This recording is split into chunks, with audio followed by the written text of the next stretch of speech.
The story begins with a guy who has traveled the galaxy. It is a place that has no boundaries of any kind. There are countless monsters and constellations lurking here. There were many different monsters traveling in the galaxy, especially dragons. Chief among them was a ferocious seven-headed dragon. They attacked him from all sides, but he managed to escape and fell into the abyss of a volcano. No sooner had he landed than he was surrounded by a crowd of animals who wanted to tear him to shreds. They all looked at him with fierce eyes. The main character's name was Randy. His whole body was tied up in a red web. In front of him, he saw a huge purple spider that was looking at him from all sides. It opened its mouth and wanted to swallow Randy at once. The main character's look shows that he is not afraid of these monsters, but he realizes that he will have to fight with them for many years. 2 years later, he finally defeats these monsters. The guy looked at the dead monsters that were lying on top of each other and thought that he had wasted a lot of time and he should hurry back home to Earth. Suddenly, he heard a harsh voice talking to him, and he couldn't realize who was talking to him. But then, he looked up at the red sky and realized it was a constellation speaking to him. When the Earth was first connected to the abyss, mankind learned that mythology was not just a product of imagination. The beings dubbed constellations were the closest thing to what humans believed to be divine. They blessed humans and expanded the ranks of their followers. As the number of followers grew, so did the authority of the constellation. Earth, with nearly 10 billion souls, was like a gold mine for constellations that fought to take followers from each other. Among them were some far more evil constellations who wanted to take over the Earth with more than pure power blessings. Randy went back before his good old acquaintance. When they had lunch, he told them all about fighting the monsters. Another way they were called constellation. The Goblin King heard this and was just shocked. He couldn't believe his comrade had been fighting monsters for 2 years. Randy told him that he had suffered a lot during those 2 years because there was very little food and he had to eat the constellation, so his top priority was to gather ingredients. Since his hobby before was cooking, the Goblin King opened his mouth in shock. He couldn't believe that he had defeated the constellation, but instead of killing for territory, he had just taken the milk. The Goblin King looked at the rent and realized that they are like everyone else. He is much kinder than the others. The Goblin King wanted to hurry up and taste the meat that Randy had taken. According to legends, he heard, whoever eats the constellation meat will become a very powerful king. But when he tasted a small piece, his eyes and mouth burned with savage pain. But he had magical powers. Ogai's power was preserved by the magical power of the constellation. Thanks to the oil from the mystical constellation, the meat was elevated to a higher level. The protagonist looked at him and couldn't understand what was wrong with this goblin. Randy looked up at the stars and missed the Earth, his ancestral home. He wanted to get back to Earth as soon as possible. Let's go back to the beginning, where Randy's story began. It was a few tens of 1,000 years ago by the standards of the abyss. Everyone thought Randy was a little weird, and they asked him why he was always pulling that barbell. He always said he wanted to be the strongest, but nobody took him seriously. The guy was obsessed with violence from an early age. He learned from the fact that he was very much abused by high school students when he was a kid. Randy was an orphan from childhood, and he realized that he could only rely on himself alone. He realized that he needed to train to protect himself. He grew stronger and stronger. He wanted to become a hunter. It's a new profession that has emerged in the age of the abyss. What do? Protecting people from the dangers of dungeons and monsters. Poisons and items that fall out after killing monsters are very highly valued artifacts from the dungeon where monsters appear. Attracts a lot of people who want money and fame. The warden was telling him that he should calm down a bit and not risk his life. The boss was telling him that going into a dungeon with rank-berry monsters was too much. After all, they had fought ranked monsters and suffered many casualties. Even elite hunters die fighting monsters. The next day, Randy went down to the dungeon with his team to fight monsters. One of the monsters attacked the guy at a very high speed, and everyone thought Randy was finished. But no one knew how Randy trains very hard. He punched the monster in the jaw. The monster was defeated with one punch. The main character never studied magic, and never regretted it. He always thought that martial arts were simple and not as flashy and convenient as magic. But the true nature of the martial arts he gained as much experience in by practicing every day. It was already night. The protagonist sat on the ground and thought to himself that he had already reached with rank with hard training, but there were still a few martial artists who had managed to become stronger than him. He was already pissed off, but he told himself that he needed to train even more. Then he would reach his peak. The next day, when the guy was training, Mr. Nia came to him. She was the constellation of the Abyss, otherwise known as the Goddess of Scales. She looked at the boy and smiled. The Goddess of Scales got right down to business. She wanted to make a battle deal with him. The protagonist was not outrageous and simply said that he agreed. This surprised the Goddess of Scales very much, for everyone was afraid of her, and no one agreed. Randy was only interested in one thing. Would he get powers if he won this fight?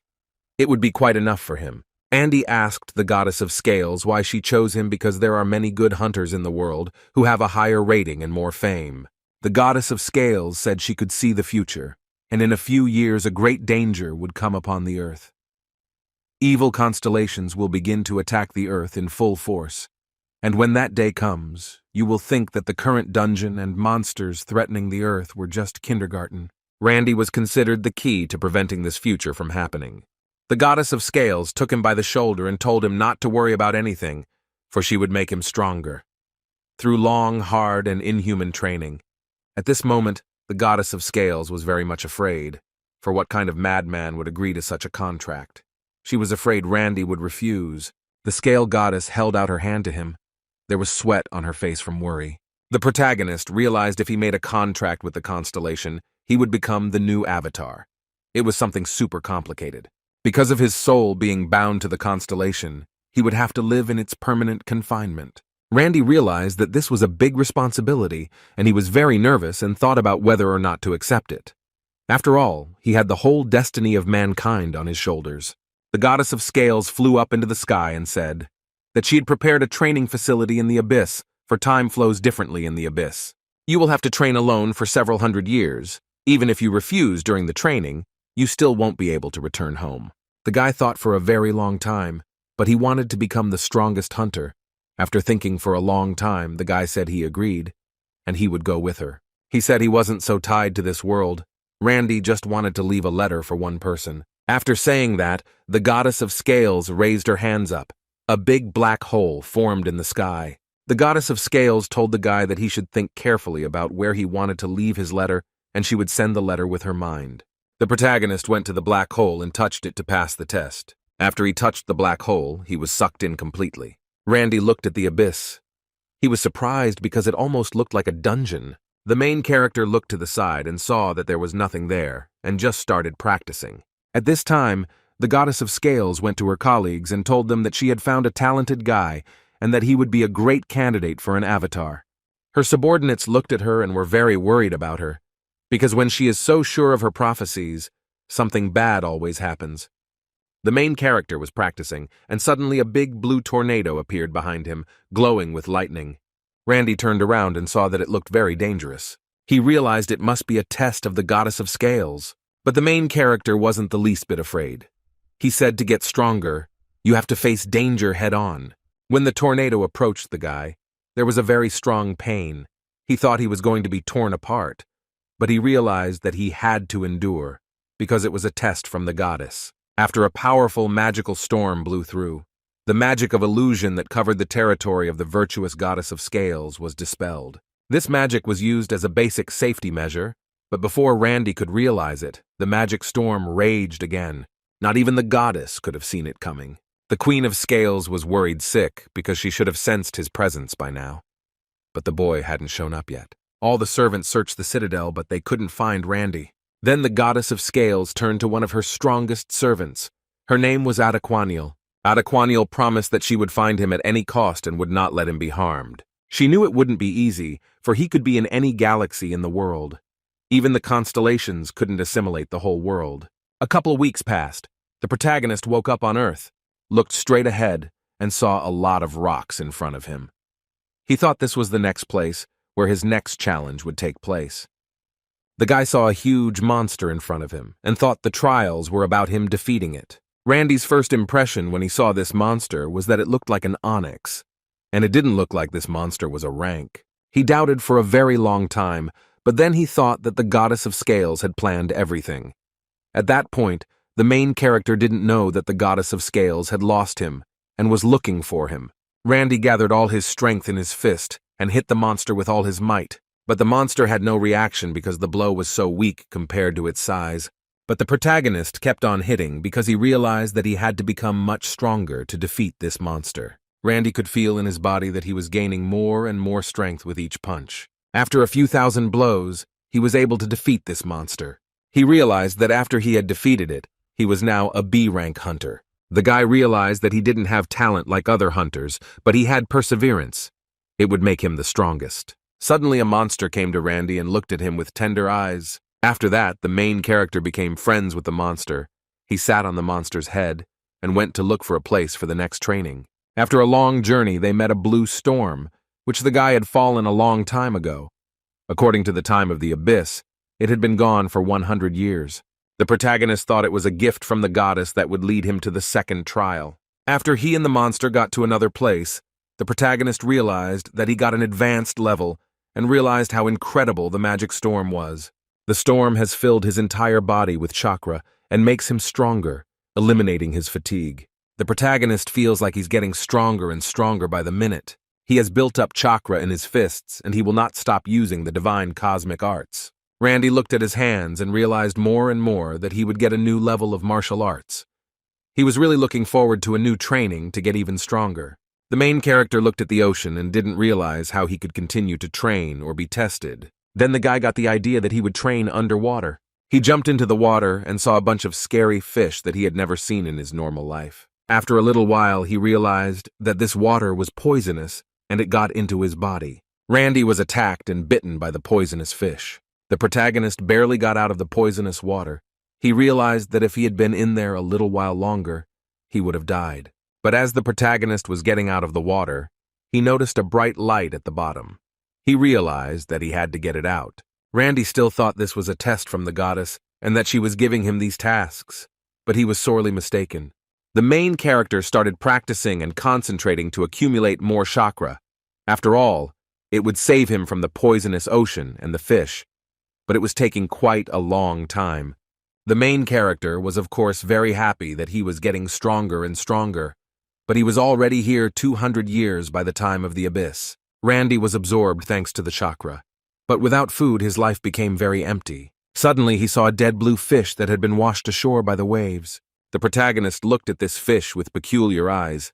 After all, he hadn't eaten in 200 years. Randy didn't know how to cut it because it was acidic, and all the kitchen utensils made of stone were melted. The monster decided to help him and gave him adamantium. It's a treasure even among the treasures highly valued among the stone-type monsters. When the guy started to cut the fish with this object, he was very surprised that it didn't melt. When Randy took a bite of the fish, green vapor began to emanate from his body. The main character felt his tongue start to go numb, but at the same time he felt his strength increase. When he tasted a piece of fish, he realized that he had to start hunting and eating more fish so that his strength would increase much faster. And so another 100 years passed by the measure of the abyss. During this time, the protagonist's mind had changed a lot. During those 100 years of eating fish, Randy gained resistance to countless poisons. The protagonist Mach easily increased the level of divine space art. During this time, he became very strong. Randy couldn't understand why the goddess of scales hadn't summoned him yet.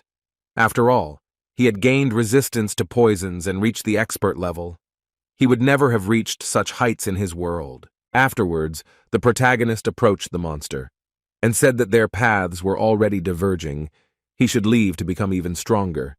He didn't want to endanger the monster. So the guy dived into the poisonous ocean, but to him it was just like a normal one, because he had complete resistance to the poison. The fish no longer attacked him as they had on the first day.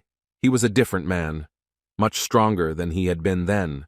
He swam a long way across the ocean and finally found the source of the magical power he'd seen the first day. When the main was closer, he saw a blue portal, that it was the portal to the next training session. When he arrived, he saw a bunch of monsters in front of him, looking at him with an evil look. One of the monsters came up to Randy and said he was going to cut his head off. He drew his sword, and he was ready to kill Randy. Randy was ready to fight him with all his might. He put all his chakra into his left fist. When his fist and sword collided, the sword broke into little pieces. Monsters couldn't believe his eyes. He had never seen such a strong man.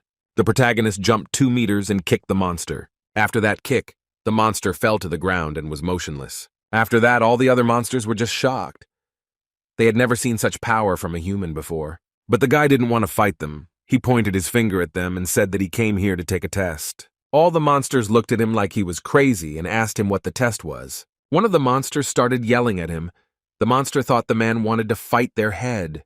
Then a bunch of monsters came at the protagonist. They all wanted to tear him to shreds. There was no mercy. But Randy fought them with ease. In a couple minutes, he had them all scattered to the sides. But the guy realized that even though it was easy, there were too many of them. He realized that with too much open ground, the protagonist couldn't fight them while surrounded on all sides. The monsters couldn't afford to lose to him. After all, it would be shameful for them to lose to an ordinary man. A bunch of mutant dogs came at him. The guy realized there was no end to them, and his power wasn't unlimited. The protagonist realized he had nowhere to go but to fight, in the territory under the power of this constellation. He fought these monsters for a very long time. After the battle, as he defeated them all, he saw a small building in front of him. He was very curious about what was in there. Rand kicks the doors in with his foot and yells that he's going to borrow the house for a while. In front of him, he saw a smiling monster who greeted him and was making soup. The protagonist was very surprised. Do such restaurants exist even in such places at home, The monster answered him affectionately. To fight well, you have to eat well. The guy felt ashamed for kicking in the door of such a good monster. He apologized and asked for some food because he hadn't eaten in a long time. The protagonist started to get some soup. Suddenly, the monster threw a big pot of poison on him. The protagonist didn't care because he was immune to the poison, and he didn't even feel it. The monster started stuttering from what he saw. He couldn't understand who he was. If it was a man, the monster thought in his head. A bunch of monsters started coming in near the door to attack Randy. The main character huddled in a corner, took a stool and started yelling for them to come over. Randy said he had enough strength for a long time. After saying that, the protagonist began to fight against the crowd of monsters with one stool. Meanwhile, the goddess of scales was very worried about Randy. Her subordinates didn't understand how they could find the man in the abyss if he could be anywhere. It didn't take long for the protagonist to defeat all the monsters. He didn't realize how many more there would be. Randy's sensitivity increased because of his martial arts skills, and he felt something unique coming from the cauldron. The guy felt a lot of energy coming from that cauldron. He realized that something unusual was in there. Randy wanted to take the cauldron with him and track it down, but one of the surviving monsters took him by the leg and told him not to take the cauldron. The monster had tears in his eyes and begged Randy to keep the cauldron because he had gone to great lengths to get it. But the protagonist had no pity. He punched the monster in the face and said that the only way the monster got the cauldron was by killing others. In a martial arts story, Randy found out that a retired martial arts master owned a little classic diner. Randy had only come here to find a good place to fight, but his sudden acquisition of the diner inspired him. He renovated the diner and named it after himself. Things continued the same way. Randy fought monsters for experience during the day, and experimenting with recipes by night, and so continued his life as a diner for several hundred years by the standards of the abyss. One day, the former owner of the diner came to exact revenge on Randy and his brothers. The protagonist noticed that he was able to gain harmony of body and mind through prolonged, deadly fights. He realized that all martial artists would go crazy with his skills, but to do so, he had to return to Earth. The monsters lay defeated. They didn't understand how an army couldn't defeat one pathetic little man. By the time the demons realized their strategy wasn't working, Randy realized something needed to change. The protagonist realized he was stuck here for a long time, so he stopped evolving. He was absorbing energy through his cooking studies, but his martial arts progress had stopped. The guy realized he could no longer experience things of body and mind harmony. He was very angry about it. One day, the protagonist got pissed off. He opened the door and told the demons to stop finishing this production. As soon as Randy came out, a bunch of monsters jumped on him. Randy was happy to fight, because it would increase his true strength and speed up his growth. When the protagonist had dealt with all the monsters, the biggest monster he had ever seen in his life came in front of him.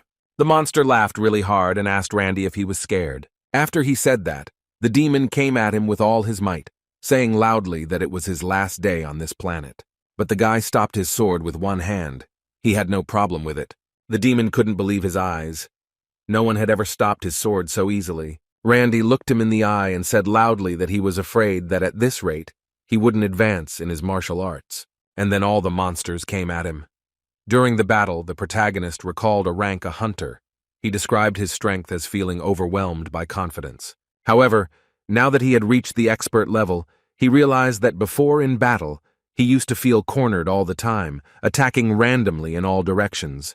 This feeling he had been experiencing due to his lack of self-confidence had completely disappeared, and now the protagonist was completely at peace with himself. After much fighting, Randy was able to dispel an enemy attack for the first time with the help of divine space art.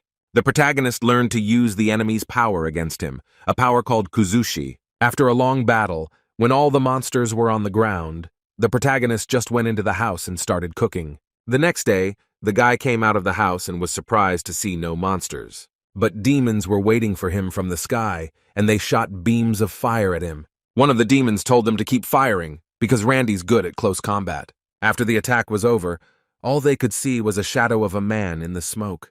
The protagonist successfully blocked all the attacks with divine space art. His body became even stronger after the demon attacks. Randy again started smashing all the monsters in a row. He got the invulnerability skill. The more the demons spent, the stronger Randy became, widening the gap between them. After a few hundred years of these events, all the monsters were lining up to fight Randy.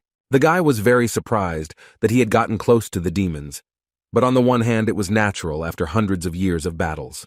Randy took out a rank card, a magical item obtained when you first register with the association. When the owner fills it with his power, it shows the owner's stats. Randy wanted to see his powers quickly. He hadn't pulled this card in a long time. When he pulled the card, it glowed very brightly and said he was already an expert hunter plus level. Randy had gained so many skills that on Earth he could only dream of. His status was already so high, because of that he possessed many rank skills, but the first thing that caught his eye was the divine space art. A rank is a divine art immune to all types of poison, the ability to freely control poison and gain energy by absorbing it. Rank A is the harmony of body and mind, the ability to use the body the way you want. Rank A Kuzushi is to channel the subscriber's power back even if it is greater than yours. Rank A Invulnerability, this ability makes the skin harder than steel and can block most attacks. Randy was surprised when he read these skills. He thought it was only available to hunters trained in a unique rank, a martial art, like the divine twilight art or the divine yin-yang art. Randy didn't know that divine space art is weak in growth speed, but it allows you to create energy stronger than any other martial art. And the guy's been practicing this art for over 1,000 years by the standards of the abyss. The main character thought it must be due to magical assault, because he never had any innate talent. The boy thought it was all planned by the goddess of scales for his training and development. Through countless fights, his understanding of martial arts has almost reached perfection. He could flawlessly copy any martial art at a glance.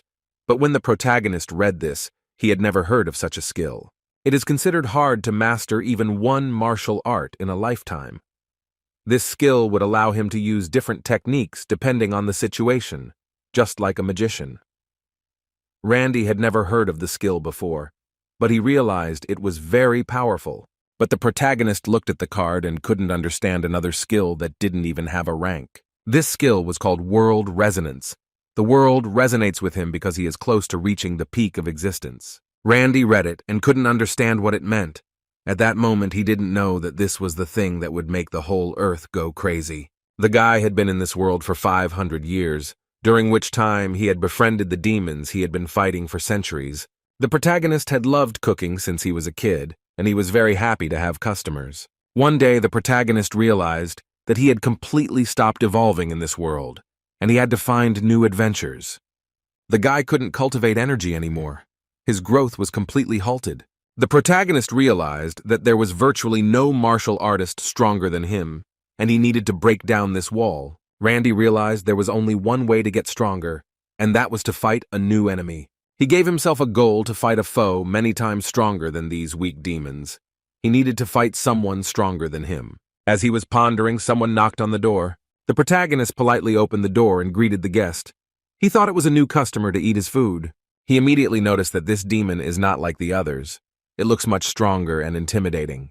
The demon immediately approached the guy and told him that he had heard a lot about him and wanted to test his skills. Randy felt the energy of this demon. He already knew that he was very strong, much stronger than he was. He had a huge magical power, which was strong even for the demonic race. The protagonist thought that this is a new stage of the beginning of his training, and he needs to test his strength. The demon pulled out a huge ingot of adamantium. It was an unprecedented size. The boy was very surprised. He had never seen such a large stone. The demon approached Randy, said his name was Varigoth. He is the first avatar of the Lord of Blood and Battle. He had an offer for the protagonist from his master. The demon said that the master of the Lord of Blood and Battle was watching Randy, and he wanted Randy to be his avatar. The Varigoth demon was confident that Randy would accept his offer. Even though he's a wanderer from the outside world, he's not crazy enough to go against the will of a constellation. Especially when offered the honor of becoming an avatar, he thought he'd never turn it down. But the protagonist said he'd say no, because he already has a scale goddess. The demon Varigoth was furious at his refusal, because no one had ever refused him before. The protagonist immediately felt a strong pressure on him. He was in anticipation, because this is the strongest opponent he was waiting for. Varigoth told the guy that he didn't feel any constellation inside him, but the protagonist kept thinking that this was all a test, that he would become an avatar when he passed all the tests. Varigoth was very surprised to hear this. He thought the guy was being tricked. But the protagonist didn't listen to him. The guy thought it was a demon that wanted to fight him. Varigoth started to explain to him that nothing in his words adds up. Varigoth told him that the constellations contract with the avatar because they want to. No constellation would accept someone unworthy as an avatar, and being coveted by one constellation means that other constellations are known to covet you as well. So the constellation immediately contracts with the avatar candidate so that others won't. Or if they want to train their candidate, they do it on their own turf. That's because in case the candidate is intercepted by other constellations while he's wandering around outside, if that happens, then the constellations will laugh at the other constellation for tens of thousands of years. But the protagonist didn't agree with Varigoth. He told him that he had missed a lot. The constellation he promised could see the future. He's sure she chose him because he's the savior of the world. Varigoth told the boy that seeing the future is a rare and special skill, and she trusted such a flawed ability. But the protagonist still didn't believe him. He thought his constellation was the best. After all, she could think of nothing that would happen if he trained in her territory. Then Randy began to brag to him about the training he'd had, the trials he'd been through. After that, the Varigoth demon thought for a moment. After all, the magical abyss storm can't be controlled even by a constellation. It's a dangerous and powerful catastrophe, he said. But the protagonist still didn't believe him. He said that his constellation could control everything. After much thought, Randy didn't think the Varigoth was lying to him. After that, he started to believe him and learned a lot of things.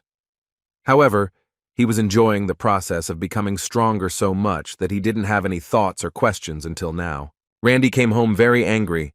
He didn't understand how he could have been so stupid and not asked himself such a question in so many centuries. He realized he couldn't cry, because every tear drained his energy and his courage. The next day, Randy approached Varigoth and told him that he already knew he was not at the training facility, and he needed to get back to Earth right away.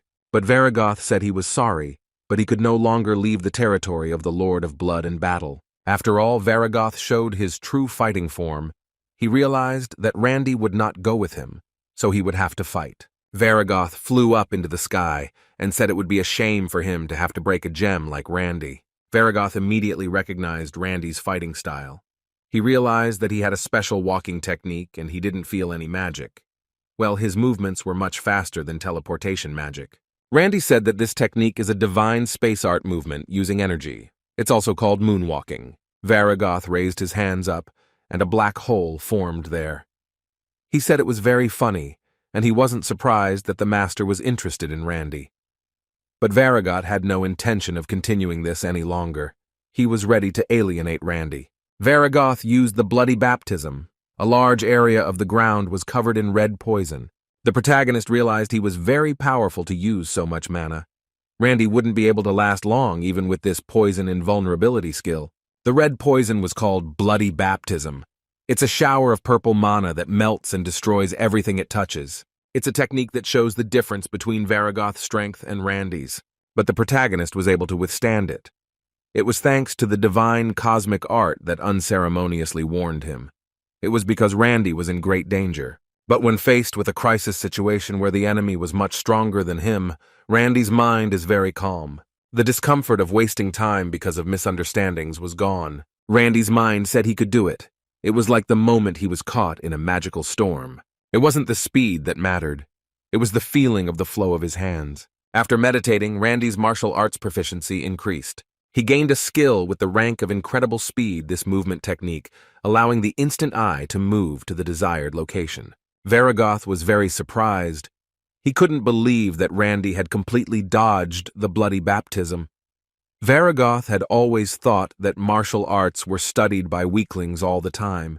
After this moment, he realized that he was wrong. After that, Varagoth became more and more angry.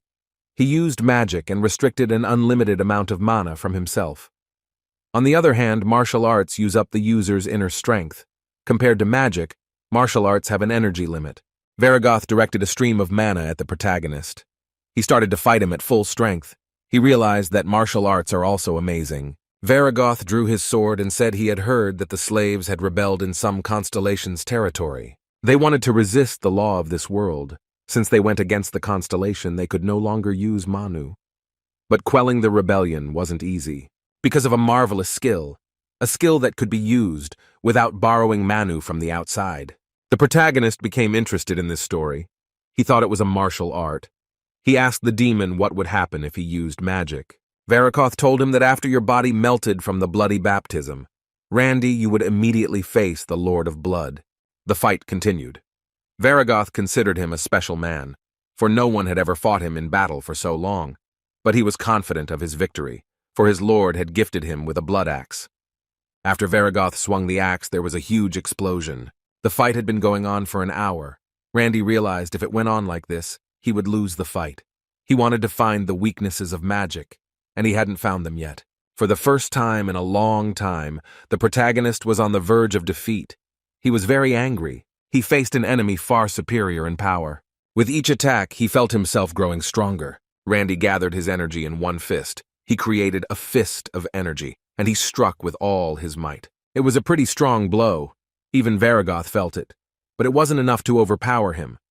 Varagoth asked Randy how long it would take him to use such hard attacks, because they take a lot of strength. Using all the skills, like Kuzushi or incredible speed, was born for defense. The problem was attack power.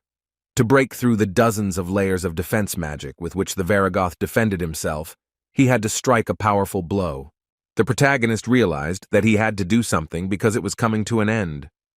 Randy decided to make a fist of energy the result of energy compression. But after this attack, he would use up a lot of energy. It was very risky. In theory, the energy fist didn't fully utilize energy compression. It's possible to squeeze energy to the point of materialization. This technique is called materializing energy. Even Xiao Wan, the greatest martial master on Earth, was the first to be able to materialize energy. However, he could only hold the materialization for a moment. Because the technique absorbed a huge amount of energy, he couldn't use it in actual combat. Except Randy had already surpassed Xiao Wan in skill, over 100 years ago. He used this technique and went through the Varagoth demon. It was a pretty powerful punch. After that blow, black blood came out of the Varagoth's mouth, and Randy thought it was the end. The protagonist destroyed the blood shield spell. Randy looked at it and realized that the technique didn't completely kill him. If Randy used any more energy, he would be completely drained and fall to the ground. The other demons were watching from a distance and were shocked by their battle. They were surprised that Ser Varagoth had been fighting him for 6 months by the time of the abyss. They thought the man was a true madman and a legend. Varagoth realized that Randy was in a stalemate.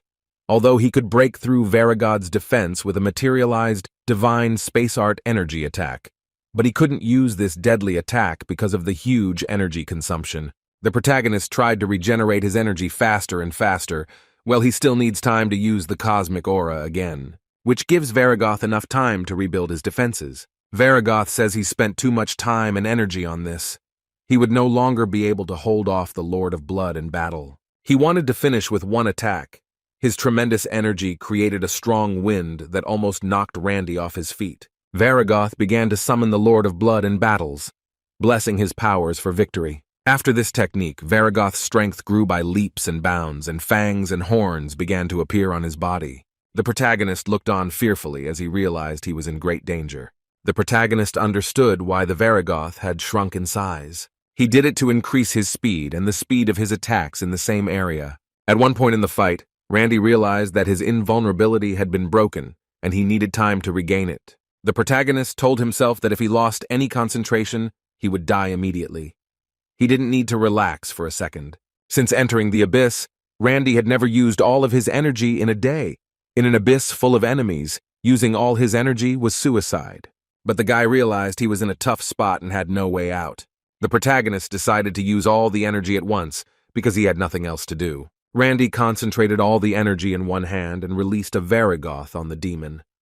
After this attack, the demon flew 10 meters away. At that moment, he learned a new technique called Cosmic Energy Burst. Varigoth screamed in pain because this technique was quite powerful and his right arm was torn off. Varigoth felt that no matter what he had to defeat this man, he must end it. If not, Randy would become even stronger, to the point where he could no longer do damage to Randy. Varigoth couldn't let that happen. In the territory ruled by the Lord of Blood and Battle, he couldn't just stand by and watch as a new constellation was born in his Grand Master's territory. Suddenly, a very large light began to shine strongly. Varigoth couldn't understand what was happening. He saw Big Randy. He couldn't believe his eyes how he had grown so big. He couldn't believe his eyes how he had grown so big. At that moment, Randy realized the essence of his power. If he could take Manu outside his body, he had achieved true mastery. The protagonist had achieved perfect understanding of the skill with rank, materialization of energy. He was now free to use materialized energy. His skill was called the Good Giant Killer. It was a ranked skill. His eyes began to glow with blue flames. Lightning formed around his body. He grabbed the Varigoth demon by the neck and was ready to deliver the final blow. At this time, the constellation of the Abyss was watching their fight. She showed interest in Randy. The Lords of Blood and Battle were furious. They were also watching their fight. The demon Varigoth lay on the ground and admitted his defeat. He couldn't believe that he had lost to a human, because he had never lost to anyone but his master before. The protagonist defeated the first avatar of the Lord of Blood and Battles. For this victory, Randy received power from the world, thanks to his master's skill. He was approached by the defeated Varigoth, who was on the verge of death. He told the guy that he had earned his right to reject his offer to become a master. Randy thanked him for a good fight from the bottom of his heart. He was very grateful. Varigoth gave him some advice. He said he didn't know which constellation had offered him to become an avatar, but he advised him not to accept her offer, because Randy could become much stronger, so much so that no constellation would look down on him. Varigoth wished him to glory in this abyss and become the constellation's first man. The protagonist looked up to him and said he would heed his words, make him a master at accepting the world as himself. Randy began to feel a whole new energy. The eyes of the constellations watching him were very surprised at his skills. The protagonist began to feel the constellations' eyes on him. He could feel how very powerful they were. The protagonist felt a shiver run through his body as he imagined that he could become as powerful as the constellations. The constellations were constantly targeting each other's territories. If one accidentally left his post, he would be gone in an instant. That's why the constellations watched the world without leaving their thrones, and those worthy of becoming their avatars. Then the protagonist realized that they had been watching him all along, just like the people on the streamers. The Lord of Blood and Battle has set a bounty on Randy. Now every creature in the area is after the protagonist. Then the protagonist told everyone he'd become a constellation while they watched him. He has nothing to fear anymore. The protagonist easily defeated these monsters that began to hunt him. He realized that he could no longer leave his fate to the constellation after he had come this far. Randy went back to the small house to retrieve this cauldron of magic. He noticed that this cauldron had quite a lot of energy in it. Randy stopped looking at the notifications and messages from the constellations. He didn't care about the taunts, the temptation coming from them. Randy decided he would leave this place and go his own way. At this time, the servant angel, the Lady of the Scales, was looking for Randy, but the animals were very brazen and jumped on her right away. She easily fought them off. The other demons were surprised at her strength. After that, the angel approached them and asked them one more time if they had seen him. Then they politely replied that they had not, and asked the angel to have pity on them.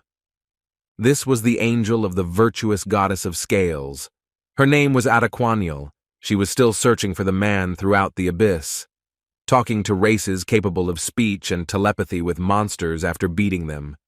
She wordlessly asked if anyone had seen Randy. Since Avatara rarely leaves her territory, the constellations were curious as to what was going on after all. Also, people support streamers, support avatars of other constellations. For constellations sitting in their own territory and bound by their own rules, watching the avatars of other constellations was quite simply entertainment. Now back to the abandoned sector in Lord of Blood and Battle territory. Randy traveled the world and continued to train along the way. Thanks to the master's degree, the divine space arts had been refined. Now, the amount of energy didn't matter, and the martial arts master skill allowed Randy to use all martial arts perfectly. However, he continued to practice his space fist. He felt that the technique was not good enough for him. Just like when he first learned the divine space art, he put his whole soul into every punch. When Randy decided to leave the territory of the Lord of Blood and Battles, after defeating Varagoth, he decided to test his skills in the mysterious skill of world resonance. Then he picked up his card and saw that it said his title was Invincible Master of Training, which meant that no man or creature had trained more than him. Randy then realized when he had reached the degree of mastery of the divine cosmic arts, he had perfected his skills. Now they were simply flawless, and how exactly was he to become stronger and gain constellation status? Randy then thought that he knew how to do it all. After receiving his degree as a master of the divine space arts, he thought it was as if the world was whispering in his ear. He met a bunch of demons in front of him. They told him that he really thought he could escape them. As long as Randy was in the territory ruled by the Lord of Blood and Battles, it would be very hard for him to escape from the demons.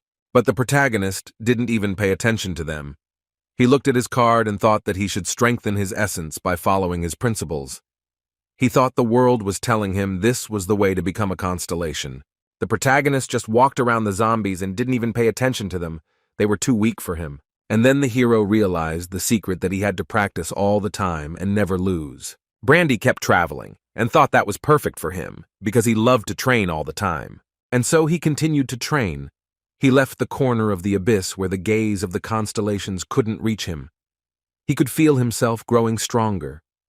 Also in the battle with Varagoth, in addition to the new world resonance, he had gotten 2 new skills related to his essence power.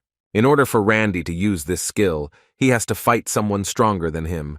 Well, he realizes if he loses, it's over. It sounded complicated, but the protagonist liked it and wanted to get more serious. The guy kept traveling. He met a real monster in front of him. He hoped that this monster would be stronger than him and he would improve his skill. But it turned out to be an old friend he used to travel with. Randy was very surprised to meet him. The main character notices that the back of his friend is full of his brothers. The guy was very happy for him that he found his family. Suddenly another monster appears out of nowhere, much bigger than the other monsters by a factor of 40. The ground was being torn apart by this monster. It was a super giant monster that had never appeared on Earth before. It was a high-ranking monster. The whole world had to be on full alert against it. The protagonist realized that he was emitting a lot of magical power, giving him goosebumps. It was definitely stronger than a Varagoth. This monster was called a 9-headed hydra or 9-headed snake. For the moment, Randy found the constellations' attention annoying. There were constellations that had become so by watching Randy's adventures, but most mocked or taunted him. Some were even hostile, especially constellations like the Lord of Blood and Battle, whose first avatar had been crushingly defeated. To them, Randy was a beast yet to come of age. That's why they must do everything in their power to stop Randy from becoming a constellation, which is why Randy retreated to a neutral zone where the constellation couldn't follow him.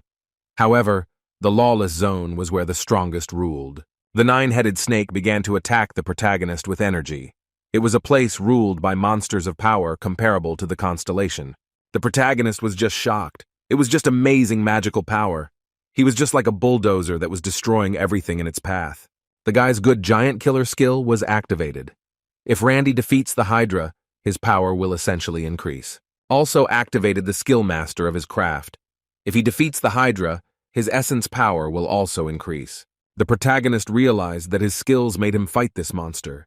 But even without them, his choice will remain the same, for this monster won't just let him go. Randy pointed his finger at the snake and yelled that it was bullying his friend and his family. No matter how strong this snake is, it will regret it. The 9-headed snake came at him with all its might. It is said that even the constellation fell to their knees from their venom. Randy could feel the bloodlust coming from their 9 heads. Most opponents would have frozen out of telepathy and bloodlust. But the protagonist is used to this kind of thing. He had already been in many battles in the territory of the Lord of Blood and Battles. They went head to head. There was a massive explosion from their battle. Randy was able to take the snake's head off with his first attack. 8 heads left. They were furious at the brazenness of it. No one had ever fought them so brazenly before. It wasn't that simple. The hydra regenerated its head with the divine regeneration skill. The 9-headed hydra began to prepare its attack. It was going to unleash a lot of venom. It was said that even the constellations themselves couldn't withstand their venom. The protagonist wondered why they would say their attack. But the answer was simple, because it was a monster that even the constellations feared. The 9-headed hydra merely announces the fate of the enemy. The enemy has no choice but to accept his fate. But that wasn't Randy's thing. He attacked them from the sky. The hydra couldn't figure out how he stopped their poison. The guy looked at his hands, and it felt like his head was about to explode because of the telepathic scream. If he didn't have perfect immunity to poisons, he might have gotten hurt. His hands began to glow with blue flames, but the sensation wasn't the same as when fighting a Varagoth. It far surpasses the power of divine space art and energy materialization. The protagonist could fight on equal footing with the 9-headed hydra itself. Randy was not cornered. On the contrary, he was able to slay the hydra with a single blow. But the fight didn't end there.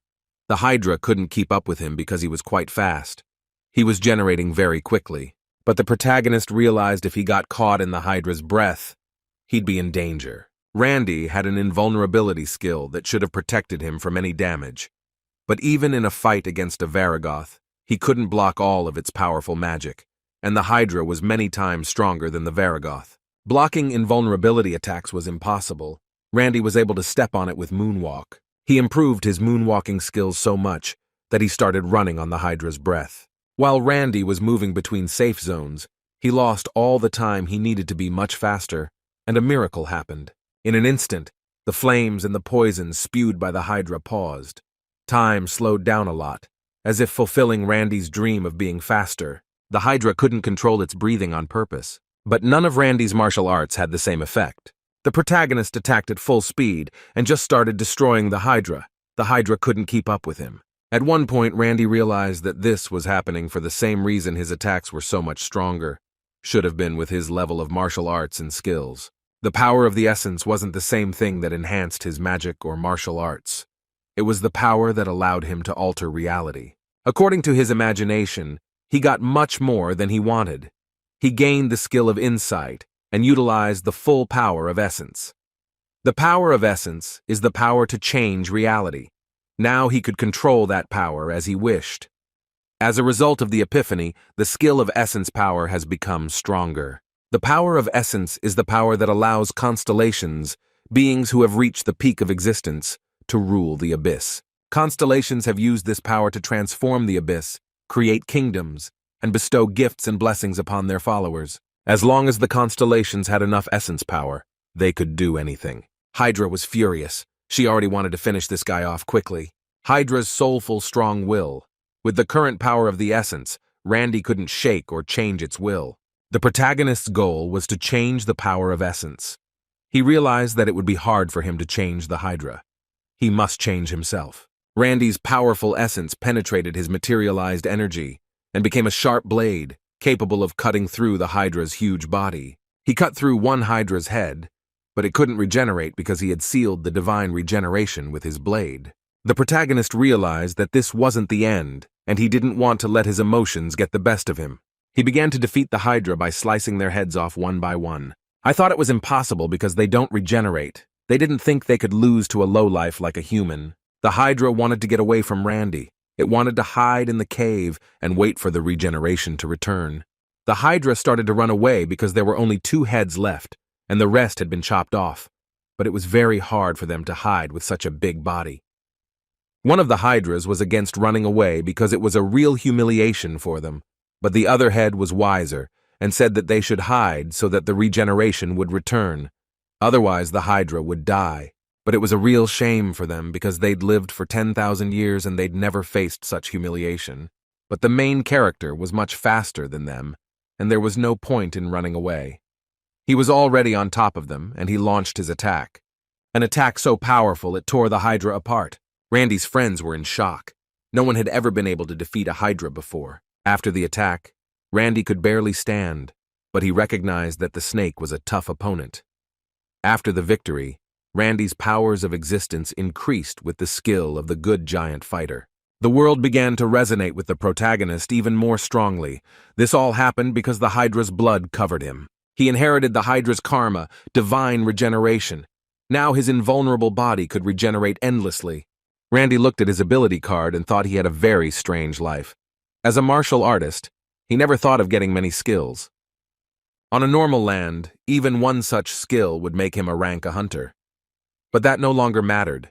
He decided to go beyond being a hunter and enter the path of a constellation. The protagonist asked his friend whether he needed meat scales or bones. The stone serpent bounced. He remembered Randy's long-ago actions as he ate the poisonous fish. The hydra's body was exuding a frightening poisonous aura. It was dangerous even for Randy to touch the hydra's body. But the protagonist wanted to take a chance, so he cut the hydra into small pieces. He wanted to eat all the meat before he left on his journey. Before Randy left, the stone serpent decided to give him a necklace because Randy had saved his family from the hydra. It was an artifact of the space necklace. This necklace had a very good gift. It sucked up all the cooked meat that was cut up from the hydra. Hydra bones can be used to turn in various items and weapons, and the strong scales of the hydra can be used to make armor. The main character was happy because he could throw the cauldron there, and not enriched ore. It was very convenient for him, because he was tired of carrying the cauldron with ore on his shoulders for so long. Randy began to tell the serpent that while they had been away from him, he had collected a lot of adamantium. The adamantium he got from the stone serpent a long time ago is in this cauldron. The protagonist wanted to learn how to dilute this ore. He dreamed of making a frying pan and a cutting board to make his cooking easier. Well, the gifts didn't stop there, and Snake decided to give him a pink crystal. From that moment when Randy decided to become a constellation, he began to see messages about other constellations. He could also see the amount of power that creatures like Varagoths and hydras had. The reason he was able to use the subspace necklace. It wasn't that he just became smarter and more observant, but that being a creature capable of reaching the peak of existence. The other name for this diamond was unenriched orichalcum, a metal that emits pure magical energy. Orichalcum is the metal that emits the strongest magical energy, and adamantium is the strongest metal that absorbs magical energy. But the protagonist thought nothing of making a knife out of orichalcum cutlery. He was obsessed with cooking. The stone serpent began to convince his wife that he might have a problem with his head, but he was a very kind and strong man. Randy studied cooking for thousands of years while he owned the Demon Pub. His cooking skills were quite advanced. This ingredient wasn't so easy to manage. It was the meat of a powerful creature that came out after refusing to become the avatars of the constellation. Absorbing an abyss monster gives power proportional to the creature being absorbed. But if cooked incorrectly, the dish is deadly poisonous. But Randy refused to back down. For him, cooking with complex ingredients was a kind of training. The protagonist noticed that his constellation power had increased by leaps and bounds. He could feel the energy coming from his snake buddies. Randy finally realized why the constellation wanted to increase their followers, and the real reason the constellation was so interested in Earth. It was a world with billions of potential followers. Any constellation that takes over the Earth will gain the power of an essence that can change the abyss itself. The protagonist wondered how he could find a way to quickly return to Earth, before the future predicted by the goddess of scales. Earth Serpent drew a demon. He wanted to show Randy that this demon was after them. Randy started to look for this demon, he thought in his head. Can someone do any damage to it? After being in the territory of the Lord of Blood in the battles, he had no desire to fight demons. But now he's been told there's a demon stronger than a Varagoth and a hydra. The protagonist entered an unusual place and saw 4 creatures in front of him. They addressed him as Invincible Master of Training. The girl informed him that her master wanted to meet Randy. He should take them up on the offer because it was very important. Randy asked them what would happen if he refused the offer, but they calmly replied that they would just let him go and not fight him. The protagonist thought it was very suspicious.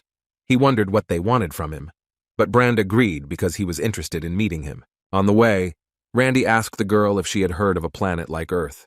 The girl thought hard and answered that she had heard some rumors. She had heard that some constellation was fighting for the gate leading there. Randy jumped on the girl and shouted if she had heard anything else. The girl was very frightened by this behavior, but said she hadn't heard anything else. The girl said that she had heard that there were a lot of souls there, that the master would help him take over the land. But the guy denied it right away. He said he planned to stop the other constellations from taking over the land. The girl didn't expect that answer and said he was not only strong but noble. The main character didn't understand why these demons are called nightmare demons. It seemed to him that they are good, sociable, and friendly demons. Even if they can't control their Sobali's skill, they don't seem dangerous. On his way to his master's house, the guy met a demon who wanted to eat him. She screamed at him to give her his wishes. She was immediately apprehended by the servants, screaming to be let go because she knows they want to eat him too. Randy asked the girl what it was and who she was. The girl replied that they were nightmare succubi, weak to other people's desires. Then the protagonist realized that they live off of other people's desires. He knew he shouldn't have a strong fascination with desire. He promised himself that he would be fine without his significant other, and he didn't need a good meal or a comfortable place to sleep. They came to the master's chamber, which was called Dreams and Desires. The guy asked the girl why she doesn't go into the palace with him. The girl replied that a creature like her was unworthy to be between the constellation.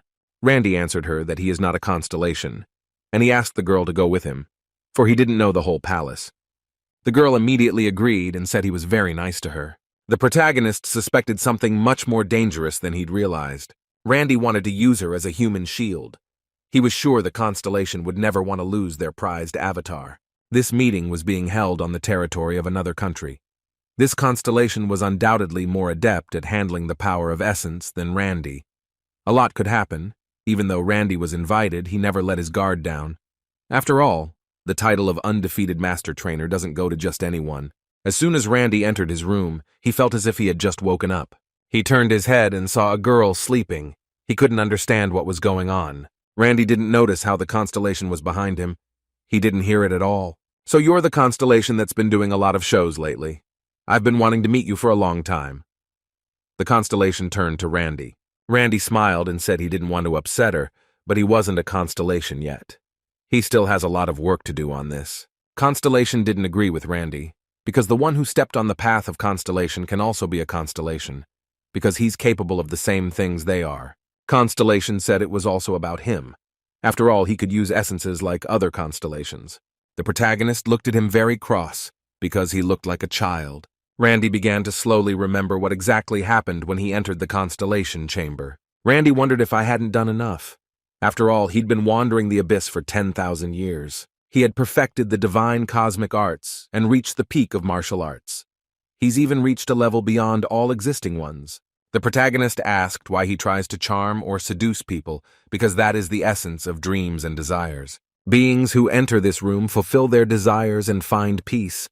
It's hard to refuse my gift if you're not a constellation. Randy was excited, wondering what she wanted from him. Constellation smiled and said she would be happy to explain everything if he would join the alliance. Randy was surprised at such a suggestion, for it was very unexpected what Constellation could think of people. Constellation smiled and said that he was right. Constellation are selfish. After all, they can't do otherwise.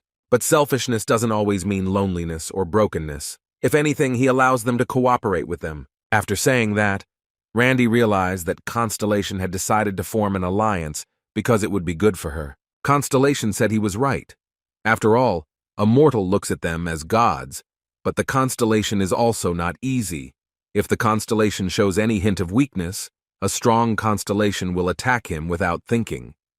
And that's why this constellation wanted to form an alliance. Some constellations don't want a future of survival.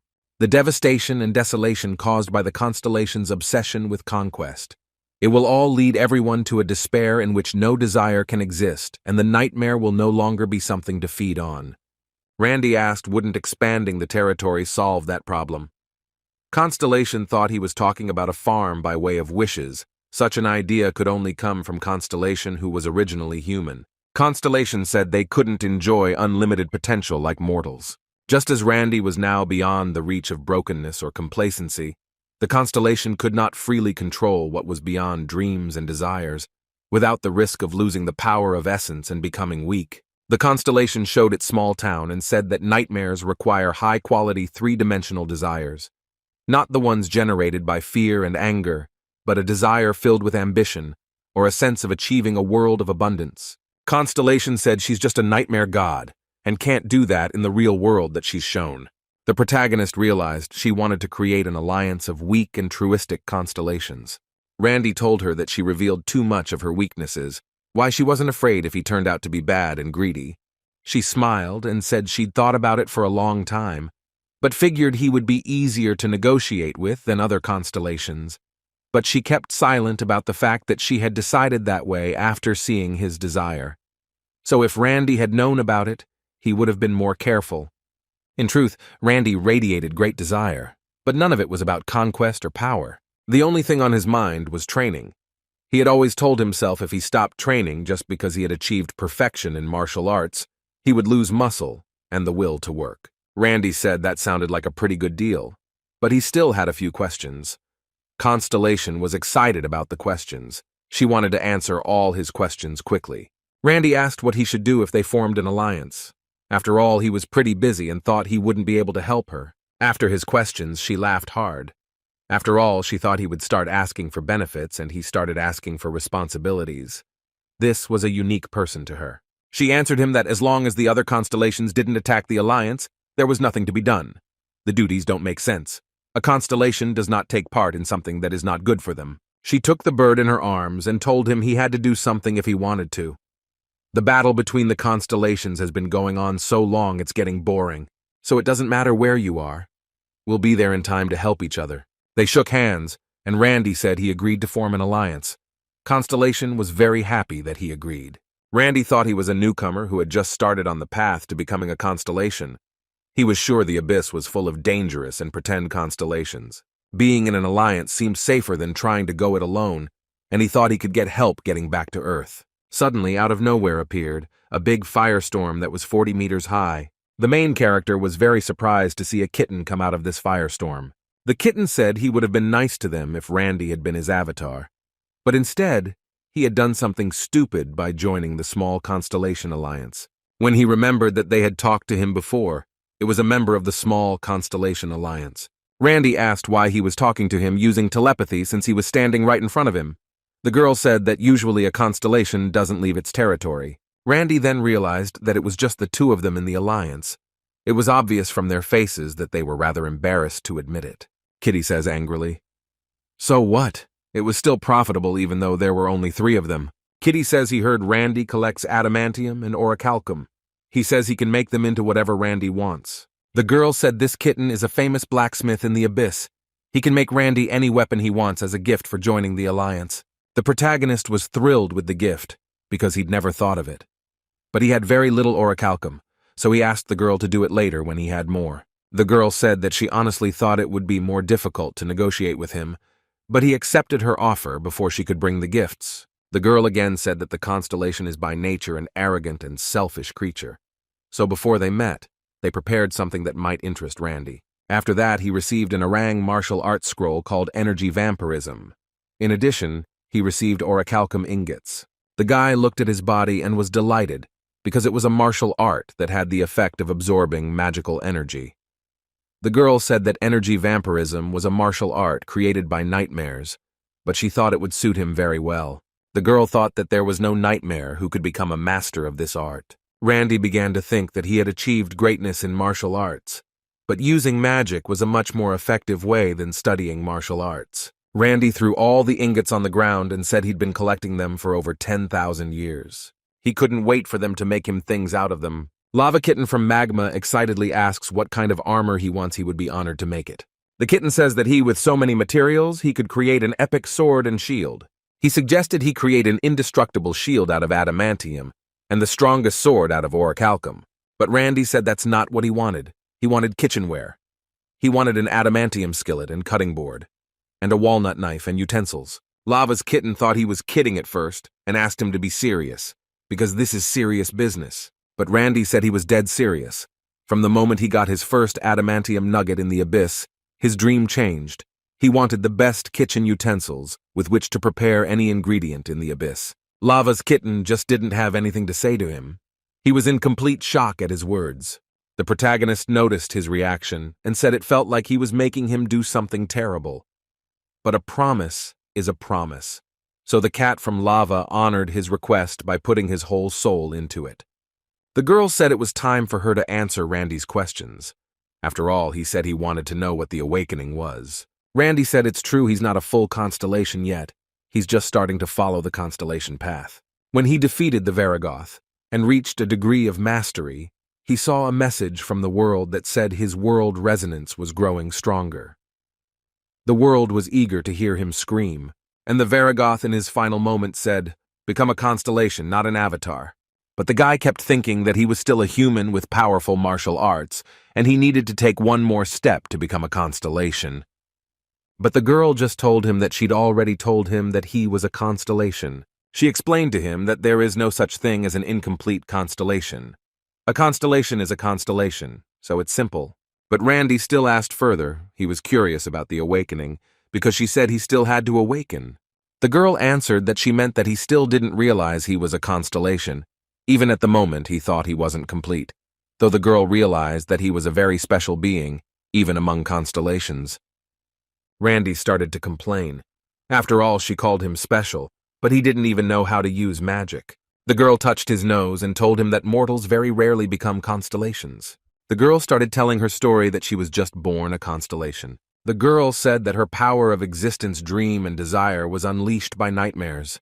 It all came together when they created me. This is the true form of the mistress of dreams and desires. Most other constellations are the same.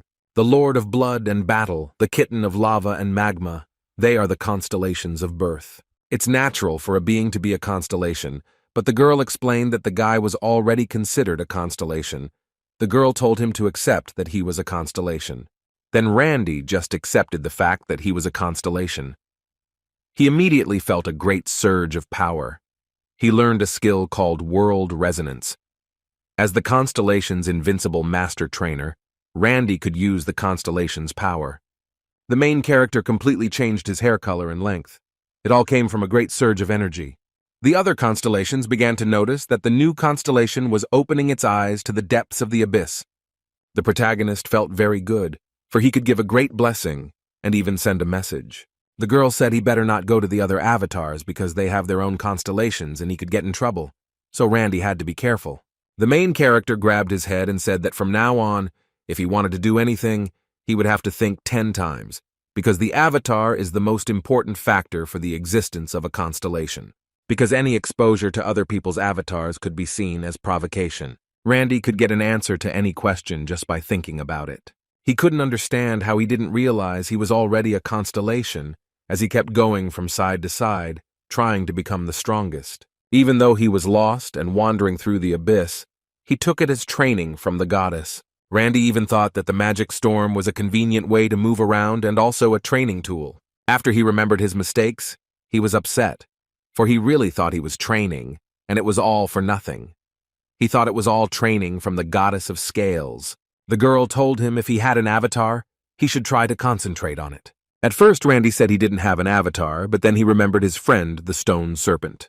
The girl added that he could restore his power to his essence. After all, you can accumulate even more essence power than the limit allows, so you don't have to save it. So the constellation can use their avatars to explore the abyss. And you can also look through the eyes of allied avatars. This way you can share vision between worlds. The protagonist pointed his finger at the sleeping girl and said there was a place where he couldn't use all this. The girl said he was talking about imprisoned nightmares.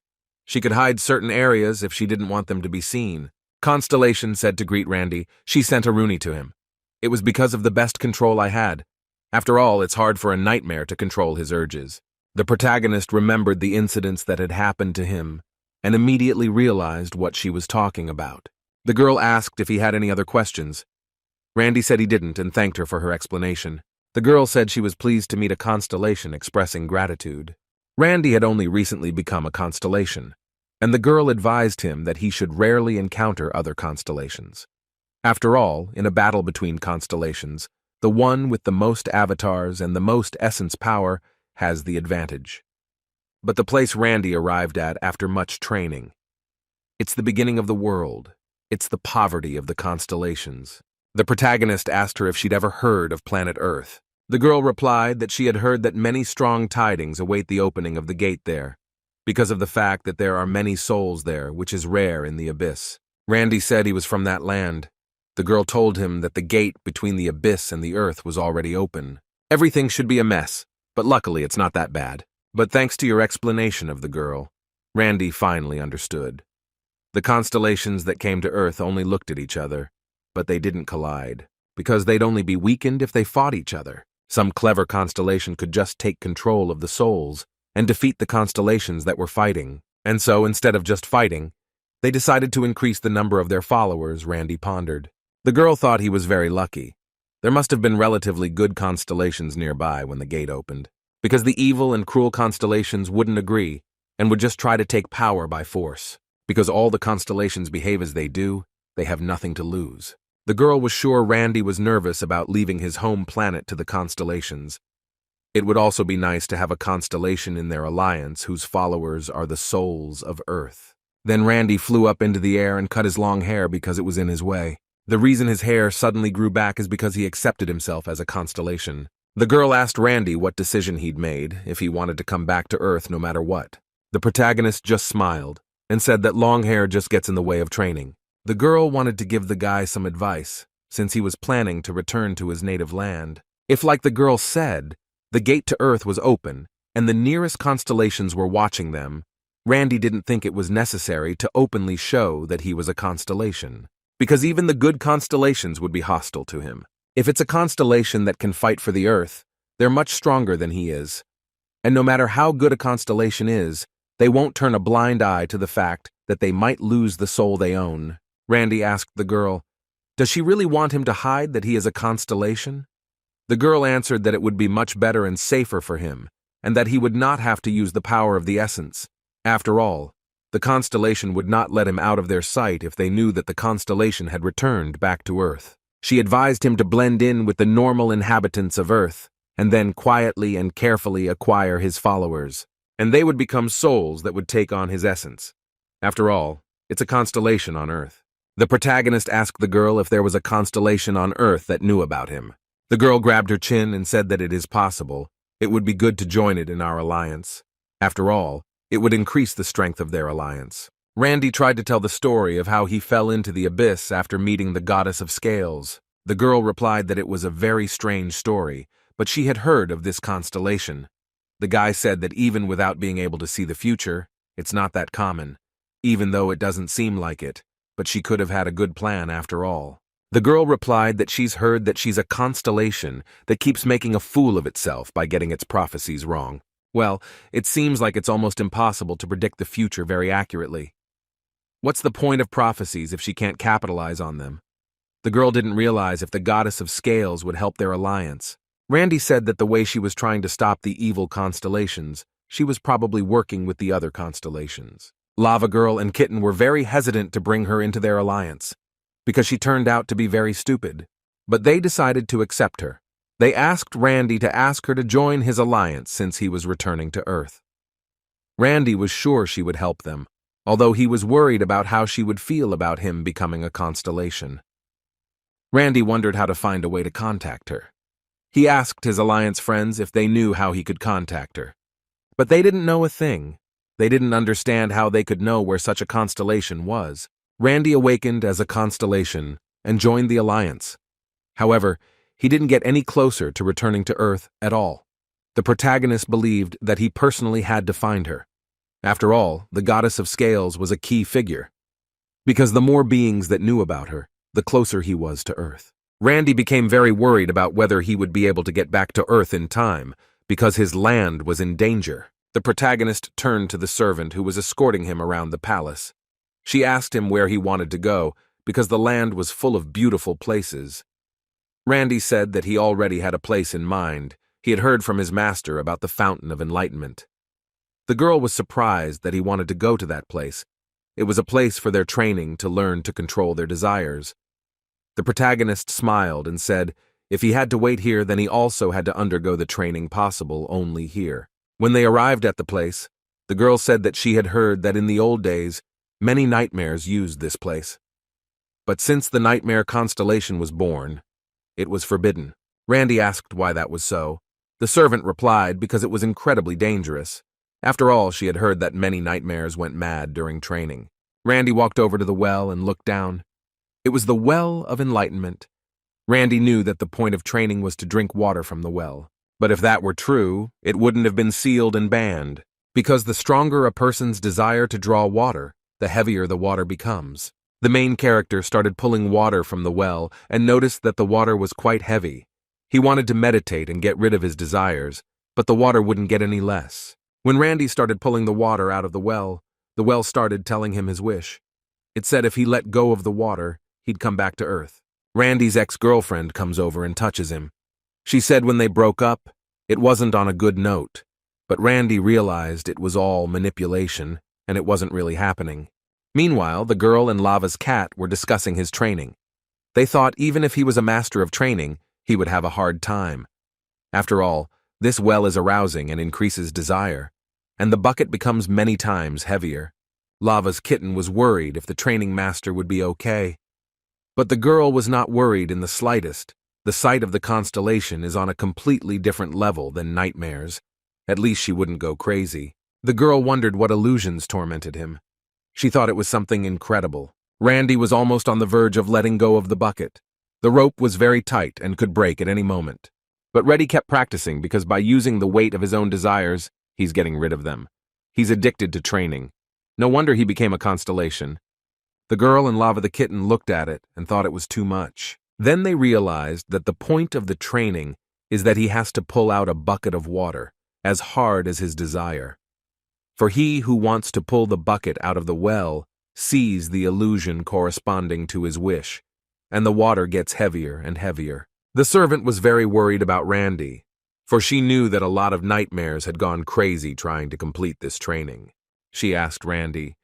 Maybe he was in some kind of trouble, but the protagonist nonchalantly replied that he was fine. He'd just found a good machine for the first time in a long time. He realized that most people couldn't even lift a bucket.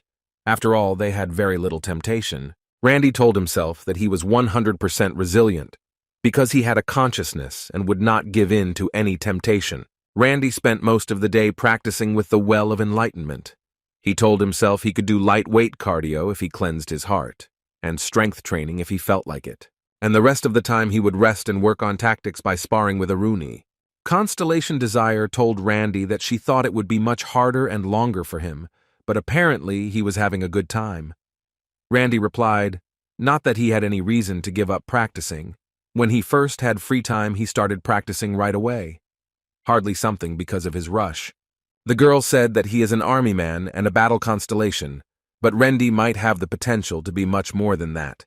He may have the potential of nurturing avatars and founding his kingdom. Lava Kitten finished making cutlery for Randy. It was orichalcum cutlery.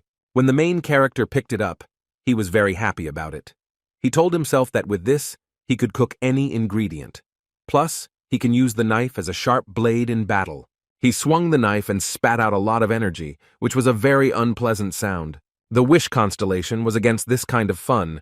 After all, this knife was sharpened by the constellation blacksmith. If Randy didn't handle it carefully, it would blow the all around him. After the walnut cutlery, it was time for the adamantium utensils. The girl and Lava Cat put on their goggles to watch Randy shoot the cutlery and test its durability. He gathered some energy in his fist and was ready to fire. The force of the shot was not weak. It was amazing, because after such a powerful attack, they didn't have a scratch on them. Clava Kitty bragged that this stuff was much stronger than magical armor. Randy's little break in the nightmare world was over. Even though he was human when he entered here, he was leaving being constellations. Randy was about to leave. All the servants begged him to visit them more often. Everyone cried after them, for Randy was very kind, and everyone liked his good food. They called him Master Gookbab. But just like Randy's invincible training master, the nightmares nicknamed him Master Gookbab. It was all because he made some food with new items. The dish was called hydra meat gookbab. Everyone eyed this dish with caution, for they had heard that hydra meat was quite poisonous. Randy told Arnie's servant to call his friends, for he had plenty of meat, so he made for everyone. Wish Constellation convinced her avatar Aruni that she didn't have to taste it if she didn't want to. After all, hydra meat contains deadly poison, and there's no need to put herself in that kind of danger. But Aruni ate it all with gusto.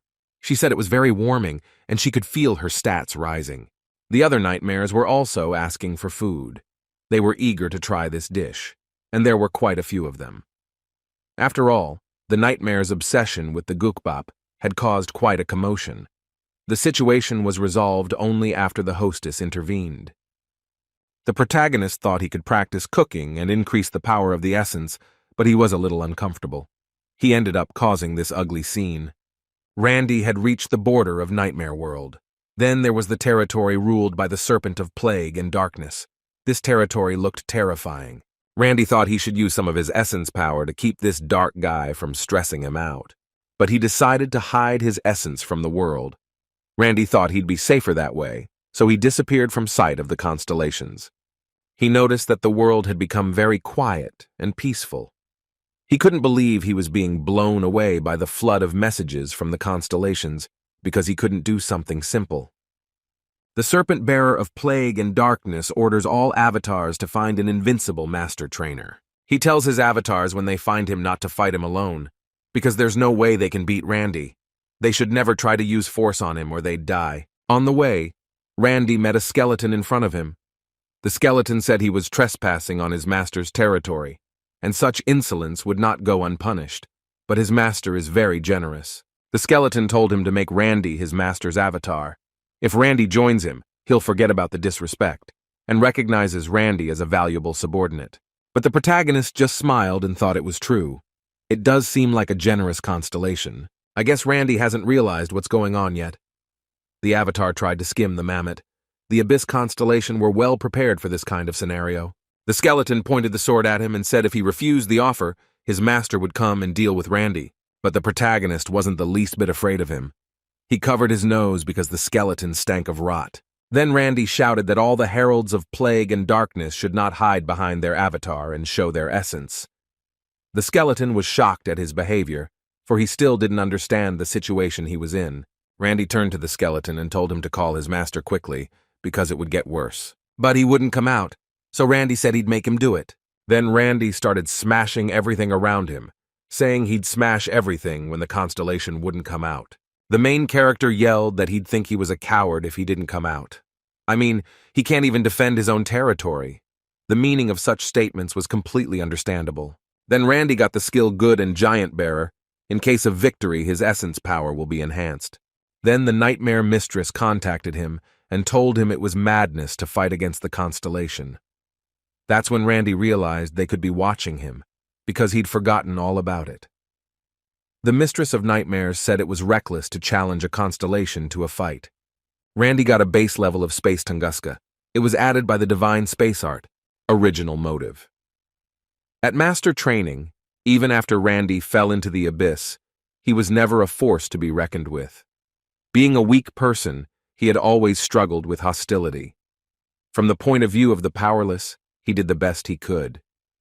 But after he became a constellation, Randy changed a lot, even though he didn't realize it. He was always hiding from the older constellations.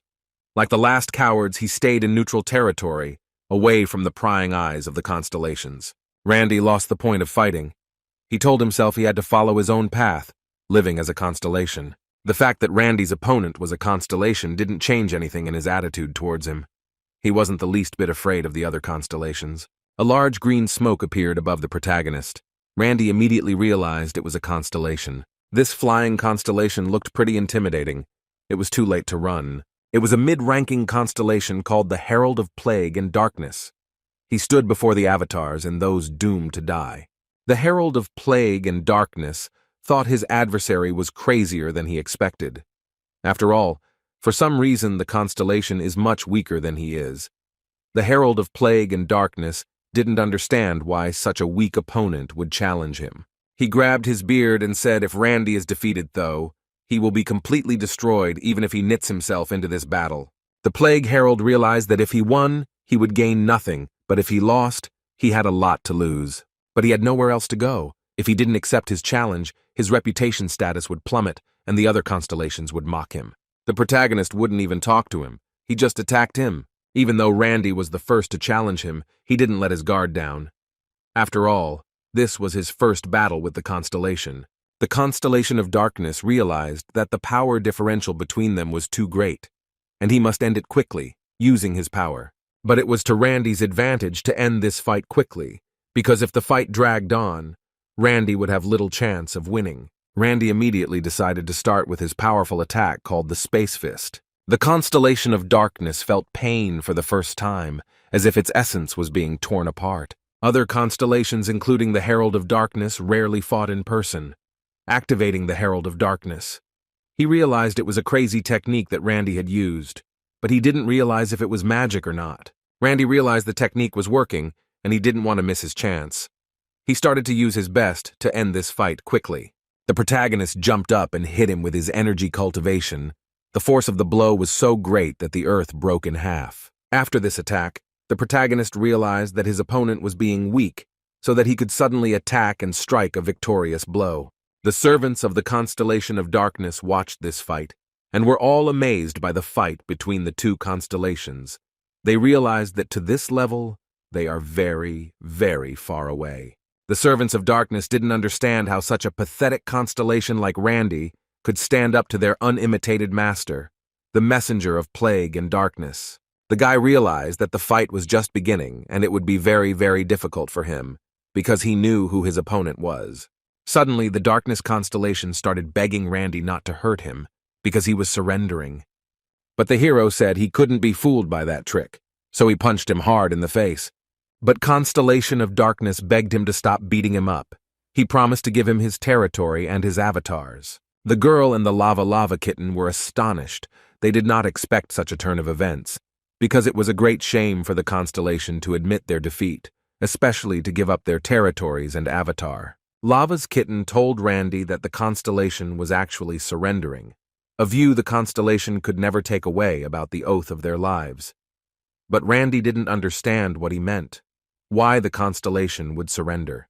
Kitten says if a constellation is badly hurt, it can surrender. The protagonist smiled. He didn't expect the victory to be so easy. After the victory, Randy's skills improved dramatically. His body began to glow with yellow flames. He felt much stronger than he was. Then Randy held his hand out straight and said that his martial arts were in good condition, for they worked even on the constellations. Randy felt a strange sensation. He began to feel rivers of pus and buildings from the rotten river of tumors. Randy began to feel each avatar, for these were his new avatars and his new kingdom. But when Randy looked at them, he almost threw up.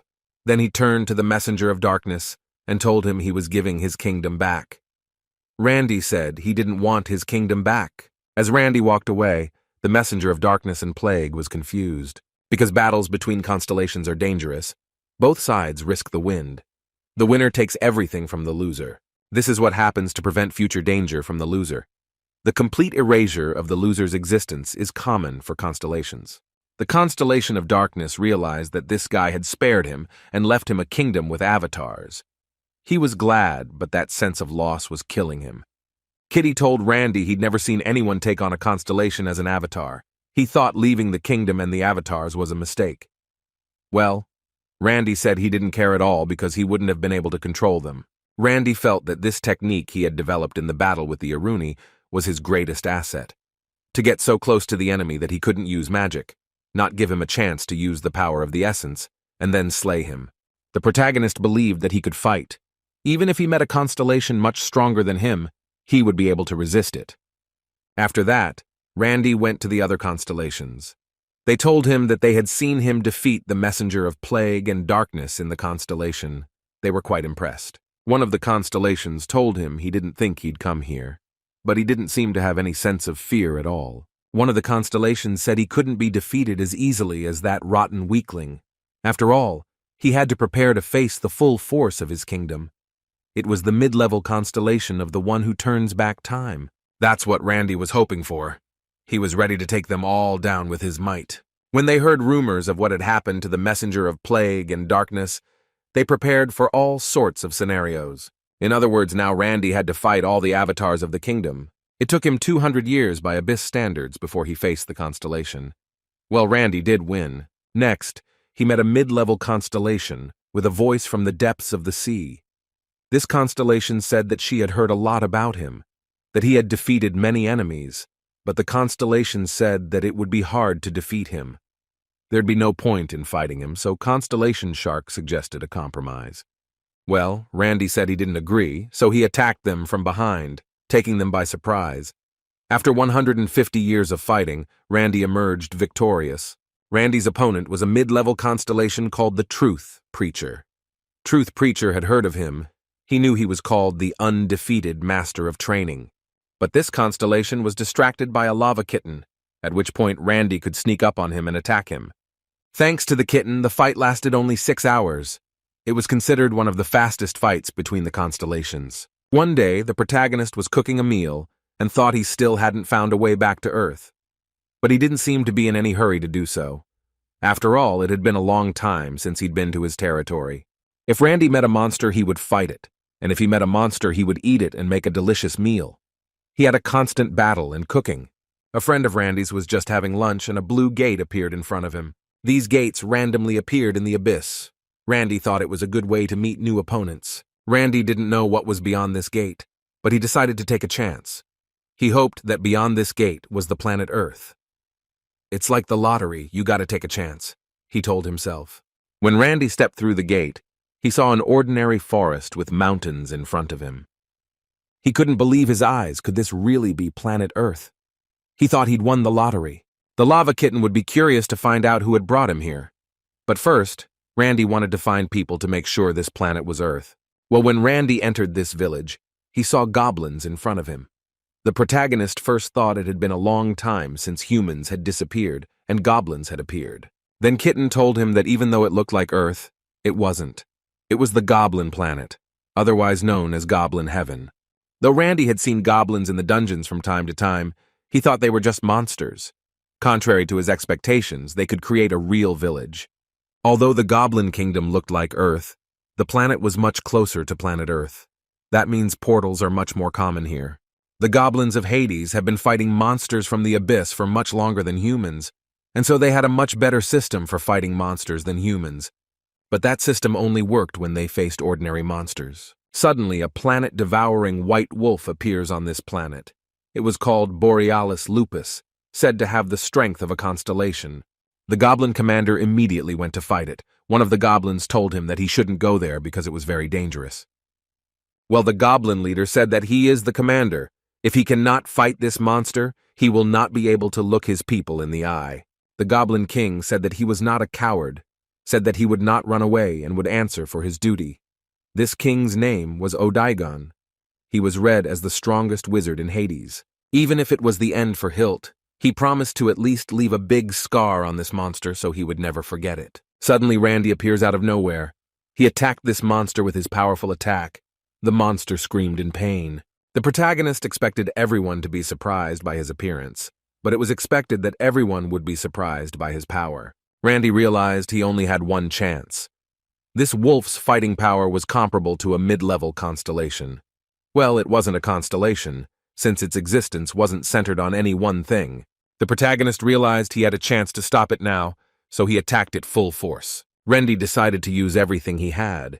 He flew 60 meters high and began to release blue energy from his body. The wolf was unable to fend off this attack and was defeated in one blow. After this victory, Randy's skills improved even more. Luckily, everything went according to Randy's plan, and the fight didn't last long. The protagonist always felt a sense of crisis when facing constellations or monsters comparable to them. Randy realized that these are creatures that mortals dare not confront. Kitten said that such powerful beings have little or no experience fighting an opponent equal to them. The kitten praised Randy for his strategy. Randy thanked him for it.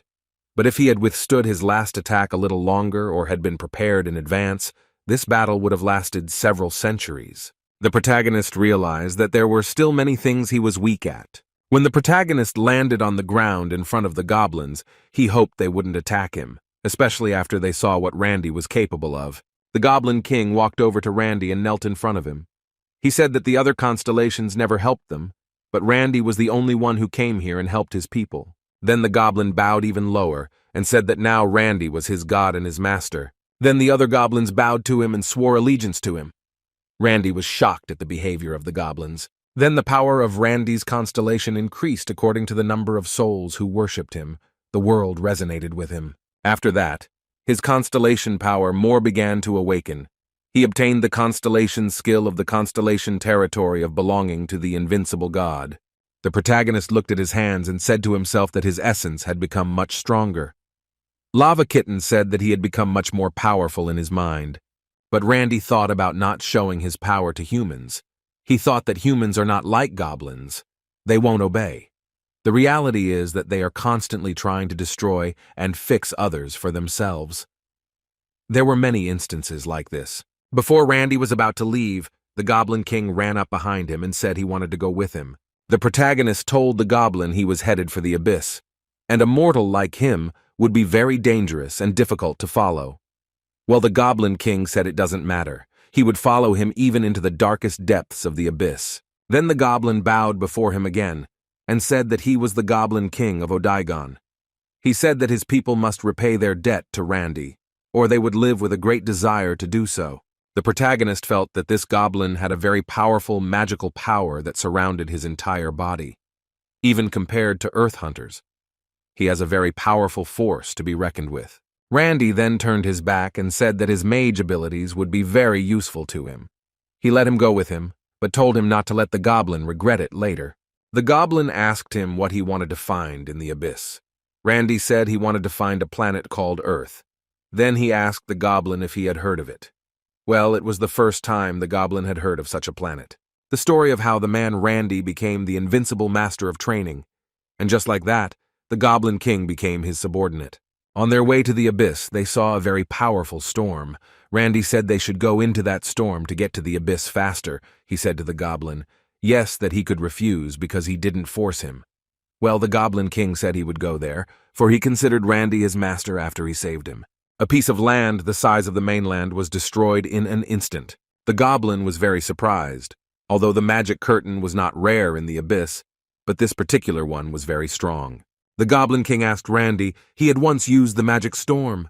Ren, I said if done right, it is a very fast and good way to travel in the abyss.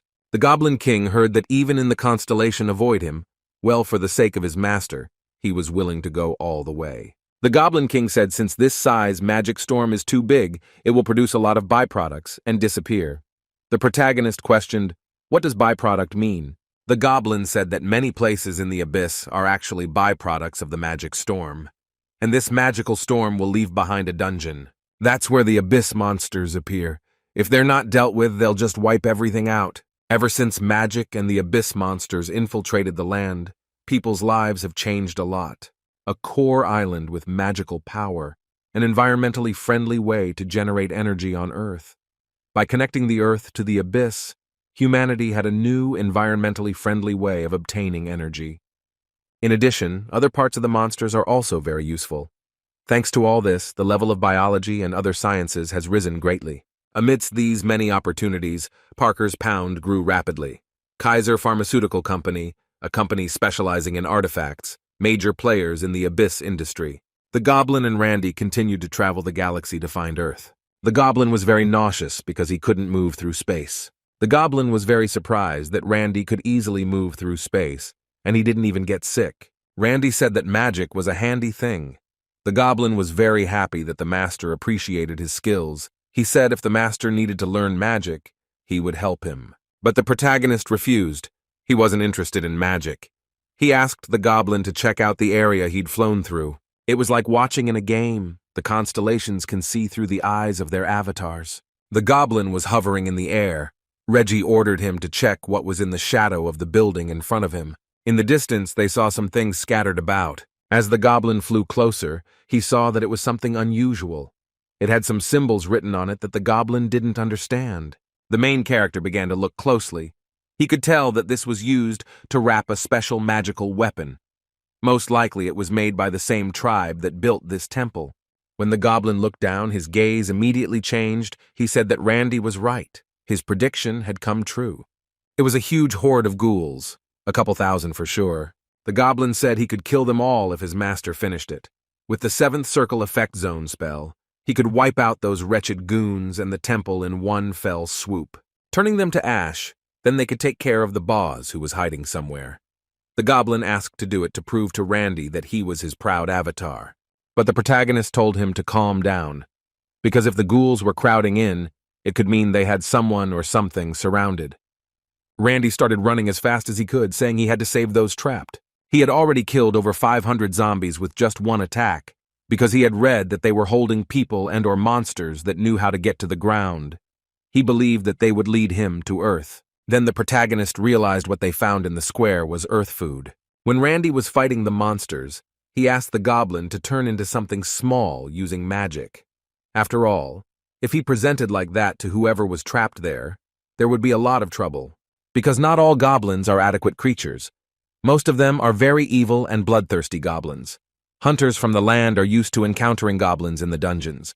The goblin was furious, for he didn't understand how he could be considered a monster since he was very kind. Randy sighed heavily and said that such people, and he had to accept it, it would be better for him to reincarnate. The goblin began to transform. He could use the magic of the sixth circle polymorphism. The goblin transformed into a very handsome man. He immediately said that among goblins he was known for his beauty. Randy was very surprised because he looked like a perfect man and he was dressed like a wizard. Randy noticed that the zombies just surrounded the hunters and did nothing. He wondered what kind of boss was here. The zombies started climbing up the rock. The goblin said that if they had intelligence, they wouldn't just surround this mountain. Maybe sending zombies is all he can do. Then there was a very high probability that Gulai was controlling a really strong army. In the abyss, these zombies were known as the Gulai Kings. They were quite strong and fearsome. King Ghoulie Taran. It's a monster made up of thousands of ghouls. Those who see only ghouls and try to find the one who controls them risk suffering a surprise attack. The goblin in a human body then made a verdict that they are not very dangerous. For most, they are not much of a threat. But those whose skills are above average are crushed by numbers. There was a group of hunters in captivity. They were very careful with their food because they realized that they were here for a long time. They did not hope that someone would rescue them. It was their 28th day of captivity. The first day they lost some of their provisions, but they found a shelter underground where they could hide from the ghoulies. Then they managed to close the door, but they couldn't get out because they were surrounded by thousands of zombies. One of the zombies almost got to them, but was swatted by the stone door. Then one of the hunters used the arrow flame to kill him. The commander banged his head on a rock and cried. He realized that he had let his team down. But there was no other way out. His team had spent a month without being able to do anything. Randy shows up and kicks the stone door down with his strength. It was quite a surprise because they didn't expect to be rescued. The main character immediately asked them if there was anyone from planet Earth. The captain was shocked. He thought they were just going to die. He didn't expect anyone to save them. The other hunters started to rejoice very much. My eyes were tears of happiness. They thought it was a rescue team coming for them. One of the hunters said that his team were idiots and they should get ready to fight. This hunter's name was Gan, and he read that these were not liberators, but their enemies who wanted to kill them. He pointed his finger at them and said that the restrictions on entering the dungeon would only allow one person. How could there be two? Randy held his head up and said he didn't realize there was a one-person limit. He apologized for the misunderstanding. The protagonist said he didn't come here through the dungeon entrance. Then Gon asked him how he got here. He said they came here through the abyss. They had a long way to go, and you could see the surprise on the hunters' faces. Randy made up a story that they were lost in the abyss. After the gate was opened, accidents often happened. Many were drawn to the gate or the dungeon where they disappeared. Most never returned, but there were some lucky ones who did. But Hunter Gan didn't continue to believe them. He asked them how they could prove it. How could they prove they weren't monsters, but real people? Randy said it didn't matter if they believed him or not. Even if they didn't believe him, they had no choice. After all, they were two energetic individuals of unknown strength who could have come here from the abyss. And exhausted, conflict-torn hunters who had been starving for a long time. Simple hunters below B rank. Then the hunters agreed with him. Even if they don't believe in this situation, they have no choice. The protagonist said not to be so suspicious of their saviors. Anyway, you're all from planet Earth. The commander asked what happened to the 1,000 zombies that surrounded them. Randy coldly replied that they were all dead. The captain wondered very much how one man could have handled them. Randy then pointed his finger at the goblin who had transformed into a man. Randy said he was a great wizard. The protagonist remembered the plan to return to Earth, which he shared with his Alliance allies. He recalled them telling him to keep the attention of the Earth constellations away from him, to discreetly expand the number of his supporters. Instead of attracting undue attention, he was going to carefully scout the current situation on Earth. Hunter Gan asked if this was also the missing man from the Abyss. Randy replied that yes, he had an even more tragic story than he did, because he had lost his memory. The people started to feel sorry for him. The goblin could barely contain himself from sassing them. He thought to himself that these lowlifes still felt sorry for him. Hunter Gang asked Randy if he was a mage too, because they couldn't have done it alone. The protagonist smiled and said he wasn't a mage. He used martial arts. After saying that, Randy noticed that all the hunters were stunned by his answer. After all, to reach such a level with just martial arts was simply impossible for them. He couldn't believe his words. After all, he was using martial arts. This was the first time he had ever seen such a thing. He wondered how long ago he had fallen into the abyss. The main character asked them why they were looking at him so strangely. Gan replied that they were very surprised, and that they had not seen a martial artist for a long time. You're 90% more into magic now. Randy started to tell them that when he was in the abyss, martial artists were not honored at all. Randy asked what year it was. They told him it was 2039. Then they realized he had been in the abyss for 30 years. Everyone looked at him like he was crazy. The record was 28 years. But this man is in a mental institution, so Randy set a new record in the abyss. After that, Randy showed his fighting skills. He threw a huge rock and smashed it into small pieces with one kick. Everybody's mouths were open in amazement because it was the first time they'd ever seen it. Randy thought that they must really have no martial artists there. He was upset that nothing had changed in 30 years. They started to go outside because the dungeon was set up so that zombies were only ordinary monsters, but also a mob forming a boss. They wanted to take out all the monsters to clear the dungeon, so they only had one choice to break free. We have to finish off the rest of them. One of the hunters asked the goblin in a human body. He was thought to be a ranked hunter who rebelled against Richard. They thought he had lost his memory and started to feel sorry for him. The goblin thought he would let them do what they wanted because the protagonist asked him to behave carefully, but to him it was very disgusting. Gan told Randy that it is hard to find a strong hunter who can lead other high-rank dungeons. Randy replied that he was aware of this and asked why they were so polite. Gan replied that they are their saviors. Since he had been in the abyss for 30 years, they considered Randy an old man. Randy became very uncomfortable with his age and asked them to consider only his earthly age, 28. The protagonist noticed that all the hunters were starting to approach the Odagon. He turned to the other hunters and said, "Even though Odagon is a powerful mage, why don't they approach me?" Randy was outraged. Gan said it was because he was a martial artist. Randy was very upset that they disrespected a martial artist so much. Then he started talking about a ranking martial artist, and it was Master Li. But the hunters were amazed by his words. They said that in 2009, just as Randy had fallen into the abyss, like Randy, there were hunters who chose the path of martial arts, even though martial arts were considered inferior to magic. Most of these hunters traveled to China instead of their greatest concentration. Though the martial masters were weaker, with the recruitment of more disciples, the revival of the martial arts era was possible. Also, there was a living legend reached the rank. Martial arts had a bright future. At least that's what everyone thought. When there was no shocking news on TV, in that news it was that a master was involved in a rank manipulation scandal. In 2011, similar scandals came to light, in China, America, and other countries. In simple terms, hunters were bribing judges to change their ranks. S ranks became B ranks, B ranks became A ranks, and they played heroes. Randy's reaction was one of surprise. Then Mr. Whether he was also considered a ranked hero of China, but he was actually a rank B. After saying that, Randy's world turned upside down, because to him, Master Li was just perfect. He even bought pictures and posters of him. The hunter took him by the shoulder and said that after the scandal, the reputation of martial artists had suffered greatly. A lot of people have abandoned the martial arts.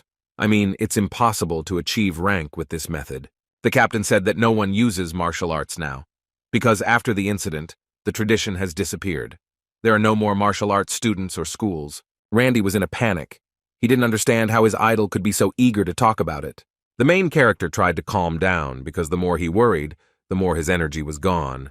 Sadness would only cause muscle atrophy. He asked the hunters if everything was all right on Earth, but the hunters didn't understand what he was asking.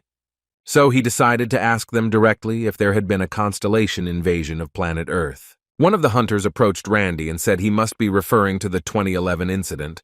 The hunter thought it was a real disaster. He asked Randy how he knew it had happened, since Randy was in the abyss. Randy was getting worried, because while he was in the abyss, the prophecy of the goddess had come true. He hoped he wasn't too late and the Earth was fine.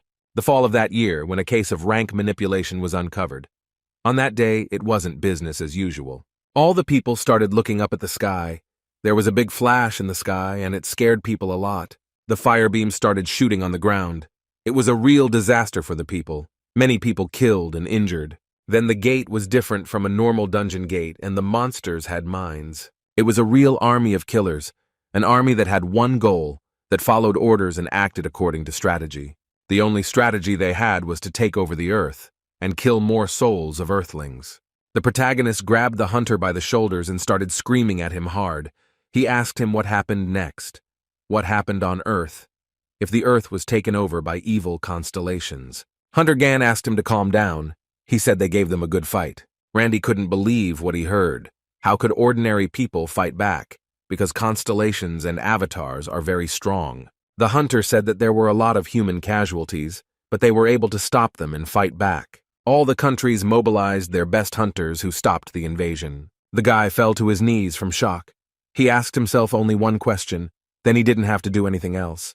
He didn't understand why he was skimming the abyss. He didn't realize the goddess's prophecy wasn't wrong, or she had miscalculated. Nightmare Constellation joined this conversation. For her, it was very strange, for this was not just a small skirmish, but a full-fledged invasion of the constellations. Even if a mortal sent their forces, would it even be realistic to stop them? It wasn't just a matter of different power levels. A constellation and a mortal are completely different. Even if there are many hunters, they are just like small insects to them. Randy agreed with the girl. It seemed very strange to him too. He asked them how the humans stopped the constellation. Gan replied that they didn't exactly stop them. It was more like a truce. They weren't sure if they needed to expand the territory they were occupying, and the people suffered too many casualties if you tried to retake the lost territories. But the people were very worried about whether the truce with these demons would last. And oddly enough, it still does. It was probably because the constellations promised to protect the land. The girl was sitting on the grass at the time, and she understood. She said if there were constellations here in the first place, it makes sense. Even if new constellations took over the land, they could transfer their power to the avatars and make them fight. Unlike Randy, constellations rarely fight on their own, but against Randy, they'd have to go out and fight in person. That's when the protagonist realized why the truce had lasted so many years. The invasion of the constellations had changed the hierarchy, and it was this that was causing the abyss to connect to the Earth. To avoid a full-scale war, a compromise was reached to restore the balance of power.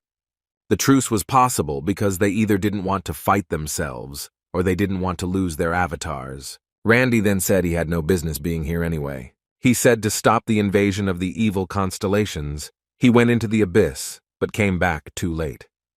The protagonist felt guilty for not being able to save people. Lava Kitten said it wasn't like that, even though they were a couple decades too late. But the situation was over. The girl also said that the truce can't last forever. There are so many other constellations in the abyss that may still decide to invade Earth. This meant if the situation worsened, the Earth would become a battlefield where constellations would fight for dominance over the Earth. Odagon spotted a living zombie and shot it with magic. The other hunters began to praise him, saying that his magic was truly marvelous. The hunter said he had never seen anyone use first circle magic like that, but the human goblin replied that it was only first circle magic. The hunters kept praising him more and more. This made the goblin very angry, because he realized that it was not sincere, and he held back, thanks to Randy's request. The main character watched it from the side and realized that the goblin would not last long. He could see that they were really pissing him off. Nightmare Constellation told him to be careful. The species on Earth is not enough to hide the power of existence. For there could be a great battle between the constellations. If Randy didn't properly conceal his identity, He could provoke a great conflict. Randy was well aware of this and said he would be very careful. The protagonist asked the hunter what they do with people who come back from the abyss. Hunter Hans said that they were given physical examinations and asked about their experiences. Most of them were just crazy. No one could stand the strain on their brains. After the invasion, there was a new law on Earth. It was forbidden to become avatars of evil constellations.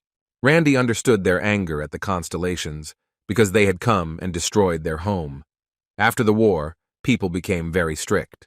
Anyway, the procedure is not that complicated. The hunter asked what country he was from. Randy answered that he was Korean. Hunter Gan said he would have a new citizenship. The main character approached the Odagon and told him that he had gotten enough information about the situation on Earth. Randy wondered what the skill level of the hunters was. Then the code from Lava replied that there's a spell called level estimation. It shows the level and characteristics.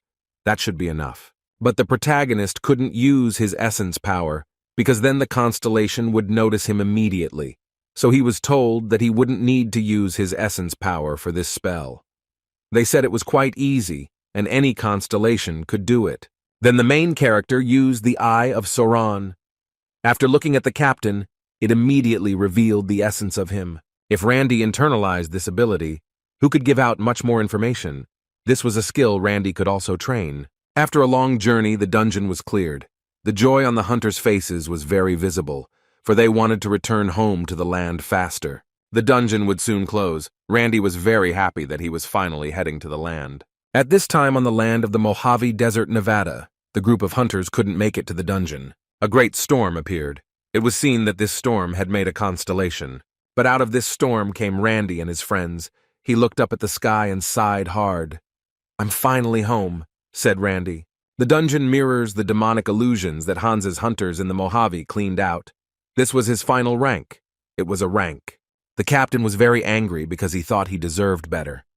He said it wasn't fair because there were thousands of zombies. He said the rank of a dungeon was determined by the strength of the boss.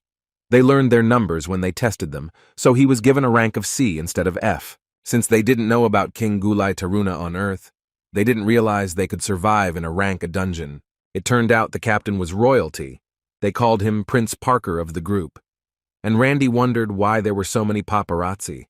It looked like his friend was a star. The goblin was quite surprised that the man was royalty, but you couldn't tell. Randy, lying on the couch, said a real king wouldn't be happy with him. Even though Randy wasn't that good at English, somehow they understood what it said. At this point, Lava's kitten says that Constellation Eye can see through lower entities, and adds that it would be strange if the constellation couldn't understand the language of mortals. At that moment, the doctor comes in and says the examination is complete. Randy is perfectly healthy. The doctor said she'd never seen such a perfect body. It was as if God had given Randy such a body. The doctor was very surprised. Randy's mental health seemed to be excellent, too. The doctor said that 30 years would be a difficult rehabilitation. If Randy wanted to, he could move to another country, and they would help him. He smiled sweetly and said he'd think about it. At that moment, a man came up to the goblin in a human body and told him not to worry if he lost his memory. He promised that the American government would help him regain his memory. Well, the goblin told them the same thing, that he refused and he would follow Mr. Randy. The journalist asked him what was going on in the abyss, why he was so attached to him. The guy laughed and replied how would he know, because when they met, he had already lost his memory. Randy wasn't going to tell the whole truth, so they decided to make up a hoax. He didn't want to reveal to people that he was a constellation. The reporter suspected it was because of the first person he met after losing his memory. The reporter asked Randy if he had ever considered moving to another country. They urged him to move to America. They said there was no better country for a hunter than America. But Randy was totally against it. He always said he'd think about it, but he realized he'd never leave. The 4 journalists started whispering behind Randy's back. They were curious to know more and more about him. He was the first person who had been there for 30 years. The goblin told Randy that with his magic he could easily overhear them. Randy agreed. He was curious about what they were discussing. Randy heard what they were talking about. They wanted to force him to move to America. They had a plan to give him a lot of money and buy him an expensive house. They thought it would work. They wanted to send a spy to him so other countries wouldn't lure him to another country. Goblin asked Randy if I could get rid of them, but Randy immediately calmed him down and told him not to make life so difficult. Randy wanted to get a hunter's green card, and to get a hunter's green card, the returnee had to go through a lot of procedures. The professor told Randy that he would now change the amount of his mana. He asked him to pour his mana into the crystal ball. When Randy did, the crystal ball just burst. The professor couldn't believe his eyes because it was the first time he had ever seen such a thing. After the ball burst, the protagonist said he still had a lot of mana left. Randy turned to the professor and said he needed to improve his rank beyond 30 years ago. The bow crystal ball, created to measure mana, contains many times more mana than a normal hunter has. A lot of hunters couldn't handle this orb, because when a hunter puts mana into it, the color of the orb changes to show his rank. Randy said he wasn't used to holding back, but he had his own reasons for using all the power. The girl realized that he did it on purpose. She was worried that he didn't overdo it so that he wouldn't be noticed by other constellations, because Earth is different from the Abyss. It has its own rules. The protagonist could easily find strong opponents in the Abyss, but you can't do that on Earth. Randy wanted to get a rank A because no one had ever gotten a rank A in martial arts. If he wanted to get a hero rank, he should raise his rank at every opportunity. The protagonist wanted to see what rank he had gotten. He was very surprised to see that he was still rank C. He was even more surprised that the card said his age was 57. Even though Randy wasn't aging a bit in the Abyss, he was still 28. The captain of the hunters came up to them. He said that Randy had saved his life. Now he had to repay him for it. He asked them if they could stay on the land after 30 years of absence. He wanted to take them home and told them to feel free to stay as long as they wanted. They agreed because they had no other choice. They got into a luxury limousine and drove home. Randy asked Richard when he was going to give away all his savings. Richard didn't expect such a question. He couldn't understand what he was talking about. Randy smiled and said he heard him say he would give away all the jewelry if someone asked him. Well, it was all a joke. On the way home, a limo crashed into a Lamborghini. Randy was immediately worried that maybe an evil constellation had found out he was on Earth. But it was unlikely the constellation would come alone to fight him alone. When they got out of the car, they saw a man with glasses.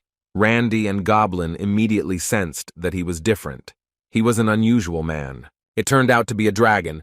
Richard immediately started to panic. It was obvious that this was a famous person. Well, Randy didn't realize who he was or who he was. He came up to Randy, didn't tell him he knew him. They'd known each other a long time. Then Randy recognized him. It was his former boss who had encouraged him in his endeavors. Richard's guards were all amazed because his boss was a star. They called him a dragon, for he was a hunter of rank. Then Randy heard from the guards that he was one of the strongest hunters on this earth, and he got married last week. It was his 19th marriage. He couldn't believe his boss had grown so much in hunter knowledge. Randy remembered him urging him not to go after monsters a rank above their strength. Let's go back to 2011, when evil constellations simultaneously invaded the world. Back then, they were called the Soul Scourge. Every hunter fought against the monsters, and the head of the invincible Huang clan was also among them. Thanks to the efforts of these hunters, South Korea was able to resist the invasion. After this incident, they were called heroes. The government also called them heroes to the world, but they received nothing but the title. And after this incident, he moved from Korea to America. After all, their hunters were treated much better and paid more. He got good support, caught some monsters, started a company, and appeared on TV a couple times. And that's how he became a superstar. The boss said Randy hadn't changed a bit. He was still just as quiet. He remembered the letter Randy left before he went into the Abyss, and after that he disappeared for 30 years. Some people started saying that Randy was dead and should be reported dead, because no one had ever come back from the Abyss before. The boss said they even held a memorial ceremony in Randy's honor. They were very surprised to see his name on the list of those who had returned from the Abyss. Then the boss turned to Richard and asked him why they were riding in his car. Richard replied that he just wanted to pay him for saving his life. The boss took him gently by the head and said he thought he was taking them to some estate to tear them apart or something. Just think what a grateful reason that would be. Randy looked around at the city, and it looked like it had been 30 years because there were a lot of cars flying around. This town was Los Angeles. After his brother arrived, hunters came here, hungry for fortune and glory. Clans of hunters, hunters who want to be part of those clans, and hunters who want to do business with hunters. This place became a hunter town, and when the boss came to the States, he asked for immediate reports on who came back from the abyss. If they missed any, he'd move to another country. Randy looked out the window and saw that there were a lot of people outside. He wondered why there were so many of them. The boss said they were waiting their turn to meet him. Randy didn't understand why they were there. He said the people wanted to ask him for a chance and said he would explain it to Randy later. Randy was very surprised to see that there were pandas in his house. The boss said he got them from the Chinese government. One of his employees thought it was too much. But the boss didn't bother with him. He asked him his name and then fired him. When Randy saw this, he was shocked. He said his boss had turned into a shitty person. The boss asked why. Randy didn't understand how you could fire a man for one mistake. But the boss didn't agree with him because he was paying him a lot of money. Then the boss called his secretary. He asked him how long he had been working here and how much he had earned. The secretary said he'd been working here 2 weeks and made $230,000. But Randy didn't agree with him. He said it wasn't about the paycheck. After all, he had treated them badly. The boss said he warned them when he hired them because they get the highest paycheck. If they make a mistake, he fires them right away. Randy said that Hyung, as the former head of his clan, should be a role model. One of the boss's assistants gave a short talk about the events on Earth that happened in the last 30 years. She talked for over 30 minutes. Then Randy learned that evil constellations had taken over China, North Korea, Central Europe, South America, and Mexico. Because the evil constellation invasion of North Asia was May 2012, and South Korea, where Randy was born, was not occupied. In fact, it was one of the countries that handled the invasion well. But afterward, many Koreans left the country. Their immigration played into America's hands. Randy asked about the head of the clan. He wondered when he left Korea. Randy wondered what his boss had been through. After all, women had always despised him before. And he was hesitant to go to the dungeon. Well, after living to be 70 and having 19 marriages, he's a rank dragon and swimming in money. Then Lava Kitty suggested that Randy make him his avatar. But he was hesitant, for he didn't really trust this boss. Randy started thinking about how he was going to tell him because it seemed really weird. Randy thought that if he explained it well, the boss would understand. But the main character decided that he would try to take him on as an avatar. Vitya, the head of the clan, wouldn't give up and had been looking for him for all 30 years. Randy read him as a trustworthy man. So he didn't really want the boss to get involved in constellation business. The next day, he and the boss went to the gaming gym. After that, the boss used magic. The lava kitten was very surprised and said that it is the magic of the other side of the world. Because this magic is popular among the constellations, mortals don't know how to use it. The boss said that on the other side of the world, if Randy got hurt in battle, nothing would happen to him in real life. It's like an incredibly immersive game. Constellation used this kind of magic to train their avatars. Randy asked boss how he learned about this magic. Randy thought he learned it from Constellation. But the boss replied that it was a very common magic. Then the boss thought about it and said that maybe the Constellation had taught it to someone. The protagonist was very surprised. For such a military training ground, Earth hunters are very well prepared. Well, the boss corrected him immediately. He said that this training ground is more for sport. A lot of hunters appeared on the hologram. It was called a hunting sport. They called it the 6-Star League, a game where 6 hunters battle it out against another team. Of course, this game has a lot of rules. Killing monsters, time attack, and death fights. Randy wanted to try his hand at this game. The program asked Randy to limit his power, otherwise the other side of the world might collapse. Randy realized that it was human magic, and it was not strong enough for the constellations. Randy was surprised because after they limited his power, he felt like he was strapped to something heavy. The boy realized that his power was increasing, while he was fighting the limited powers on the other side of the world. The kitten said it was a good opportunity. The other constellations can't watch him when he's in the dungeon on the other side of the world. However, he could still use the power of essence if he wished. But Randy still wasn't 100% sure if he should reveal Hyuna and make him his avatar, because as Randy had said earlier, he didn't want to interfere with someone's peaceful fate. And it's not Randy's style to be in charge of avatars to begin with. Kitten said, if he fights a constellation, there will come a time when he'll need avatars. It's pretty rare for a constellation to fight alone. Randy said that the magic of the other side of the world makes hunter training look much more realistic. But the boss again said it's not training. It's a sport that's the best and most popular sport on Earth. Then Randy realized they weren't doing it to train, they were doing it for fun. The sport evolved from a competition where hunters fight one-on-one. Most people loved the sport. Randy was confused. All he could think about before was the crisis on Earth. He kept practicing and worrying that he wouldn't make it. Worried and kept looking for a way back. Then Randy said that the hunters on Earth had become sports stars. Well then Kitty said that Raid had to learn that constellations are known and SSL and WCHO. Randy may not realize it because he didn't have avatars, but for constellations with avatars, it's like indirect warfare. Probably the spread of magic, the other side of peace on Earth, somehow mediated warfare. Then Randy had a thought. If they're doing this, maybe they're spreading magic on purpose, in order to find new avatars, and because of this game, very few hunters go underground. Then Randy asked the boss why people become hunters if they don't go to the dungeon. The boss said it was for the money and the glory. If a man likes a sport, he can try it. With a little success, he'll make more money than he'll ever be able to spend. Everybody lined up in front of the boss's house wanting a chance. Then the boss said enough talk and asked Randy why he went to the abyss. He thought he'd been cheated. Then Randy said before he explained everything he wanted to ask a favor of the boss. Randy asked him to raise the limit of magic power on the other side of the world. After all, he was sick of the limit. Then the boss shouted that it was a room for hunters a rank. Randy replied that he was a rank plus. His skills couldn't be properly evaluated. Randy said he broke a measuring device, but that wasn't enough to get him promoted. The boss was shocked to hear this. He noticed how Randy had changed a lot. The boss said they'd been bribed and he'd help bring justice. The boss noticed Randy was uncomfortable. He realized Randy had become really strong.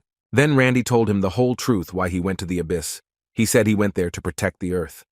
Then Randy told him the whole story of his journey into the abyss. Then the boss realized that he had been hanging around and became a constellation, and now he was back here to protect the Earth. Boss came up to him and started saying he wouldn't believe it. He read that it's impossible for a man to become a constellation. Then Randy said he'd prove it to him and show him what he could do. Then the boss realized that's why Randy asked him to raise the power limit here. Then Hyung was going to spar with Randy. He was curious to see what he could do. The boss was not weak, because when he died, he gained a rank A skill and activated a level up through death. The boss jumped up and was about to attack Randy. Randy noticed that tattoos were starting to appear on his body, called artifact tattoos. Then the boss attacked him with a magic missile technique. Purple beams started flying around the boss. But Randy was calm. He didn't need to dodge. He concentrated a small energy in just one finger. That beam flew right over his head. The protagonist did it on purpose so he wouldn't kill his comrade. Then the boss realized he wasn't weak, but he didn't realize Randy's strength yet. He knew he had to make his opponent focus on defense by attacking before they did. Then boss used the sixth circle magic technique of lava path. Lava appeared around him. Randy was surprised by his skills and asked him when did he learn it. But boss thought he was looking down on him, didn't want to put him in his place. Then he made a straightforward attack and attacked him head-on, shooting him with his red ray. Randy noticed he was using sixth circle magic again. Then Randy used his shield technique. Boss's attack didn't even come close to penetrating Randy's shield. There was a big difference in power class. Then the boss shouted something skill in China. A false rumor started to spread. Randy asked him what he meant. The boss replied that there are viral fake videos with similar skills as Randy's. The protagonist then remembered his idol Master Lee. He had not yet fully recovered from the fact that his idol was a cheat and a con artist. Randy looked at his hand and noticed that he had little energy left after the first use of the energy shield. I guess it was unavoidable since Randy's power was limited. Randy needed to control his power so that he wouldn't destroy the world back. After all, it had been a long time since he had fought as a human. Then the protagonist promised himself that he would maximize his effectiveness. He began to control his energy into one small ball. He concentrated it in one hand and threw it at the boss. The boss realized that things were bad, and he didn't have enough speed to dodge, so he used a quick teleportation technique. But he didn't have time to teleport. His magic was destroyed by a powerful aura. The boss took damage from the hit. He was very surprised by Randy's power. He didn't understand how his skill could be used so quickly. After that, Hyung decided to strengthen his body with magic. His body started to be covered with pink lightning. But Randy was very fast for him. He grabbed his right arm and knocked him to the ground. Then Randy said to him, "Are you trying to go into a melee against someone who uses martial arts?" He immediately started making excuses for himself, saying he was confused because he had never fought a martial artist before. After the fight, Hyun held his right hand and said that Randy had reached the highest level of martial arts. Randy told him that he had surpassed that level. After all, he has the supreme level, and if you go one step further, you can go beyond mortality. Then Hyun fully believed he was a constellation, because he thought it was very ridiculous of him. Then he asked him what Randy wanted from him. Randy said that he originally wanted to ask for help. Then he began his explanation. Although the constellations have agreed to a truce, the treaty is only temporary. For new constellations could emerge from the abyss at any time, and the constellations currently in a state of truce. They may be plotting to take over the land behind our backs, because the other constellations already have many servants on Earth and they're well known. On the other hand, Randy had to start from scratch, so he thought it was a disadvantageous proposition. Everything replied that the youngest of the clan had been protecting the land of the abyss for 10,000 years, and he was trying to act cool because he was older. Hyung then slammed his fist on the ground and said he'd be worried about Randy. Then he asked him what he meant when he said he wasn't going to ask for his help. Randy said that Hyung was living his life, so he didn't want to get him into trouble. He got angry when he said that. He yelled that he'd help him, and he was in a bad position not to accept his help. Hyung didn't want the man he knew to be dragged into a battle between constellations, but he realized that Randy wouldn't back down. The next day, they sat in a cafe and discussed the future from Earth. Hyung said that in his whole life, he never thought he'd make a pact with a constellation. He realized that to serve under a constellation, it meant selling his soul to them. Hen asked Randy, if he makes this pact, won't every action of his clan be monitored? Randy replied he wouldn't do that if he wanted to. Randy thought of a plan. The plan was to first hide the fact that he was a constellation. Then Hyung realized that he had to hide his power as well as the constellation so they wouldn't be burned. Randy said that anyway. He is going to continue to increase the number of servants while hiding the fact that he is a constellation. He said he would need servants when he encounters other constellations. Hyung was already setting himself up for the battle. He wasn't scared at all about how hard the battle would be, even if it was against a constellation. Randy said that the magic that is often used in sports is called alternate universe. It's also used by constellations. After all, it was quite strange that people participating in hunter competitions were using this magic. The reason why this magic is so widespread is because the constellations fight in this way. Because the servants of the constellations are sent to fight each other. There's a good chance that the constellations intended to make it a hunter-hunter competition so that they could more easily choose servants based on their level of effectiveness. But Goblin disagreed with Randy. He thought it was speculation. He didn't believe a constellation could look at such nonsense. Even now, most of the constellations were agonizing with boredom. In any case, Hyung realized that if the meadow were to be fought like the hunters on Earth, it could be a great advantage for him, since he had been in such battles. Randy thought it would be important to increase the servants. He should be the envy of the servants. Hyung said he knew what he was talking about. Randy had to become famous as a hunter. He should be the strongest hunter. After all, when the A-class dungeon opens, this is the type of hunter that the country's government will be begging for help. Even though people claim that their country's hunter is the strongest, they know deep down which hunter is the strongest. Then he said he understood and thought Randy certainly had the necessary abilities. But the problem is how they'll show them to the world. Hyung said he knows how many groups he's responsible for, and it's not just one clan.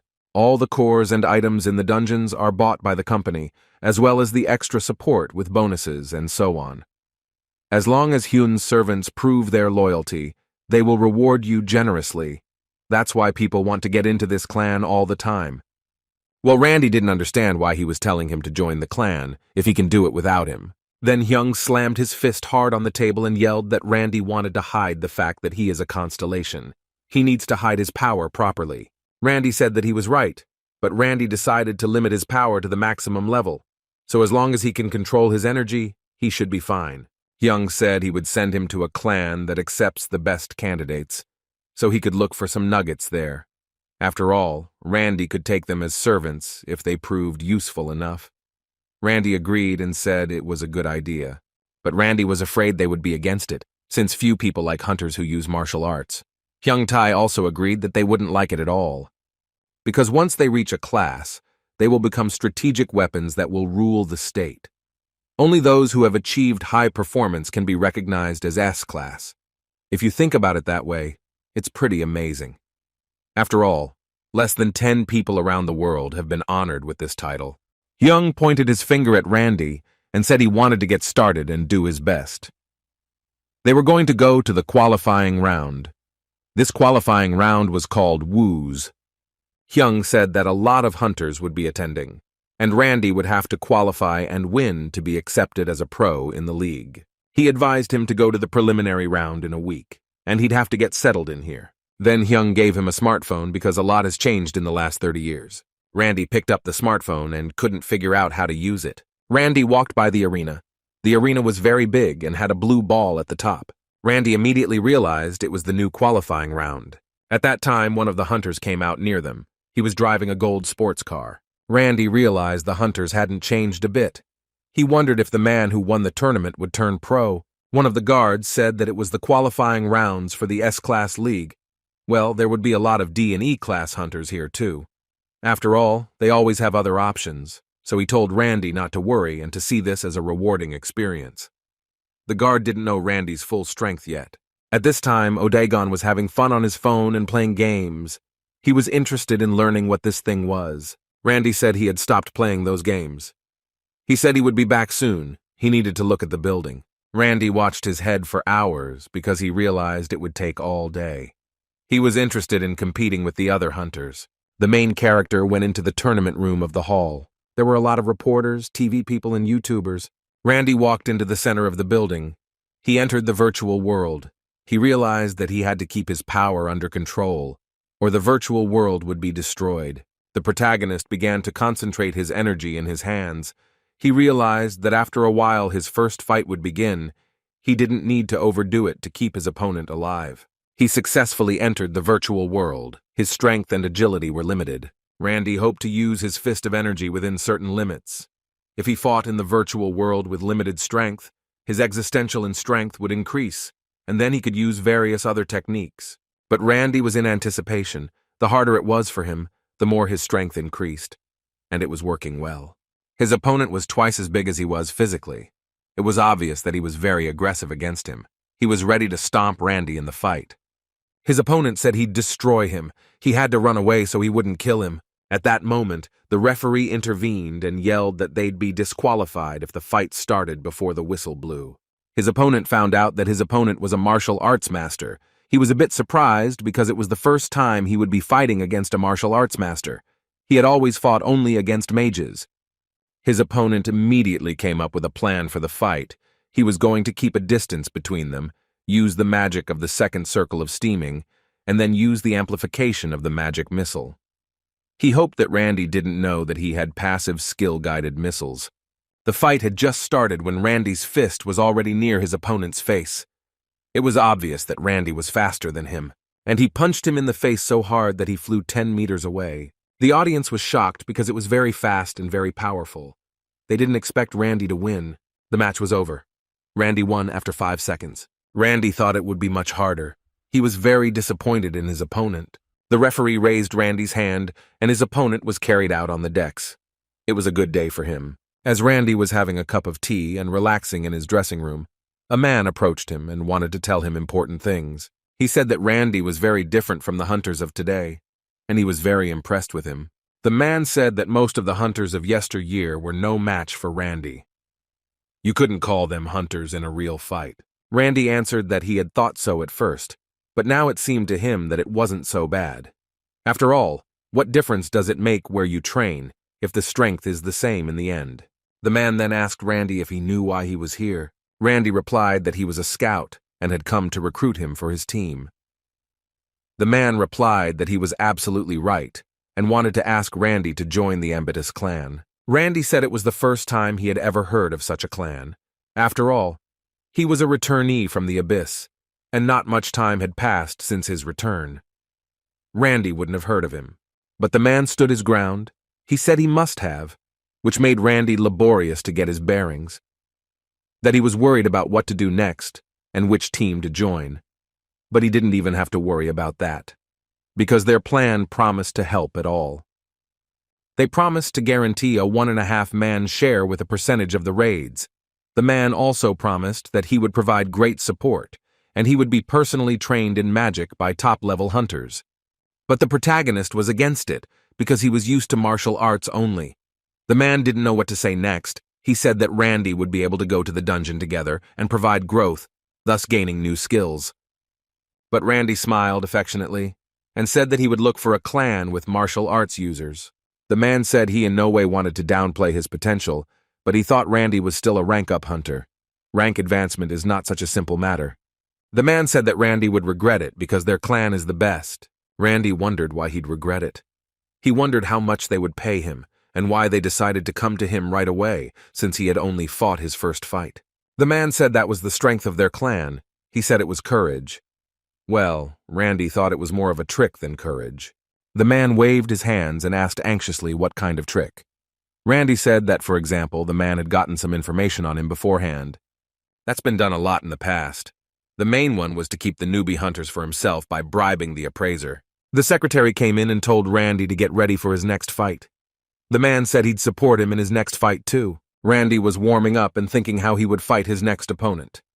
He didn't want to reveal his full strength yet. Randy decided to show what he could do first. He was itching for a fight.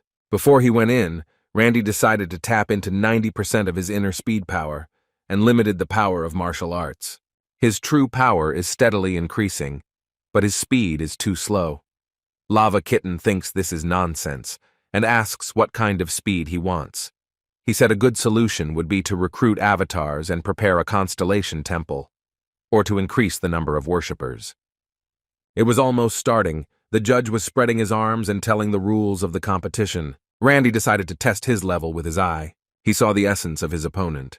His level was 81, strength 155, agility 80, stamina 68, mana 100, intelligence 63.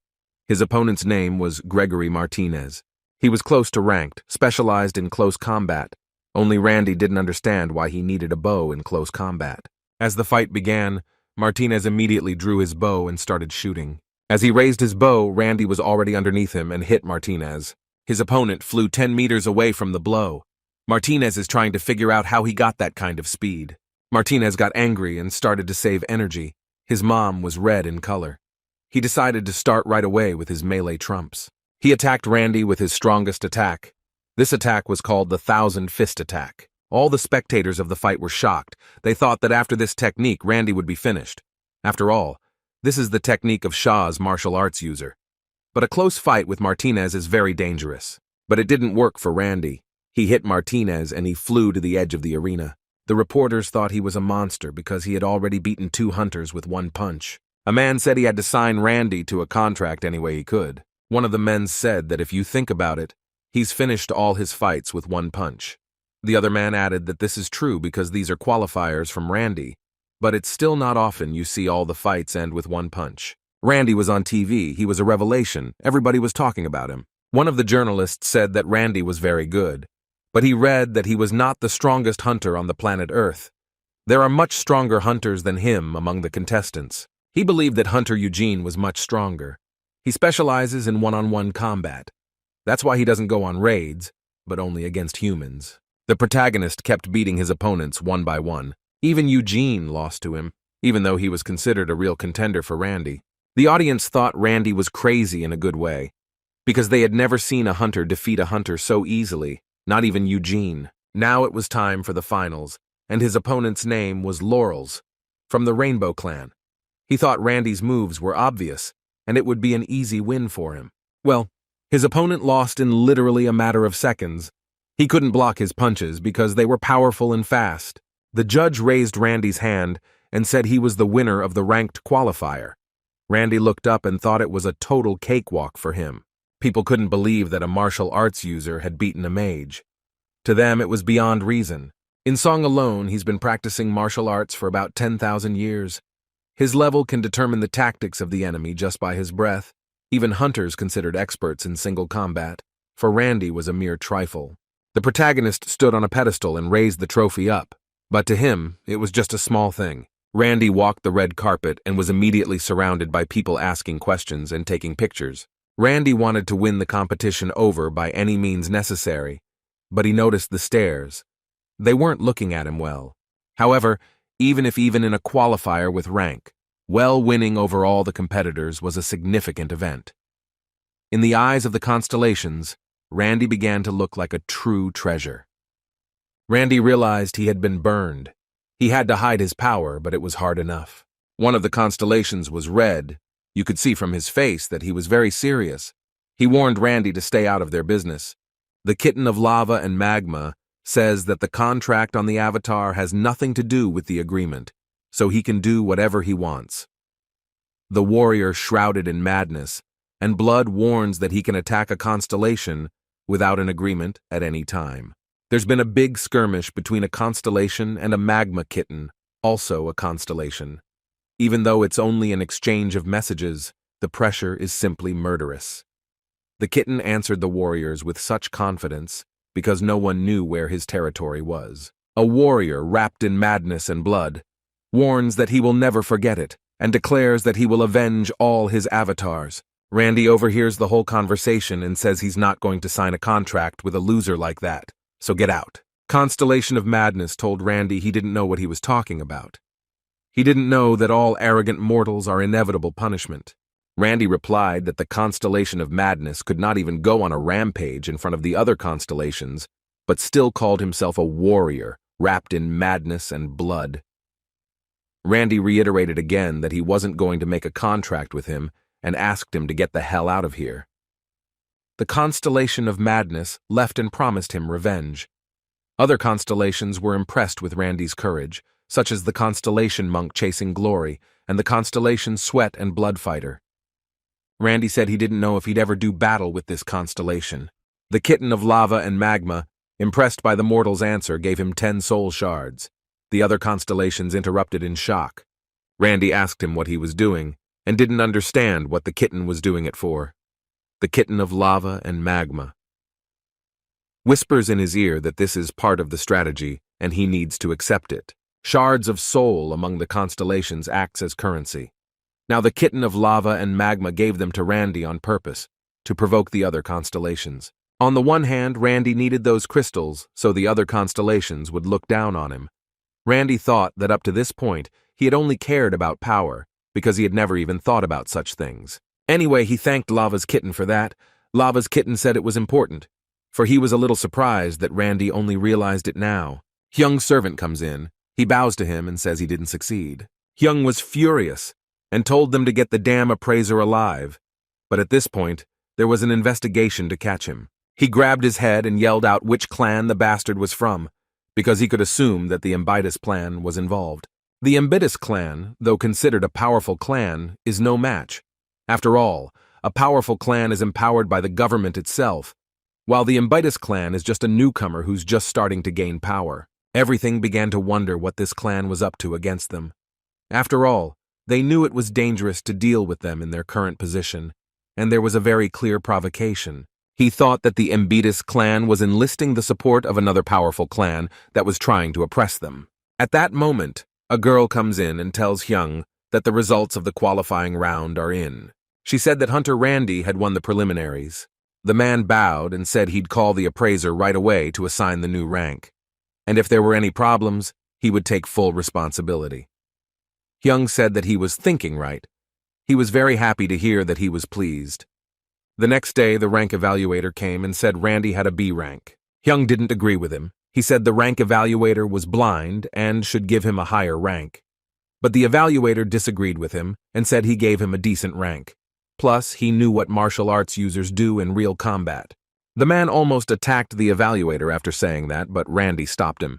He told Hyung not to embarrass him. Then the protagonist whispered in his ear that he had to be careful because the constellation was starting to show a lot of interest in him. And there's nothing wrong with taking things slow. Hyung calmed down a bit. He scratched his head and said that in any case, a rank of B is good too. Hyung said he wanted to get him into the Irako's clan, but if he was ranked, he'd be looked down on. Randy said martial arts users, even with a B rank, would be ignored. Hyung then tapped Randy on the back and said it didn't matter at all.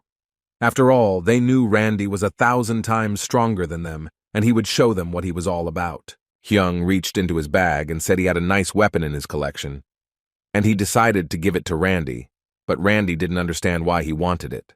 Randy said he didn't even know what he was getting him, Hyung said it would look so much cooler this way. He pulled out a very beautiful sword. You could see it was very sharp.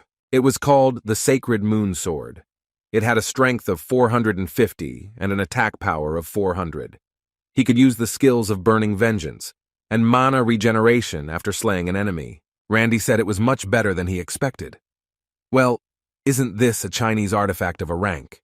Hyung said it was given to him in China. Randy said that's what all thieves say, but Hyung refuted that and said he was telling the truth, that the Chinese government gave it to him as payment for his help. Randy still didn't believe it was a rank weapon. At the time, China was on the verge of annihilation because of the invasion of the evil constellations in the north. He discovered several extreme problem dungeons, and from there, 3 rank A monsters broke out. The first monster was Ubume, the second monster was King Meihu, and the third monster was Baiji. Then Hyung went to help and received the gift of this. These 3 animals gave him strength. Then Hyung said they should forget about it because he wanted to introduce Randy to the manager. He said he already had a daughter. Randy couldn't believe it. He thought his daughter was his niece, even though they were about the same age, because Randy had been in the abyss for 30 years. The next day, Randy cooked a nice steak for the girl. He really liked cooking. She knew right away it was her favorite dish. It was Texas barbecue, brisket. Weighty pieces of meat marinated with seasonings and then smoked for a very long time. However, this spicy brisket turned out to be much more flavorful. The girl's name was Ain. Randy said the secret to the flavor was magic. There is actually a special magical flavor that cannot be compared to other flavors and aftertastes. Unlike the dishes, the meat that the Aina were given was abundant with magic. The Randy goblins looked at her and whispered because they didn't understand what was happening to her. Suddenly, she jumped up out of her chair and said Randy should become a chef because it was delicious. She suggested that Randy open a restaurant and she would be an investor. Randy was confused and said he liked Korean food better. When the food was gone, the girl suggested that they should get back to business and said she'd be Randy's manager and asked if he knew her duties. Randy replied something like overseeing schedules and movements, but the girl said a first-class manager is a little different. The girl said she knows what ability the hunter is at, what it takes to make him stronger. Analyzing all of that is part of her duties as a first-class manager. The girl said that she is a top class, and that she liked the way Randy handled his fights with confidence. And she and her daddy Hyung thought they needed a real raid team. Then the girl got up from the table and said that Randy was very uninformed. I know that the government gave this vegetable garden to rich MPs. That's the way the world is now, said the girl. She went to the window and said that the Ikoros clan was full of nutcases, but their abilities are commensurate with the pay they get. If Randy was going to join her, he'd have to be trained to match them. After that, the girl gave her number in case Randy needed him to call. After the girl walked out the door, she thought, as her father Hyung had said that he looked too normal for a returnee from the abyss, and he had a very huge amount of self-confidence. She wanted to teach him so that he could resist magic users. After all, he would soon have to face the monsters from the B-Rank League.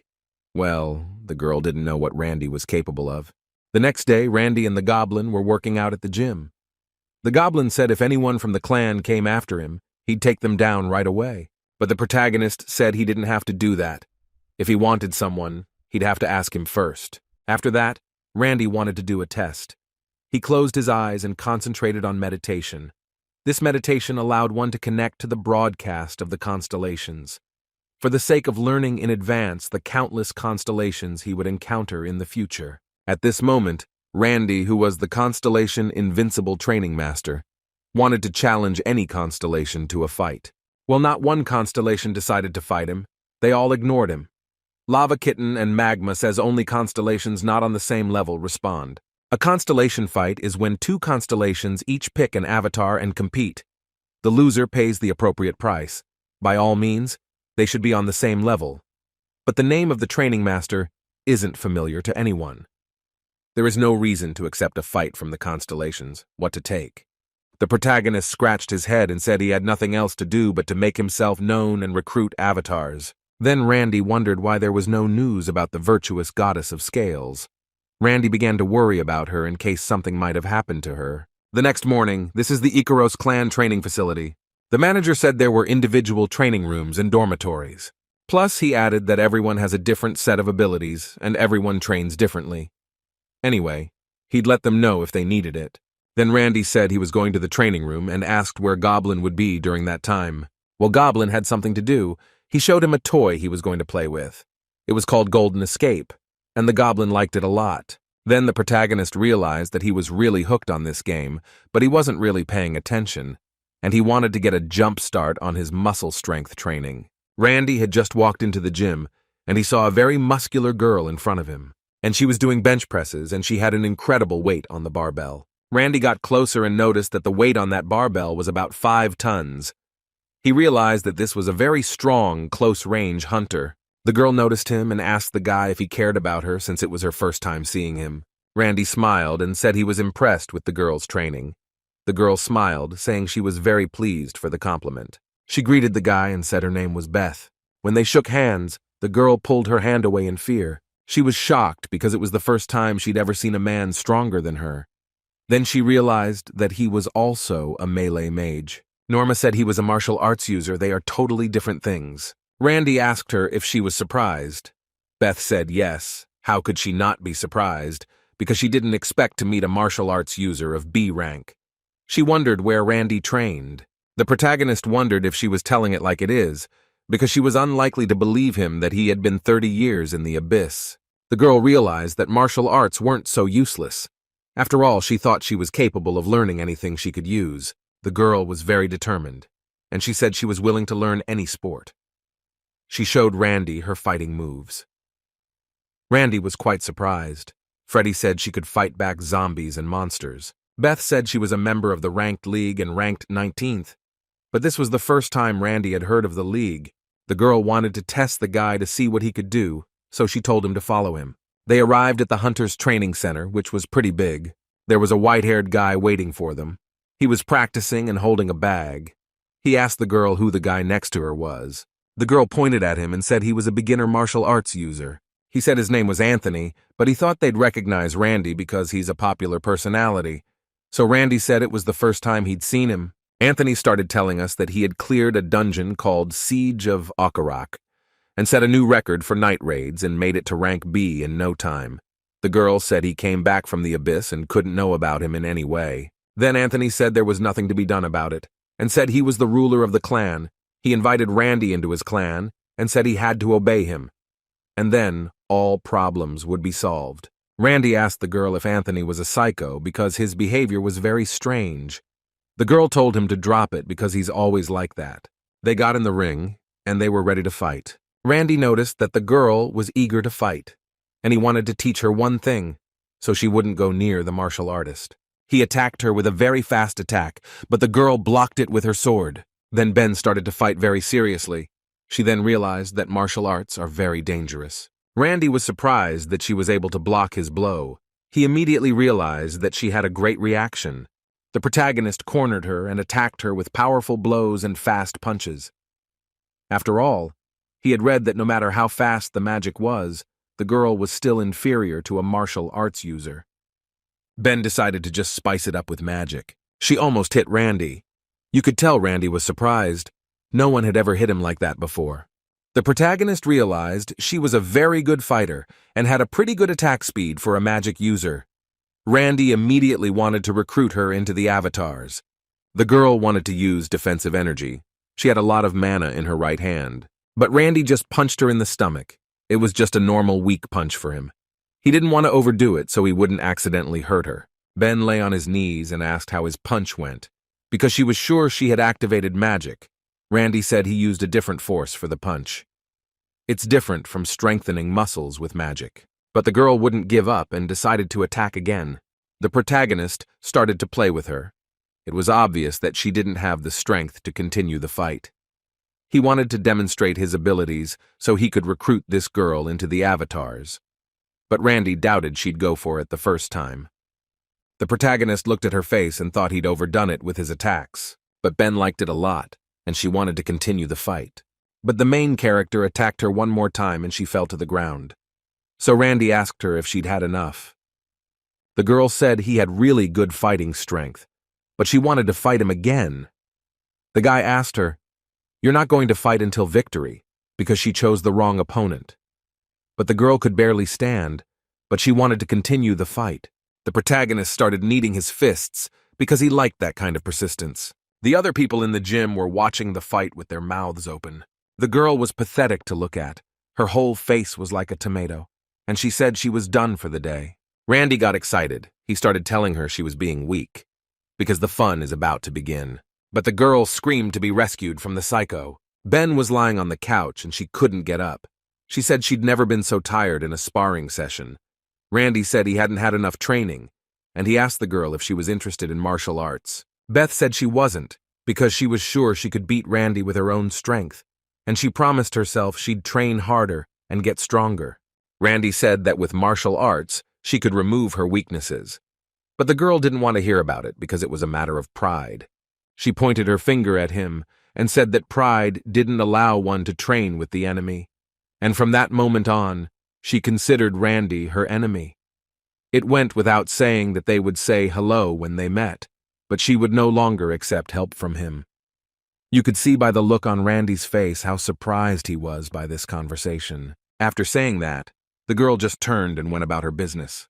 Magma and Lava's kitten said they should have taken better care of their rival. But Randy disagreed, because to lose on purpose is humiliating. The next day, Ikaros training, which was a hall for practicing inside the imagination. There Randy met his old friend Richard. Richard was happy to see them. The main character asked him if he was joining the Ikaros clan too. Richard smiled and said it was just the way things were. Randy was a little surprised, because Richard was from a rich family, and it was strange that their family didn't have a clan. When everyone was gathered, the clan's mentor came, a hunter of a rank. His name was Ernest. He said he hoped to find good hunters in his clan. Ernest asked the boys what the hunter's main weapon against the monster was, and Ernest answered that he himself was the main weapon, and that was the correct answer, because the power of unshakable faith in oneself, without it, nothing would work. Because of the belief that he could become stronger, Randy also survived a long time in the abyss. One of the hunters approached Ernest and said that last year he had said different things. Ernest replied that believing in oneself is also considered a true answer, and his faith is sincere. Richard answered that it was teamwork, and it was also the right answer because the hunter's weapon that can fight back against monsters, non-magi, and not objects. The most powerful weapon is unity. Even a ranked hunter won't go into a dungeon alone. Ernest concentrated mana in his hand and said, "After all, even if he is awakened or has a high rank, people are naturally weaker than monsters. After all, no one knows what can happen in the dungeon. That's why you have to be prepared for anything." Then Ernest raised his right hand up and distributed his power to the other participants. Today was a pair training. Randy at this moment was looking at his friend Goblin Odegon. He was very happy to have him around. Then the protagonist noticed the guy who'd insulted him in the gym. He thought he was weird. This guy immediately turned to Krenda. He thought that Rent was afraid of him and said that he wouldn't worry. He wouldn't hurt him so much. The protagonist was shocked by such words and such arrogance. Randy thought to himself that he was a constellation and he should be paired with this weirdo. When Ernest had paired everyone up, he used the art of illusion at the highest level. After this technique, a purple hole appeared behind them. From this hole, a very scary monster began to emerge. This monster was called a wyvern. It was like a dragon, a strong monster defined as a B rank and above. You could see how the others were worried, but Randy didn't care because he had seen much scarier ones, and the goblin was playing his own game. Ernest noticed that the newcomers weren't even afraid, but he wasn't surprised because the chairman wouldn't recommend just anyone. Then Ernest ordered his animal to attack them and told them to duck. Most of the contestants were terrified. They realized they were too slow to dodge such a big monster. The blonde guy wasn't afraid either, because he thought that despite his wide breathing range, his magic would allow him to dodge easily. Then this guy used a third-level magic called Hashin's acceleration. The protagonist realized that they were bound by magic, and he was about to be dragged after him. It was very presumptuous. Then Randy hit him in the neck and knocked him out so he wouldn't be a burden to him. The mighty dragon fired his flames straight at Randy and the blonde, but the protagonist flew up and saved his life and the guys. The rest of the handlers were very surprised. Ernest's assistant asked if martial arts allowed for such speed. Ernest replied that they surpassed magic in terms of speed and evasion, and this guy was the most outstanding martial arts user he had ever seen. Ernest thought it might be because of the influence of the abyss. Ernest thought that the power of his skills was incredible, regardless of rank.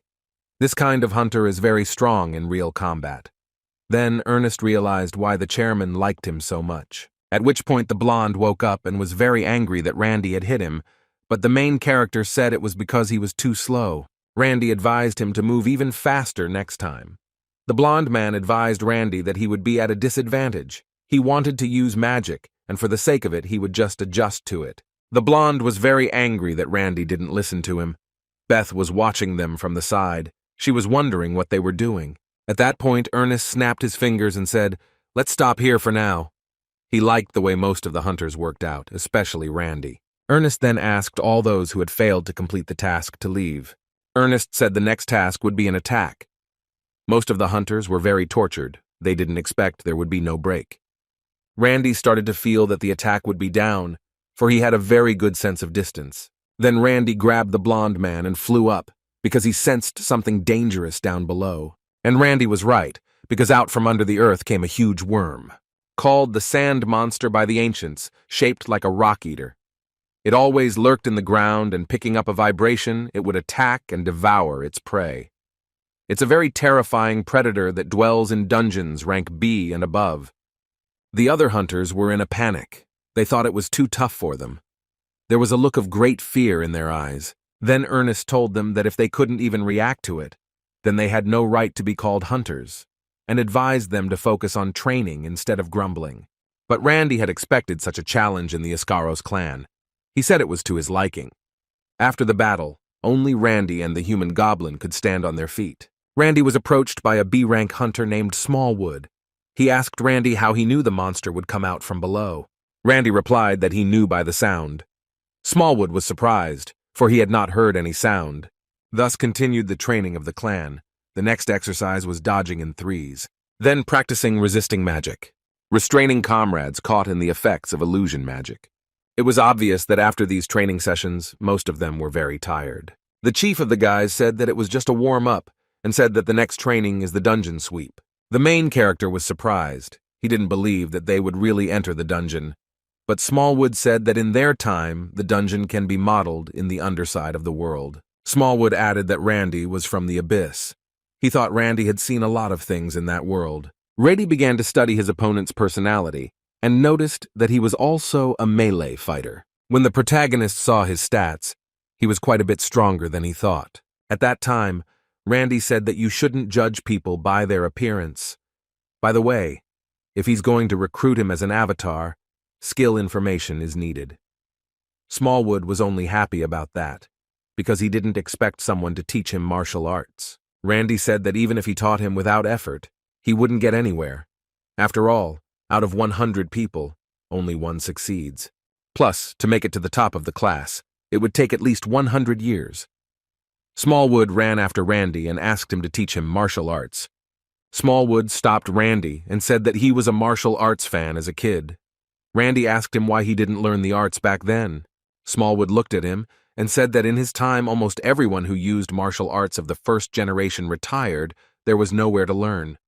Randy clenched his fists and said that was fine, and he agreed to be his mentor. Worth showing ability, and the prestige of the martial arts would rise by itself. The protagonist gave him a very strange exercise, and Smallwood was very uncomfortable. But the protagonist told him to be quiet and feel the flow in his body. Then Randy held his head on both sides and told him to hold the pose. When Randy asked him if magic users don't use mana to enhance the body, Smallwood replied that it was not through the body, but through the use of one's own mana, because they attracted magic from the outside. Randy was surprised because he didn't know how it really worked. Then he thought to start the circulation of his own mana. Randy put his hands on his back and told him to take his time anyway. If he couldn't control it, Randy would contain it with his own mana. Randy decided to take a chance since he thought mana and Nigun were similar, but luckily it worked out. Smallwood asked Randy if there is any other way. Randy said no, and this is the best way he knows in martial arts for a magic user. And that's okay, it's a big expense. It's all about getting the punch right. Smallwood hit the air with his right hand. From his hand he got a lot of mana, and he got the skill of mana-shrouded punch. This technique reinforces the mana strike replacing Nigun. The higher the user's level of understanding, the lower the chance of failure. Smallwood was pleased. After all, he didn't expect it to work. It felt completely different from a simple strike. Then Randy thought about using mana in martial arts, but his punching level was very low. It was a little while after the inner training room. Then the commander clapped his hands and said that the break was over and they had to get ready for the next training session. He looked at his logbook and said he would explain what training was in store for them. He said that the 6 of them would form a group and go into the dungeon. Your task is to clear it quickly and safely. The participants were excited. You could see on their faces that they wanted to tear everyone apart and pass the test. Randy could see the ferocity in their eyes. Then Smallwood said that in his clan, only the first team participated in real fights. If you show up at practice, Randy can get in too. Smallwood said he's not anchored to the first team, but he does participate in their competitions quite often. Then the main character looked at him and said that it's okay, because you don't have to be ashamed of your weakness. Smallwood said he wasn't weak at all, and there was nothing to be ashamed of. Then Randy grabbed him by the shoulder and told him he was good. After all, he's making up for it with effort. At that point, the head snapped his fingers and said they were starting to formulate groups. Then he showed them a table and said that they would use it to find their group members, and they should start practicing. Then the protagonist noticed that they didn't overlap with the Odaigon in any way. He wondered if they did it on purpose. The girl got in over her head and said that she was unlucky with the group, and their group was doomed to failure. Randy said she was insulting him because she underestimated his strength. Then the commanders began to look at the contestants. The first contestant was Randy. He was a hunter who was still reeling from his return from the abyss. Back from the abyss after 30 years. The next contestant was Richard Parker, third son of the Parker family. The next contestant is Anthony Schnander. This was a guy who had no team spirit whatsoever. And then there were 2 contestants, Smallwood and Hittaker. Elizabeth got in over her head and said she'd never been kicked off the first team, but this time she was sure they'd lose. But Anthony told her not to worry because he would protect her and that she should trust him. Then he said that Anthony was trying to take the lead. Randy didn't mind. He didn't care who was the leader of their team. Anthony said that they should obey him and follow his every order. The protagonist asked the girl what Anthony's abilities were. Elizabeth answered that he is a generalist. He likes long-distance fighting, and he excels at close-range fighting. Aside from his super weird personality, he has some pretty rare skills. Then the chief used his eye to look at his stats. After all, he wasn't planning on recruiting him as an avatar, but after the girl's words, he felt it was necessary to look at his stats. When Randy looked at his skills, he was quite surprised because he was strong. The protagonist thought he was a natural psycho because he was too narcissistic. For a hunter, using his abilities is also a kind of training. The more you use them, the better you get at them. The 2 skills that Anthony has. They are mental defense and narcissism, each above B rank. As Randy watched him, he realized that these skills could help him maintain his spiritual power. At that moment, one of the contestants came up. His name was Whitebacker.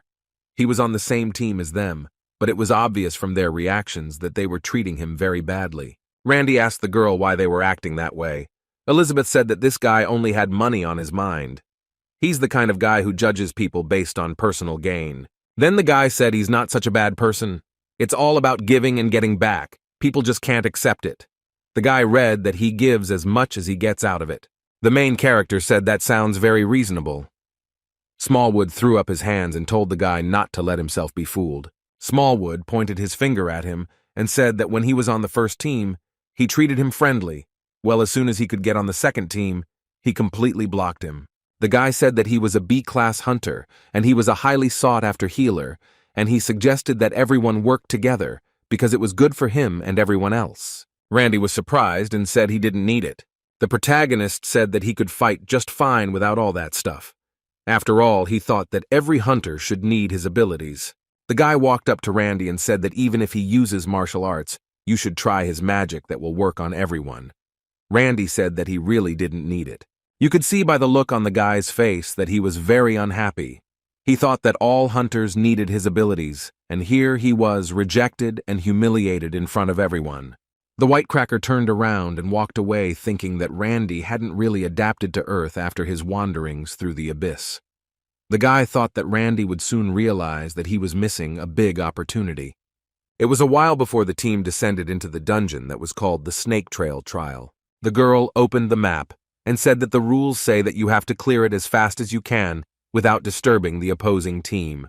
Elizabeth then suggested that they need to make sure they have food and supplies for 2 weeks, and then split up and go inside. But Anthony disagreed, because he thought he should be able to focus on magic. The girl said if he didn't like something, he should just leave. Anthony took 3 steps forward and said he would stand in the front. Elizabeth started yelling at him. She thought he was talking nonsense, because he could be ambushed and would be forced into close combat.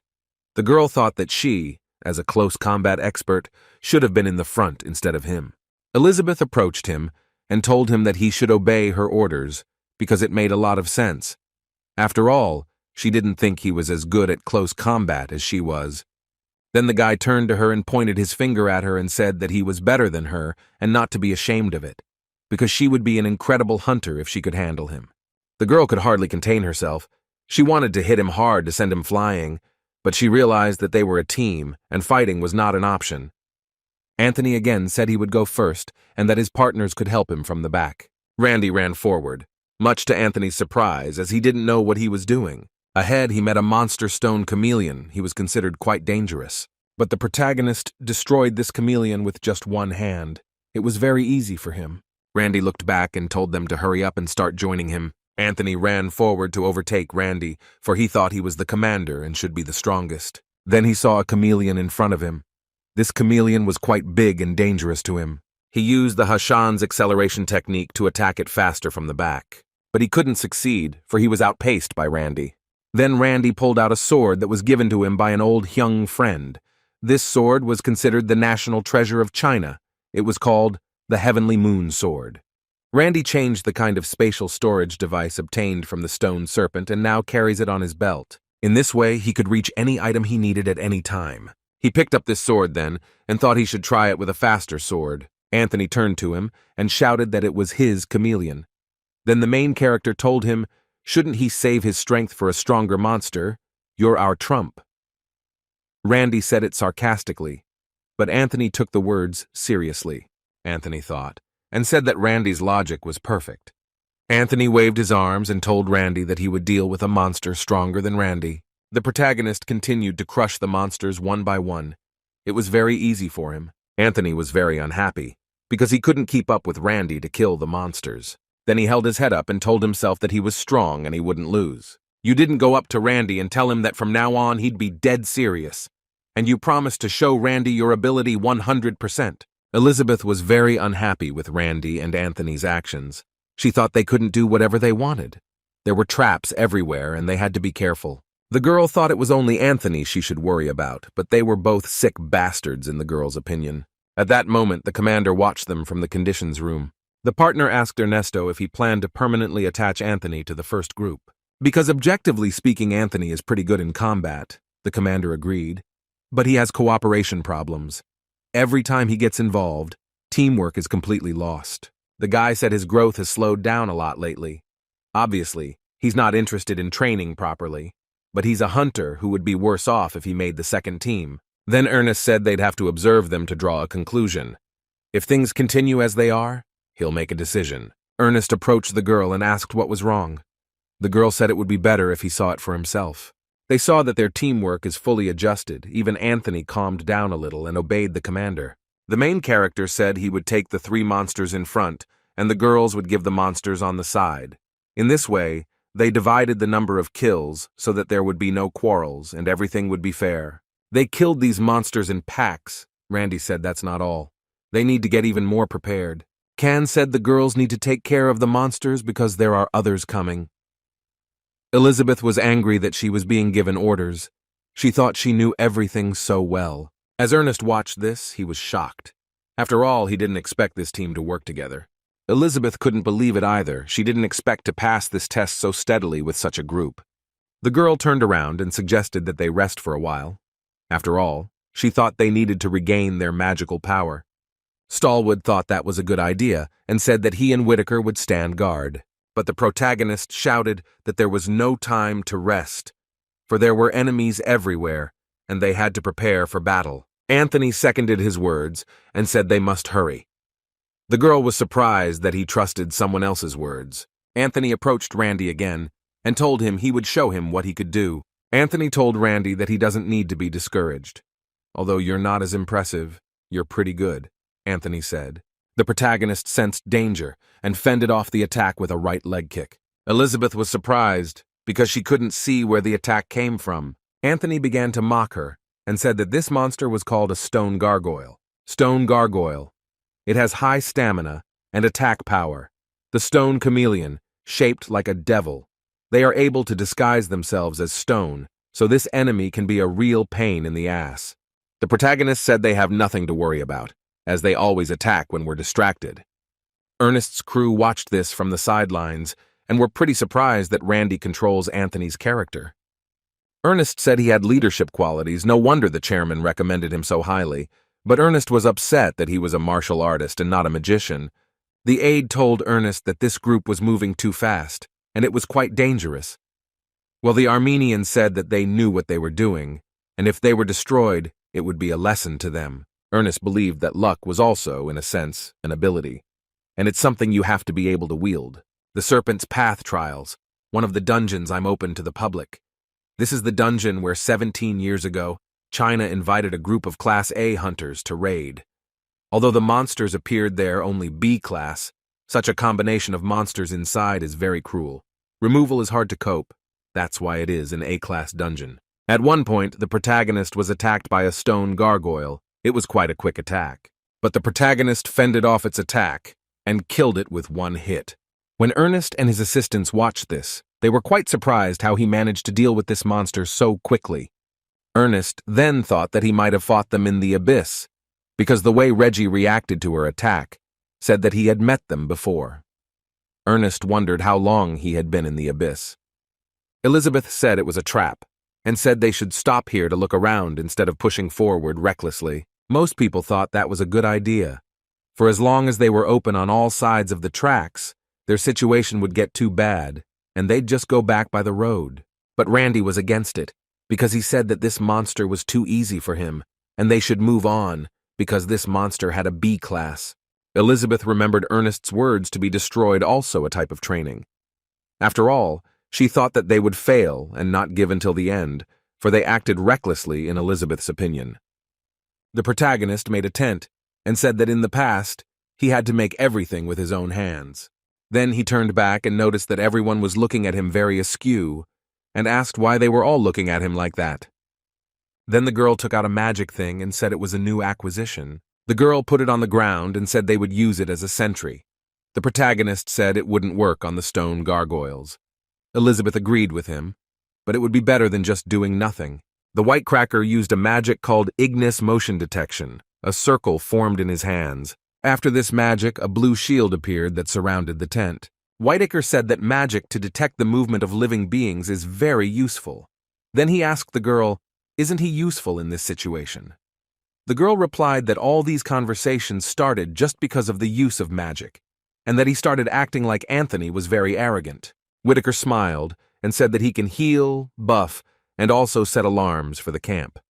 When it comes to non-combat situations, you really can't find a great hunter like me. Elizabeth replied that even if he says that, he's not exempt from being on duty. The boy got angry and told her who she thought he was because he didn't try to give up his duty. The girl took him for a money-grubbing idiot. Smallwood saw him as a bad guy who didn't think about anything but money. Anthony saw him as just plain trash. After saying that, Whitaker ran up to Randy and said that their words were too harsh and asked Randy if he thought so. Whitaker took Randy by the shoulder and said that his comrades were too harsh in their words. They were evil men who insulted their own comrades. Elizabeth and Smallwood were surprised that he acted that way. They thought that maybe he had realized Randy's value during today's hunt. For everyone involved realized who had played an important role today. The one who played the biggest role was Randy, who led the group in the vanguard. A martial arts master who had returned from the abyss. Everyone was running low on food. Then Randy said he would cook them a stone chameleon. His comrades looked at him like he was crazy. They realized that he had been in the abyss for a long time, but it was very strange to them. At the same time in the instructor's room, they saw that another group was moving towards the center, and they realized that the gargoyles would be moving soon. They wondered if the team would be able to repel the gargoyle attack. The entire Sicket group was wiped out.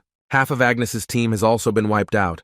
All survivors are retreating. Ernest said that it was too difficult for them and they failed the mission. One of the assistants said that since some of the hunters are fleeing, the others will have a hard time now, especially this team. Then he noticed Randy's team and wondered what they were doing now. At this time, the main character was cooking a stone golem. He was cooking it on his golden skillet that the lava cat gave him because of joining the alliance. The girl said it looked pretty tasty. Stallwood thought they should all calm down since it only looked like that, but they were all curious to try his food. When Ernest cooked it, it looked very tasty. He combined chameleon meat and rice. But the main character didn't say that he wasn't going to treat them to it. You could see from his team's reaction that they were very angry. Well, Randy added that they said the monster meat looked bad, so he just wanted to show them how it should be. Anthony took 2 steps forward and said he didn't say that. Pillar was behind him and was very angry because Anthony had said such a thing and many times. Then Anthony held his head up and said he had a right to eat it. He started sucking up to Randy and said he had a lot of respect for his abilities, since he read Randy as a strong hunter like him. The main character held out a plate of food and said since he said so, he would give him some. You could see by the look on Anthony's face how hungry and excited he was for this food. When Anthony tasted it, who said that it was delicious and it was just yummy, Anthony felt that he had regained his magical power as he ate the food containing a large amount of magical energy. He was quite surprised that such a food quickly restored his magical power. The protagonist thought since the alternate world is a virtual world, even if he uses the ingredients, they just revolve around him. Then the protagonist wanted to try to use more ingredients and fry them with rice and meat. Then Elizabeth and Whitaker ran up to Pretzels and started saying that only Smallwood said that, and they didn't say that. Smallwood told them to be cursed, because they said that too. Then the main character held out a plate of food and told them all to come to him and eat. Because Smallwood looked so miserable, so stop teasing him. The crew who were watching were surprised that they were eating a chameleon. They thought it was very abnormal. Ernest smiled and said it was unbelievable. The assistant asked him if we could stop them because this chameleon could be poisonous. Ernest told him that in such a case they would not be able to eat it. If it was a bit poisonous, they would spit it out immediately. Obviously, he must have a rare skill that allowed him to cook a monster. The assistant then asked if he could have gotten this skill in the abyss due to the lack of food. Ernest replied that considering that the air without was full of mana, there was no particular need to eat anything. Then they realized that it was because he just wanted to eat, although in the abyss, Randy didn't need it. The main character sensed that there were monsters around them and yelled to everyone that it was an ambush and everyone should wake up. Then Randy said that there are not only stone gargoyles here, but there are other different monsters as well. The protagonist sensed that a much bigger monster was coming. They were attacked by a huge number of stone gargoyles. They all started to surround the dungeon boss. When Ernest saw this, he couldn't believe his eyes. He knew they were intelligent monsters. He had read that Randy first had to realize that it would be hard for him to face them. For there was another monster called the Stone Hunter. It's a huge monster worm with powers on a whole other level. It passes through earth and rocks. Their diet consists of rocks. Well, this is a ferocious monster that also ruthlessly stalks hunters. Ernest thought it was the end for them. They were unlucky to be spotted by the Stone Hunter. Randy used a technique called celestial maneuvering. Clones started coming out of him. The protagonist began destroying the monsters one by one. Anthony didn't want to back down, so he decided to use a technique called high-speed ice bullet. But he didn't succeed. Randy yelled out that he had a monster down below. It was a Stone Hunter. The main character managed to grab Anthony and get him out of the monster's mouth. This monster was quite big. When Randy saw it, he noticed that it looked like his old friend, the stone serpent he met in the abyss. The stone serpent attacked them and spewed poison from its mouth. The protagonist jumped up and was in front of this monster. At this moment, Randy wondered if he should straighten it out without using his sword. At this moment, Randy used his sword and did a very large amount of damage to this monster in the neck area. The protagonist started attacking it from all sides. This snake couldn't keep track of Randy's speed and counter it with something. When the comrades were watching it, they all had their mouths open because it was quite powerful. Elizabeth said that he definitely didn't have the skill of a rank B hunter, but much more. Then Randy decided to finish him off with one blow and chopped the monster in two. Ernest couldn't believe his eyes. He realized that Randy's hunter wasn't just an untreated diamond. Ernest realized that Randy had reached his full potential. He couldn't believe that the chairman had been able to attract a good hunter like Randy. The next day, in the Dragon Hyung building, Ernest showed up and it was clear he was determined. Still expecting to see him here, he asked how the guy he recommended was doing. Ernest replied that he should have said he had recruited an A-class hunter. Hyung was drinking tea and replied that if he had said that, he wouldn't have believed it. Ernest agreed with him, yet he felt that the government would later express displeasure about it, that they had not informed them that they had an A-class hunter with them. But Hyung didn't think so, because he thought it was their mistake to tell us. To realize the importance of something, people need to lose it. Ernest thought it would be a problem to get him recognized as an A-class hunter, but it was only a matter of time. They just needed to make sure he would show real results. Ernest asked if he would still be interested in working with them and being an A-class hunter, since there would be plenty of other companies that would want him. Hyung said he didn't have to worry about that, because he'd take care of everything. He gave him a stern look and told Ernest to trust him because he knows everything. At this time, the lobby of the clan building. The members were looking at the lineup of the first team. In this team were Randy, Anthony, Elizabeth, Smallwood, Whitaker, and Richard. Some of the contestants were surprised that Randy had made it too because he was a martial artist, and they weren't treated very well. This conversation was overheard by Anthony, who went up to them and told them that they were distant idiots, because they called others weak because they were weak. I mean, how can a hunter be so prejudiced? One of the guys started to get mad at him. The other guy wanted to calm him down, because they knew they couldn't handle them. Anthony turned around and said they were nothing. He thought his news opponent was very worthy and his name was Randy. The next day the Whitecracker started showing the town to Randy. He did this because of having been in the abyss for 30 years. They arrived in town at the Chino town. It's a town popular with the black market. Randy was surprised that the government allows illegal trade. Whitaker replied that as long as they don't export to other countries, the government doesn't touch them. Organizations doing business in black markets do so legally. One of the perks is that you can easily buy questionable stuff. When they were picking out things for themselves near the counter, someone was following them. They wanted to avenge their master, for they had insulted him. Their master was a constellation of madness and blood warriors. It was his avatars who found Randy on Earth. After all the walking, Randy and Odegon bought a lot of food. Randy said it would all become the food we were sitting down to eat. Whitaker said he would definitely need it, since he knows how to cook monster meat. They came to the Castle of Magic. This building uses a lot of magic. At the entrance, they were already waiting for them. A guard greeted them. He recognized Whitaker and said he would take him inside. Whitaker said to rent clothes and change into them. Randy didn't understand why they had to change clothes. Whitaker said that after all, they need to learn the basic rules of decorum. There are also a few other rules here. You can't tell anyone outside. You can't say anything if you get caught, and lastly, you don't have to be inconvenienced. These rules must be followed by everyone. When they walked into the center of the building, they were all dressed nicely. Whitaker said that the auction would not start right away, and they should play roulette to have fun. He bragged that he was an expert roulette player and had never lost before. Then Randy thought they were letting him win because he was an Icaros hunter. The guard was on the phone and said there were 3 Icaros hunters here.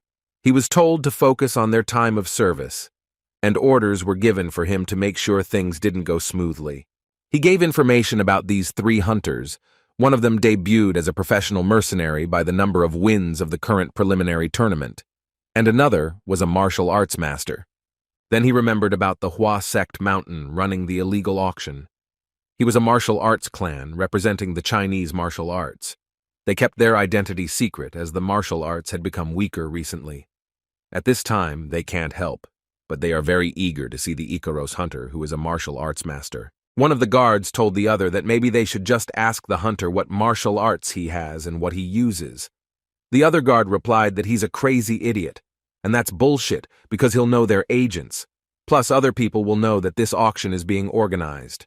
Randy couldn't wait for the auction to start. He wondered what was in it. A couple of minutes later it started. Whitaker told Randy to watch it carefully. During the auction, the spear sold for $50,000. Randy immediately checked the stats on this spear. It was called a Fitron spear. It looks great, but it has low efficiency. Something like this for that much money. The next weapon was a small knife. Randy was very surprised, for after such a good spear they slipped such a small knife. It was called the Flaming Thunder Dagger.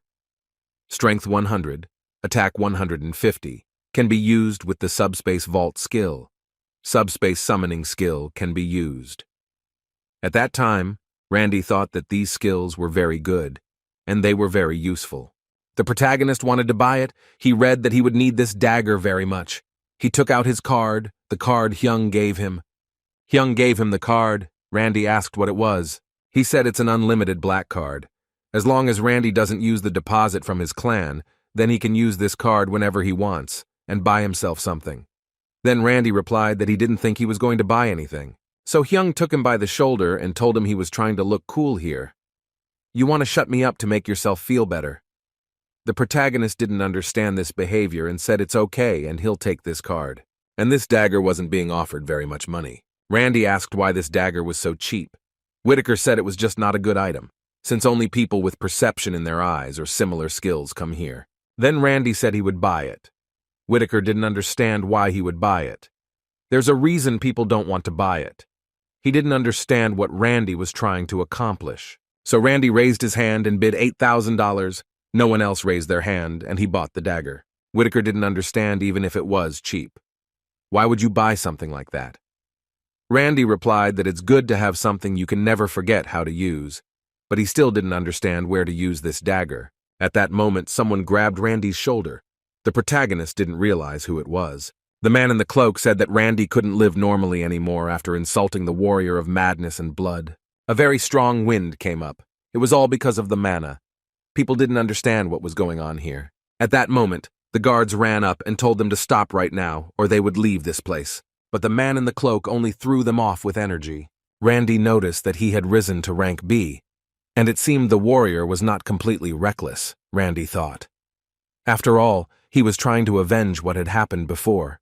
The protagonist noticed that he was acting very arrogant, while these people were hiding behind him. But Randy decided that he shouldn't make the first move, although he thought it was a very great opportunity for him. The protagonist threw out his jacket and pointed his finger at him, and shouted that he demanded battles and constellations in the name of undefeated Avataret training. And as a member of his family, he must deal with him. Odagon watched what Randy was doing, and he thought Randy was bluffing very well. But since the warrior had never heard the name of the avatar of training once he ignores him. But the protagonist kept bluffing and provoking. He said he was scared of a duel guess, he's just a real coward controlling his subordinates. And it worked. He said he'd accept his challenge to a battle of the constellations. Randy thought he'd better get out of here after that. The man said he had now sealed the place, and now his blood festival would begin. The protagonist smiled and said that he was the one who was now trapped. Odagon started using magic and said that he had to handle him first. Randy grabbed his shoulder and said he was grateful for his help, but leave everything to him. Odagon didn't understand why Randy was doing this. After that, Randy used his technique called the Heavenly Finger. After this attack, he stabbed his enemy through with his sword. When the guard was watching from the side, he was shocked because he had never seen such martial arts at such a high level. After this attack, Randy, the man was still alive and said he would take his blood. But these words did not scare Randy one bit, for he had seen much scarier enemies in his life. The power that Randy got from the nightmare demons is called the basics of absorption. It was obvious that after these words, the monster was a little nervous, because he did not expect Randy to be so strong. As Randy absorbed the energy, he blasted the monster into small pieces. His other partners were panicked because they had already realized how strong he was, and they wanted to stop him fast. They decided to pounce on him and finish him off with a single attack. At this time, the warrior's subordinates lost their power, and they fell to the ground. The warrior descended to directly take hold of his minion. His face began to be covered in red fire. The warrior then gathered the splattered blood and increased his power. There was a lot of energy from him. The protagonist realized that he was bouncing between his subordinates and controlling them. He thought it was a bit greedy. Randy realized if he looked at the amount of magical power he had now, he must surpass even a rank a hunter. Randy realized if he stopped him here, he would just destroy himself. So it was best for Randy to dodge his attack. Then Randy activated the skill of Suppress the Strong, Help the Weak. If Randy faced the warrior's subordinate directly, without beating him, his strength would increase many times over. The warrior was already over Randy's head. Randy noticed that it was yours pretty quickly. The protagonist perfectly repelled his opponent's attack using a full counter skill. Then Randy passed his sword through his body again. The sword went through the life-important organ. After that, the warrior recognized his strength. Randy was preparing for the constellation battle. The warrior summoned Randy as his family member who would participate in the constellation battle. At that moment, the code of lava and magma tells Randy that everything is going according to plan. Randy asked his partners how he acted, or did he act too eagerly, for the battle after becoming a high-ranking constellation could make a strong conflict. Lava and magma code said everything was fine and nothing to worry about. The guard ran up to Randy and bowed to him and said he was sorry. He was ashamed that he missed someone of proper identification. It was a mistake on the part of the auction house. But the main character wasn't mad at him and said that he wouldn't spread this information, so they may not worry. Then the guard asked Randy to give him some time. It was about martial arts. He invited him to his office and gave him a cup of tea. Randy said that these days it was very difficult to meet someone who used martial arts. He was very interested in how the security guards started learning them.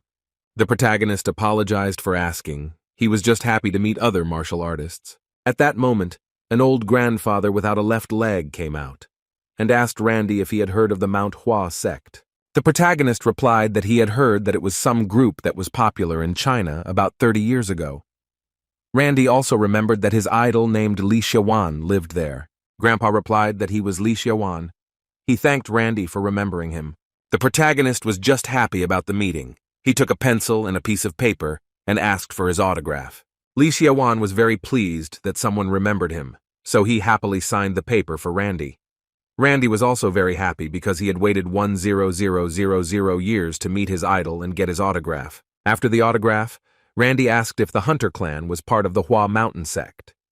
Xiaowan replied that it was. Then Randy realized that they wanted to ask him for something. Li Xiaowan said he wanted to learn martial arts from Randy. Then he remembered the story that China treated any hunter who refused to swear allegiance to them ruthlessly. Foot hunters left China, using the Great Invasion as an excuse, dreaming of an independent life or seeking revenge. The Manhwa sect is a clan made up of such hunters. Once upon a time, they decided that one day they would return, but it wasn't easy to do so. During the Great Invasion, the leader of the Hua Mountain sect, whose name was John, lost an arm and a leg. His skills gradually became weaker. After this story, Randy appeared.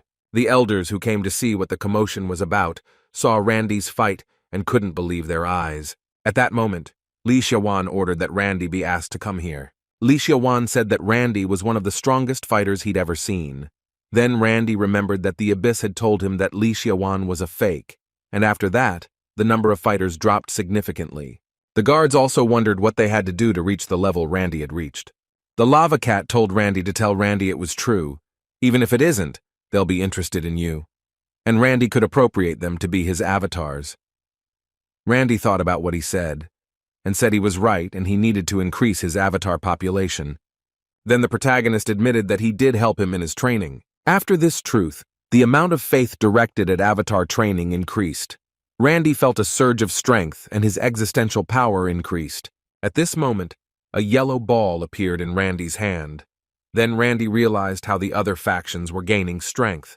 Li Xiaowan said he wasn't going to learn from Randy for free, and they were offering him their loyalty in exchange for him teaching them. Then Randy thought he wasn't sure their loyalty was what he wanted, and said their offer was too harsh, and asked them to think before they responded. After he said that, they all bowed to him and said they'd wait for his answer.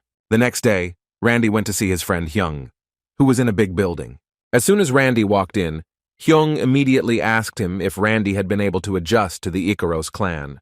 Randy answered that he thought he had, and he had read that he had done pretty well. Randy said that there are a lot of weird guys there. Hyun said they're not weird, and it's probably Randy who's weird. Hyun said Randy used all his power to read his mind. Randy said that it wasn't necessary, and he had it written all over his face. After that conversation, Randy cut to the chase and asked if he remembered the Hua Mountain sect. Hyun thought about it, and replied that they used to be a martial arts clan in China a long time ago. They were destroyed during the first wave of chaos that occurred in China after the Great Invasion. The second time they were wiped out, was when the LE in Savanch had scuffled their rank. The scuffling of the rank, however, was probably ordered by the government.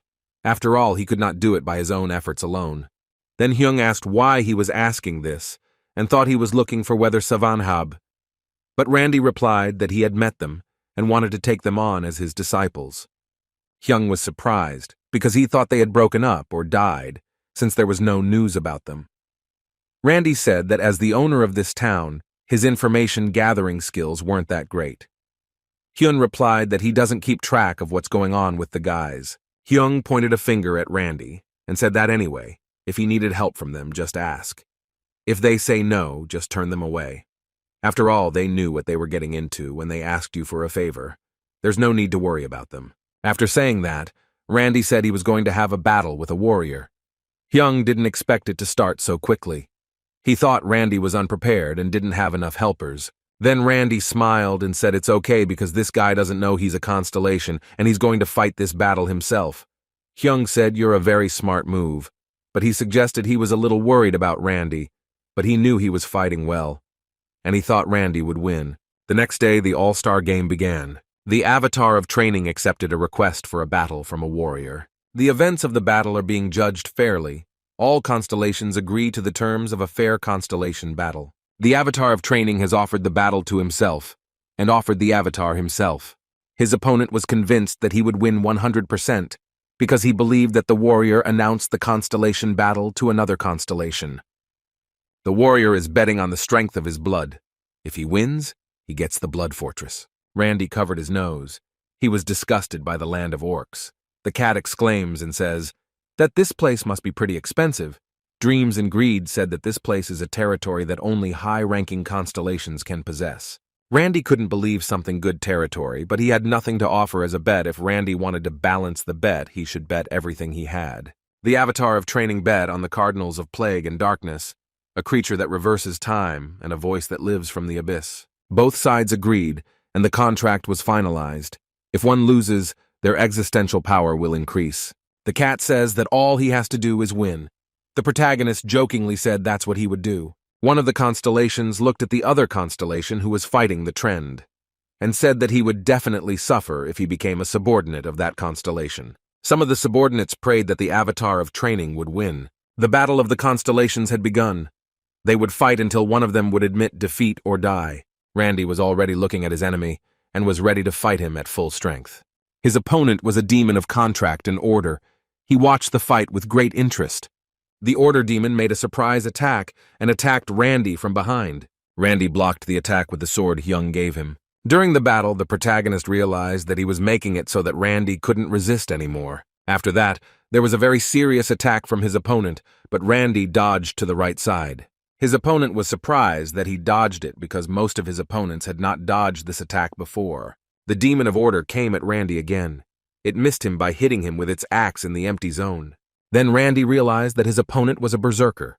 If he is strong in magical defense, he is also able to defend well against much more serious contact. Then, Randy's opponent realized that he had underestimated him. He was stronger than he expected. Just think that there were other constellations under Randy. But the constellation considered them very weak to me. If even that servant is a good martial artist, he is probably in the early 300 ES in terms of level, and he will never be able to beat Avatar Akrata. Akrata wanted to get rid of him, wanted to kill him and stomp his dead body. He didn't want to let down his boss, who had placed great expectations on him. Beyond the abyss, in the territory of the Cardinal of Plague and Darkness, there was a skeleton constellation Ronnie had defeated earlier. He had been devastated when he lost the Avatar training, but it wasn't really all that bad. After all, he took pity on him and didn't take his servants or dead territory, and that was pretty generous of Randy. Then an announcement popped up in front of him that the Avatar of Learning was making a bid for the Cardinals of Plague and Darkness. A being that reverses time, a voice that calls from the abyss, a frantic searcher in a battle of constellations. When Constellation Plague read this, he was rather surprised that the Avatar himself at Not Training had made a big bet on him. He contacted Randy and asked what was wrong. Randy said if he had to fight, he should call to fight for everyone, and asked to borrow his servants. Roddy was very hesitant to take his help. After all, he didn't know his servants, he didn't trust them. The fight began. It was obvious by the size of his opponent was much bigger than him physically. They immediately responded to Agcrady's magic with a full counter skill. After the collision, Agcrady's axe pointed at his shoulder. After that, Agcrady fell into Curse of Madness, after using the side regeneration. The power of the skill, Crimson Regeneration, increased due to the Curse of Madness. The protagonists noticed that after this technique, his opponent's strength increased many times over. Arenda then wondered if this meant that he would become stronger when he took more damage. If he was a hunter, he was somewhere in the S in class. Taking into account how restless he is, he might even be higher than S class. In the next encounter with him, Randy used Divine Finger to fend off his attack. The hero placed his hands on his chest and used artificial absorption. One could see the power leaving him. Randy began to absorb the magic power with the skill of Art of Absorption.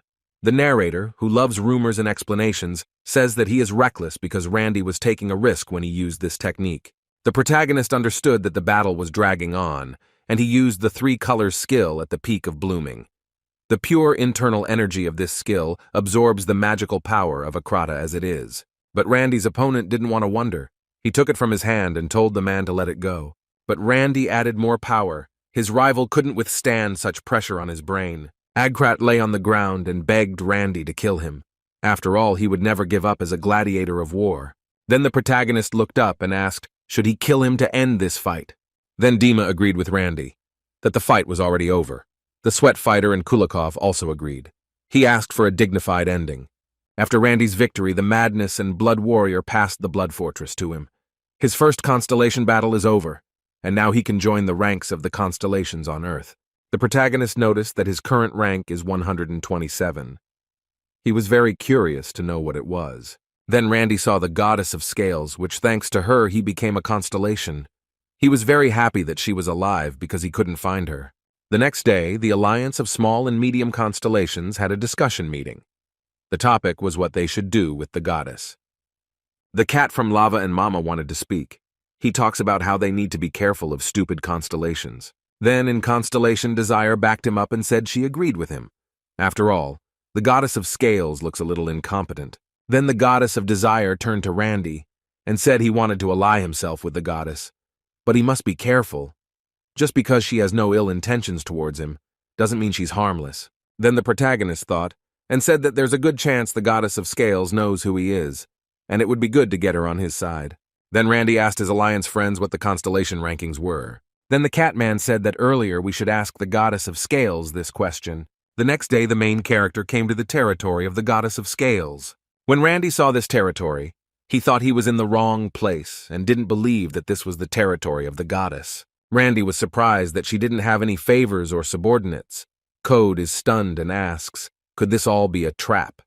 Then the dream constellation guesses that the scale goddess situation is pretty dire. Then Randy tells them not to jump to conclusions. After all, it doesn't mean she's finished just because she doesn't have subordinates. When the protagonist went inside, he saw the Goddess of Scales who didn't react to him. Well, the scale goddess bowed down to Randy right away and started apologizing. Said she should have sent him to the tower last time. But Randy wasn't mad at her. He said it was in the past and it was no big deal. The main character said that when they last saw each other, nothing had changed. He was very happy to see her. Then Military Temple asked Laurenti, didn't the invincible avatar of training mind you coming here? The protagonist realized she thought he was the avatar's servant. Randy decided not to tell her right away, and said that this Tara here is a generous and kind man, so he gave him permission to meet the Goddess of Scales. Then Randy said he was here for another reason, and his team wants to make an alliance with the Scale Goddess. Then the Goddess of Scales said that she will be honest with him, multiple times, or later Randy will find out about it anyway. Scale Goddess took her head, and with a nervous smile said that she was left with nothing. The goddess was a strong constellation that was around the higher constellations. When the other constellations wanted to know about the future, they would bring gifts and bow to her head. And whenever that happens, her alliance will grow. But that's all in the past now.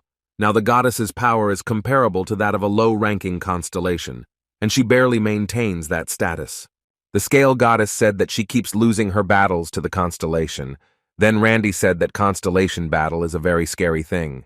Just think that such a strong constellation would fall in the wounds just because it lost a few battles. Then the goddess of scales said to find it. She sent her strongest angel, so it kept losing. By the time she realized it, it was too late. Randy said that his teacher was looking for very reliable constellations compared to strong constellations. After all, the world is a constellation that is usually judged by how strong it is. The goddess felt both touched and jealous at the same time. Then the protagonist said that the avatar is everywhere. He is generous and takes care of his servants. He is also very careful in battles. Then the goddess all but said that she would like to make an alliance with him, but doubts he wants to make one with her. She was afraid that they would both end up disappointed in her. Her ability to foresee the future was also severely diminished. Randy says it's not a big deal. After all, his master only wants some advice on the current battle. Even if her power has weakened, seeing the future is still strong. The goddess of scales started to cool down and said it was a generous constellation. I felt a little defeated, and in that case, I decided that she would join the alliance. Ever since the first gate opened on Earth, a constellation has been fighting over this planet. It's a treasure that holds billions of souls that can't be found anywhere else. But the constellations could not easily come to any conclusion in their battles. Eventually, the strongest constellations that were on Earth made some rules. They made a contract left by the strongest constellation that puts its existence on the line and swears by it. Therefore, it has the power that makes it indestructible. Then Roddy said that the constellation that would be first in rank would rule the Earth. After all, the #1 spot is still vacant at the moment. The condition to become #1 is unknown not only to me, but also to the rest of the constellation. The goddess of scales suggested that it requires a huge amount of extrinsic power. The protagonist then asked who is #2. The goddess of scales replied that constellations cannot know the rank of other constellations, but she guessed who it was. It is the master of slowness and silence. He has a strong and evil constellation that has occupied the northern part of China. Then the protagonist asked how many battles he needed to fight in the games to become #2. Randy asked what rank the goddess of scales was. She said 198. But Randy didn't think rank was the most important thing. The goddess of scales put her hand near Randy's hand. After that, Randy got the skill of clairvoyance. The protagonist asked his alliance partners what they thought about the goddess. They said it was okay. After all, she is one of the constellations that existed from the beginning and can still predict the future. The goddess seems to be very reliable. The cat from lava said that she has a very good character, and it's unlikely that she will give her alliance. That sounded a little sad, but it will be to their advantage. Lava and Magma Cat said he feels like the goddesses don't like the avatar of training. Randy asked why. The Wish constellation replied that it's very natural. After all, this was the constellation that stole the man she was going to make her servant. In any case, until Randy found a counselor, he should try to remember to gather faith and belief. The cat decided to act as if he couldn't hear it. The constellation of dreams and greed also pretend not to hear it. The next day, Randy came to Hyung's house. It was obvious he wasn't expecting to see him today. It was obvious from the face that he was worried about Randy. He knew that Randy was going to fight against the constellation. Well, Randy said he won the fight. That you grabbed his shoulder and said he knew Randy would win and he believed in him. And asked him to tell you what happened in that fight. Randy told that the constellation of warrior and blood and madness was so idiotic. Hyun drank water and said he was always an idiot. Randy then asked if he had met him. He said they hadn't met in person, but he had seen his servants. Rennie said he needed to look over what he had acquired and get ready for the next battle. Well, Randy realized he shouldn't be in a hurry, so Hyung smiled and said that Reggie should help him. But then Hyung's daughter came in and slammed the door hard and yelled why he wasn't answering her calls. He said he answered every call she called him. But the girl said it was about Randy, because she wanted to cooperate with him. The girl said she tried to call him dozens of times. The girl came closer to him and asked him to tell the truth if Randy didn't want to work with her. Randy then gave the phone and said he forgot to charge his phone. The girl held her head in her hands and said there was nothing she could do about it. She started calling about the date of the fight. Randy didn't know what she was talking about because he didn't have a fight planned anytime soon. The girl said, "Why is he so surprised? The parties are asking for all the fights beforehand, so now he has to participate." Then Hyung said he also has a request for Ryendi. The girl pointed her finger at her father and told him to look for another hunter anyway. Bo Randy will be busy building his career. The girl asked Randy to come with her, and she would explain everything to him on the way. A couple hours later, they arrived in a limo to a beautiful place. It was then that Randy realized how rich Young was, since he had used the whole ship for a measly dinner. Randy asked Lawrence if she often dined like this. She replied that she comes here to talk quietly. They went into the restaurant. The girl said it was Chef Morella, and that he was here for us tonight. Randy looked into the commoner's slumbering skills. His power increased. The more Randy used the eye of the constellations, the more powerful he became. Randy was able to tap into the essence of the Morella. He possessed a top-grade cooking skill. He used the same similar skill as Randy. Randy said he was a very good cook. The girl smiled and said she didn't know he had heard of him before. The main growth said he could recognize the essence of a person by looking at their energy, and told the girl it was an inner instinct. Moved over to the guy and said she was bored. Well, Randy said the food tasted delicious, but what the girl meant was that there was no magic in the food. Then Randy realized what she meant. The girl was saying that she would be satisfied with this food if it was filled with magic power. Then the girl got down to business, for she had already talked about the upcoming competition. After all, normal beginners don't get many challenges to fight, especially if the hunter isn't famous. Then Randy asked about himself. The girl asked him not to take offense, but people and viewers thought Randy won his title by cheating, meaning that Randy could move up to B class. After all, he'd tricked others into thinking he was in the S class. But the main character wasn't surprised one bit. The girl asked why he wasn't surprised. Randy said he's past the age of being surprised. The girl said that Randy has all the qualities to be a superstar.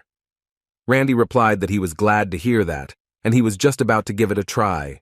The girl was a little surprised that Randy agreed to do it. It wasn't like him. At that moment, the press conference room, one of the fighters was being interviewed. His name was Maximilian. He's a Class B hunter at level 21, a constellation of arrogant elf. He said some very bad things about Randy, said he was a coward and a pervert, and said Randy would be a total coward if he refused to fight him. When Randy saw this passage, he immediately knew that this was his next opponent. He asked the girl if there were many such elves on Earth. Lawrence replied that there weren't many, but they see them all the time when the gate opened. Randy said he was going to beat the crap out of that elf, but there was no need for him to be angry right now. The girl smiled. After all, she was very glad he agreed, and said that he should beat that arrogant elf until he was at least half dead. Then Randy realized that she was definitely Hyung's daughter, because she sounded just like him. Randy asked when the battle would be fought. Lawrence replied, if it was convenient, it would be in the next 2 days. She promised that she would gather information about the opponent and send it before the match. The protagonist then said he would gladly accept his challenge. Lawrence was adjusting his crib and said he needed to listen to all the questions and answer in a moderately provocative way. Randy needs to drill each other with glances and pose for the camera a little. So the main character sat down at a table in front of the reporters, and they started asking questions. The journalist asked Randy if he thought a martial arts user could last in a B-rank league.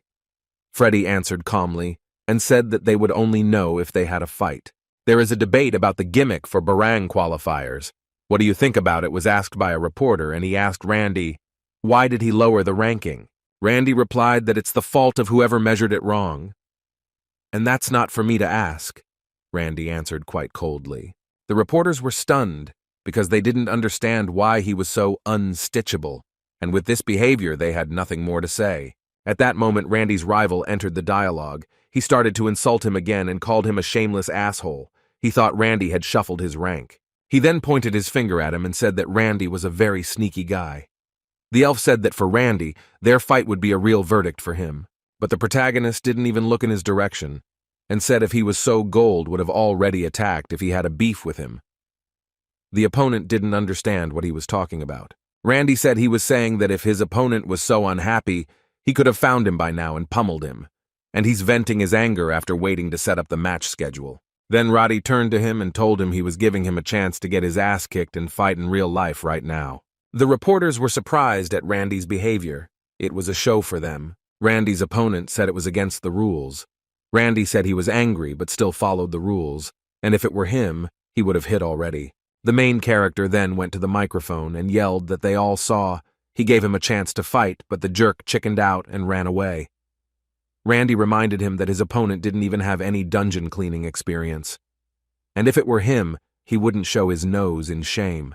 The main character warmed up the fight very well. All the people were interested in going to this fight and watching it. Randy said he didn't care whether he fought in the virtual world or in reality. The girl watched it from the side and was quite surprised by Randy's behavior. She thought it was kind of barbaric, and thought she should have told him that he should have told his parents. Then the girl said she'd yelled, "Since it was like that, the other side was trying to trample him too. Randy has to win this by any means necessary." The deputy said they contacted Sephola, and she promised to come and help right away. Lawrence said that was great information and he should keep in touch. The girl thought to edit the practice match and release it to the masses. It might improve Randy's image. The girl promised herself she'd use all the cards. Randy said it would be better if they didn't schedule a practice match. The girl asked why. Randy said that the match wouldn't help him and he was wasting his time. The girl told him to think again, because even though he has a lot of experience in fighting a hunter is different. Randy said he knows everything, but he's fine, and he asked to cancel the practice match.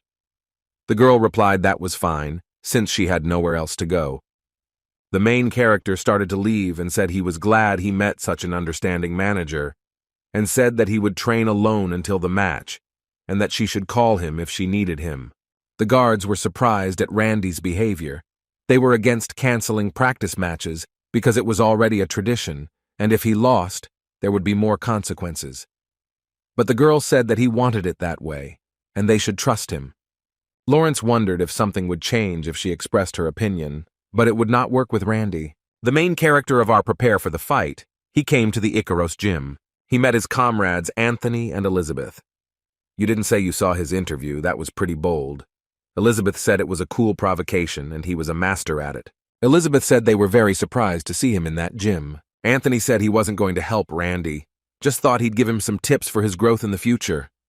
Well, Randy didn't even pay attention to him, just said thank you. Anthony said he was better than Randy's opponent. The girl was not happy because Anthony didn't even fight him, and she was able to beat him. The main character said he plans to train alone until the match. The girl asked Randy if he really didn't need their help.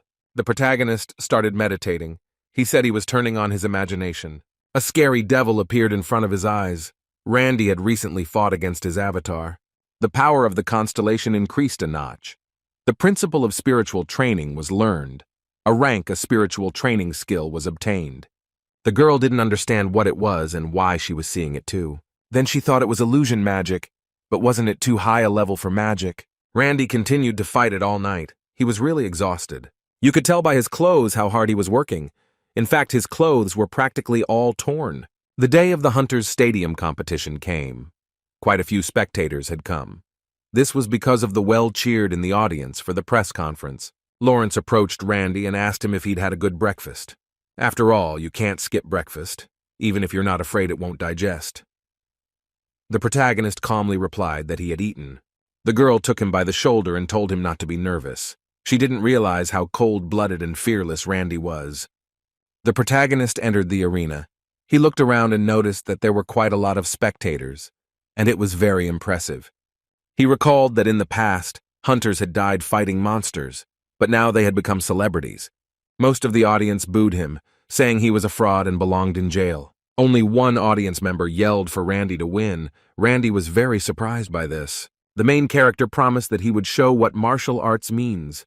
Tonight's match would signal the revival of martial arts. The commentators started to sound them off. They said that Maximiliana is aiming for the top 10. His popularity is astounding. His opponent is hunter newcomer Randy. It's only been a little while since he's been in the league since he ranked up, and at the moment he has his rank set to B. There has been a lot of controversy about this, but the commentator said he didn't think Randy had shuffled rank. After all, Randy came back from the abyss after 30 years. After spending that much time in the abyss, it's not unusual to get all sorts of complications. There could also be an oddity with the rank measurement. After all, if he defeats Maximilian, that will be the proof. So the match begins. For the first time in a long time, a martial arts user enters the arena everyone has been looking forward to. Freddy noticed that it was a ruin. Inside, they had actually implemented virtual reality. Everyone was excited because the fight was going to be great. Randy's opponent said he would be the winner and called him a hillbilly from the abyss. The fight began, and Randy went on the attack. Randy wanted to grab him, but his opponent used flying magic and flew into the air. Hunter Maximilian increased the distance, but Hunter Randy was not far behind at all. Maximilian was shocked by his speed. He realized that Randy would have grabbed him if he didn't take off immediately. Randy had to do something. He couldn't just stand there and do nothing. Maximilian came out of hiding and fired his green bow. This attack was pretty good. Great piercing ability. Also a homing function. But the protagonist used the divine space art skill, and all the arrows aimed at him were reflected. His actions made the elf very angry. Kitten Magma screams for the sake of embarrassing this aristocrat. Randy recognized his location and what rushed at full speed towards him. He didn't even pay attention to the arrows. The protagonist quickly found out where his rival was hiding. Randy told him to attack, and he would repel all his attacks. Well, Maximilian said he was caught using the green bow technique. Green symbols started appearing above Randy's head. It was quite dangerous, but the protagonist said it was very slow for him, and the technique lacked agility. Randy easily scattered these arrows to all sides of the arena. Suddenly, Maximilian realized that he had completely depleted his mana, and Randy was in the prime of his life. Suddenly, the first round had passed. Randy didn't know about it, and so he was stalling the fight with his opponent. The protagonist turned around and said they would see each other in the second round. Maximilian told his trainer that Randy was a real monster and needed to be tested for his honesty. Coach told him to listen to him carefully. He needs to forget about the bow and keep his distance and focus on recovery. Coach said he should forget about magic and stall with the first and second circle. Maximilian said it would be very hard against a guy like that. Coach said it's better than losing, because without victory, he'd be nothing. Maximilian yelled for him to shut his mouth, for Constellation had chosen him as her avatar. Round 2 began. It was a completely different location. Maximilian used acceleration and began to run away from the Randy. The protagonist stood up and told them to get it over with so his opponent wouldn't finally embarrass himself. Randy easily caught up with Maximilian. Maximilian didn't understand how he could be so fast. The Sooty were very surprised at how fast the two hunters were moving. Maximilian swung his left hand to hit the market's face, but the protagonist used a milky strike and hit Maximilian's face with his left foot. After this kick, Maximilian lay on the earth completely knocked out. The referee yelled that Hunter Randy had finished off Hunter Maximilian in the second round. Looks like the top 10 hunters should start to worry. They have a new opponent, a truly outstanding martial artist. So much so that everyone wondered why martial arts users had disappeared. After this battle, Hunter Randy was ready to be interviewed. The reporter said it was just a perfect match, and Randy didn't miss a single punch, finishing the second round with a knockout. Randy said that nothing special happened, just the opponent was too weak. All the spectators said that Randy was the best fighter, although before the fight everyone said that he was a real thief. Randy felt that he had earned new skills, and he had a burst of power because of his popularity. The power of the essence had definitely increased, even a little. Randy's friend's right eye became sick. It began to glow red, and his future prediction skill was suddenly activated. He didn't understand why the goddess of scales skill suddenly activated. The protagonist began to see that Las Vegas was engulfed in flames. Many monsters appeared and attacked the city. They all threw up because in the limited time it was not possible to mop up the dungeon. When Randy realized it was going to be a real disaster, Hyun was watching Randy's interview. He was quite interested to see what questions he was answering. At that moment, a servant comes in and says he has a personal call. Hyun thought it was his ex-wife, or ex-ex-wife, calling him. He said he would give them pockets of money and didn't understand why they were bothering him. Well, the servant said it wasn't that, and Sumo introduced himself as a Chan Sheik. He didn't expect to hear this. After all, they had a fight when he moved to America and hadn't contacted each other for a long time. Hyun thought he had seen Randy's match, so he got in touch with the former. He was immediately asked why he didn't say Randy was back. Hyun said he didn't remember them being that close, especially after berating him before he left. Chanchik told him to knock it off and put Randy on the phone. Hyun replied that he doesn't have to give him the phone. If he needs it, he can call him, especially now that he's not around. Then Chanchik asked him not to take offense and asked him to put them in touch with Randy. Hyun said that God apologized for what he said when he was already in America, then promised to forgive. Chanchik shouted that no way would he apologize to him. Then Hyun told him that he would contact him himself and said he was blocking him. Hyun gave the servant's phone back and didn't understand why he didn't want to apologize since it wasn't that hard. Randy noticed that the girl was very depressed. The girl thought she should be stripped of her manager's license because she couldn't even determine her client's ability. Come to think of it, Randy was very confident. As a manager, she should have trusted him more. Then Randy asked her what she thought his chances of winning were. The girl replied that it was 9-1 that he would lose. The protagonist thought that was too much, and she was grossly underestimating him. The protagonist said that she had never seen him fight, and she shouldn't get too discouraged. On the way they met two guys. They knelt in front of Randy and asked him to teach him martial arts. The main character said he had seen them before, and said they must have a teacher. Randy didn't understand why they needed one. They told him that the main residents of the Hoshin school. He went straight from stance to 5th position. They remembered that their teacher taught them different techniques, but their trainer was a rather mean and nasty man, and scolded them for every little thing. So they came and kneeled before Randy because the elder's training was too outdated. Randy took his chin and said he understood the problem. Besides, they had already asked to be trained. Then the protagonist thought it was a chance to increase their faith and their credibility. Randy answered well. The girl and the guard were quite surprised by this answer. Then Randy ordered them to go and pass on his words that he was the avatar of the invincible god of training. He said that he would teach martial arts to those who become a follower of the god of training. They were very excited. One of the guys said that there was no problem as they wanted to learn and train.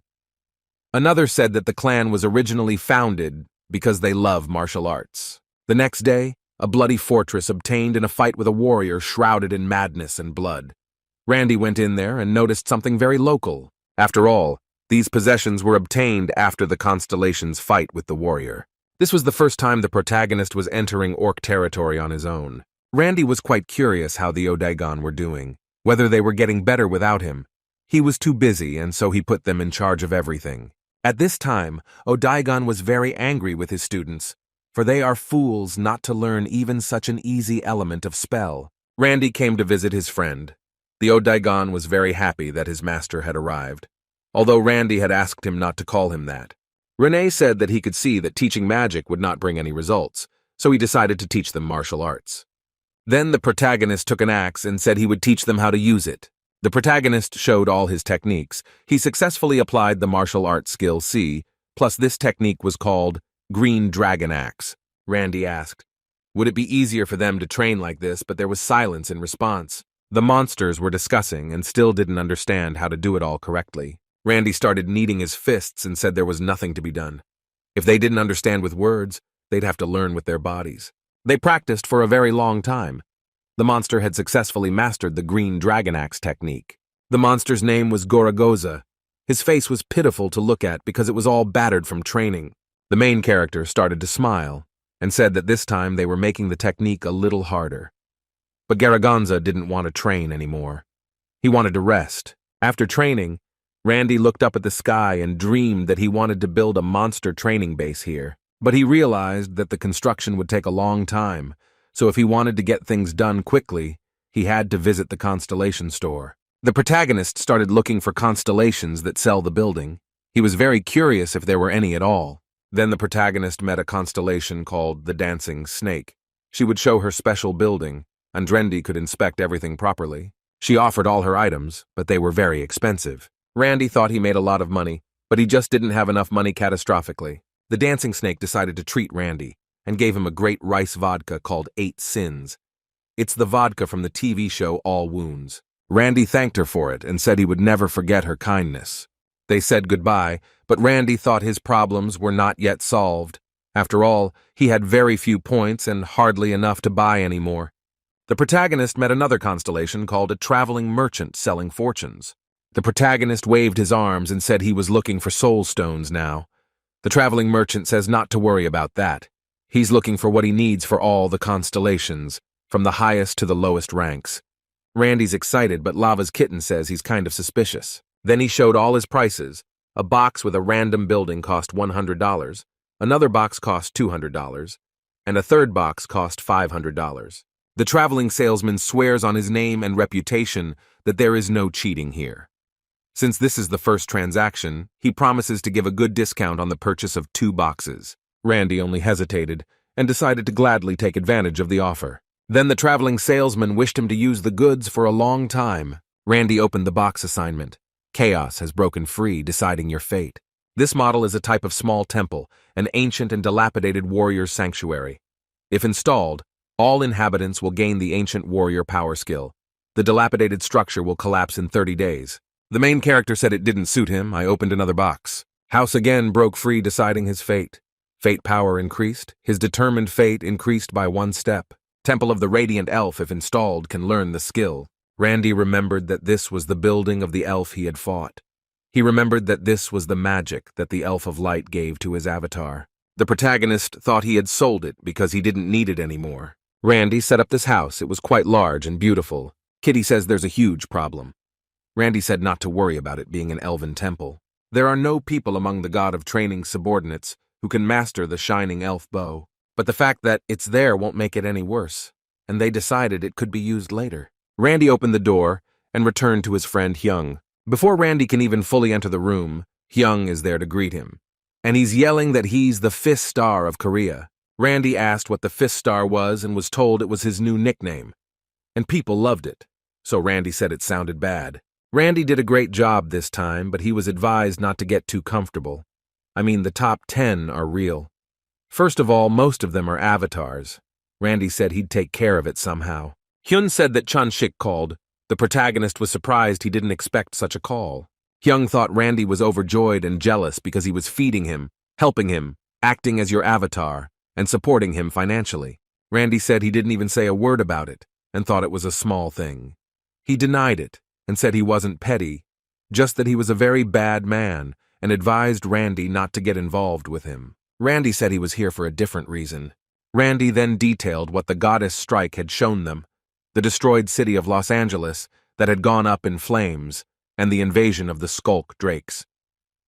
Hyung was surprised that it was Las Vegas, one of the most protected cities in the world. Well, Randy said it was definitely Las Vegas, and asked him to show him support, and he'd deal with them himself. And he threw it at Pot, and said, "You can't go to Las Vegas." He said Las Vegas is not under his jurisdiction, and it would be very hard for him to help Randy. Hyung said all they can do now is go there and explain the situation and try to convince them. Randy was surprised, since he himself said he went to the sauna with the president and didn't even have any influence.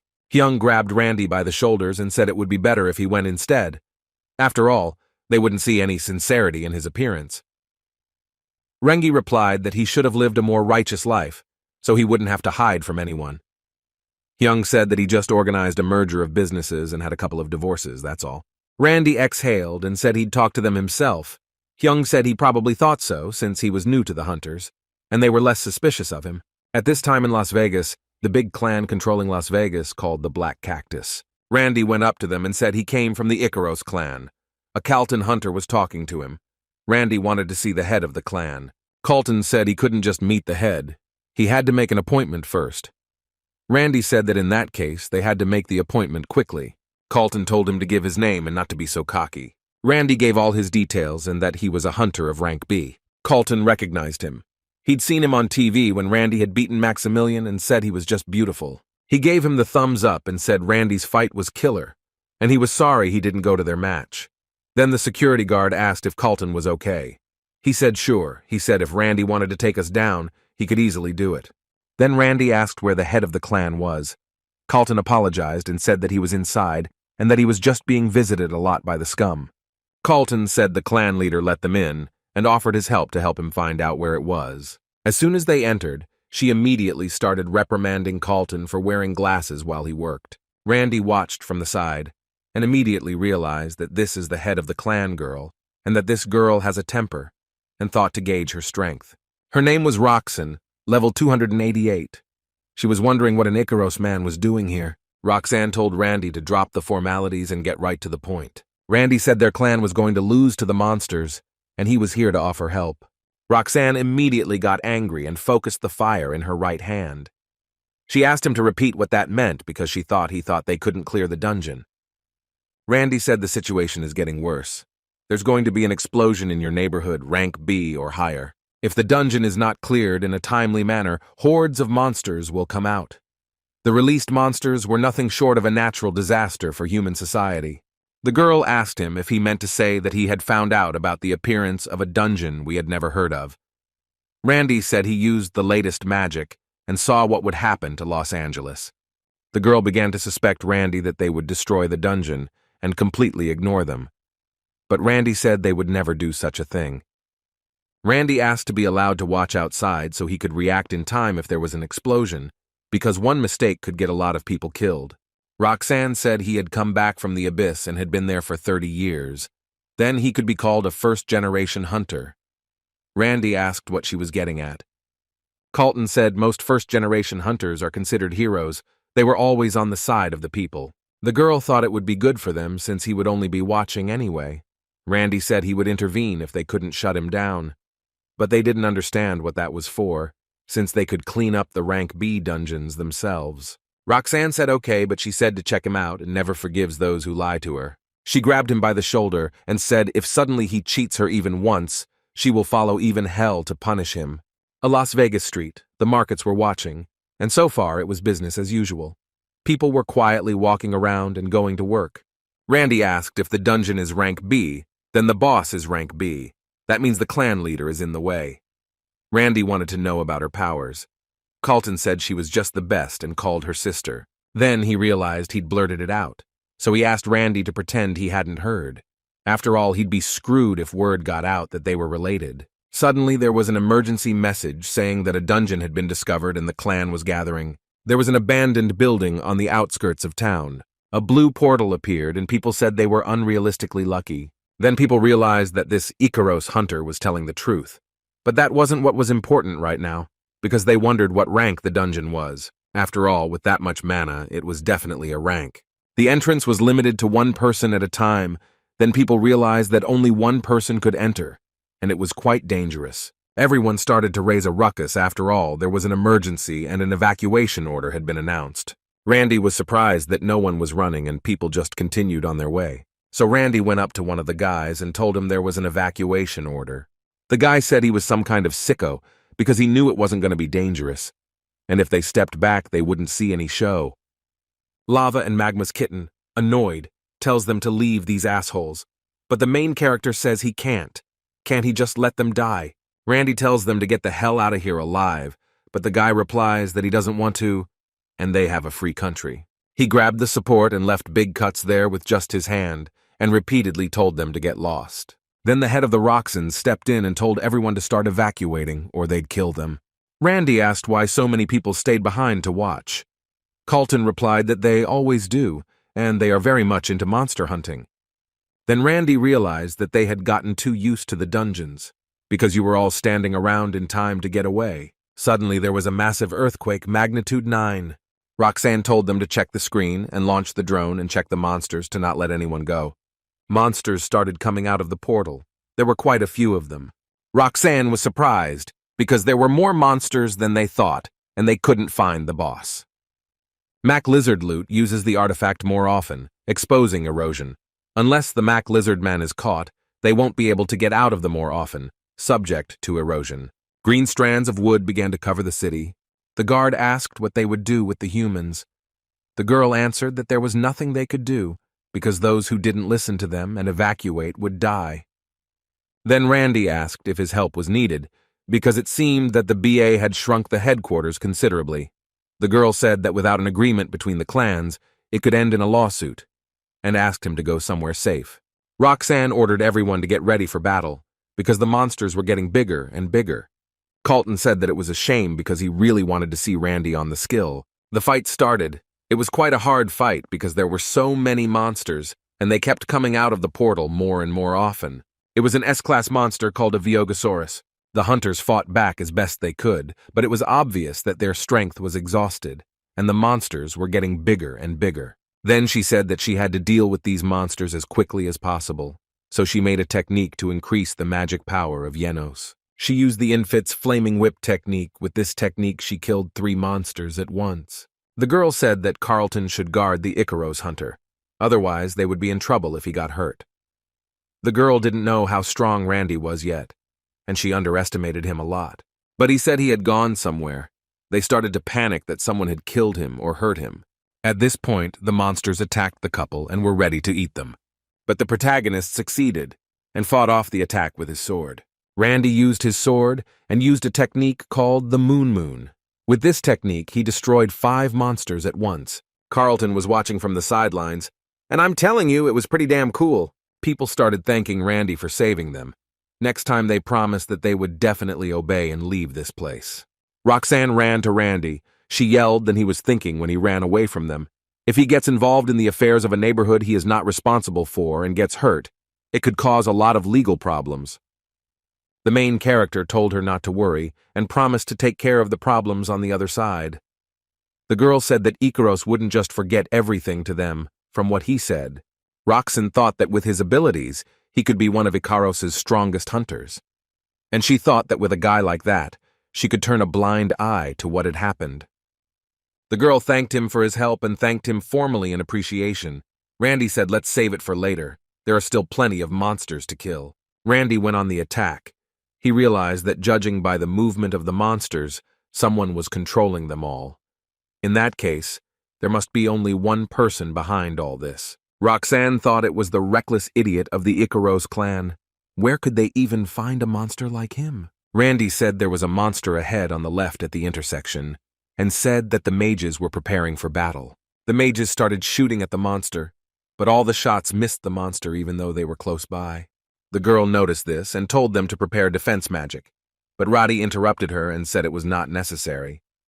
With just one swing of his sword, he killed the monster by cutting it in 2. The dungeon boss appeared. He was bigger than those monsters by a factor of 100 because he was the head. Randy immediately realized that he had seen this monster in his prediction. Then the protagonist thought that for such a large monster to be under someone's control, the owner must be somewhere nearby. Then Randy noticed it 2 minutes later. It was on top of the roof of a building. Randy immediately wanted to kill this monster, so he attacked it with all his speed. He had a scepter in his hands, making him such a big monster. The protagonist slashed its head with his sword. The army of hunters tried to hold back this monster, but he was very powerful. Roxanne promised herself that she would destroy this monster at any cost and used her powerful technique. She covered the entire monster with fire. Everyone thought that after this attack, this monster could not survive. The magician lizard man was defeated. All the monsters began to disappear. The forest that covered the city also began to disappear from the top of the buildings. People began to notice this and they were overjoyed. One of the hunters said that Randy had saved them all, and everyone was calling him a real hero. The reporters started to ask him questions. One of the questions was that a lot of people considered him a real hero because he had made an invaluable contribution to closing the dungeon. And they asked Randy to make some comments. Well, the main character was as serious as always and started to lie that he wasn't trying to save people at all. The reporter said that Randy meant something natural to humans. Randy replied that he had gotten rid of the Marines before they started killing, so it might look like he was saving the town. But the reporter thought it was Randy who saved the whole thing. Randy touched his finger to his throat and used a point block. Then Randy repeated again that he didn't save anyone. The journalist couldn't speak for a while because Randy had blocked his ligaments. Randy asked not to be made a hero because he didn't like that the most. The protagonist thought that no way I should become a good man in the eyes of people, otherwise I would be criticized if I helped at least once. Randy thought that you can't show yourself to be a good-natured simpleton.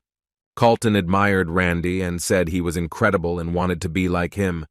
The girl told him not to take any nonsense, because what happened is only possible because his very existence is unique. Master martial artists are extremely rare nowadays, a power that has reached its highest point as a result of hard training and vast martial experience. He became a completely unique person. The girl said that honestly, after meeting him, she stopped understanding why there are so few martial arts users left. She felt it was worth it to get closer to the Ikaros clan, and there was nothing wrong with befriending Hunter Randy. On the internet, it was very publicized that Randy had attacked a journalist, even though he had just cut his ligaments for a minute. When Hyung read that, he almost fell off his chair laughing. Randy asked him, "What's so funny?" Hyung replied that it was very funny to watch. Then Randy reminded him that he had also punched a journalist. But Hyung said that on the internet they write all kinds of nasty things about him, and they embellish it a lot. Randy replied that it's not worth his attention, and he said that the cactus showed his appreciation. They'd split the rewards for Reed this time too, and Hyung said it's trillions of dollars, and asked Randy if he was being a little pissy. He asked him not to be because when you're running a company, every dime counts. Randy replied that he didn't run the company and didn't see a problem with it. Hyun smiled and said that Randy never thought it was very similar to running a company. The protagonist said that getting a well-deserved award was in order, but he didn't want to talk about it and asked, "When will they raise his rank?" Hyung said, "I don't know, because after Bajrang, grading gets more complicated. It all comes down to clearing the dungeons." The protagonist got up from the table and said he would go because he had to train some guys in martial arts. Hyung looked at Randy and thought he was training Ikaros clan hunters. He thought he was a very good man. The training field controlled by the Ikaros clan. Randy brought in some guys who asked him to train them. They were very embarrassed that Randy brought them to a place like this. The main character noticed this and told them to make themselves at home. Everything was amazing to these guys, and they were looking at every wall and every corner. After all, they had only trained in dilapidated gyms, and here everything looked amazing. Another girl came in. She said she represented the young hunters from the Huashan school.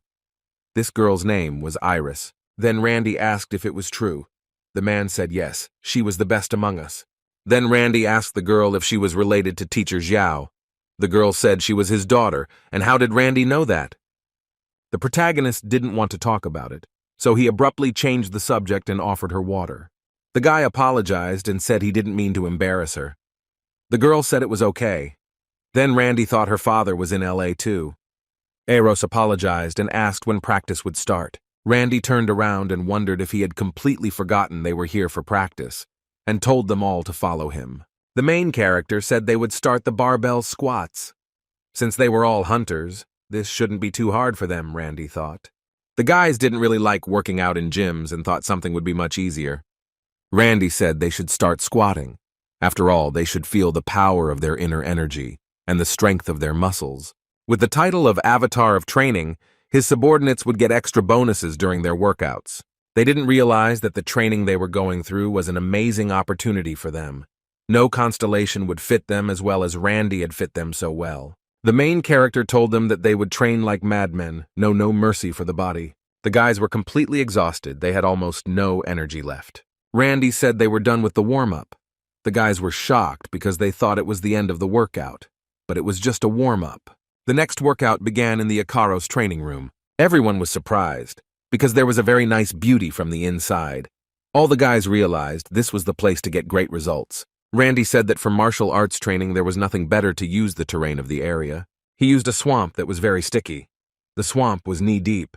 The boys had a very hard time moving around. Their bodies were frozen and it was very hard to walk. When they reached the end, they saw a wooden mannequin in front of them. They didn't take it seriously. Suddenly, this mannequin hits the guy in the chin with his knee. The partner was just shocked. After that incident, everybody went after the mannequin. Well, the dummy was a lot faster than they were and they couldn't hit it. Randy said that first they trained their muscles in the gym and now they had to fight against the mannequin. The girl asked, and that was it. Randy replied that they had to pass this step to move on to the next workout. Randy then turned and started to walk away and said, "If you can handle her, let me know, he will be waiting." They continued to attack. They hoped to finish this dummy off quickly. At this time, Anthony, Elizabeth, and Randy were sitting in the lounge of the Ikaros clan. Anthony complimented Randy on his work in Las Vegas, but said that Randy was a long way from him. The girl replied that he was delusional and asked him if he could have done better. Anthony started fixing his hair and said that Elizabeth was really turning his words around. That's why she can't be a good hunter. The main character told them to shut that topic down and asked which one of them wanted to learn the arts. They thought it was very suspicious. Anthony asked if there were any stipulations or conditions. Randy told them to cut the crap. He's not going to make anyone do anything in return if they don't want to. Let them tell him that. Elizabeth said if he trains her, she'd teach him something too. Randy wondered what she could teach him. The girl said magic. What else could she teach him? The kitten of lava and magma said that was a great idea. The constellation of dreams and desire also supported that idea. Virtuous goddess of scales also urged to try something new. The protagonist thought of agreeing to it or not. But his friends from the Alliance said that at this rate, he would become a dumb jock who knew nothing but martial arts. Randy thought about it and decided he could use magic, and Randy asked him what he would study and what he would like to do. Elizabeth said she would teach him defense-type magic. Anthony said that since he uses martial arts, he would definitely teach him long-range magic. But the protagonist said he wanted to learn healing magic. From the look on their faces, the protagonist realized that neither of them knew how to use it. The protagonist stood up and said he was sorry and needed to find someone who had it. The girl told him to stand and asked why he needed this healing magic since he was an attacking warrior. He should leave it to the healer, and his business is to fight. Then the protagonist thought that maybe he could ask for training on the constellation of the goddess. She would surely possess some healing skills. Randy came to the goddess constellation's territory. She was sleeping on the big table at the time. Randy told her he wanted to learn healing magic and asked her to help him with it. The scale goddess said that the avatar of training probably couldn't teach him that. The goddess of scales didn't know Randy was a constellation yet. The virtuous goddess of scales grants him divine healing of the 5th circle. Divine healing rank A. Randy used this power healing in the name of the virtuous goddess of scales. Randy noticed that it wasn't easy to immediately master such a power. The goddess of scales apologized. She doesn't have much power, and she can't give Randy more power. Scale goddess said that originally he was supposed to be her avatar, so she should do at least that. She asked him to wait, and was sure she'd find more if she looked hard enough. Randy said it was okay, and not to worry so much. He made a mental note never to ask her for help again because she was very emotional. The next day there was a competition in the main hall of the Icaros. When everyone was assembled, they were taken into the infinite tower dungeon that had been created. Randy didn't understand why everyone on the outside was so surprised. After all, this was the first time he had heard of this dungeon. The Endless Tower Dungeon, a couple decades ago, had appeared in a dungeon of such complexity that it had broken endless hunters. And if the first floor was inhabited by F-rank monsters, top in the world of Ascension, their strength increased. It was a dungeon that later just exploded as no hunter was able to clear it to the end. Ernest said that in this training session, the winner would be the one who surpassed the opponents and reached the highest floor. He hastened to assure something underground more difficult than his original. The contestants looked at him and couldn't believe they were given such a difficult task. Randy says this dungeon has a very horrible fame. Lisa would say that, of course, yes, there is a reason why no one can completely clean up the dungeon. The main character began to wonder who the creator of this dungeon was, because it was just awesome. The Lava and Magma Kitten asked Randy not to marvel at such things. In any case, he thought it was better to go as a group. Even if the difficulty increased, he thought that by mopping up the team, we would have an advantage in the battle. Anthony waved his hands and waited for Randy to invite him to join his team. But Randy approached the girl and said they would go to the tower together. Anthony yelled that he shouldn't trust her because who knows what she has in mind. The protagonist asked him if he was in or not. He didn't say that, of course he was. Before the mission started, Randy noticed a girl who was wearing school clothes.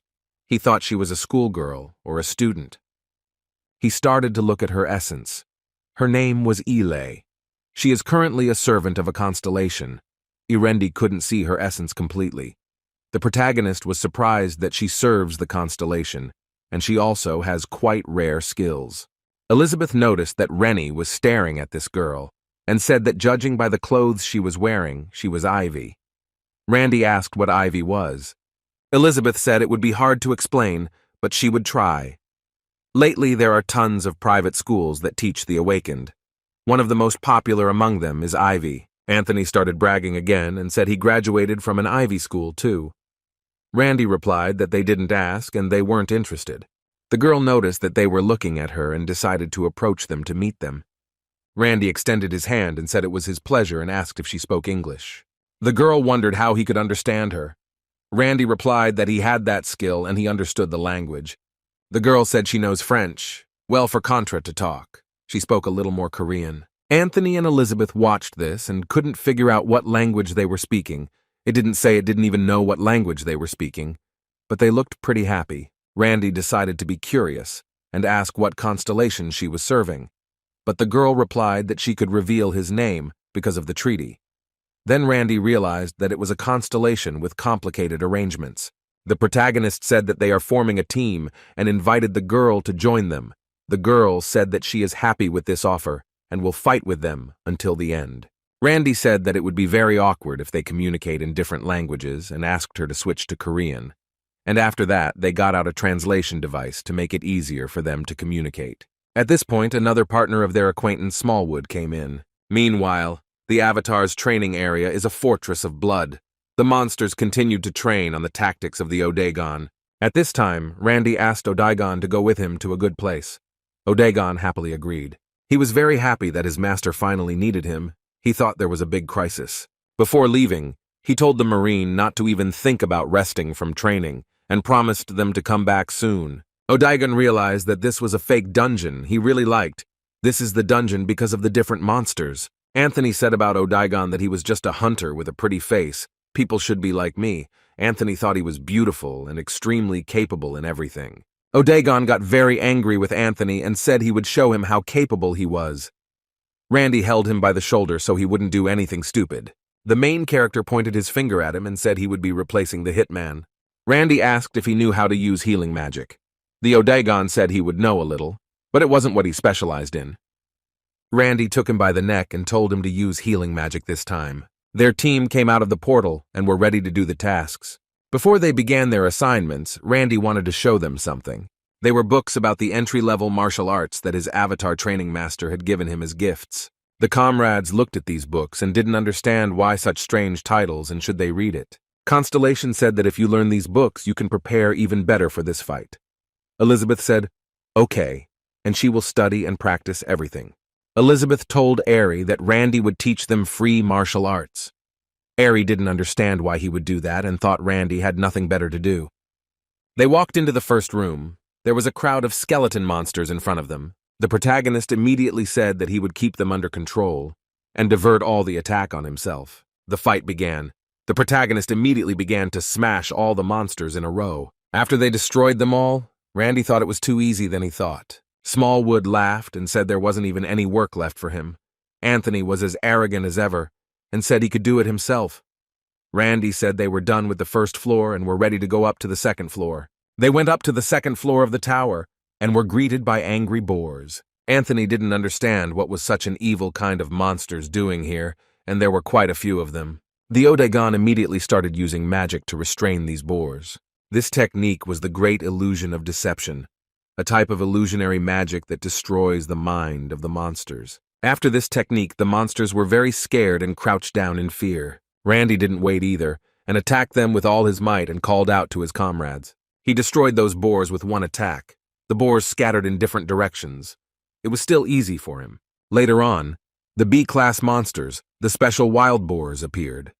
They were much bigger than the regular ones. Elizabeth said that they were coming closer and closer and told Aaliyah to get ready to fight them. Lisa would realize that it would take her a long time to activate the magic and decided that she would start with the beginning sword technique. Elizabeth performed a technique called martial art elemental sword technique. The girl used this magic and shot the boar with all her strength. Aaliyah also acted well and chopped the boar in two with her attack. Aaliyah said that martial arts are a very powerful ability, that they are very good and very easy to use. Randy stood behind them and said that they did a good job with those boars. They need to get to the next floor without delay. They went up to the third floor of the tower and there were blue ogres. They dealt with them easily. Then they went up to the fourth floor of the tower. A B-class ice wyvern monster was waiting for them there. Elizabeth was shocked as it was quite a strong monster. Smallwood also didn't understand what such a strong monster was doing on such a small floor. The monster fired its technique. Blue fire came out of its mouth. Elizabeth and Smallwood thought that they were finished because the attack was quite powerful. When they opened their eyes, they didn't understand why there was no damage. It was Odagon. He healed them with his healing technique. He said it was an ancient magic circle that was very different from what humans use. Randy told him not to abuse this technique and concentrate more on attacking. The whole team attacked the monster from all sides. After that, the monster was defeated because it couldn't handle everyone. Randy stood on the defeated monster and said that they did a great job and the fifth floor was waiting for them next. The fifth floor of the tower. Elizabeth was curious which monster would appear this time. A flying witch woman appeared in front of them with a strong wind and energy coming out of her. She was called a banshee. Since she is a spirit, most don't go by her like that. It was said to be a Class A monster. Randy was stretching his arms. He thought you were a great warm-up for him. And tonight, they were in for a great fight. You could see by the look on the faces of the comrades that they were shocked and a little scared. Suddenly there was a strong ultrasound that was very hard on the ears. But this technique didn't work on the Renda and Odagon. Randy told him to use the treatment, and he would try to buy them some time. The battle between them went on for quite a while. Randy realized that this was not an easy opponent. He attacked from the back and thought he was going to finish her off now, but his attack went right through her. You could see the shock on his face. He didn't expect the attack to go through. Then the protagonist realized that he had to finish her off with a single blow, because there was no other way to defeat her. Randy said he needed the help of the Odyssegon, but he wasn't done with the treatment yet. But the Odagon realized that Rennie was more important to him, so he ran to help him. His partners didn't understand how he could just quit using recovery magic halfway through. Then they noticed that the magic was still working on them, and that he was able to use such high-level recovery magic on the go. Then they realized that he is definitely a special class healer, and he is very incredible and he is better than a hitcaster. Randy asked him to use enhancement magic on him, so that this magic would be strong enough for Randy to trigger and destroy it with one attack. The protagonist used the glowing sword technique. It gave him an increase in damage. His body was all burning yellow.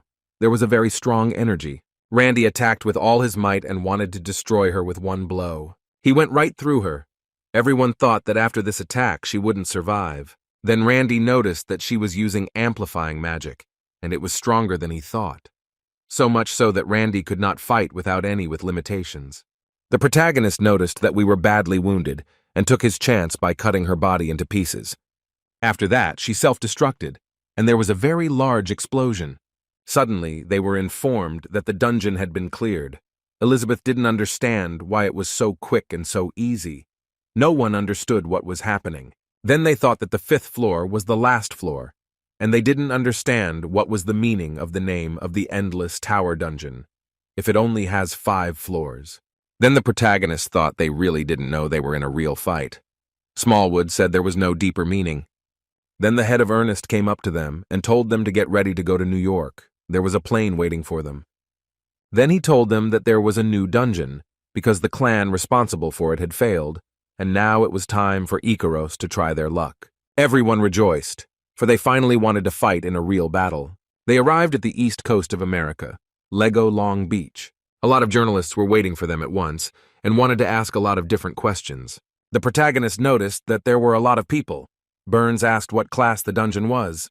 He was told that originally it was B class, but because of the failure of the clan, I rest. But Ernest said that it should not be underestimated. He asked how many people were allowed. He was told 300, with 23 already inside. Radek was on his way in when he realized that his clairvoyance skill was activated. The protagonist began to see a vision of very many frightened fighters. There was a constellation of a demonic god by a crazy bastard who had a contract with him. Everyone started to evacuate and run away, realized that someone had contracted a constellation in the demon god. The lava kitten asked him to be more careful. If Randy entered the dungeon, no one else would be able to help him. If a minion enters the dungeon, whoever the constellation has to watch him. This works even hard on the demon god constellation. Lava and Magma Kitten said that even the constellation is excited about it, so please be careful. Randy said okay and said not to worry so much about it, knows his powers. Elizabeth grabbed a beer and offered it to everyone before entering the dungeon. Smallwood offered to let Randy rest a bit and have a beer, but the protagonist said no. Feeder said he didn't want to lose his muscles, but then he said he was kidding, and he just doesn't like alcohol, and he'd rather drink a protein shake instead of alcohol. The girl said that these people weren't going to come up with a plan, and then she asked Randy to teach them a little lesson, but the protagonist said, "Who is he to teach them?" Iris started yelling at them that they were very rude. Then Randy thought that teaching Korean in Korean dramas has its side effects. Then Randy started thinking more and more. After all, Elea is the servant of the constellation. Maybe she's the one who made a contract with the demon god constellation, even though the clan scout checked her out. Then Randy told her to go with them. The girl was surprised and agreed. The Icaros clan started to enter the dungeon. One of the men thought that if others went in, wouldn't that be stealing the bounty? And don't assume that only the Icaros clan has a chance.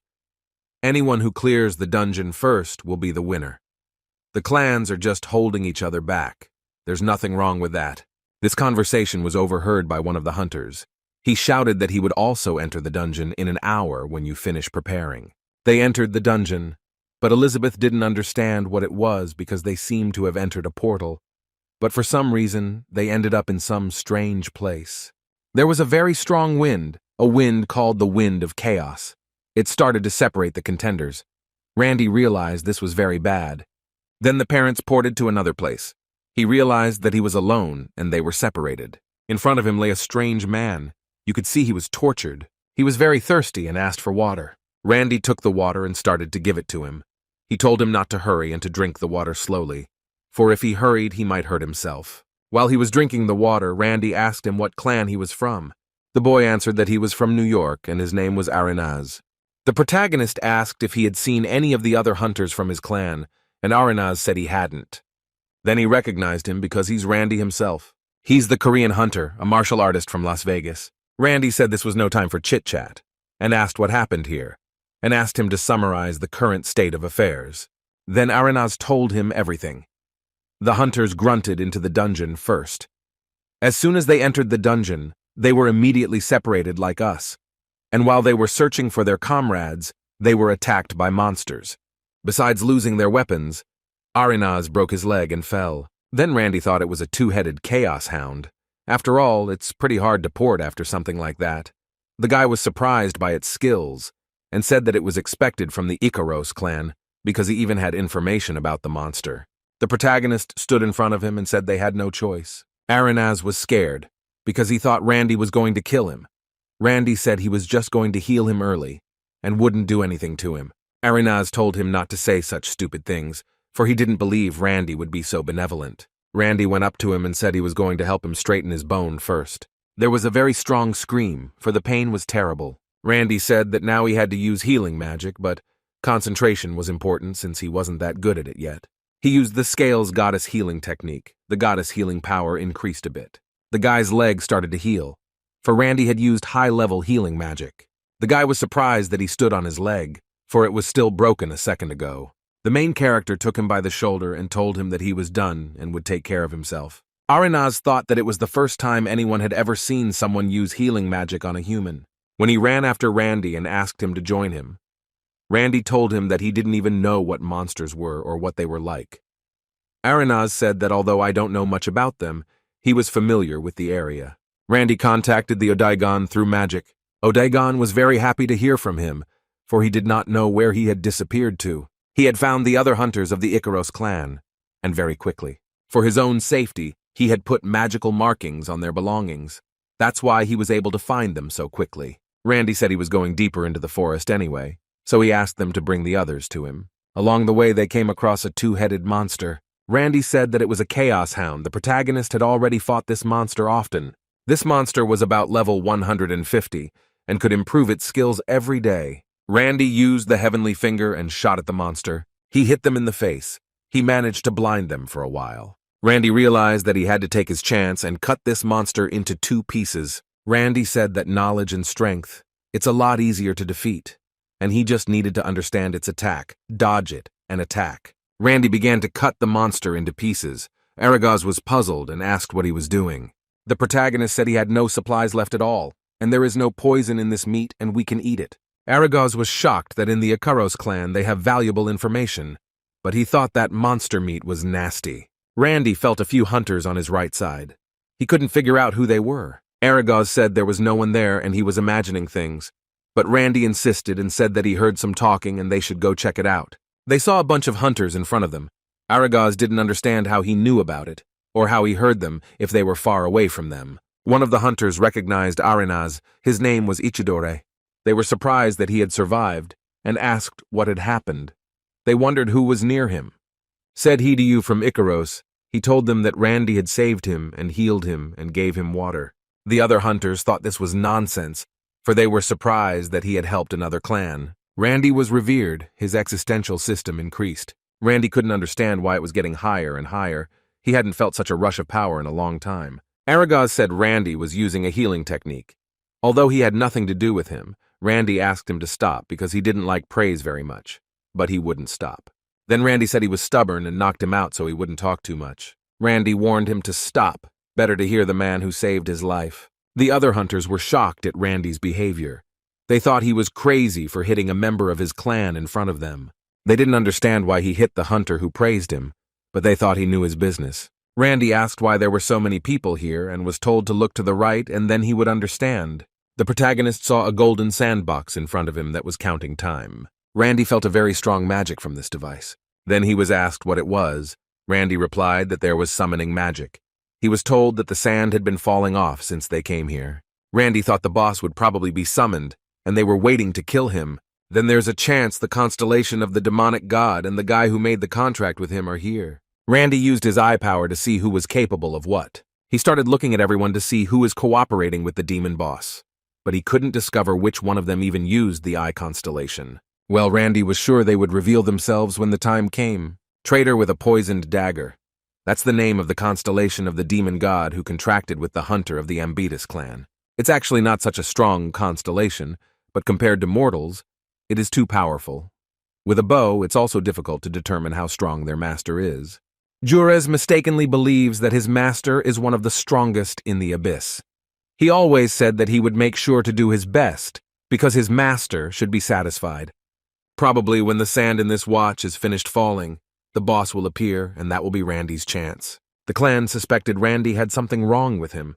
They cared a lot about him. Especially the Jurez lawyer was worried about him, but later said it didn't matter because he had the master dagger himself. Then the clan leader asked Randy to join their clan for a while. It would be suicide to wander the dungeon alone. The protagonist thought he would be fine, but it didn't matter, and he agreed because it would be more convenient for him to keep an eye on people.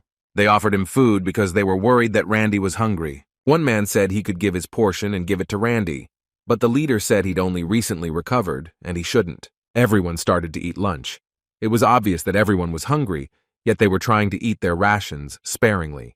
The main character said that their meeting was fated and said he would treat them. Randy pulled out a large piece of meat from a slain monster. Everyone was surprised that it was monster meat, but Randy said they had nothing to worry about because it was non-poisonous and very tasty. The protagonist went the other direction and told them to wait for him here. The head said he shouldn't go anywhere because it's very dangerous. After a while, Randy came and he had more food. The head was surprised how he got it so fast. Randy was glad he had all the ingredients and could start cooking. The main character started cooking and chopping the monster meat into small pieces. The head asked how and where he got the dimensional artifact from. Randy wondered why he was asking. Was this really the first time he had seen such a thing? The head said no, and that was absolutely not the point. It just seemed to him that he had gotten some spices from there. But that made sense, because Randy couldn't have gotten them here from the dungeon. The head thought it was suspicious because normally people would add poison or medicine to food. However, he added spices. Randy used a pure blast of internal energy. This was the technique he used to roast meat. The other men from the clan were surprised how a martial arts master could cook so well. The main character prepared the food. It looked very appetizing. He was the first to offer Aranaz a taste. The food was making him drool. Aranaz asked, "Really, can he try this?" and he started to cut the food and eat. When he tasted the food, his body began to glow with happiness. He said that every bite melted in his mouth and he regained his magic power. Randy asked him if he liked his food. Aranaz said it was the most delicious meal he had ever tasted in his life and asked for more. Randy held out his hand and said of course he could, and wished him bon appetit. The whole clan was eager to taste the food because they had seen the reaction of their clanmates' food. When they tasted it, they were shocked at how good the food was. They couldn't believe that the Icaros clan was developing such things. Then the leader of the Ambetus clan showed up. He suggested that Randy go with him until his clan arrived. After all, they didn't even have a healer. The leader was nervous because he said they had a healer and not to lie. The head of the Ambetus began to convince Randy to go with him. After all, the New York Fire clan is a very weak clan. The two heads started to fight very badly. Randy stood between them and asked them to calm down. The avatar of the demonic constellation appeared. At that time, no one knew it was him yet, and asked the chapter if they had to take this hunter with them. After all, there are many other clans here. The head said that he was talking nonsense because he was the one who was eating his food right now. The other guys were saying that their magical power had been restored to the limit of our endurance.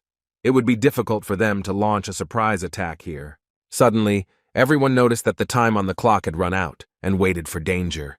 Time ran out and the night of sloth and defeat appeared. Everyone was in a panic because it was the boss and everyone began to prepare for battle. From this gate, a demonic constellation began to emerge. Yes, this constellation completely came out. He was very big and strong. People could not believe their eyes and said, "What kind of monster is this monster after all? They have never seen such a monster in their lives." His ally did not know when to start. He waited until all the hunters and draw their power, and he attacked them. The demon said the knight who served the goddess of sloth and defeat, and said that whoever passed his test first would be the first to be defeated. Then Randy realized it wasn't a constellation, just a knight who obeyed a constellation. This dungeon is called the Shrine of Defeat and Lenny. Maybe it's the trap constellation of the demon god. Creating a dungeon requires probable amounts of existential power. But no one knew how much a constellation had to be able to control such a thing. The knight asked everyone who would pass his test, and said he wouldn't wait long. The leader of the Schreiber clan was very scared and said he was talking nonsense. The hunters started attacking him and started using fifth circle long-range magic. It was no problem for the knight to repel this powerful attack with one swing of his sword. The head was shocked. He blasted the magic. While doing so without making any movements, almost everyone began to realize that it was an S-class monster. The protagonist looked at it and felt the existential power of the constellation. The knight proceeded to tell them to protest and said that the test could only be taken by one person at a time. He chose the leader of the Schreiber clan, but the leader didn't want to not ask to be spared. Then the knight stood beside him and wanted to do the forced teleportation technique. He pointed his sword at him and said that he was starting to do it. After that, the man just fell to the ground and was motionless. Everyone looked around at him and couldn't understand what happened, because he hadn't even touched him. The knight said he was conducting a test, and said he would be testing the next applicant. After that, 3 more people fell to the ground. People couldn't understand what was going on. The knight said they all lost and didn't pass his training. He didn't calm down and asked who would be next. These men started to wake up, everyone around them asking what happened to him, and if he was alive. One of the men said he didn't know anything. The moment he faced his sword, his strength suddenly ran out, and he couldn't move. He couldn't figure out what to do with it, for attacks on it were useless. The best way out would be to run away. Randy walked up to him and told him he was challenging him. The men were shocked at his bravery. The guy told Randy not to take any chances because that guy was out due to luck and he could really die. The knight asked him if he was ready for the challenge. Randy confidently said yes. He put his sword near the relay and said he was starting the test. Lenny's knight started using the line shackles. The shackles started to load Randy from all sides. Then the protagonist realized everything as he stripped them of their will to fight. These are fetters from which it is quite difficult for a mere mortal to free himself. These fetters were called the fetters of Lenny. But Randy, however, is a constellation, and he is the invincible avatar of training. Randy realized that this constellation possesses qualities that are completely opposite to his. The protagonist told himself that he couldn't lose, because he always wanted to get stronger. And he told himself that he wanted to get stronger. He promised himself that he would get stronger. The protagonist began to release his power and broke those chains apart. Then the knight said that he had passed the test. The protagonist was surprised and asked if that was the whole test. The knight said yes. After all, it is very difficult to free oneself from laziness. This test shows who has the will to overcome laziness. Since Randy passed the test, the knight let him face his master. He raised his sword up and pointed it towards the sky. The sword lit up with yellow flames. The power that sustained the sanctuary of laziness and defeat was gone, and the dungeon would soon disappear. The protagonist thought this was very strange. Other monsters started running away. Then Randy asked the knight what he promised, that he would meet the master. The knight said that these monsters are also part of the test, and he has to pass it. The knight raised his sword up again and said he could already feel her presence, and then said to Randy, something is not over yet. The protagonist realized that these monsters would be here soon, and that's too bad. He would not only have to fight, but he would have to protect everyone. The other people didn't know about the danger and smiled because they didn't think they were about to return to Earth. Randy realized that if he didn't avoid such a disadvantageous situation, he would have no reason to grow further. Then he developed the skill to crush the strong, to help the weak, and overcome himself. All these skills were activated. If Randy protects the weak, his existential system will grow. They began to spot monsters 730 meters to the east. The drones were destroyed.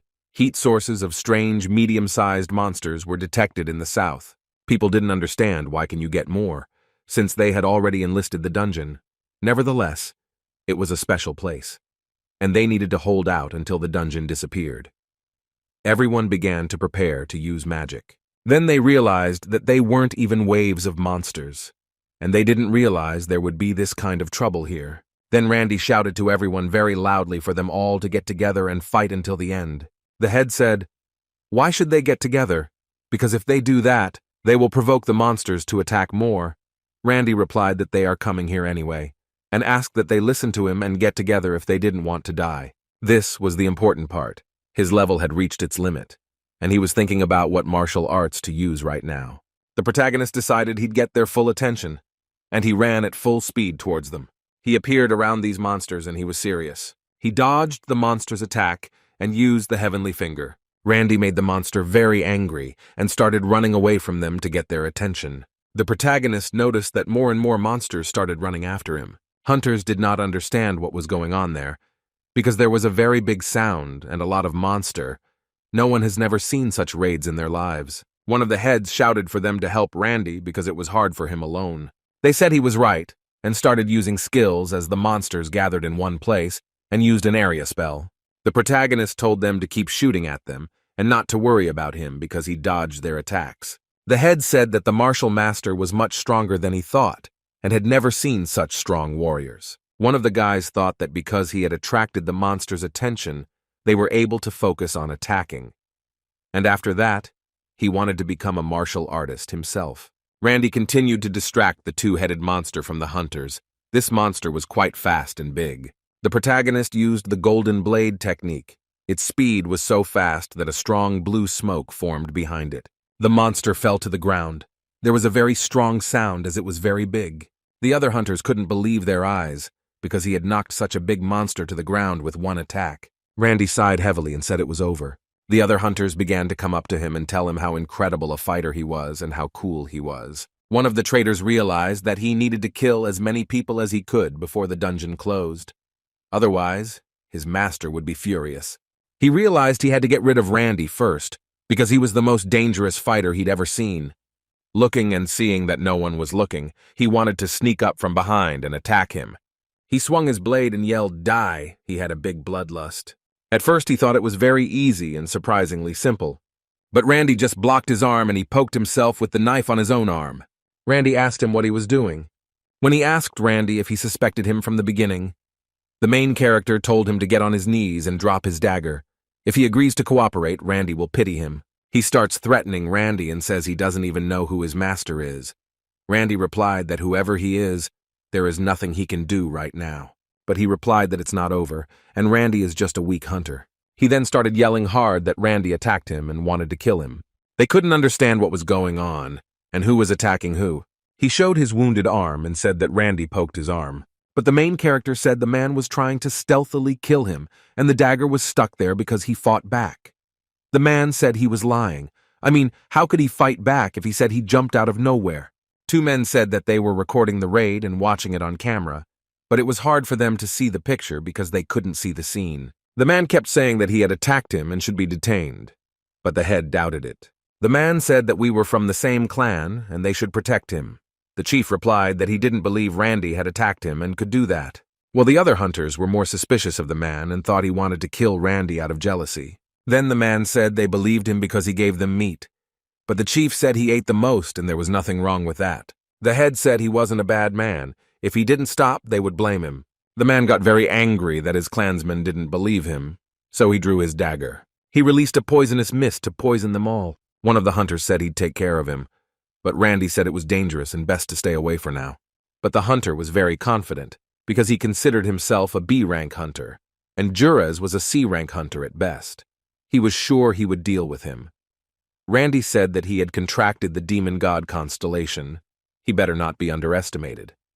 Juras used a fourth circle magic called Wave Snake Fang. This attack dealt a good amount of damage to the overconfident hunter. After this attack, his amulet shattered. This amulet protected him for a long time. After this attack, he fell to the ground and started squirming in pain. Juras began to gloat at him and said that a B-rank hunter was squirming in pain because of his attack.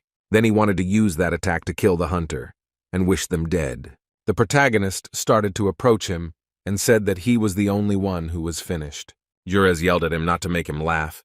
Used the cursed dagger technique. Randy used the top of the soft series, its power from martial arts. A perfect body for martial arts, a heavenly martial body. Excellent understanding of martial arts principles, a state of perfection. When combining all this, the current ball technique is obtained. Then Randy turned in a new martial art, and his existential strength grows. Randy easily repelled his attack with a single swing of his sword. It was amazing that he repelled such an attack with just one move. Juras was shocked, for such a skill was given to him by the constellation itself. The protagonist came even closer to him and told him that he shouldn't rely on his constellation so much. After that, the protagonist used a technique in the palm of the soul source.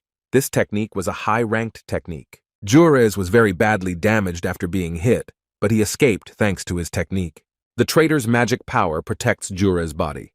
He escaped instant death because of it, so he promised to kill as many hunters as he could thanks to his master. After that, he raised his dagger and made a poisonous cloud of life force transfer. In simple words, he turned his blood into poison. The protagonist thought that Real was a jerk for not stopping, and decided to kill them with his own life. At that moment, Randy's group appeared. Behind him was an Odaigon who shouted to him in joy. He apologized for taking so long, and promised that he would take care of everything now. Odaigon used a technique called detoxifying raindrops. A large circle of magic formed over the sky. From this circle, a heavy rain fell. Odaigon's technique neutralized Juras' technique. That's when Juras realized it was over. Randy was not happy, because he came much later than Randy expected, and asked if they had met any monsters along the way. Odaigon said that no one listened to him, and everyone had their own whims. Anthony said he was exaggerating, and how could they trust and listen to a healer? Elizabeth said she likes it better when the leader is a melee fighter. Irene said she was always taught not to trust anyone. Odaigon then asked Randy not to leave him with them anymore. The protagonist noticed his tantrum and said he was good, and he was wrong. They returned from the dungeon. The portal to the original location was activated. Randy looked at the screen to see his prizes and merits for a job well done. Randy had been given a dungeon award because he had passed the shrine test. This is a reward given personally to those who fulfill certain conditions in the dungeon. It's different from a survival reward. This time, the only one who received the reward was Randy. As a reward, he was chosen to succeed the goddess of defeat and laziness. He inherited the power of the said constellation. Then the protagonist saw a very bright light in front of him. He almost couldn't open his eyes. When the light faded, he saw a girl in front of him whose left eye was glowing. The girl said that it had been a long time since her last awakening, and called Randy his successor. The girl said she would teach him everything he should do as a constellation servant. Randy apologized and said he was a constellation too. The girl said she didn't hear, because only mortals can enter the dungeon, so he can't be a constellation. The protagonist said he didn't want to upset her, but she was wrong. She then asked how he got in here. Randy replied that he was here to trick the other constellations. The girl looked at him and realized that whatever it was for, he certainly had great ambition, and thought him a delightful constellation. Randy agreed with her and said that the constellation always finds successors like that and passes on its power to them. The girl said it was an unusual practice, and this place has a long history. In the distant past, it possessed the most powerful kingdom in the abyss. But despite her will to lose and laziness, she just kept winning time after time, which increased the amount of work they had to do. Eventually, she got tired of winning and her power, and after a while she got sick of it all and sealed herself away. How much Randy got mixed up in all this. Acting like a mortal, the girl said he was a pretty interesting constellation too. Anyway, she couldn't believe that her successor would be a constellation, and considered that he didn't need her. After all, he could get the authority himself and increase it, and said that in that case, goodbye. Randy didn't understand what she meant. After all, it was a constellation she was trying to transfer her status to a constellation. But Randy had more questions. Said he inherited power. Well, his existential power didn't increase. Randy asked what happened and how it could be explained. The girl replied that the reason was that she had almost no existential power left, and he had inherited those crumbs. Then she told him that authority was much more important, and there are always ways to increase existential power. But Randy didn't understand her, and said he was an avatar of training. Shouldn't he be forbidden to get a reputation for defeat and laziness? Then she pointed her finger at him and said her successor had misunderstood her. After all, winning and losing are two sides of the same coin. The same goes for training and laziness. For example, let's pretend you lost for the purpose of cheating. Would that be considered a defeat or a victory? Or let's imagine that Randy took a break to recuperate. This should be considered training or laziness. She said that Randy is a young constellation, so he needs to train according to his qualities. But with the passage of time, when Randy fully realizes what reputation is, then he will have that quality automatically. A lot of constellations are busy increasing their existential power and starting wars, but in the end, what is much more important for a constellation is to awaken the power of its own qualities. Then the protagonist realized everything, and he gained the skill of understanding the constellation's qualities.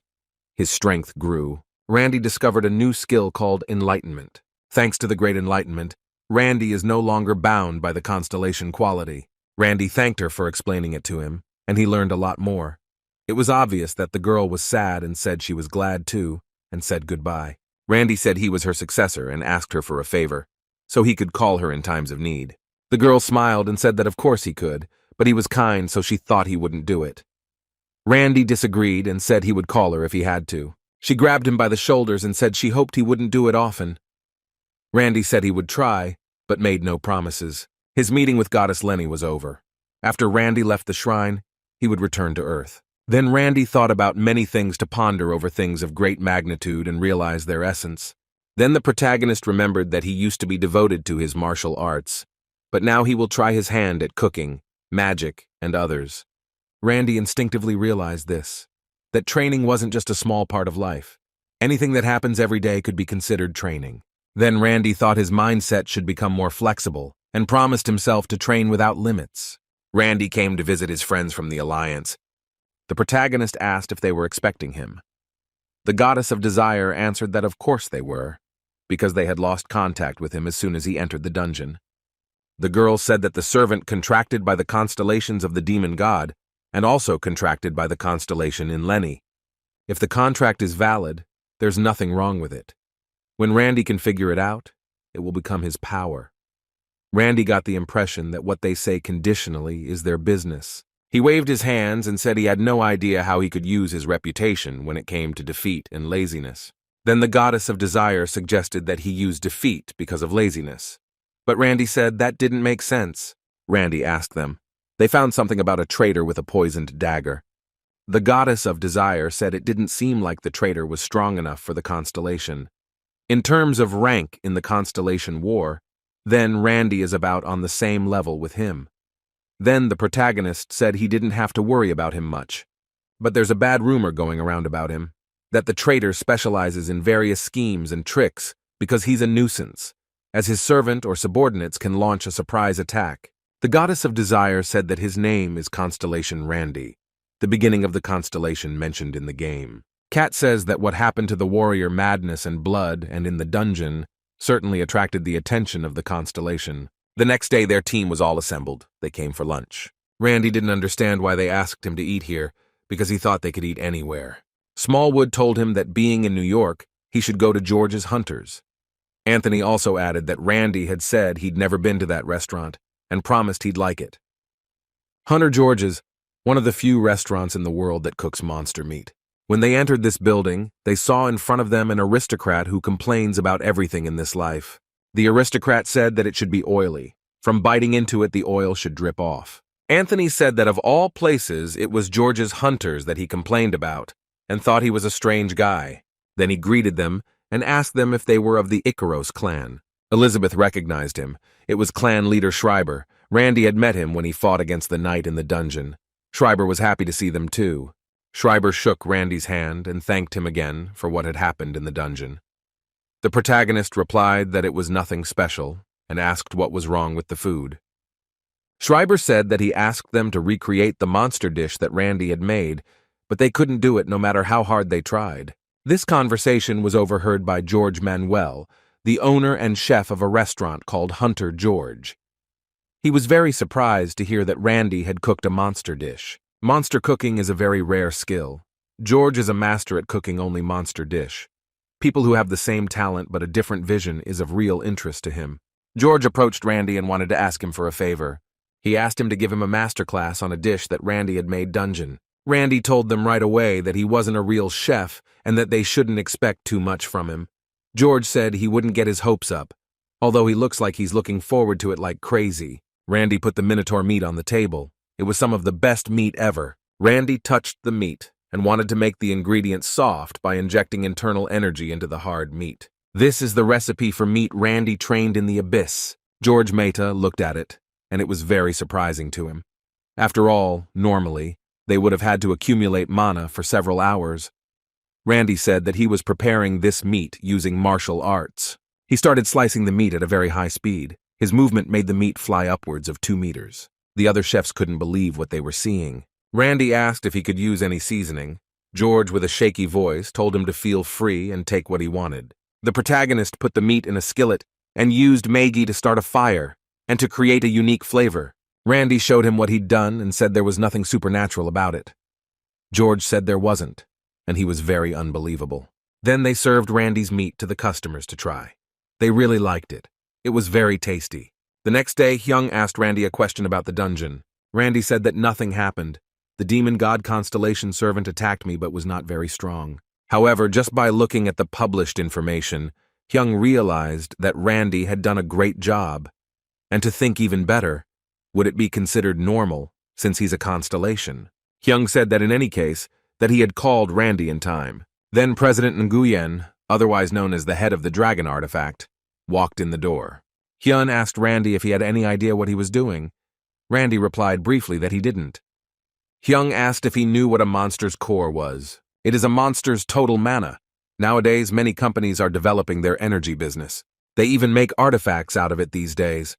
Among them, one of the leading companies in the field of artifacts made from the core is our subsidiary's Dragon Artifact Company. Randy didn't understand why they were getting to know each other and what they had in common. Hyun said it's always great to have more useful connections. To develop artifacts, we need a hunter to help test them. So, Hyung wanted to introduce you two to each other so Randy could work with him on the same team and collaborate. The protagonist replied that he agreed and he would give it a try. Hyung looked out the window and told Randy to get used to it. After all, he will ask him to be the president of this company later. Randy asked what he should do regarding the development and artifacts. Nguyen replied that research and development is very important in this business, but actually, since there are a lot of people who are interested in this business, what goes on behind the scenes is pretty brutal, and in the end, its power will come in handy. Randy asked again, so what was he supposed to help with? He didn't understand his entire position. He had been asked to help them find a researcher. Ronald Totten, a prominent artifact researcher. He successfully developed the latest third circle magic, the Apriya double barrier, in a man-made artifact, which means he's mastered techniques that have exceeded current limits. Then the head said that their company tried to sign him to an official contract, but unfortunately they lost contact with him. Randy asked if he was sure he would have accepted, but the head was 100% sure he would, and he thought another clan had gotten to him. Among them, the artifact developer Legend is the most suspicious. It's owned by the Parkers, a pretty well-known company in the field. Randy realized that this was a good acquaintance of his. He needed Randy to go to Legend and get the researcher Ronald. The protagonist turned around and said it was nothing to him, and he would be back soon. The chapter asked, is he really going there by himself?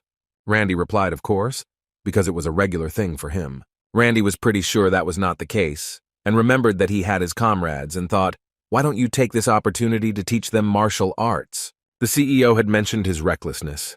He was glad Randy was behaving normally. The next day Randy got there, it was the Legend Research Center. Randy said they needed to get inside and get a man named Totten out. The main character said that not all of us will be able to get in, so Randy will only guide those who qualify. Randy told them to raise their hand if they were sure they would be hidden. 2 people raised their hand. Randy said the 2 of them would follow him, but he said he would repeat again that he's not forcing anyone to go with him, and he doesn't want loyalty that jeopardizes their lives. Iris said it's okay, and they'll go there because they want to.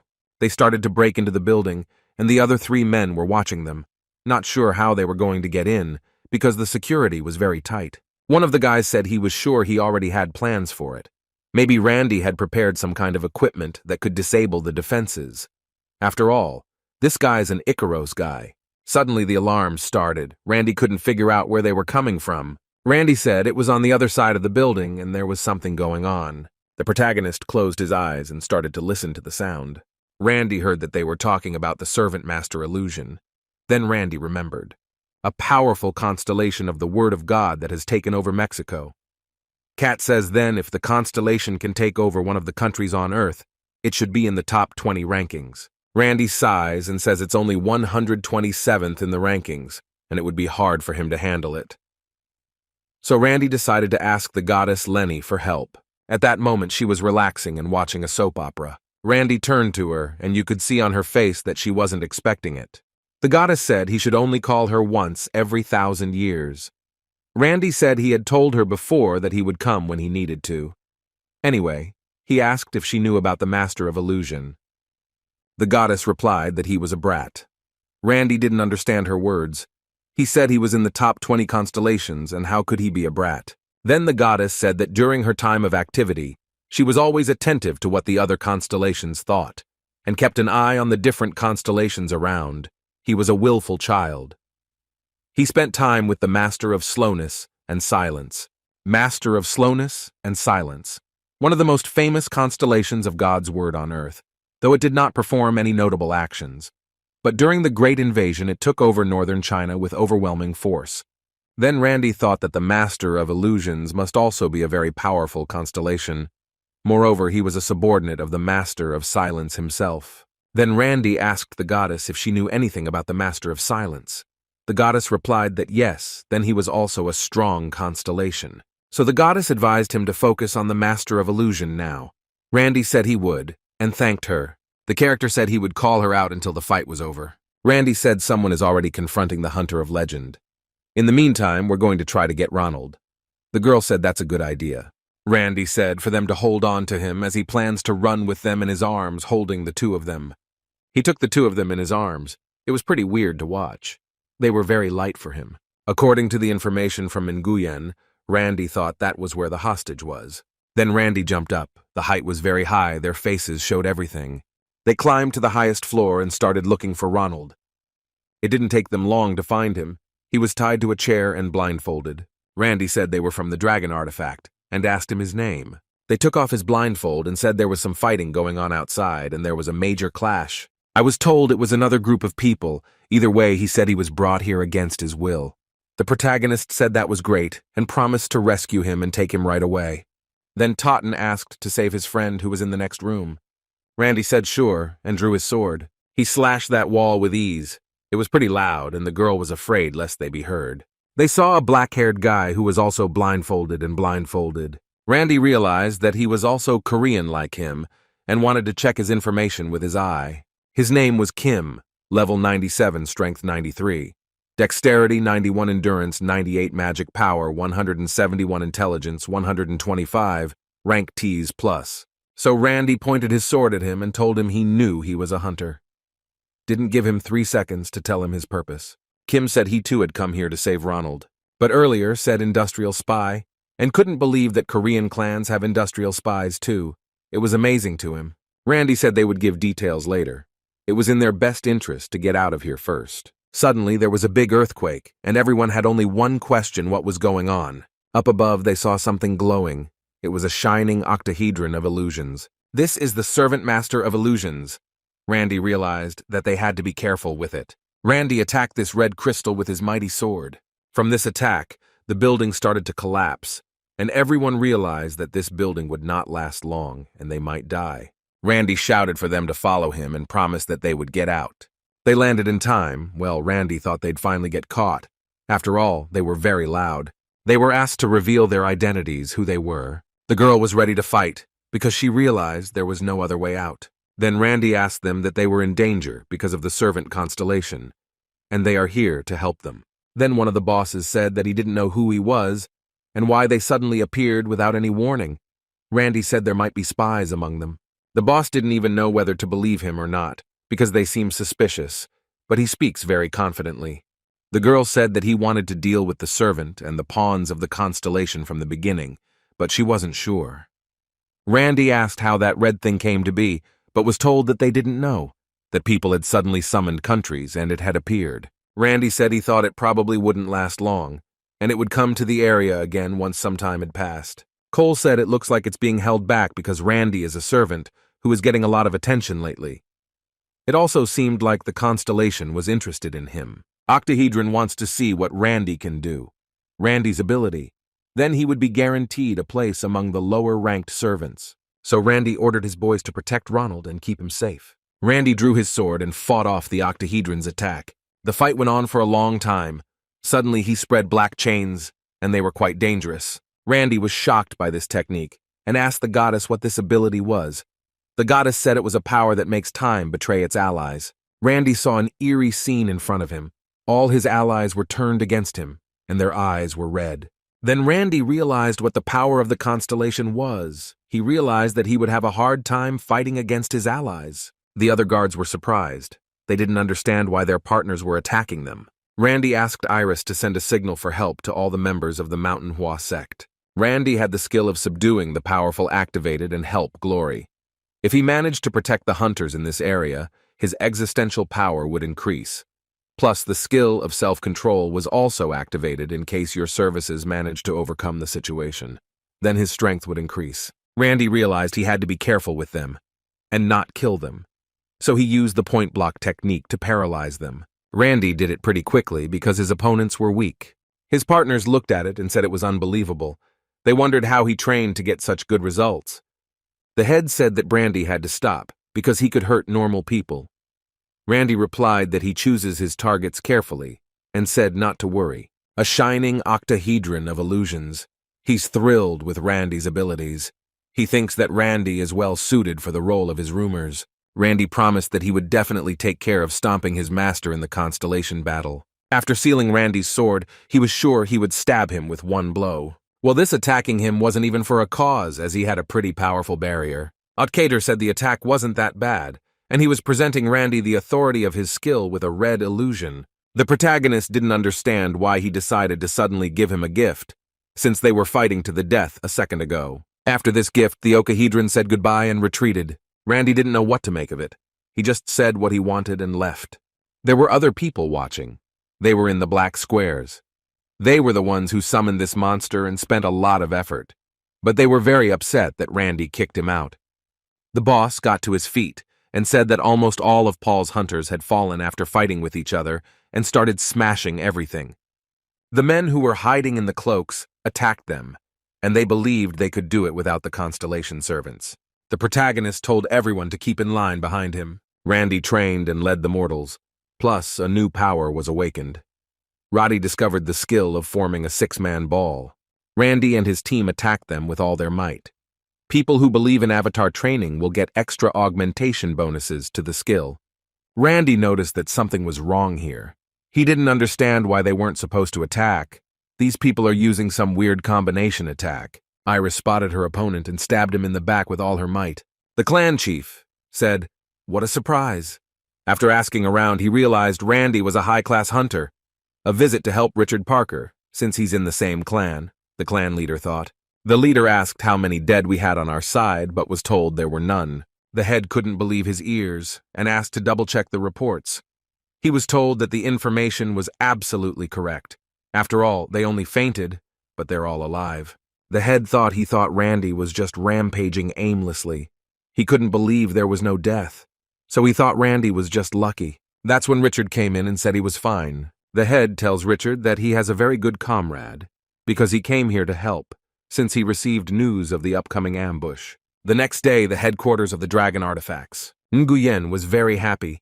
He realized that Randy had accomplished his task. The head said worried because the servants of the demon god Constellation had appeared. Randy pointed his finger at his assistants and said that those guys helped too, and asked to reward them separately. The boss replied that no problem, and said that they could inspect his company.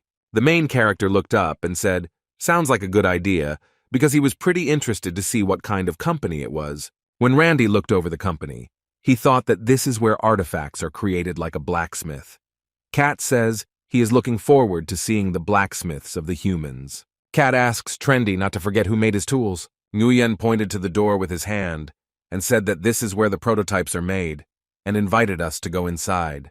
There were many scientists inside, experimenting and discussing their work. The protagonist asked what it was because it was the first time he had seen this mechanism. Randy thought that this work required a blacksmith.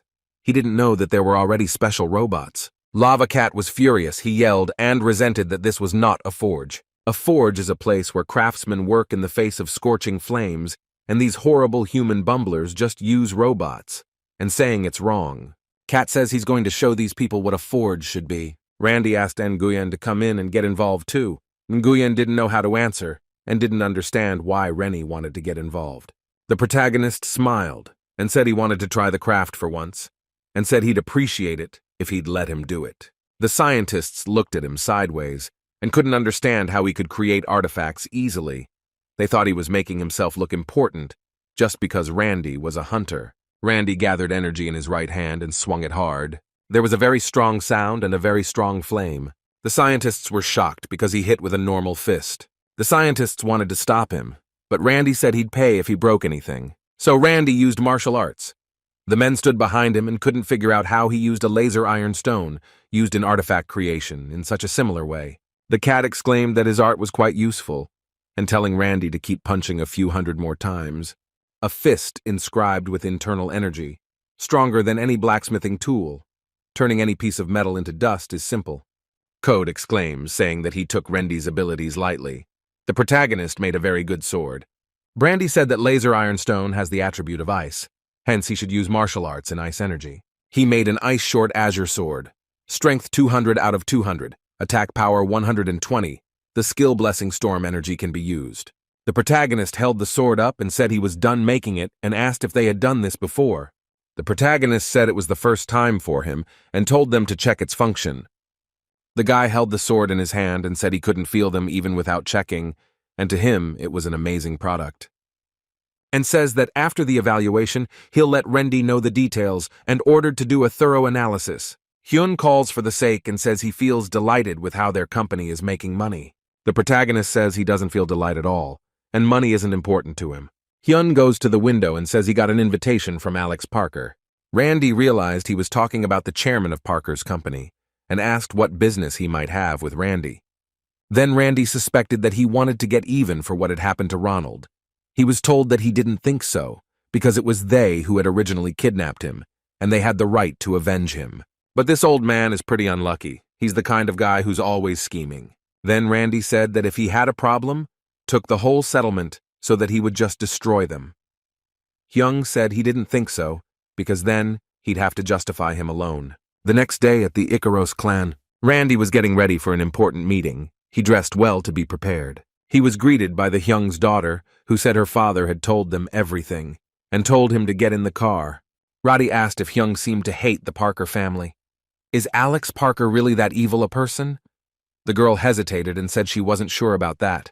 She replied that not all rich chairmen are like that, and took the bottle of champagne in her hands. After all, maybe he'd invited Randy to the meeting because he wanted to see what he could do. After all, rich people can't resist curiosity. The girl smiled and said he didn't have to worry because she would be there for him.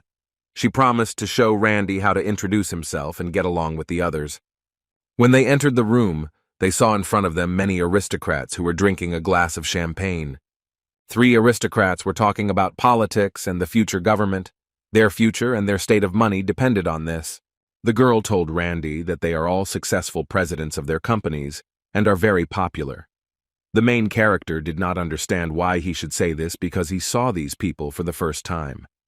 The girl said that all these people belonged to a very famous company called Parker. Randy didn't pay much attention to it and just started memorizing their faces. One of the men recognized Randy. He came up from behind and asked if he was a hunter.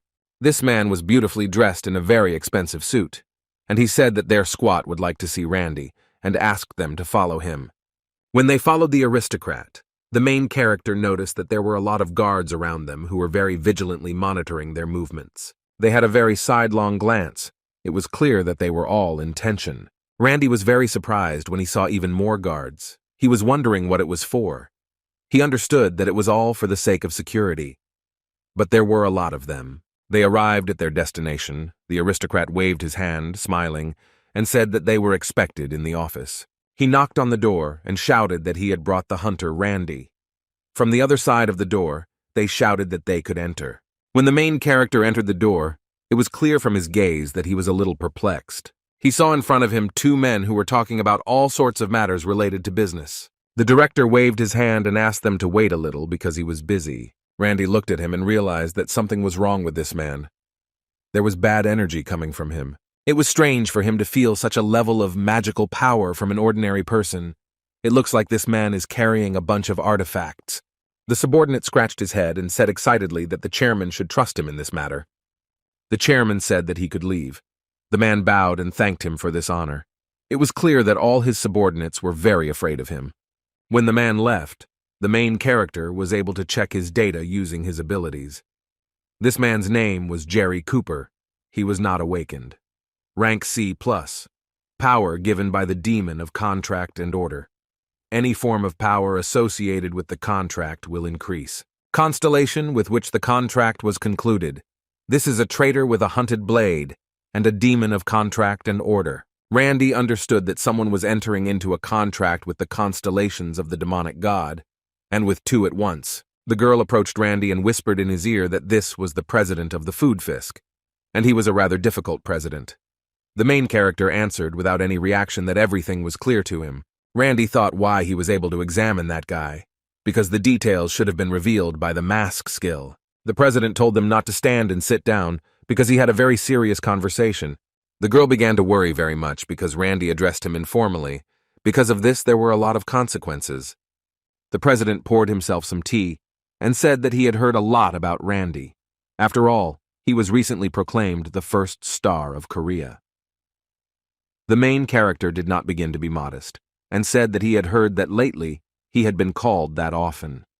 The president handed him a mug of tea and said that in any case, he called him here because he wanted to express his gratitude to him.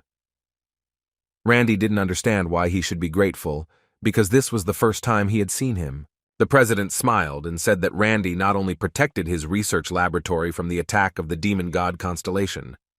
After all, the president heard that Randy saved his hunters from harm. The main character drank tea and thought that it was worth thanking him for this.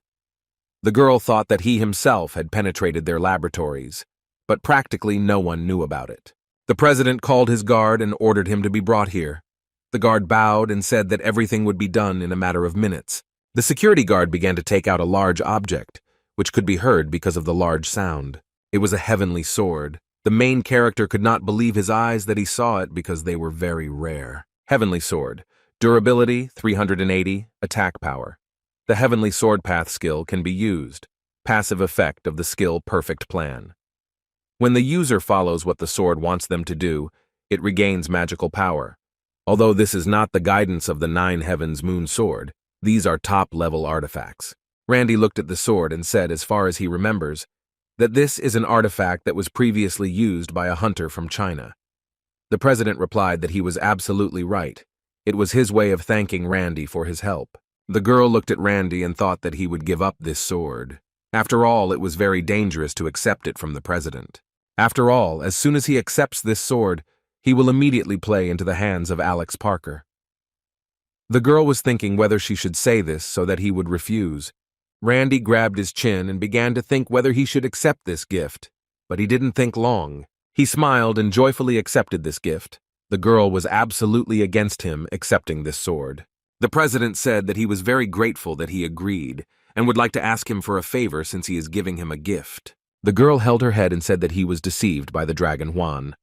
The main character did not understand what she was talking about and how he was deceived. The girl said that he is a very amazing man, but Randy needs to be more cool-headed when it comes to his own future. A subordinate brought him a purple core, from which a lot of energy emanated. President Parker held out this core and said that this was a core made using revolutionary processing technology 20 years ago. Its frequency is as much as 88%. There were many offers to buy out the company developing this kernel. Well, all these proposals were rejected. Parker asked Randy if he knew what happened to these people.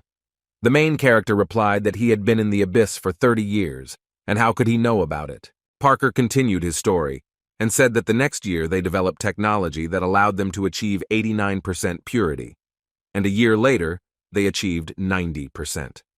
In the end, the company went very bankrupt. The president again held out this cannonball and said that this cannonball was right in front of him. A lot of people are now looking for this core, but none of them knows what will happen to this core tomorrow. The president put this cannonball on the table and asked Randy if he understood what he wanted to convey to him. The protagonist suggested that he should be where he would get the most benefits while he was highly valued. The president replied that he was absolutely right, and he understood him 100%. Randy realized that the president wanted to hire him, but he was interested in one question. Why does he need it? The president replied that the first step would be to prepare users. The president is thinking about using Randy for training many martial arts users. After all, martial arts are not as good as magic due to the slower growth that people experience during the training process. The president knew Randy's greatest strength, who had overcome all the limitations of martial arts. He started drinking tea again and said that martial arts were definitely useful. The greatest advantage is that they can be used in a wide variety of situations. After all, if the president manages to get a monopoly on martial arts users and train them, he will earn a lot of money. The main character looked at the president and realized that this man was surprisingly well informed about what martial arts had to offer. One of the assistants approached the president and said that the time was up. President Parker was very upset because he enjoyed the conversation with Randy. They began to say goodbye. In parting, the president said that in any case he hoped that he would think carefully about his proposal. After all, this is something that will benefit everyone. Randy replied that he would think very carefully about his proposal and would give him an answer in the near future. When they came out, it was clear from the girl that she was upset and asked if you really wanted to escape from the ship.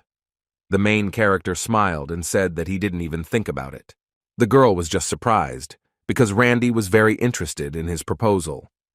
The main character said that if he had refused directly, we would not have been able to negotiate anything. It was necessary to give the president some hope.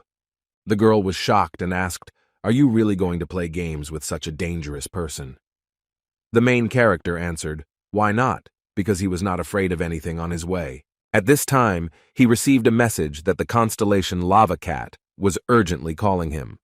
It was clear from Randy's face that he was unhappy and asked what was the matter. Lava Cat said that the constellation of dreams and greed says that Randy needs to prepare for the battle of the constellations. The main character was surprised because he did not expect this to happen very quickly and asked who his opponent would be. His opponent was a constellation named Traitor with a Poisoned Blade. He requested a battle against Randy, who was called Constellation the Invincible Training Avatar. The main character thought that he had finally made his move, but for him it was very sudden. Randy began to look at all the news that was happening and wondered if this Jerry Cooper, whom he saw with the president, understood what was happening. The goddess was resting and said that nothing like that had happened. He just harbored a big grudge against Randy. The main character wondered what kind of grudge he could harbor against him because he didn't remember anything. The goddess said that he crushed his performer. This was a great shame for the constellations. The events of the Battle of the Constellations must be fair. All the constellations on Earth guarantee this. The constellation angrily said that he would not rush into battle, which was beneficial for the avatar of training.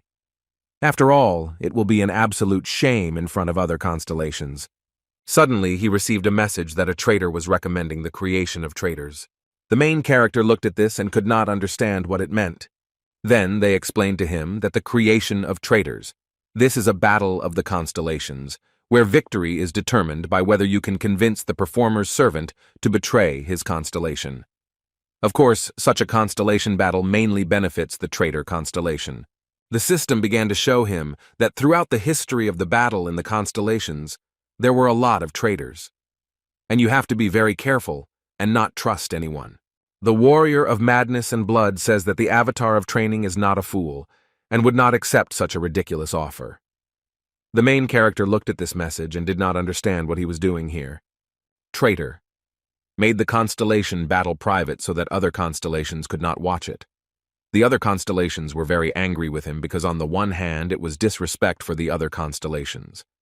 Constellation is a traitor, arrogantly provokes Randy and says that he is afraid of him. The main character found this quite interesting because this was the first time he had heard about it in all his time in the abyss. And he thought about convincing the enemy's servant to come over to his side. Randy began to think, and one thought came into his head. After all, if you think about the people who directly entered into a contract with him, there are only two commas, Hyung and Odaigon. More importantly, Randy already knew one person who had entered into a contract with this constellation. Without thinking twice, the main character said that he accepted this challenge. The avatar began using Blood Fortress as a bet. Another constellation was very surprised by this, and he asked himself the question, should he agree? He smiled and said that this is very stupid, because does the training avatar really think that in the creation of traders, you can win with the help of force? He decided to agree to Randy's proposal. The constellation trader began to install a box for storing the disappeared relics as a bet. Both sides made equivalent bets. The contract was concluded with the consent of both constellations. In case of defeat, a person's existential strength will be significantly weakened, and he may lose his position in the constellation. Randy thought that this was rather unfair because he was exhibiting territory and his opponent was a product. However, the contract has already been concluded and there is nowhere to go. The main character thought that there was a very powerful item in this box. He was very curious about what it was. The trader avatar sent him a message and thanked him for accepting his offer. The main character did not want to talk to him much and asked if he was ready for battle. The avatar of betrayal said that he would throw his avatars at him, and they would see how Randy dealt with them. Randy noticed that his opponent was very confident in himself and understood that he would have to start fighting right now. At this time at night on Earth, the sound was very audible in the Parker mansion. Jerry Cooper got into his car and called Parker an old git and hoped that he would die soon. The security guard thanked Jerry for the very hard work he is doing. They started driving when a policeman was in front of them. They understood that this could end very badly because their business was illegal. A policeman approached the car and said that they were speeding. I asked them to get out of the car for a moment. The driver was very unhappy and did not agree that they were speeding. Jerry Cooper asked what the problem was. The guard replied that he was very sorry, and he promised that they would quickly sort out this problem. The security guard got out of the car and immediately began to threaten the policeman. After all, how dare he stop Parker's assistance? Randy was wearing a police uniform. The guard grabbed him by the shoulder and said that he had made a big mistake, and he asked where this policeman was from. The main character did not talk to him and knocked him out using the point block ability. The blow was directly to the carotid artery. The security guard fell unconscious, and his glasses flew out from the fall. The other guard driving was very surprised, because no one had ever treated them like that before. The main character sat in the back seat of Jerry Cooper and told the driver to start the car because he would feel bad. Jerry Cooper immediately started shouting at him and saying that he had attacked the wrong person. He asked him if he knew who he was. Randy replied that if he didn't know, he wouldn't be in that car. Jerry Cooper began to worry. He was afraid that he might be deprived of his life. He promised that he would give him a lot of money if he left him alone. If he disappears, a big hunt will begin for Randy. Other hunters will pursue him. The main character did not listen to this and hit his neck to stun his ligaments for a while. After all, he thought that Jerry Cooper was very noisy. Jerry Cooper did not understand what was happening to him because he could not utter a word. Randy pointed his finger forward and told them to drive straight. If the driver did not listen to him, he would make a hole in his head. The driver was very afraid and said that he would obey any of his orders. Jerry Cooper began to understand a little. He had heard about the constellation of the invincible avatar of training. He asked Randy what constellation this was. The main character realized that he did not know that he was a constellation and replied that you are an amazing and strong constellation. He looked at Jerry and said that he had no right to choose. After all, if he refuses Randy, then in case of refusal, he will kill the constellation that Jerry serves. Jerry realized that there was no point in deceiving because he knew that Jerry served two constellations at once. He took Randy's side and said that he would trust the avatar of training. After these words, Randy's existential strength increased greatly. The main character said that there would be a big hunt for Jerry because he changed sides. Randy promised to take care and would not let him be offended. Jerry grabbed his head and thought that he had already contacted 3 constellations in his life and could not understand how he got to this point. At that moment, Randy's phone rang. He couldn't figure out who it was because there was an unknown number written on the phone. The main character got out of the car and one constellation addressed him, and Randy asked if he didn't want to take everything that the Huang Dragon had. The main character thought for a couple of seconds and realized that you are in the constellation of a traitor. He smiled and realized that the constellation had called him. I didn't know that Randy was a constellation himself. The constellation thought Randy was the Avatar. That's it. The only known minion of the Avatar of training is Randy himself. They believed that these were two different people. That's why the constellation traitor called Randy to force him to give the Avatar training. The traitor constellation will never guess that Randy is the Avatar of training. The constellation told him to think about it. After all, he will have the enormous wealth of the Huang dragon. The main character decided to get confused by the constellation and said that his master told him that the battle was over a long time ago. The constellation of betrayal thought that Randy was starting to bluff. Constellation thought that the Avatar of training warned him to say this.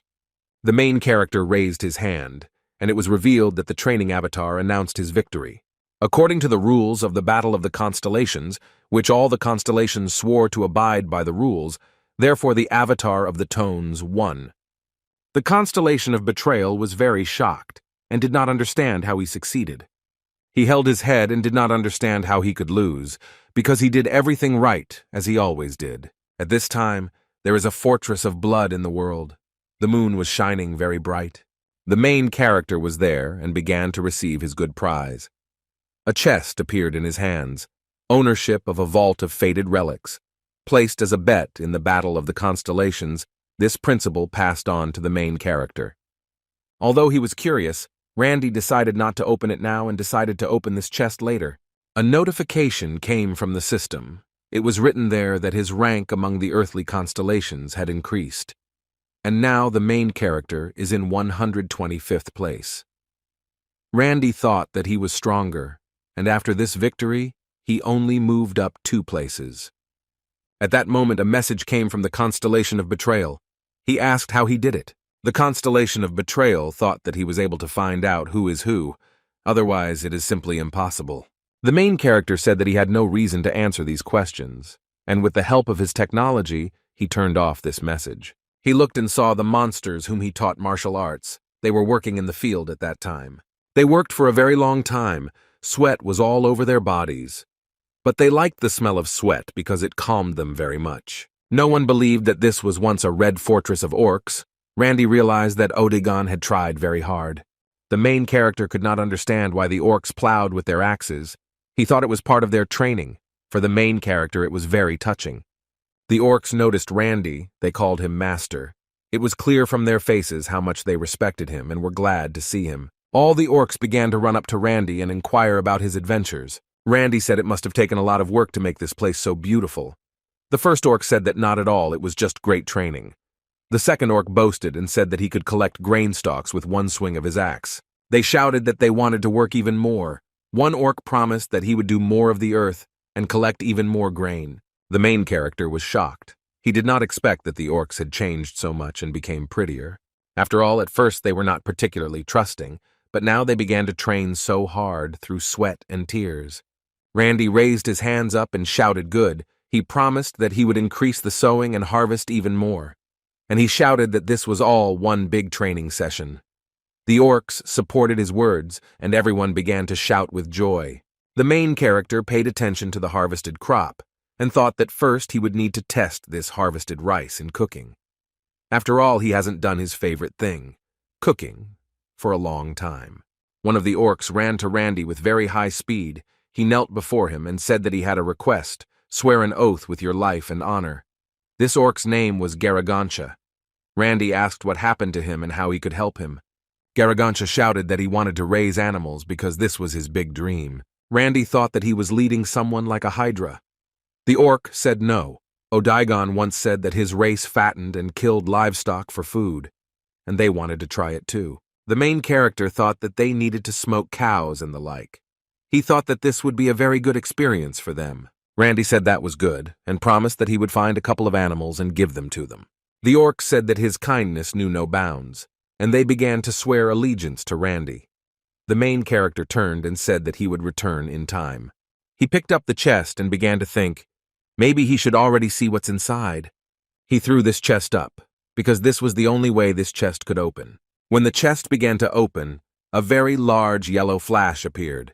The seal on the vault of fated relics has been lifted. This is a sacred object containing the power of an elf of ambitious light. It was a sacred necklace containing the power of light. The goddess said that this is a sacred object. Sacred object. An item created for the minions of the constellations to use their powers. Such artifacts work like clones, since they contain part of the stenchal power of the constellation. The main character looked at this necklace and did not understand where it came from. In the constellation of the traitor. After all, the Elf of Light is quite a strong constellation. Follower, the constellation actually doesn't think as much as he imagined it. It is highly likely that he simply stole it and was not noticed. Then the main character realized that this was the temple of the Elf of Ambitious Light. He reached out his hand and decided to take this necklace, and I thought that maybe he would do something with this one territory. Randy hoped that this necklace would help the orcs as well. The main character decided to bring cattle for the orcs from his planet, and just decided to test his skills with soul stones. When he looked at the screen, he was surprised that there were a lot, although on the one hand the constellation of the traitor did not put many soul stones. A lot of holograms appeared. The main character was shocked that he had not read so many messages and did not know quite a lot about the abyss. Randy decided to share a little with the goddess of Libra. The goddess of Libra used to give him precious stones when Randy needed it. On the one hand, the goddess of Scales was quite poor, and this would have been very useful to her. Even though Randy has more of them now, it's not nearly enough. He wanted to give the orcs buildings to use. A traveling merchant appeared selling destinies, and he asked Randy what he was looking for. The main character looked at him and remembered that he had seen him before, and I bought various items from him that did not always help. The goddess looked at it from the side and was surprised that this seller was still selling. After all, he started his trade a long time ago. The main character asked the goddess if she knew him. The goddess said that she knew him a little. It seemed to her that he had stopped doing business because he had made too many enemies, but apparently the goddess was wrong. Randy wondered if he was selling illegal goods. On the one hand, Randy thought that this was just a business for him, and there was no point in doing it. The main character recalled that he had made a deal with him in the past, and was sure that everything would go fine. After all, last time he sold him the goods honestly. Randy decided that he would buy goods from him, and asked the merchant what he had for him to buy. The merchant handed him a blue box. He was called the traveling merchant of selling fate.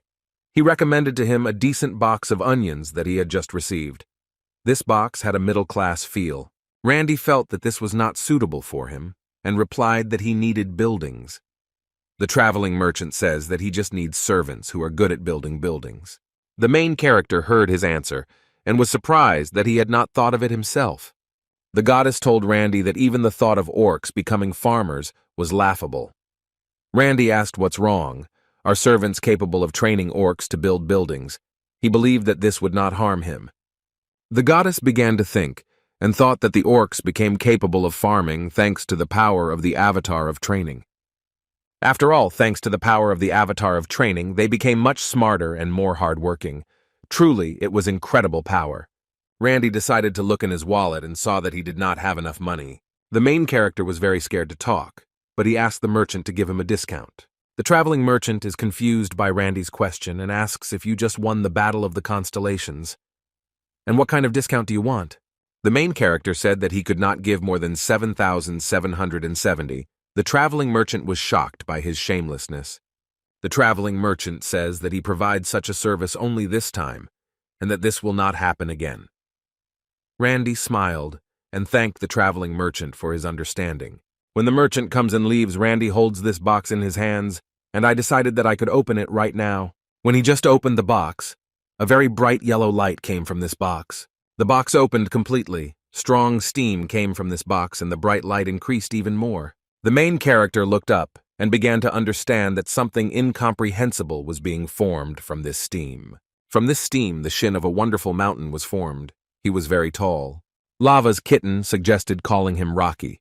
The main character did not know what to call him, because it seemed to him that even the most devoted would hate such a name.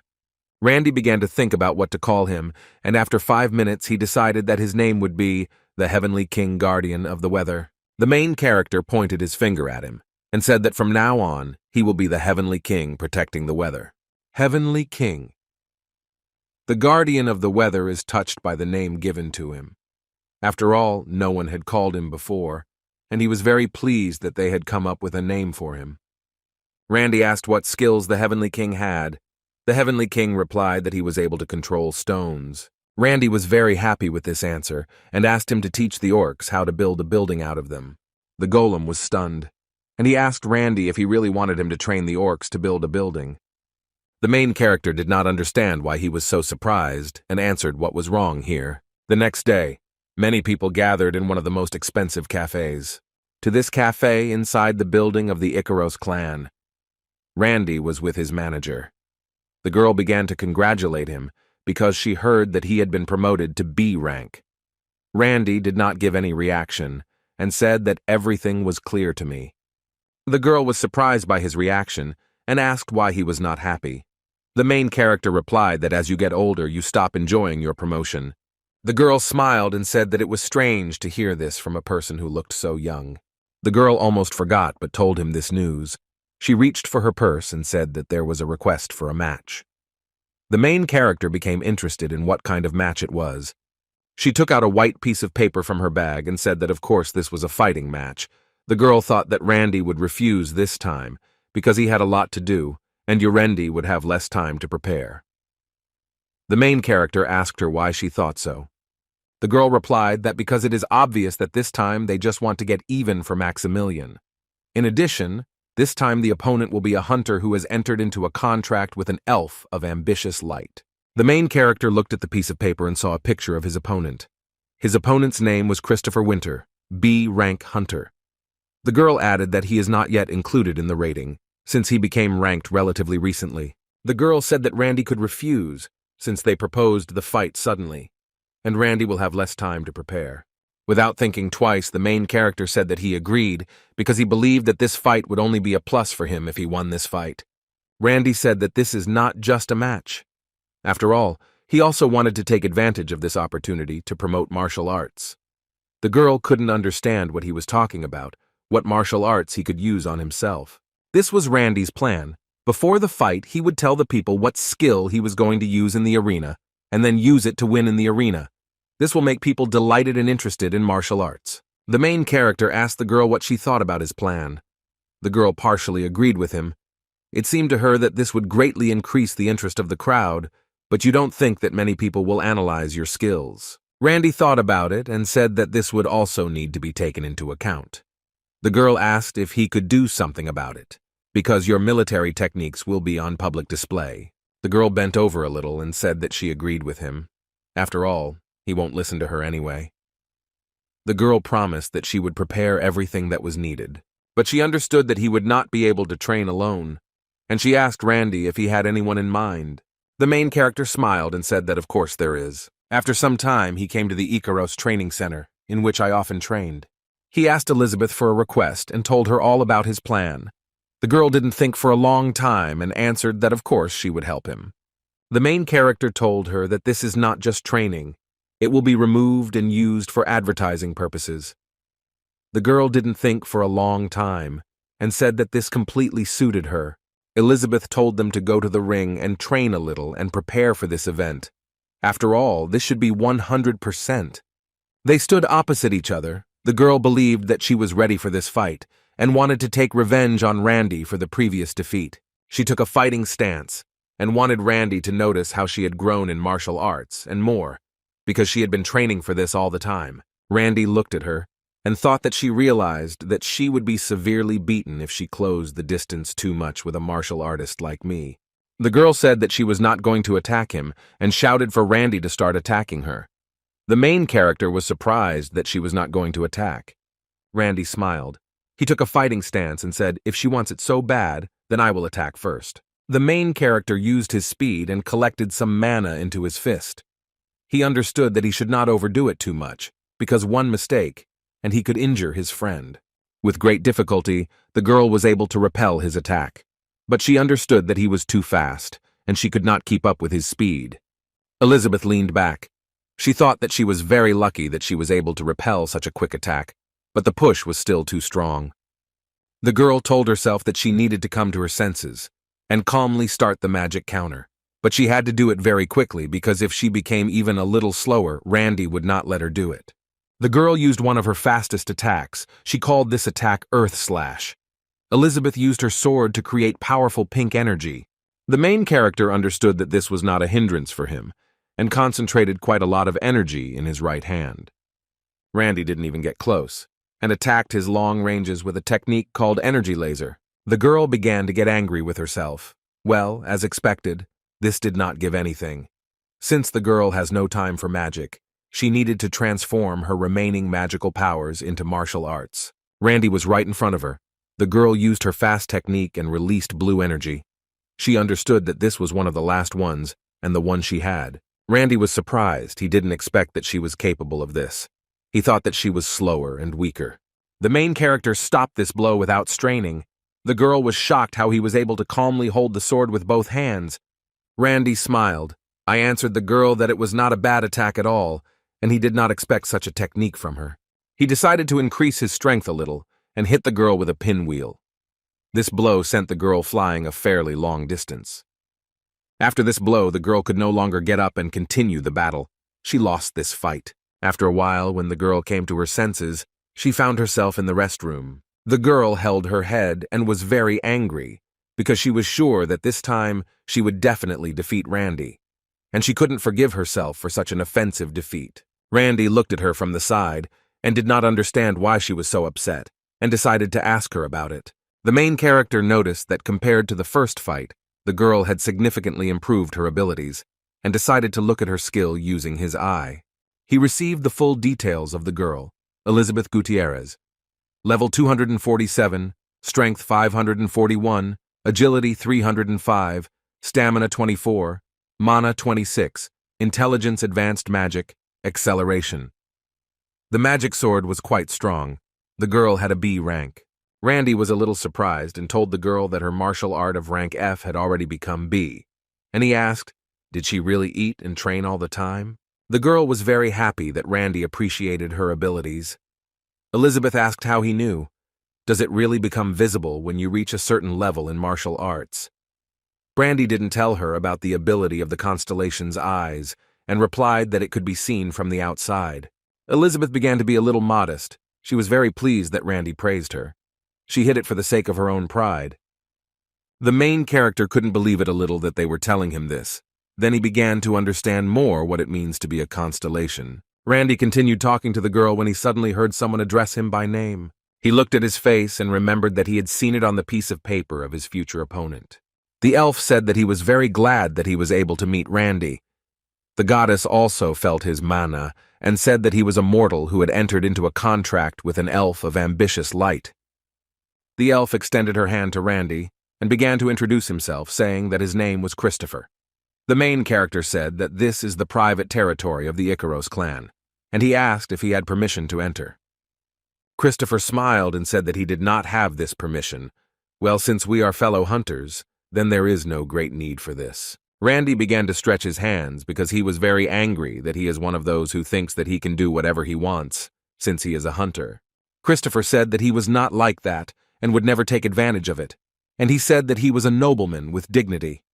Randy thought he was joking with him and said that there is no nobility in America. Christopher began to prove his point and said that he was telling the complete truth. I am a nobleman from the United Kingdom. In simple words, he called himself a count. Randy said that he completely understood him. Well, in any case, what did the hunter from the UK forget here? Elizabeth told Randy that the United Kingdom is one of the places ruled by a constellation of demonic gods. Christopher pointed his finger at the rent and said that his master wanted to see him as his servant. Randy was very surprised by his words and did not understand one bit what kind of owner he was talking about. Christopher said that he understands how surprised they are now. You most likely think that you are unworthy of my master, who is chasing beauty. Randy asked Christopher, are you trying to compete with me now?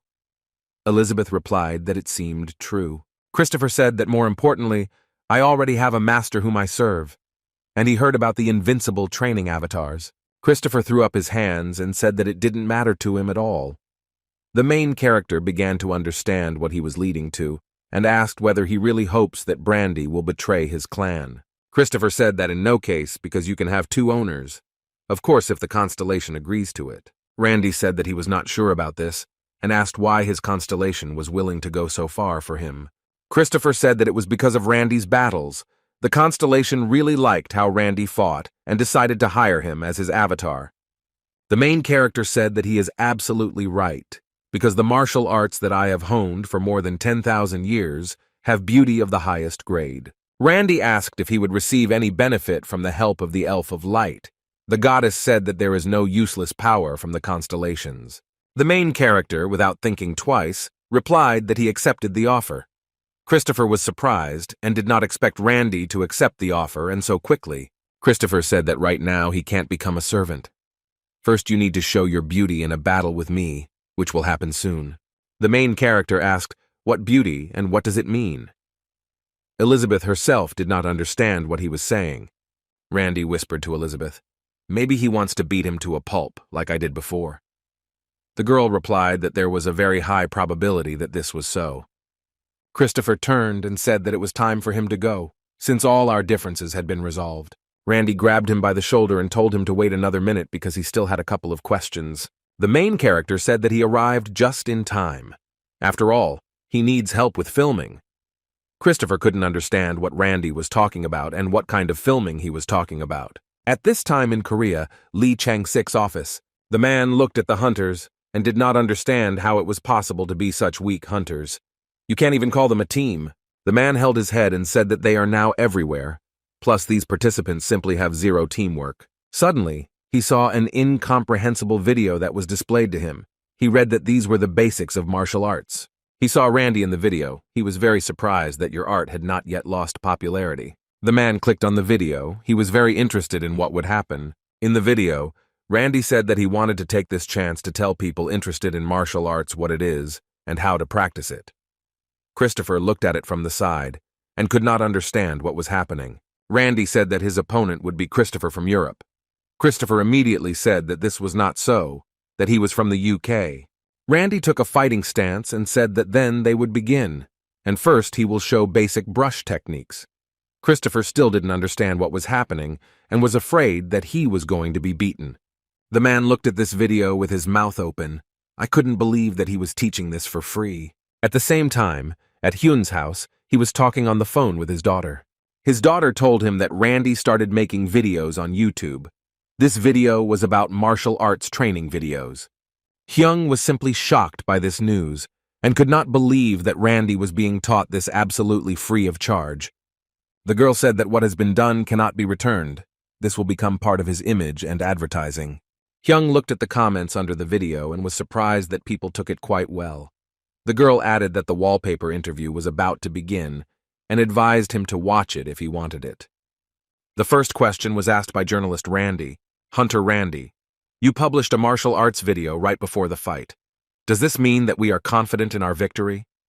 Surprisingly, Hunter Christopher also appeared in this video. You two know each other. The main character replied that they knew each other and said that Christopher was looking for him to help him with the video. Christopher was unhappy with his answer and said that it was not true. The journalist asked Christopher a question and asked him why he chose the Hunter Randy. Doesn't he have a huge selection of opponents? Christopher was very excited and didn't even know what to answer them. One of the journalists said that this was revenge for Maximilian. After all, they have the same constellations. But one journalist said that he and Randy appeared in one video and they would have a pretty good relationship. The journalist began to think that he was paid. The main character interrupted the journalist and said that the answer is very simple, that Christopher wanted to study with him. All the journalists were surprised by this answer. The magazine asked Christopher if this was really true and asked him to answer. Christopher was very angry with Randy. He was angry and thought that he could not say anything because the Christopher constellation wanted to get Randy. Christopher looked at Randy. He wanted to quickly see how good he was during the fight. The next day, all the people gathered in the arena to watch Randy and Christopher fight. Most people supported Randy in the last fight against Maximilian. Almost no one supported Randy. The main character entered the arena and was quite surprised when he saw so many people who came to watch his fight. Randy said that there are a lot of people here if this fight became known at the last minute. The girl took him by the shoulder and said that Randy should be happy about this. After all, this speaks volumes about Randy's popularity. Its popularity is growing rapidly. The main character felt even stronger. He felt a huge fluctuation in loyalty. If he wins, he will be able to maintain this devotion. This is Randy's advantage over other constellations. He can receive devotion from mere mortals. The girl waved her hand at him and told him to do everything as usual. In any case, his opponent does not represent anything. They both entered the arena. They looked into each other's eyes, and the two of them wanted the fight to begin quickly. The public looked at it from the outside. They also wanted this fight to start quickly, because they paid a lot of money to watch this fight. One viewer asked another viewer if he had seen the videos Randy uploaded. The guy replied that he saw it, and he tried to repeat after him, and it turned out to be too easy. One of the spectators says that he liked the footwork technique. I think they will be effective in dodging monster attacks. But no one understood why Randy revealed this to the public. You other hunters kept this an absolute secret and gave such information for crazy money. The main character took a fighting stance. Personal seconds remained before the battle. Randy told himself that he should not relax under any circumstances. Christopher began to use his power. He was excited to see how Randy would pass his test. And will he get to his avatar? Christopher used a fragment of light. His body turned into lightning. It was a constellation technique that he acquired quite recently. Christopher used a technique called the baptism of light. A circle appeared behind him, which made a very strange sound and gave strength to Christopher. The main character did not understand what was happening. Suddenly, he was surrounded by yellow flashes filled with energy. He understood that now they would start shooting at him. This technique was called the vortex of light. It was effective in that the technique struck from all sides. But thanks to his speed, the main character managed to defend himself and dodge this attack. Commentators were in complete shock and said that this was an incredible attack from Christopher. No one thought that Christopher was so strong and had such powerful techniques. Everyone thought that Randy could handle it in a couple of seconds. The main character appeared above Christopher and was sure that he would give him a good blow. Well, Christopher managed to use his technique and dodge Randy's blow. The main character realized that he was quite strong, even if no one dodged his attack so confidently. Christopher appeared above Randy and said that this is a very dazzling and strong speed. The main character began to understand what was happening because Christopher said that this was a test. Then he borrowed the powers of his constellation. But Randy's powers are much limited. Randy thought that it had been a long time since he had fought with such interference. Christopher said that it was his turn to attack and used his next attack, which was no weaker than the previous one. This attack hit over a large radius, but the main character, with the help of his speed, could dodge this attack. Randy was wondering what the power is in the constellation elf. Now he sees that it is quite complex and has a number of applications. The main character understood that he was a better warrior and a rather difficult opponent. Randy said that there might be a little trouble with him. However, since it is not magic, but a borrowed existential power, the main character used great power and tried to hit Christopher again. But it was no use. Christopher was able to dodge his attack again. From this blow there was a very powerful vibration. Shards of stones scattered throughout the arena. After this blow, the main character began to understand his power, that he was using only half of his existential power. Christopher realized that Randy was quite smart, because he used shadows to compensate for the power of the light bullets. Christopher said that he was amazed by him, because he has very quick wits in a dangerous situation. And for him, it was very beautiful. Christopher used his next attack. He gathered energy in his finger and said that he wanted to look at Randy's close combat. This was quite dangerous because the main character was very dangerous at close range as a martial artist. Christopher said that he hopes that he will also pass this last test well. Randy said he was tired of it and needed to talk less. They faced close combat. It was incredibly fast speed on both sides. The main character had blue mana, Christopher had yellow mana. Randy's fist collided with Christopher's sword, and it was a fairly even battle. Randy looked at this and was shocked that the constellation sword was quite strong. Well, even if that was the case, Randy had plenty of such battles in the abyss. The main character managed to land the first blow on Christopher and hit him right in the chin. This blow caused him to bleed from his mouth. This blow caused him very severe damage. Randy said the sword may be powerful, but his new body is weak in comparison. The main character began to beat him. Christopher's face was completely covered in wounds on all sides. He couldn't believe that his recovery speed couldn't keep up with him. At that moment, Christopher realized that this is the advantage of martial arts. He realized how powerful martial arts are. He blocked and said that it was simply incredible. He would never have thought that he was winning so gracefully. Randy smiled and thanked Christopher for the compliments that were given in battle. Christopher began to wave his arms and shouted that this battle was over for him, and he was honored to fight against Randy. After this blow, Randy stood on his feet, and his opponent lay practically unconscious. Christopher stood up and said that he didn't remember anything, not even the fight itself, and asked why his body hurt so much. The main character thought that, as expected, he doesn't remember anything at all. After all, his body was controlled by a constellation. Christopher pointed his finger at him and said that his master recognizes such beauty and his work. Randy passed the test. All the spectators were simply delighted. They all stood up and started clapping for both fighters for such a good fight. The Elf of Light gives him the thanks of light. The main character held quite powerful energy in his hands, which will give him quite a lot of power in the future. Randy received the thanks of the light, rank A. He became stronger in using the power of light to protect his beauty and dignity. Randy was surprised that this was a rank skill. He thought that this constellation was quite generous. The next day in Hyun's office, he looked at the screen monitor and said that the inevitable message had arrived. His daughter also came in and asked why her father called her. After all, he knows that she is very busy at this time. Hyun got straight to the point and said that Korea had contacted them. The girl was very interested in this, and she asked about what. The girl immediately got scared and thought that the Korean government was asking for Randy to be returned to them. And he said that's not true, and they asked us for sparring. International sparring. During the Great Hunter era, the countries decided to work closely with each other. America and Korea have become so close that they even hold clan sparring matches. The girl immediately understood what it was about and asked if they asked for a fight with Randy. Hyung replied that she was right. The girl said that they should decline their request and believed that this would be the right decision. Hyun said that this is so, but there is one reason. He said that it would be good if he came. After all, it was a good opportunity for the Hyung to increase his existential power. The girl waved her hands and said that since there is a reason, then you just need to take it and accept this offer. Isn't sparring necessary for both sides to learn something? Hyung was very worried that Randy would become very close to these people. The girl asked her father why he was acting like a child. At this time, near the large building of the clan in Koros, the girl told Randy not to get too close to them because they could be quite dangerous. The main character thought that this was a good offer for him because he had not traveled to his homeland Korea for a long time. Randy thought it would be great if someone went with him.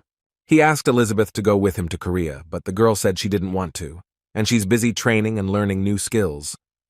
Smallwood said that he really likes Korea, but this time he will not be able to go there. Randy began to get upset because he thought that someone would go with him.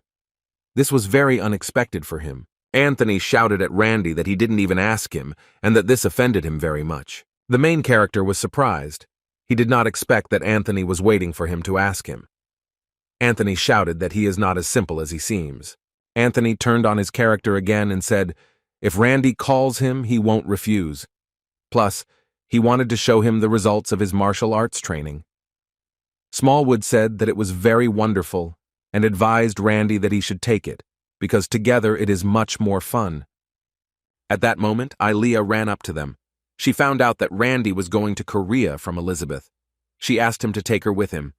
The main character began to think about who to take.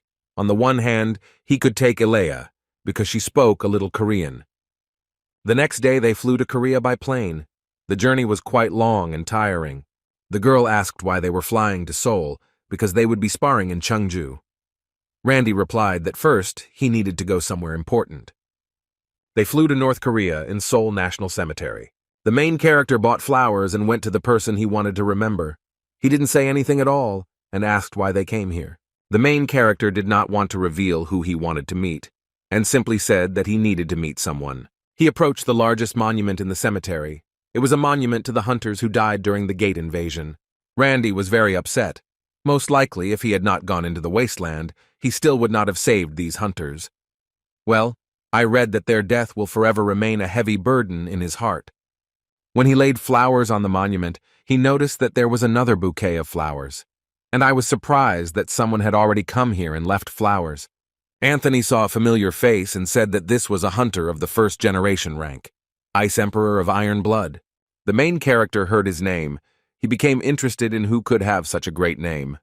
It turns out they knew each other. This guy's name was Chansik. He told Randy that he did not choose this name for himself, because those around him gave him this name for his exploits. Chansik told Randy that quite a long time had passed, and he suggested letting go of these different conversations and asked Randy why he came to Korea. Anthony was very surprised why he didn't know each other and asked Chansik how they knew each other. Chansik said that he still clearly remembers the same blow that killed the Forderenger demon during the invasion. Anthony was a fan of his and said that you were the most beautiful blow in the history of hunters. Chansik thanked him for such praise. However, he asked Anthony to talk to his old friend, whom he had not seen for so long. Ilya thought that Young said that the girl should prevent our conversation with the Iron Blood Ice Emperor when we meet. Randy asked Chansik if he had really been waiting for so many years to meet him. Chansik said that he was wrong, and it just happened that they met. Chansik wanted Randy to go back to Korea and train with him. The main character said that he is not sure about this, and so far, he hasn't thought about it. Chansik told Randy if he was thinking about going back to Korea, he better not do it and not come back. The main character was surprised by this, because he thought that he would call him in Korea. And she asked, what does this mean? Chansik said that he is just saying that since he is doing well in America, there is no need to return to Korea. Chansik turned and said that Hyung, with the strength of the head of his clan, would be much more comfortable living in America.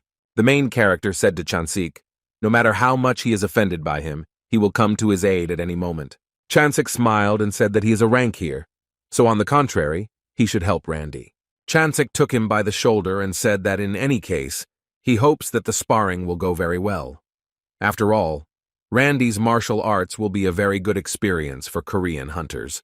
Chansik turned and began to say goodbye, and he said, perhaps they will meet again if the opportunity arises for them. They came to Jeju Island, Jeju International Airport. All three of them looked around. Anthony was very glad that he saw this large and famous place. The girl asked what they should do at the international battle. The main character said that he had no idea because he had never participated in this. Anthony was very surprised that they did not participate in international battles, and he began to tell that usually, each clan or their hunters share a video from one of their raids. You can choose to show your skills or not, but most just show a small part. There are many cases where important skills were hidden. Therefore, negotiations come into play. The main character asked what kind of negotiations there were. Anthony said it's using things like money, artifacts, and skill information that everyone has. You can exchange them for anything you want. At that moment, one guy approached them. He recognized Randy and asked, just in case, what his name was. The guy's name was Chanwook. He was greeted affectionately. The main character looked at him for a long time. He looked very familiar and was somewhat similar to a Chansik. Randy decided to ask if something connects him with the hunter Chansik. Youngwook, without thinking for a long time, answered that it was his father. Anthony and Randy shouted in shock. They couldn't believe that Chansik was his father. Changwoo couldn't understand why they were so surprised and asked what was wrong here. Randy didn't tell him everything and said that he just looked a lot like his father. And he asked Chanwook what he was doing here at these competitions. Chanwook said that his father did not ask to say anything unnecessary. He just wanted to say hello to Randy. He had heard a lot about him.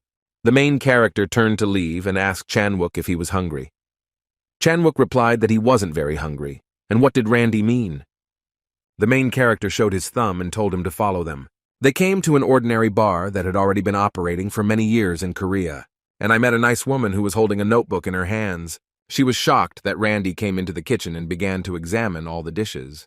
The main character smiled and asked kindly for the hostess to lend him the kitchen for a while. The owner said that she allowed him to use her because Randy gave him a lot of money. But she was worried whether everything would be okay and whether he wouldn't destroy her kitchen. He used his mana to heat up the soup. Usually, for a soup to have a deep flavor, it needs to be cooked for a long time. The main character continued to heat the soup and thought that he wouldn't need it if he used martial arts. He took a large package of rice and poured most of it into the slow cooker. He took this rice out of the field that the orcs had grown, and Randy couldn't wait to eat it. After all, the orcs told him that they tried very hard and everything should turn out delicious. Everyone else was sitting at the table and there was complete silence. Anthony was very tense. He thought that he was very embarrassed and asked himself why everyone was silent. Anthony wanted Randy to come back quickly. After some time, the main character returned with delicious food. This food had a very tasty smell. Everyone looked at the food and said that it looked very appetizing and tasty. Chanwook wasn't very hungry, so he decided to try Randy's food but the taste.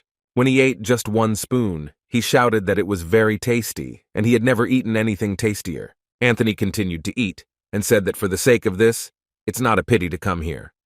Chanwook supported his words, and said that this is the complete truth, and the taste is simply excellent. Ilya was in my mood and shouted what he did with the rice.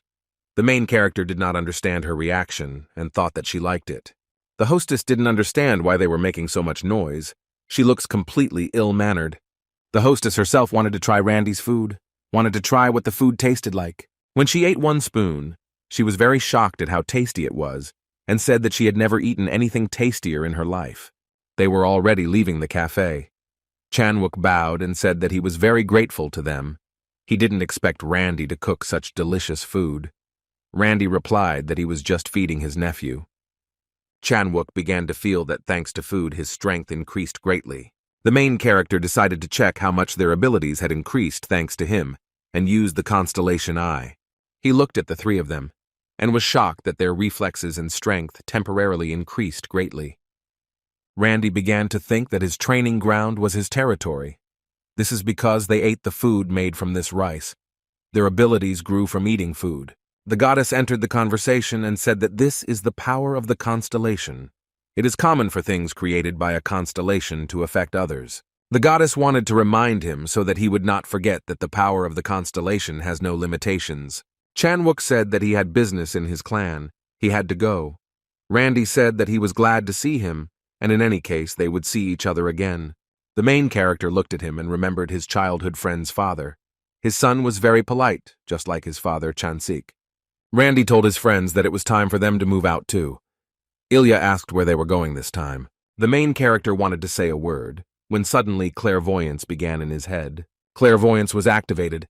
He saw a large underwater dragon that would destroy cities. This is the underwater dragon Argo, a dragon monster that will cause enormous damage to the coast of East Asia after breaking out from the sea dungeon. This is a wild monster that spreads destruction, so it is at least Class B. This dragon has the same dimensions as an A-class, or even higher. People will start to panic. For them, it will be an emergency situation. An underwater dragon appeared near Jeju International Airport. The main character grabbed his head and thought that this spawn had even attacked residential areas. First, you need to let Chansik and Hyung know about this. Ilya noticed that Randy began to behave strangely and asked if he was okay and if everything was fine with him. At the same time, in Hyun's office, he was calmly working and minding his own business. I received a text message from Randy saying that they are now on Jeju Island. He told everything. You will soon see the underwater dragon Argo. People here don't know about this yet, so please help them start preparing for this without causing too much panic among them.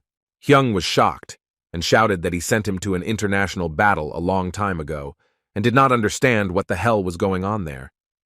Randy was even more excited to send such important information in such a simple manner. In one of the establishments, a lot of hunters gathered. One of the hunters said that this time our raiding party was able to clear 15 dungeons. One of the hunters couldn't believe that he was bragging about such nonsense, and said that they had cleared a B-class dungeon.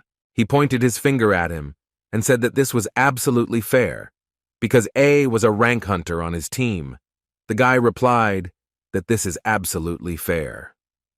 There are different powers of hunters. The main character passed by and thought that the hunters were quarreling all the time, and nothing had changed in such a long time. All the hunters looked at Randy. They heard that he became famous thanks to Ainz and his videos using martial arts. Randy was walking straight when he saw a healthy, pumped-up man in front of him. He extended his hand to Randy and said that he had heard a lot about him and was very pleased to meet him. This was a rank 6 hunter from China.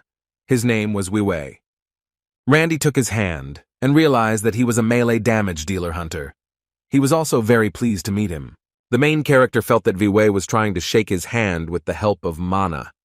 Hunters do this to increase their superiority over their opponents. Randy gained a little strength and won this fight. Wei was in quite a lot of pain. The main character said that he has the right strength and he is quite strong.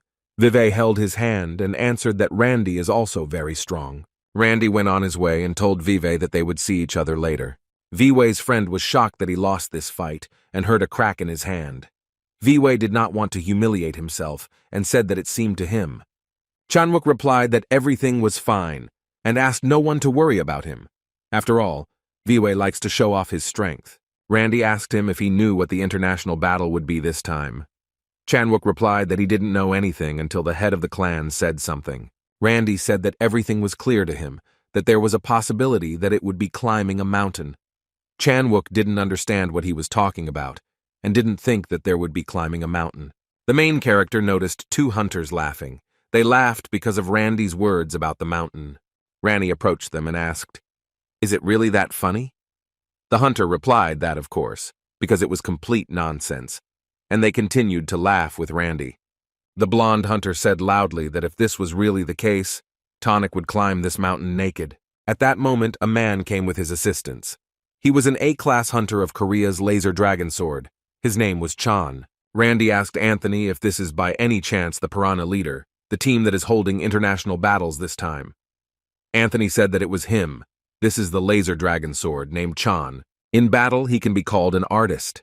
He uses dozens of types of magic with his sword, tearing monsters apart like pieces. Randy remembered meeting him in the past. He was the guy who wet himself in the dungeon. He was very scared then.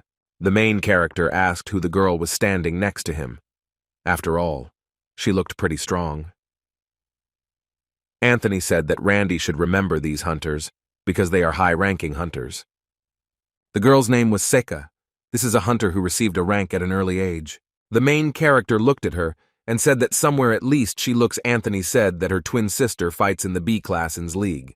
Previously, he continued to look at her with big eyes and said that he was not talking about that.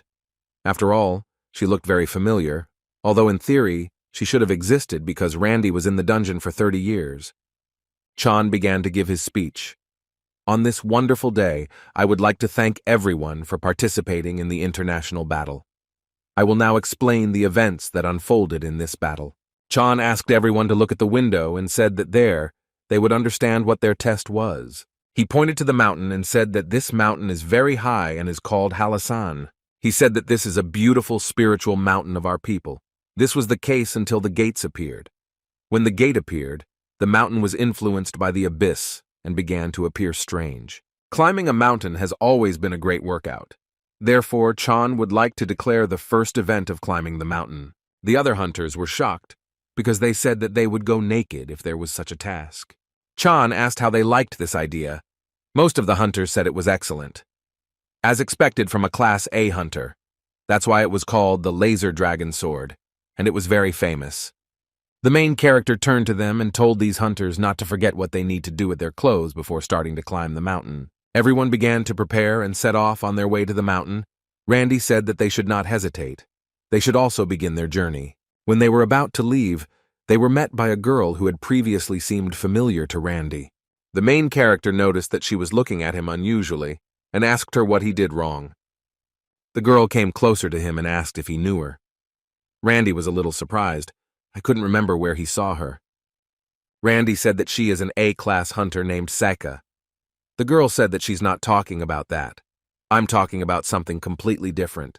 Seka asked him if he really didn't know about her. Randy began to cry out of worry and could not understand who she was. Anthony noticed that Randy was very worried and did not understand what was happening because Randy never behaved like that. The main character asked what her mother's name was. The girl replied that her name was Ju. Sehu was less than 30 years old, and that Randy didn't make any assumptions. The main character sighed and said that they were not the same age, and this greatly calmed him down. Her name was Ju, a hunter and also Randy's ex-girlfriend. The main character recalled that Ju told Randy that drinking a chicken breast cocktail was too much. Those were her last words before leaving Randy. Randy remembered 2 bouquets on the grave and asked Seka if it was she who left this bouquet. The girl replied that it was her and was surprised that Randy was also at this grave. Sehu told everything that her mother died when she was very little. Randy said that he was very sorry. It was very difficult for him to hear this.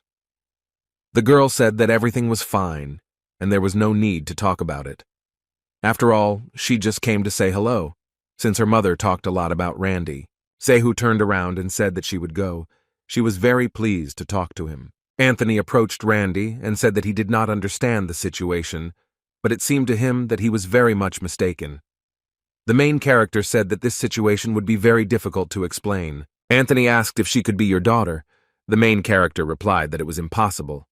But he had doubts in his heart. He looked at her with sadness in his eyes. I remember her mother. After all, she was a very beautiful and intelligent woman. Friends decided to distract him from this sad news. Anthony took him by the shoulder and asked if he could really fly up that mountain. Ilya also took his tooth and said if it was very difficult for him, we would help. Everyone went to Mount Holasan. This mountain was saturated with demons. People began to climb the mountains. There was a very strong fog around them. The hunter was barely visible if he was 2M from the other hunter. Randy looked at everything around him and said that it reminded him very much of the abyss. He couldn't believe that Mount Halasan was in such bad condition. The main character went forward and told his friends to be on their guard because anything could happen. The hunters were monitored by certain cameras that could track all the movements of the hunters. International Battle Control Center. Hunters of the highest rank were watching them. They were very interested in who would get there first and who would survive. The girl watched Randy. She was very interested in what he was capable of because he had met her mother before. Chan asked the girl if she knew this hunter Randy. After all, he noticed how she talked to him. The girl asked Chan if he really didn't remember him. You get the feeling that they knew each other in the past. Chan laughed and said that he had met him a couple of times in the dungeon, but that was a long time ago. Sui decided to question Chan and asked what kind of person he was.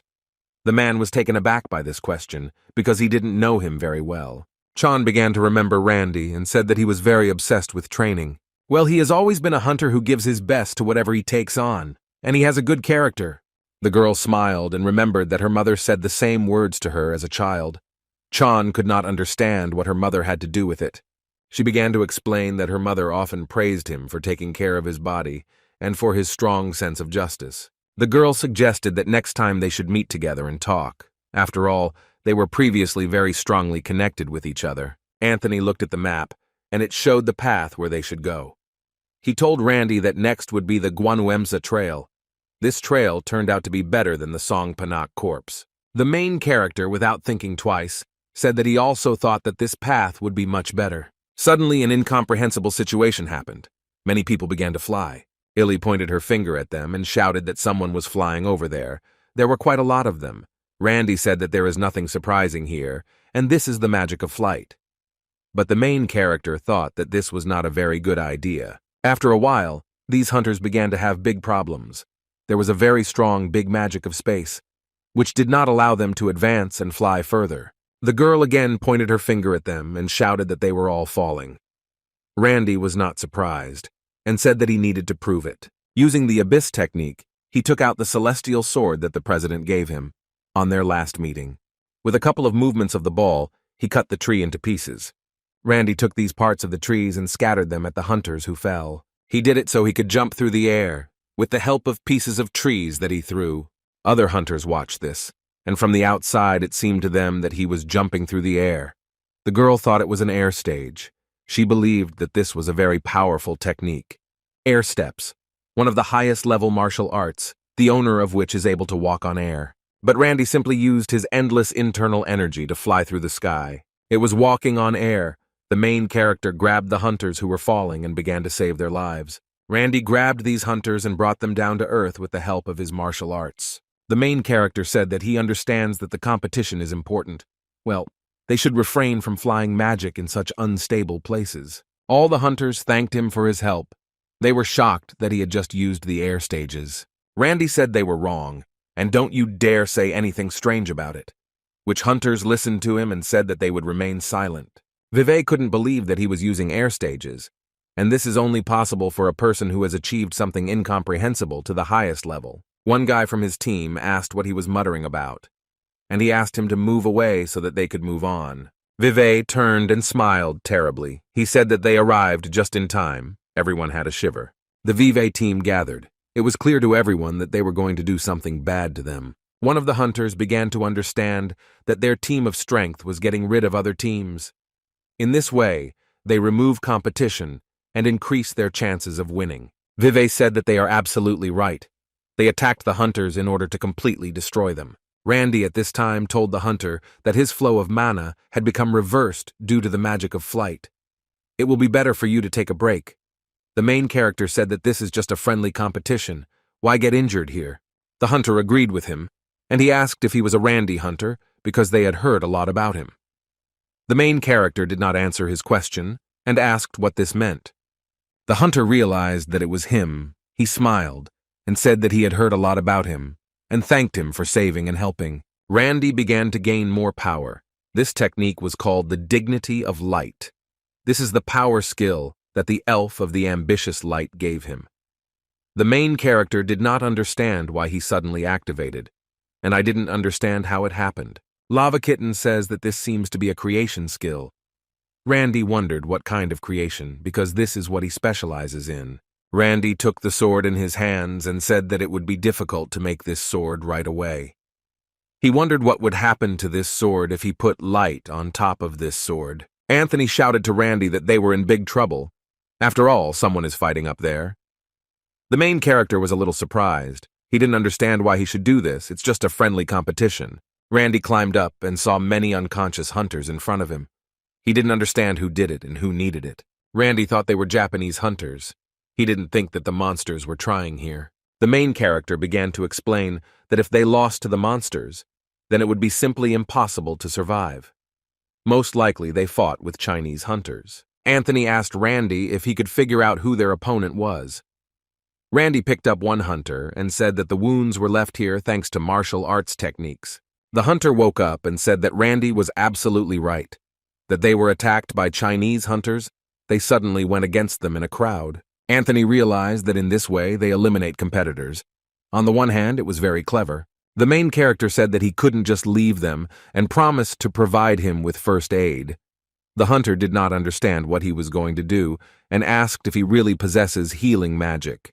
Randy said he wasn't very good at it yet, but he had a couple of experiences. Randy sang his hand and realized that it was just a fracture. Using goddess magic would be overkill. Thanks to martial arts, the main character evened his hand using brute force. It was clear from the hunter's face that he did not expect this. He began to scream loudly because the pain was simply unbearable, but the hand was no longer broken. The hunter was deprived on the ground and died in pain. The main character thought that he thanked him in Japanese, and he said that right now he would help him with his broken leg. Randy touched his leg and asked for forgiveness that he did not understand Japanese. The guy screamed loudly again because the pain was unbearable. Randy said that although it hurts a little, it will be much better later. And he called the next hunter to cure him. The hunters began to say that everything was fine with them and nothing hurt. They were afraid that Randy would cure them because they saw how the partner was yelling. The main character told them not to bullshit him, and I noticed that one hunter's arm was bent. The Chinese hunters continued their journey. They were among the very first. After all, they eliminated almost all competitors. Vivi smiled and said that there are no hunters better than them. He really wanted to be the first. For him, it was a matter of honor. One of the assistants started yelling at him and said that they had big problems. Vive asked what happened. He still had a thumbs up and shouted that that person had appeared again.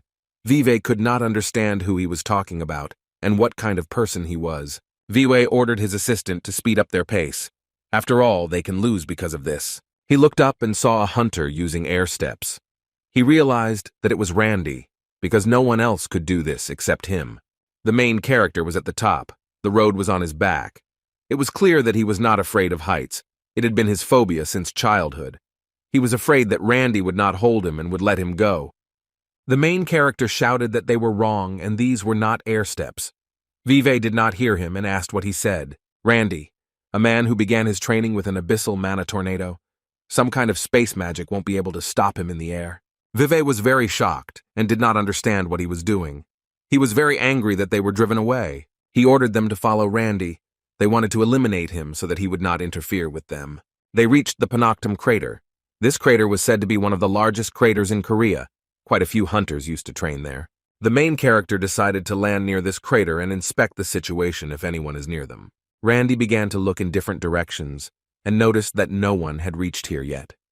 He was very interested in where Chanwook was now. Until he became very interested in where they landed, and asked Randy what kind of lake it was.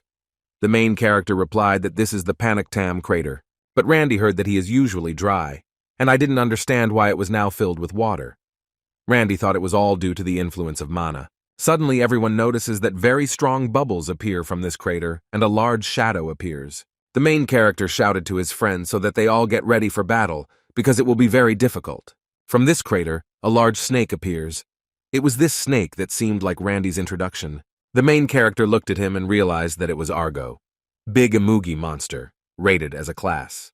The monster concentrated a lot of energy in its mouth, and was about to shoot at Randy and his friends. Everyone wondered what it was. The main character answered that it was the flame of a dragon and they needed to be very careful. Randy used his ability to fight off this attack. This technique was called ultrasound constellation. This collision caused a very strong explosion, a lot of fragments that scattered in different directions. Anthony was shocked that Randy could do this too. Ilya was very scared and said that this was a Class A monster and she needed to retreat. The main character looked at this monster and understood where it came from. Although unexpected, it is necessary to stop him here so that the civilians do not get hurt.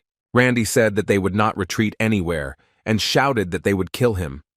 Anthony said he was crazy because there were only 3 of them, and even the strongest hunters could not cope with this monster. The main character told them not to worry, and he will use the power given to him by the constellation. Anthony did not understand his words and what constellation he was talking about. Anthony got angry. He was offended that he was weaker than Randy, and he shouted that he would fight too. Anthony was very afraid and said that even though it was dangerous, since we have the power of the constellations which Randy serves. Anthony began to use his magic. He was ready to give it his all. He was filled with curiosity. With the help of Anthony's technique, he surrounded this monster with his magic. But it was not a very powerful technique compared to this monster.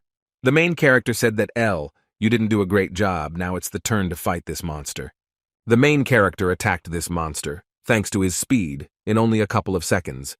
He was near this monster. Randy hit this monster very hard. The monster's jaw broke from this blow. Anthony watched this from the side.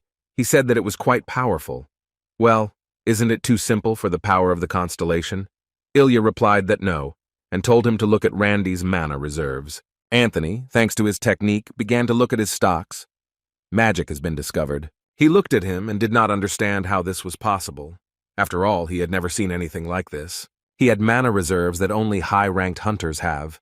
That is, the power of the constellation gives an increase in mana. They are something fancy. The main character Bill is this monster from all sides, but he had to deal more damage to defeat such a big monster. Randy understood something more complicated than he thought. But there was nothing he could do to kill this monster. Advanced martial art, destroying the insides while ignoring muscles and armor. Randy had to learn this technique to survive in the abyss. Argo summoned a huge whirlwind, which began to surround him from all sides. Very strong wind and rain began. This did not say that the weather was becoming simply terrible and unbearable. Well, there was nothing to be done. The main character looked at this monster and said that apparently he was trying to destroy the surrounding area and return to the sea to recuperate. Well, Randy promised he wouldn't let that happen. He began to fight with full force, using the existential power of the constellation.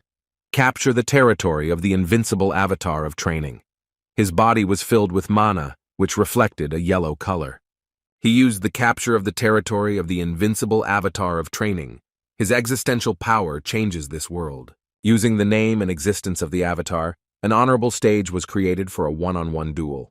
The main character changed the location of the fight and shouted that no one could escape this fight. His hair turned white because he used all the power of the constellation. After all, he himself was a constellation. Randy felt very good and very strong. Chan and the girl ran to help the hunters. The girl asked Chan why he chose this mountain. Chan replied that he absolutely did not know that there was a ranking monster on this big mountain. The girl shouted that he was to blame, and this must be checked, because of this monster, a lot of hunters could die. The girl said that this is a very problematic situation. She didn't think that a couple of Ikaro's clan hunters could stop him. After all, this monster is really very strong. Chan remembered Randy and said that he was crazy, and it was unlikely that he would escape from this monster. Chan said that they needed to hurry up and help them defeat this monster. When they got there, they were simply shocked when they saw it. Ilya told Randy to act differently because the photographs would not turn out very beautiful. The main character was already starting to get angry because she had been photographing him for a whole hour. Chanwook said that you are a very good moment, and it needs to be captured. Chan and the girl were simply shocked. Chan asked what they were taking pictures against, because there was a very huge monster here. They looked carefully and saw a dead snake. They looked at it from the outside and could not believe their eyes. They did not understand how they coped with such a huge and strong A-class monster. Chan came closer and asked how they did it. He believed that it was impossible for you to defeat such a monster so quickly. Chanwook pointed his finger at Randy and said that this hunter did it all alone. Randy defeated such a strong monster quite quickly. Chanwook smiled and said that he was a little late, so he didn't see the whole fight, but he was truly amazing. The main character touched the snake and said that he borrowed power from his constellation. After this power, he defeated this monster. Chan was still shocked, because he didn't understand how he could defeat a ranked monster, and even alone. The main character turned his back and said that later he would tell about everything. And first we need to cut this monster apart. Everyone was surprised what it meant to cut up. Randy took out a sword and said that he was used to cutting up monsters. After all, they have very tasty meat. The main character began to butcher him. His sword was quite sharp, and he pierced the skin of this monster without difficulty. Chan did not understand how he did it, and how he succeeded in everything. He read Randy as a professional monster butcher. The main character cut his stomach and opened it in half. When he looked closer, he noticed something unusual. He put his hand inside this monster and could not understand what it was. He took out a blue crystal. The main character realized that it was called the Soul Stone.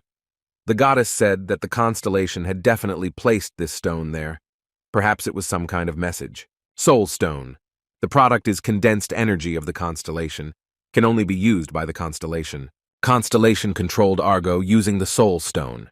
The stronger the monsters of the abyss, the more difficult it is to control. Most likely someone was going to use this monster but ended up abandoning it. Brandy continued to look at that stone and told himself that something was wrong here. But first, he decided to finish cutting up this big monster. Quite a long time passed, the main character finally stripped this monster. Quite a lot of meat came out of this monster. Randy smiled because he was very hungry and loved monster meat. He decided to feed it to those who worked hard. Hunters from China were already approaching them. They were very angry that Randy overtook them. One of the hunters pointed with his finger and told them all to look at it. Everyone was surprised and did not understand anything. One of the hunters said that we have finally found them, and they are very close to us. They met a hunter who had been beaten by a crowd the last time. Viwei was very shocked and did not understand how they recovered so quickly. Come here so that we can break everything for you once again. The hunter told Viwei to watch his tongue. They looked into each other's eyes and were very angry with each other. Each of them had a grudge and wanted to take revenge. Suddenly, a very tasty smell appeared. Viwei asked what kind of smell it was. It seemed to him that this smell was coming from the top. Another hunter said it looked like someone was frying meat. Viwei suggested to the hunter that they postpone their fight for a while. The hunter absolutely agreed with him and said that first we need to check where this smell is coming from. They ran to the very mountain and saw in front of them Randy frying the monster's meat. They were both very surprised and did not expect to see this. The main character said that they arrived just in time. There is a lot of meat, so I thought it would be nice to share it with everyone. Viwei did not understand what was happening and how you could eat monster meat because it could be poisoned. Randy held out his hand with the food, and he said that there was a monster here, and this is his meat. Viwei took the plate in his hands and didn't know what to do. He was afraid to eat monster meat. After all, there were a lot of rumors about monster meat. The main character looked at his friends and said that they were already gobbling up this meat on both cheeks. After all, it was so delicious. Viwei decided to try this meat because he was ashamed to show fear in front of his clanmates. When he tasted a piece of meat, he had very strong emotions. After all, the cake was very tasty. Chan looked at this from the side and was shocked at what was happening. He looked at all the hunters. Everyone was having fun and talking to each other. They ate monster meat. This has never happened before. Before, hunters fought each other to the death. Chen approached Randy and said that these hunters recently fought with each other just like that. The main character continued cooking and said that they had concluded a truce in order to eat. As soon as he finishes, they will most likely fight again. Chan laughed and said that it was still very incredible, and he asked for a portion of meat. The main character handed him a plate of meat and told him to help himself, because soon this meat will end if everyone continues to eat it at this pace. Randy gave one more portion and asked that the meat be given to Sei. Tell her to strengthen her body with this. The next day, they were at Incheon International Airport. Ilya thanks Randy for making the international battle interesting this time. Randy replied that although a rank A monster suddenly appeared, it seemed that everything ended well. They noticed a man in front of them. The man asked with a serious look, "Are you the hunter, Randy?" The man said that he was from the Hunter Bureau in Korea, and he asked Randy to talk to him a little because he had a couple of questions. The main character took a piece of paper and read that it said the Bureau of Hunters Affairs in Korea. Randy asked him if he was a high-ranking government official and a hunter at the same time. The man said that this is true, and this has been happening for a long time. He said that he came here to resolve a misunderstanding. The main character asked what misunderstanding he might have. The man said that he knows that Randy hates Korea, and he came here to talk about this situation directly with him. Randy replied that he feels good about Korea, and what does he mean by this? The man began to explain that he was talking about a great invasion in the past. Due to the fact that our country did not take any serious countermeasures, the Hyung and other great hunters left here. There is no justification for the way the government behaved then. We admit this and repent for our mistakes. The main character apologized and said that he didn't need anything from Korea. He is not looking for any benefit. The man asked what Randy meant. Arena said that of course he was very sad to see how his former Saklan members were dying, or how they were denied compensation. Well, let's start with the fact that I wasn't even in Korea then. Randy said that at that time, he was in the abyss. The man asked Randy why he was friends with his Hyung. After all, everyone hates Korea very much because of how the government treated him. Randy replied that he was with him simply because he came to America upon his return, and we used to be close with him. The man was surprised, because he thought that the situation was much worse than it was. The man was sweating with excitement, and thought that he needed to resolve any misunderstandings and build a good relationship with him, but he doesn't even hold any grudges. Then the man asked himself another question, how to persuade Randy to stay in Korea.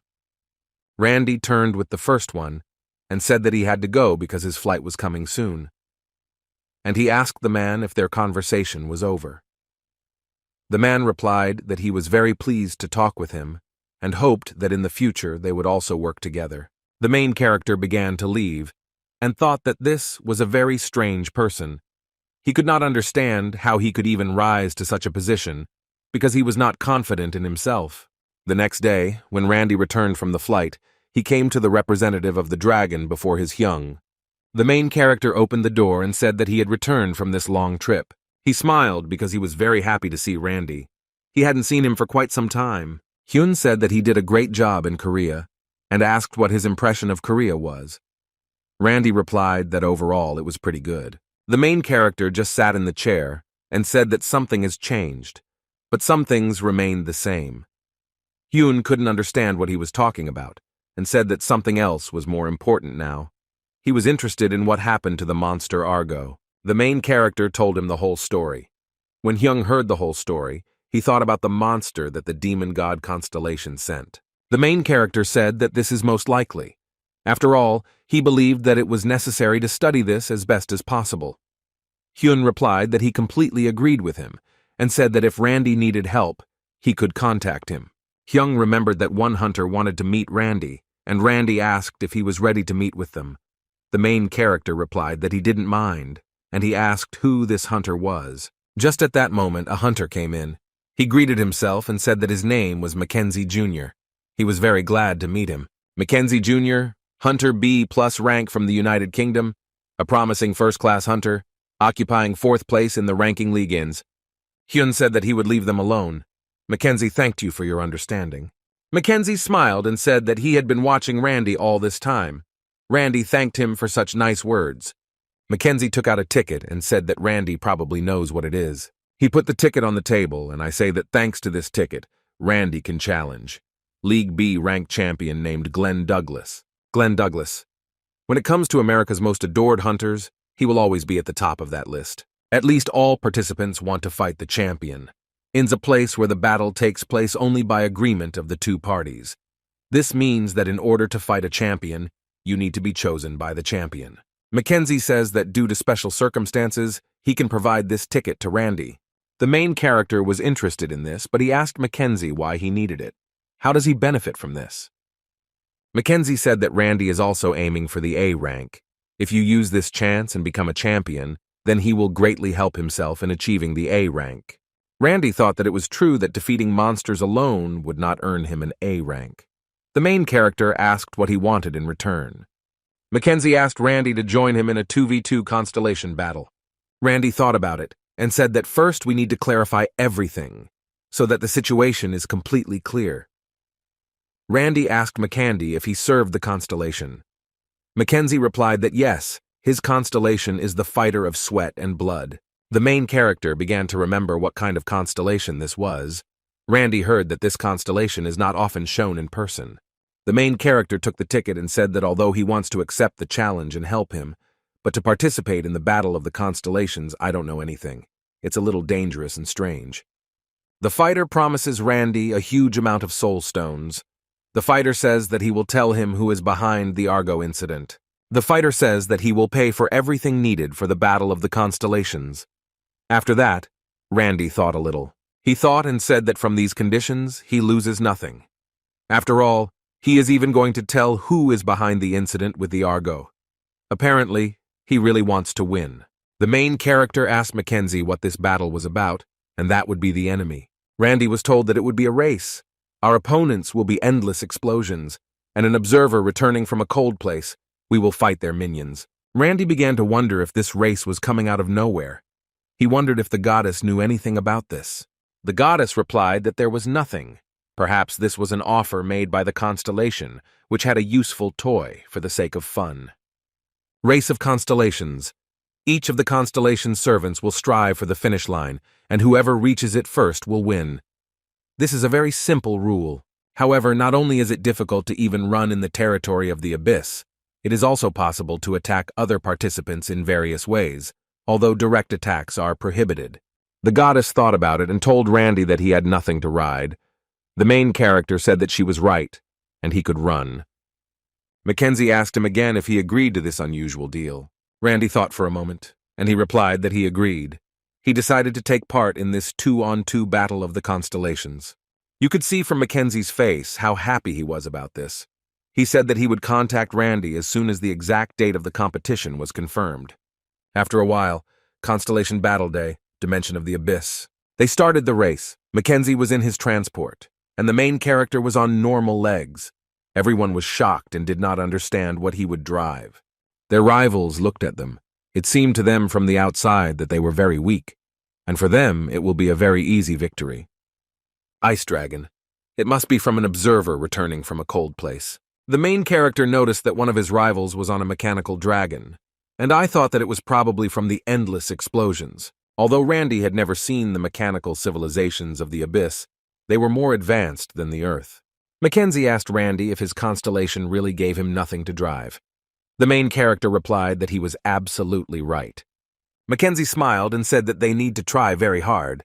After all, this race will be very difficult.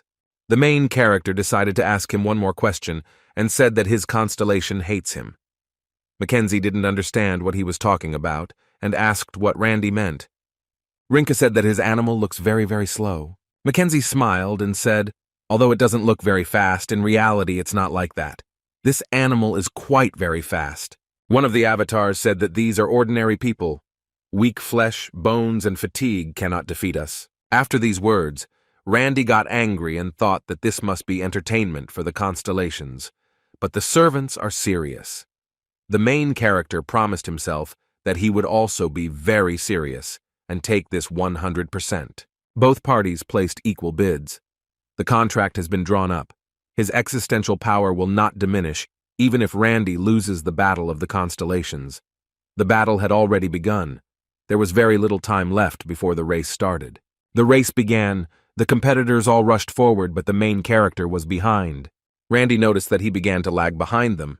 He was a little shocked that this pig was much faster than it seemed. There were still rivals ahead of him. These animals were also very fast. One of the opponents looked back and saw Randy running. He believed that the match was between the three of them.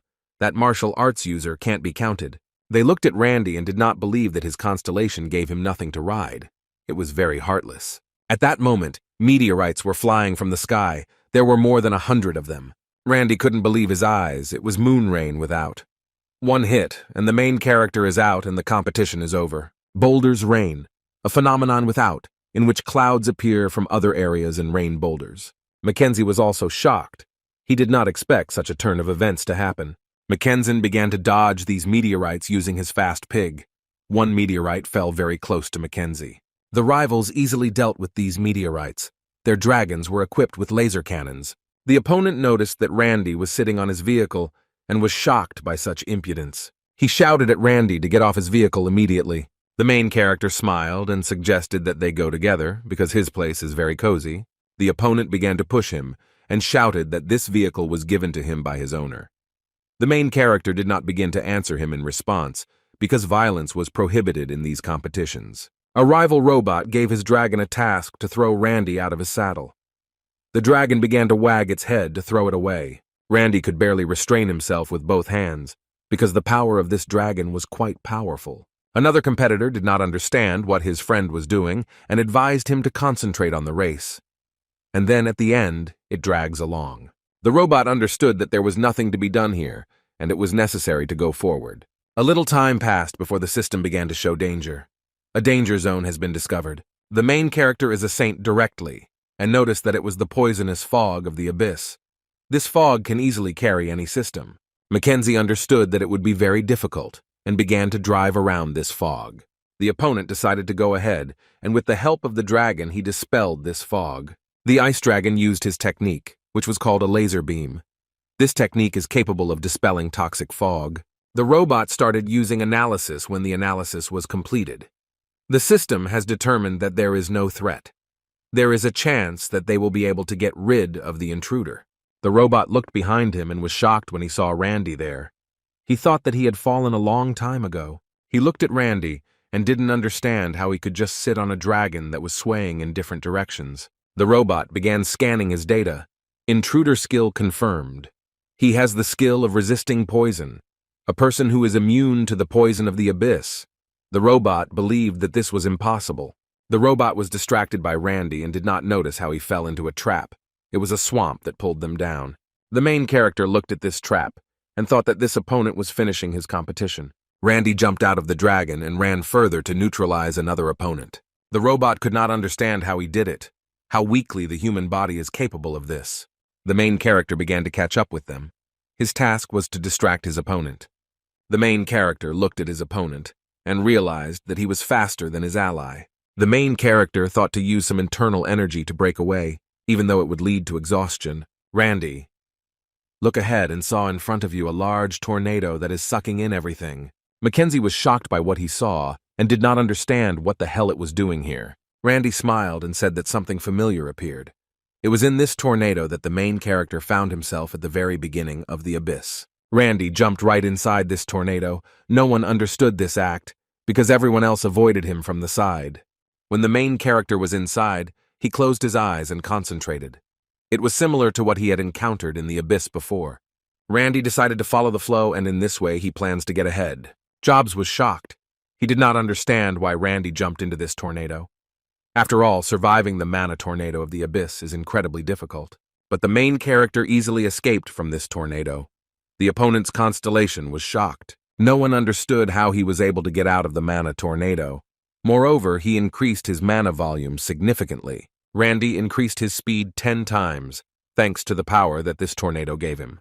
Mackenzie was shocked. He had never seen such incredible speed. It was very powerful. Randy crossed the finish line and won the race by a wide margin.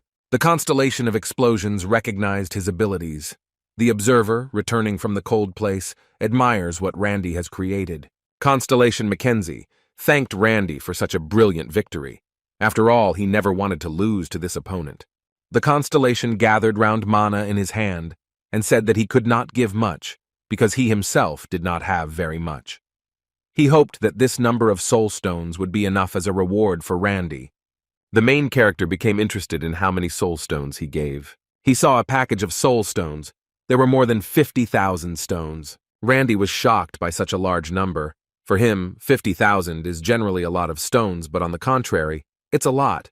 After all, throughout his entire life, he did a lot to get just a couple of thousand stones. Constellation Mackenzie, I remembered that I also promised to give him something as a reward. The constellation that called Argo to Jeju Island was the Collector of Noble Crowns. Collector of Noble Crowns, the constellation that destroyed the hunters of Europe and captured the United Kingdoms. Randy said he wouldn't be surprised if it was a demon god constellation. But why would the UK constellation bother with Jeju? Constellation said that the news does not end there, and said that the opponent with whom your servant will have to fight is the human champion, Glenn Douglas. He serves the Collector. The B-Rank League champion entered into a contract with the demonic god constellation. It was very bad.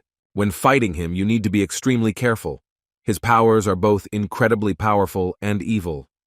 The main character listened to him and thanked him for such valuable information. The next day, Randy arrived at Dragon Industries. It was a very rich place. The main character got out of the limousine, as one man had already met him. He was very friendly, and congratulated Randy on winning the Battle of the Constellations race. The main character gave him his hand and thanked him for such kind words.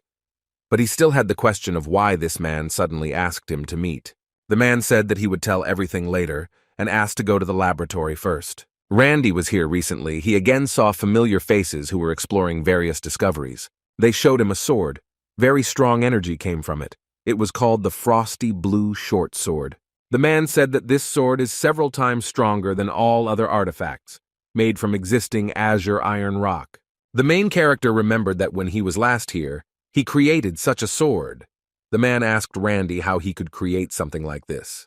The main character began to think about what to invent, because he could not tell the whole truth. He understood that it would not be possible to cram everything into martial arts. Randy said that he was taught by the constellation he serves. The man said that everything was clear and was shocked by Randy's skills. The man did not understand how it was possible to create such an artifact for the first time.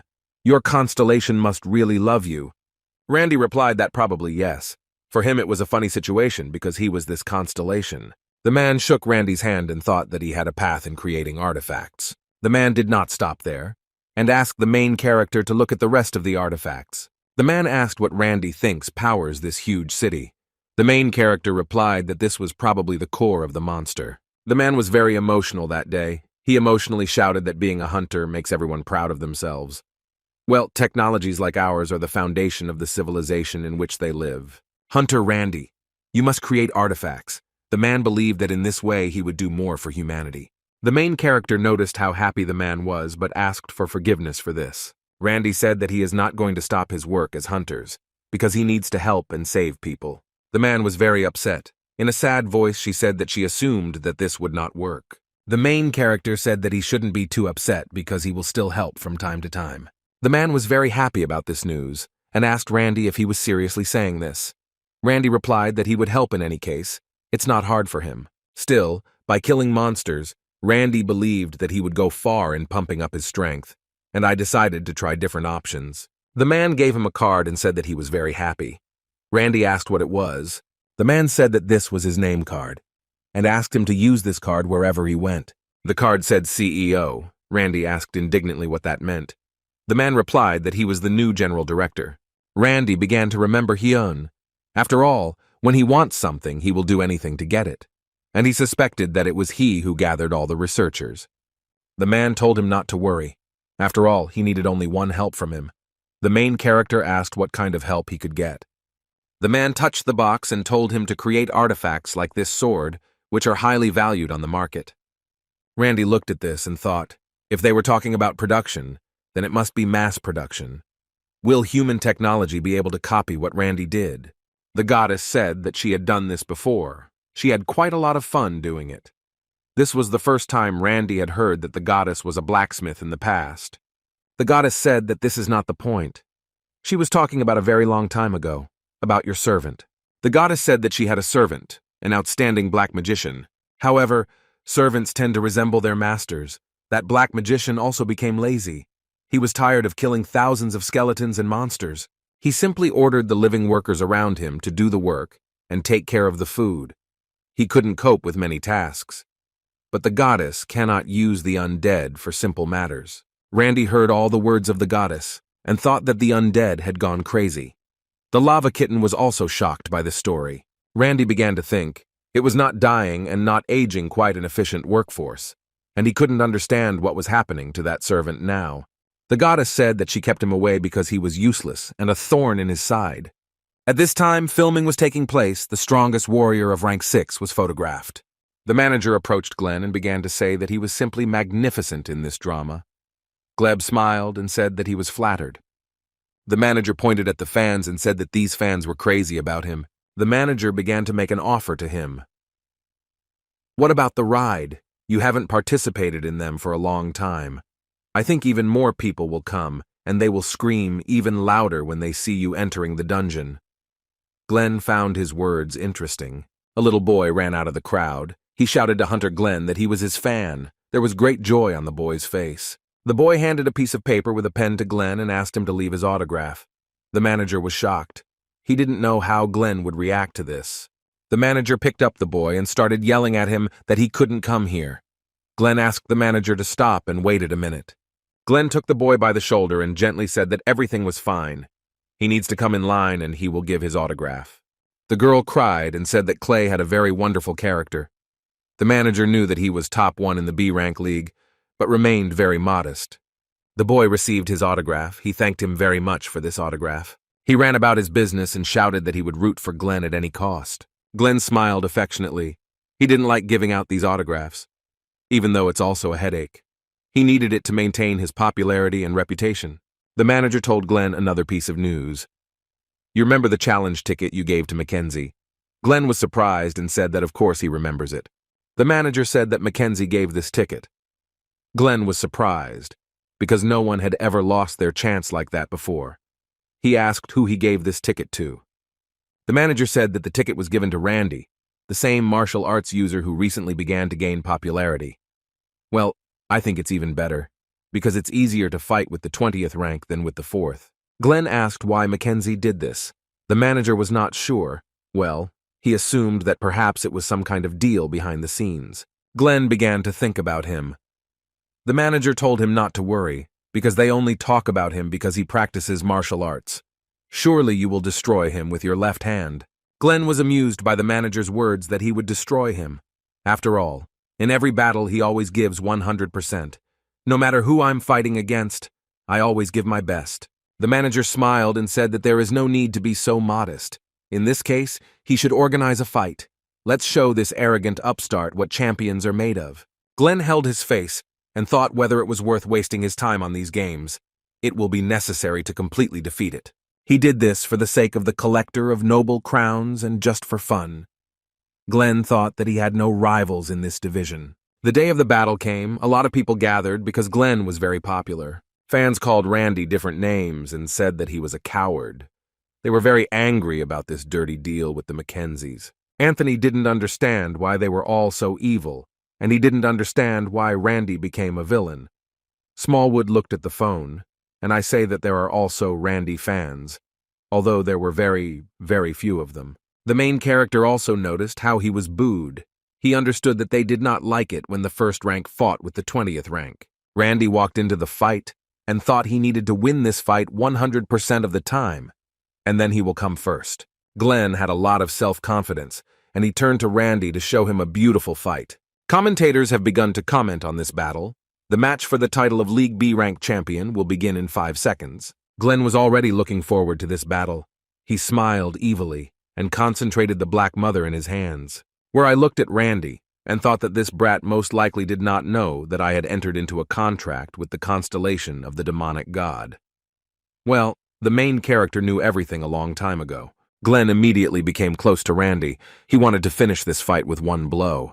After all, he was 100% confident in his victory. Literally 5 seconds passed, and all the fans stood silently with their mouths open. They couldn't believe their eyes what they were seeing now. The commentators were also shocked, and shock stopped commenting on this battle. Randy's friends couldn't believe what they saw. They didn't expect their friend to be so strong. The commentator said that this is the first time he has seen such a match in the B-Rank League. I would understand if the fighter Glenn did this. Glenn was lying on the ground completely unconscious, and literally 5 minutes later he came to his senses. The manager immediately ran up to him and asked if he was okay. Glenn didn't even understand what happened to him. One of the commentators said that if we draw analogies, this match was like a spear versus a shield. Glenn was a little aggressive, but his balance of attack and defense remained almost perfect. Everyone started looking at the slow motion. They were interested in the analysis of the battle. While he was attacking, Glenn was simultaneously using defensive magic on numerous parts of his body.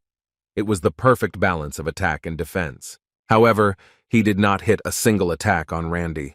Hunter Randy moved only slightly. The commentators were shocked that Randy dodged all of Glenn's attacks. No one has managed this before. And at that moment, when the fighter Glenn got tired and stopped for a moment, Randy was already behind him in one quick and instantaneous movement.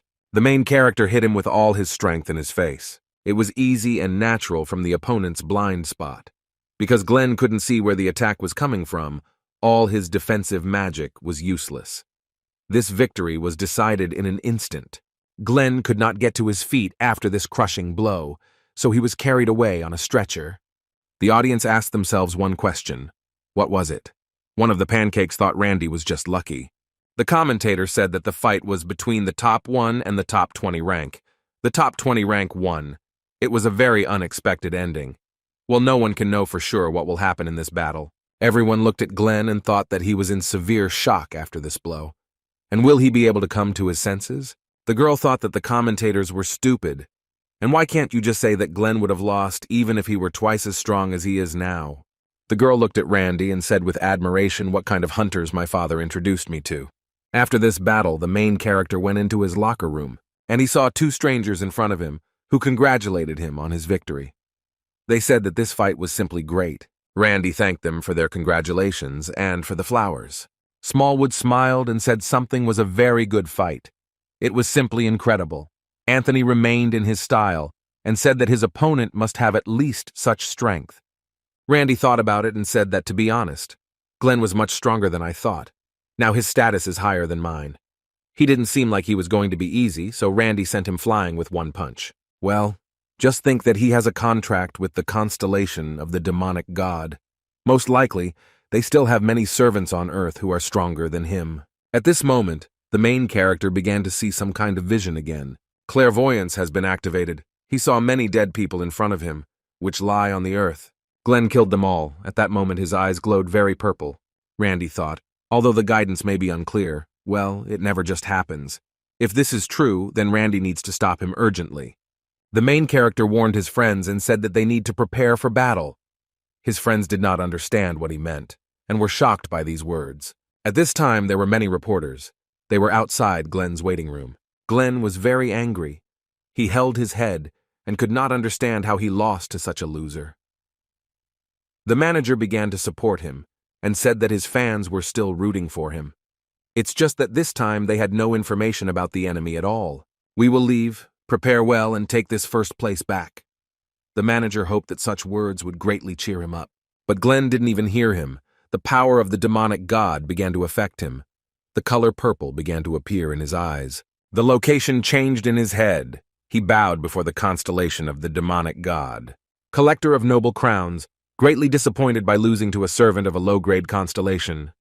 Glenn very strongly asked for forgiveness and asked to be given another chance. He began to come up with an excuse that he had no information about the enemy. But the collector disagreed. He used his power because he was very angry with Glenn. He said that Glenn is of no value. You should at least entertain them. Glenn did not understand his words and asked what he meant. The collector used his demonic power. He began to control Glenn. The manager noticed that Glenn was acting very strangely and began asking him if he was okay.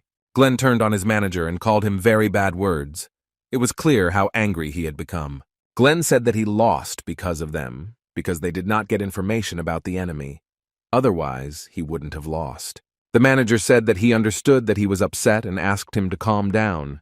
They thought that he would take a break, and then they would talk to him again. Well, Glenn didn't even listen to them. He used his demonic sword and attacked them. The managers were very worried and asked Glenn to calm down and pull himself together. The collector was very happy. However, this is not enough for him. He wanted more victims. He ordered Douglas to kill everyone. After all, he liked to see people killed. The main character noticed that something had already happened. He heard a lot of screams from Glenn's room. Randy ordered his friends to go to the arena and evacuate people because Glenn could cause them a lot of injuries. Randy asked Anthony to take care of the people in the spectator seats because this is the most vulnerable place for the enemy. The girl asked Randy what happened and why they needed to be evacuated. The main character answered briefly. Glenn went away. Randy walked up to Glenn's locker room and saw this terrible picture. Glenn had already managed to destroy a couple of people. Glenn took the man by the collar and threw himself with all his might into the wall. Randy understood that this man could die and managed to stop him from hitting the wall. Glenn began to accumulate black energy in his hand, which sucked in everything. This energy was like a black hole. The main character began to feel that this attack was quite strong, and the technique itself had high resources. When Glenn had accumulated enough mana, he threw that black mana straight into the Randy. A very strong explosion occurred. It scared the fans very much. They couldn't understand what was happening. The fragments of the fans began to fly, but Anthony, with the help of his magic, could stop these fragments and save a couple of dozen lives.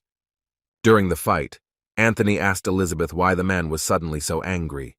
The girl replied that she did not know this information. Glenn got very angry about this in the event. He was very angry at Randy because of his first loss in his career. The main character from close range, I wanted to give him a left side kick.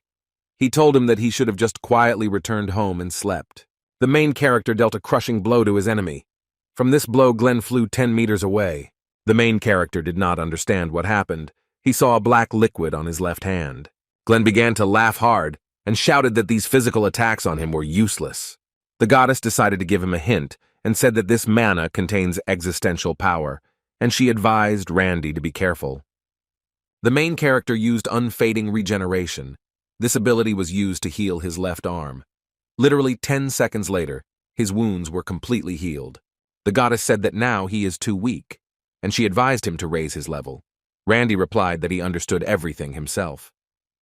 Randy said that if he raised his level and started fighting him, it could affect civilians. At this time, the evacuation had already ended, and no one remained on the battlefield. Elizabeth shouted to Randy that the evacuation was over, and they evacuated everyone. The main character said that this was great news for him. He took out his sword and said that he could start fighting at full strength. The man saw a very strong energy and asked Iris to look there too. He couldn't believe that Randy could use such pure and great sword energy. Glenn did not take this technique seriously and believed that he was an invincible champion. Randy used his technique, with the help of which he acquired the sword. The attack was so powerful that his technique cut through the wind itself. Glenn continued to laugh and shouted that this technique would not work on him. Randy's attack hit his opponent right in the chest. These were vital organs. The demon who controlled Glenn began to laugh, and he shouted that this was simply wonderful because people are such interesting creatures. He asked Randy, "Is it because you came back from the abyss, or because of the constellation with which he has a contract?" In any case, it was really difficult for a demon to fight against such a strong opponent. He had never fought a man as strong as Randy. The main character did not listen to him and decided to use his attack when he speaks. The demon became very angry and shouted how dare he interrupt him during his speech. It was very daring. The main character was surprised with how easily he repulsed his attack. The demon realized that Randy was using existential force acceleration. It was very mean. Randy continued to attack, but was unable to break through his opponent. After all, he used a shield that was much stronger than the heavenly sword. The demon continued to laugh and called Randy an arrogant idiot. Wermine began to use his next technique. A purple circle formed at the bottom of it. In this circle there were strange symbols. It was a summoning technique. The main character saw unfamiliar faces. He realized that the demon had called the rest of his servants. The demon controlled their consciousness with the help of a demonic call. Randy didn't understand why this topic was doing this, why this constellation would go so far for Glenn. Randy thought that he was doing this for his own pleasure.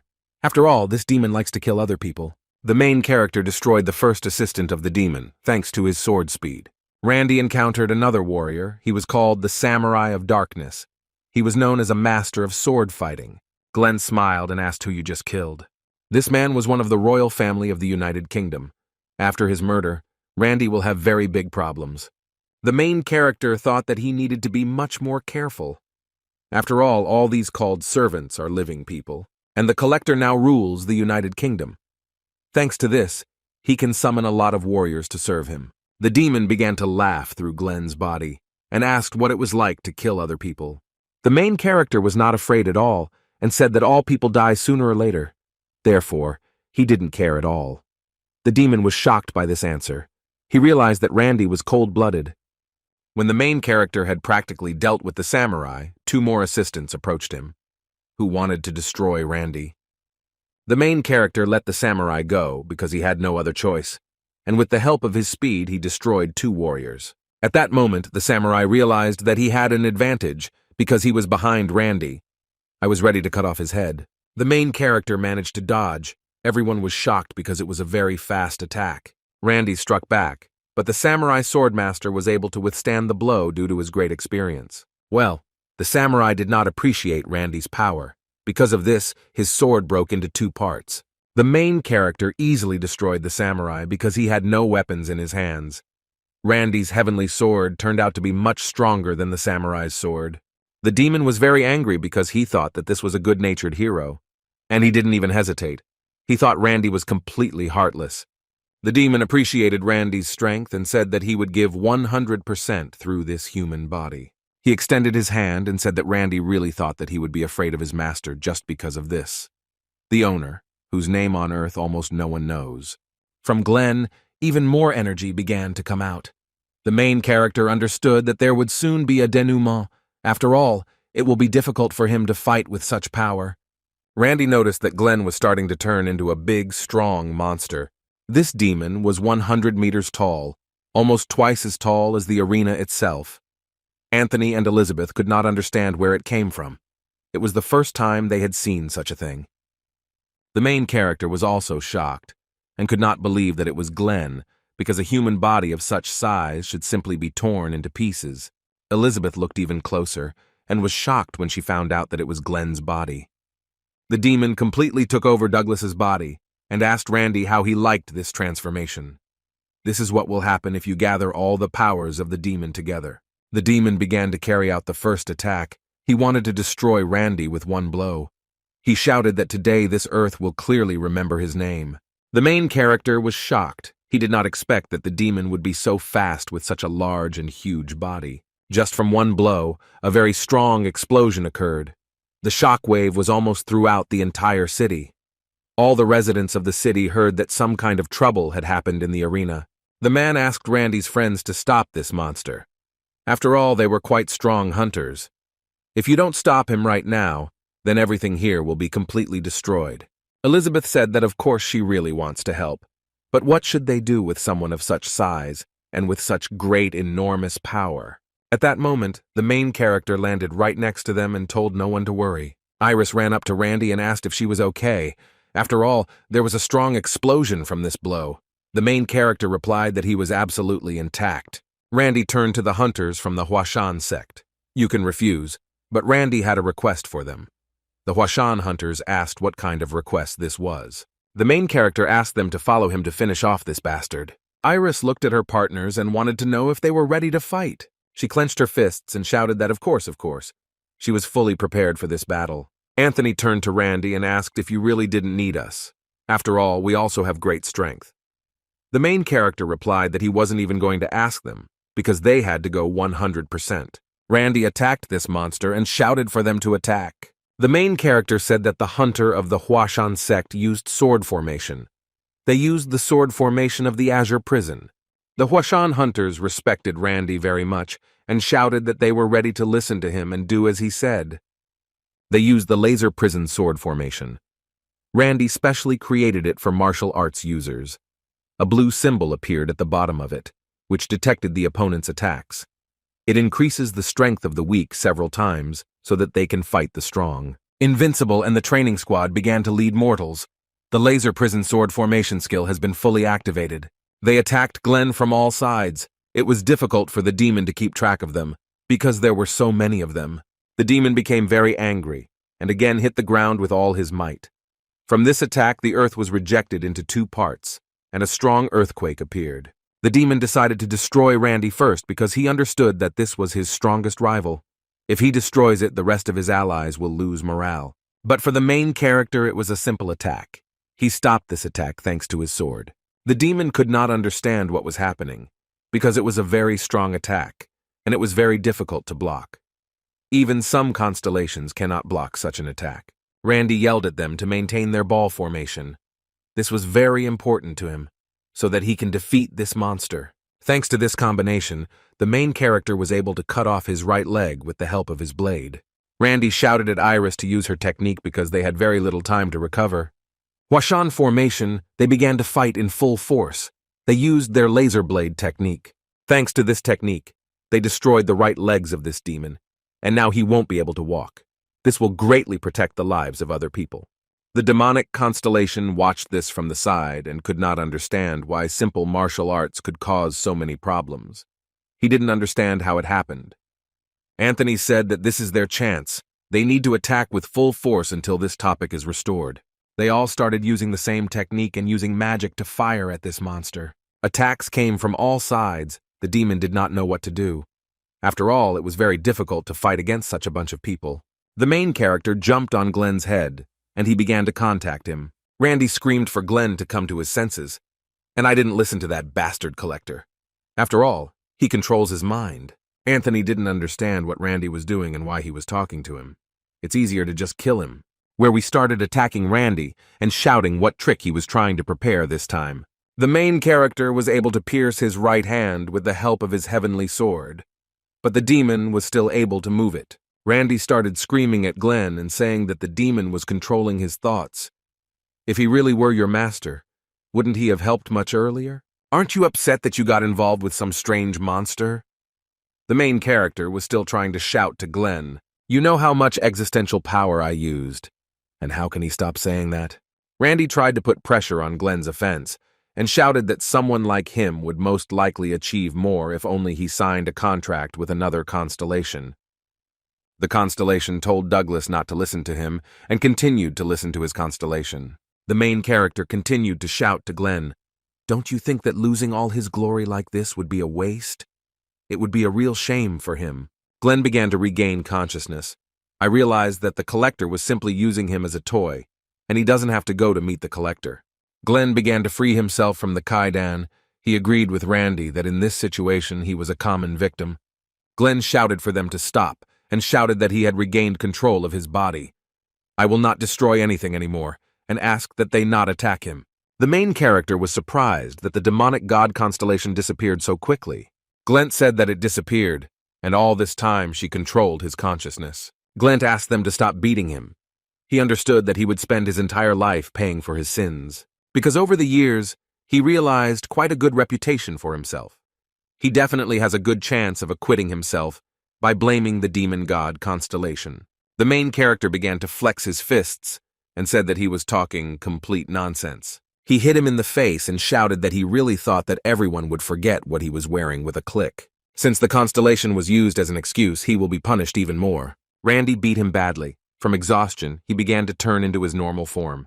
The main character noticed that he was completely exhausted, and he shouted that for now we were detaining him so he could sleep in prison. Suddenly his body flew to the east. His body was completely surrounded by black energy. Randy was shocked because he thought that he was completely exhausted and had no more strength. Black energy began to come out of Glenn's mouth. He became weaker and weaker. Elizabeth was in shock. She asked herself only one question: what was happening?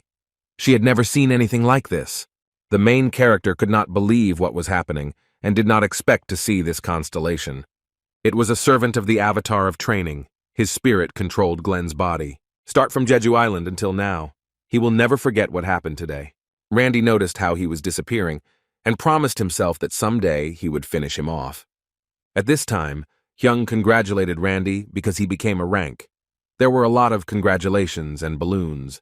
Randy thanked for such a greeting, and I asked you whether it was too fast for your rank. Hyun said that this is usually the case, but this time the scale of the incident was too great. If it weren't for you, a great misfortune would have happened.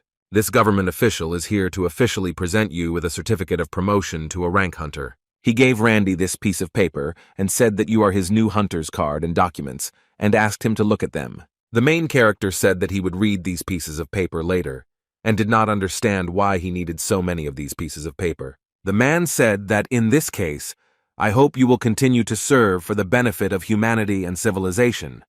The main character said that he will do everything that depends on him.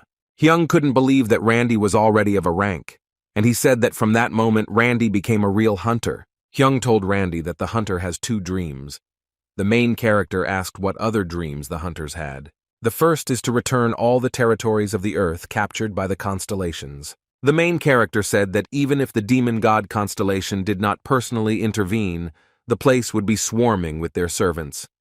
Is it even possible to recapture those lands back? Hyung wanted to talk to Randy about the battle of the constellations. Now that Randy has a rank, people will ask him to participate in the constellation battle. If this happens, then Randy should be rejected at every possible opportunity. The main character asked why he should refuse. He was told that most of these proposals are simply rubbish. After all, while he was away, there were more repulsed hunters in the world, which offers very rubbish offers. Hyung gave the phone to Randy and told him to look at this picture. The main character looked at the picture and asked who they were. He replied that they are called Sacred Knights of the Sacred Temple. Sacred Knights of the Sacred Temple. After the demon god constellation took over the United Kingdom, the exiled royal family and their hunters founded this group, and the main goal is to return to the United Kingdom. The main character said that he sees nothing wrong with this. Hyun said that they kidnapped the US president and tried to fire nuclear missiles at Britain. This was just an example, where those who were not interested in you before, as in rank B, will now flock to you from all corners. Hyun advised Randy to be careful. The main character said that he would listen to his advice and asked what the hunter's second dream was. Hyun said that this is a raid at the gates of the abyss. The gate of the abyss is the first gate that appeared in the middle of the earth, connecting it with the abyss. Most raids there failed. Abyss Gate is one of the businesses in which our company has invested a lot in the past, but the expedition there completely failed, so there is almost no information. That's all they managed to get. And he let Randy look at it. Among the territories of the abyss that I watch, the first will be the Kingdom of the Abyss. The main character recognized this place and said that this is the territory of a warrior of sweat and blood. The next day, there were a lot of people near the plan and the cross. Smallwood looked at everything around him, and for him it was strange that so many hunters had gathered today. Elizabeth said that he really doesn't know why they came here. The girl said that most likely they are waiting for the hunter Randy, who was promoted to a rank. It's high time for him to return. Smallwood noticed Randy running and pointed at him with his finger that he was running. The main character noticed that many hunters had gathered, and he was wondering what the commotion was about. Anthony was surprised that he left the car and ran here himself, 10 kilometers from here. The main character said that it seemed to him that he had relaxed a little, so he decided to practice a little. Elizabeth smiled and said that nothing had happened and congratulated him on his new rank. All his friends began to congratulate him. Only Anthony was not happy because he considered him his rival. He said that this time he would allow him to rejoice. Well, don't think about relaxing. The main character said that this was very unlike them. Well, he thanked them for these congratulations. Other hunters said that it would be cool to have at least 2 more high-ranked hunters with you. The main character clapped his hands and told them all to listen to him. Now that I am a rank, he could not help but feel the great responsibility entrusted to him. He promised to do his best to help other hunters of his clan become stronger. In exchange, he asked that they strictly follow his commands. One hunter decided to clarify the question and said that he probably meant by order during the raid. The main character said that he was wrong. From now on, I will rule the Ikaros clan. Everyone was shocked and did not know that he was now the leader of the Ikaros clan. Randy said that he was right.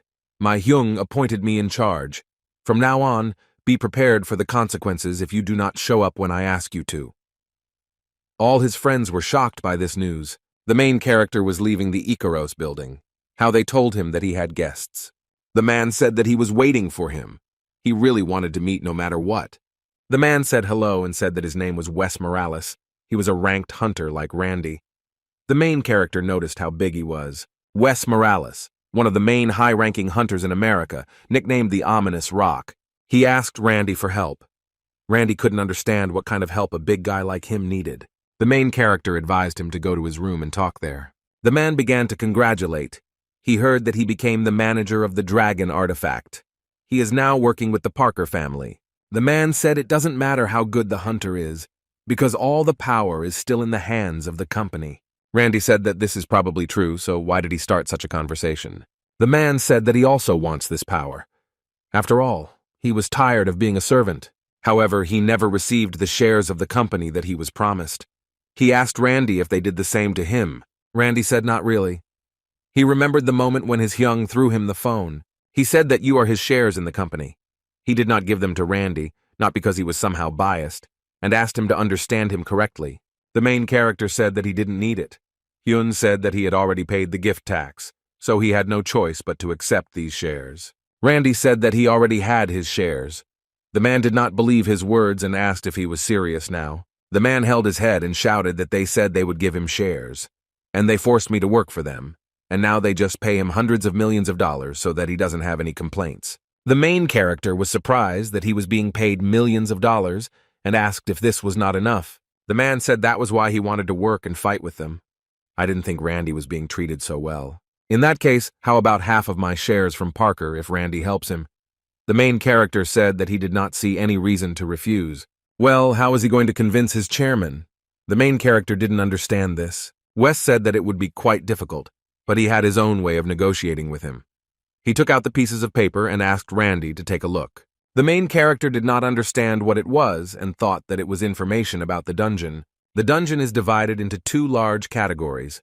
The red dungeon has a limit on the number of people and time, and the white dungeon is much safer due to the absence of restrictions or prohibitions. And it's clear that white dungeons have their own value. In the white dungeon, you can hunt monsters without any time or clearing the dungeon. The man said that this was a rank B dungeon. Randy said it was almost an endless golden duck. Energy Park illegally acquired this dungeon. They use it to finance their factories. The man wanted to stage a raid on him in order to negotiate with him. Since they had already gotten their hands dirty, he was sure they would try to hush up the problem quietly. The main character then asked what the problem was. After all, he didn't understand anything from the conversation. The man said that he was being guarded by a ranked hunter. Even for him, it was very difficult. That's why he decided to ask Randy for help, since he is an expert in fighting against people. The man said that he should know her because she is also Korean. This hunter's name was Seka. The main character was very surprised because he knew her. He did not believe that she was guarding the white dungeon of the Parker family. Wes said that she was the daughter of his close friend. The main character stood up and began to leave. He said that he could not interfere with her work. He asked for forgiveness and asked them to forget about this conversation. The man started to stop him and asked the main character to think about everything. Randy turned around and was surprised that he had anything else to say. The man said that you can include the Seka in the share and divide all the shares into 3. Randy asked the men if he himself liked this proposal.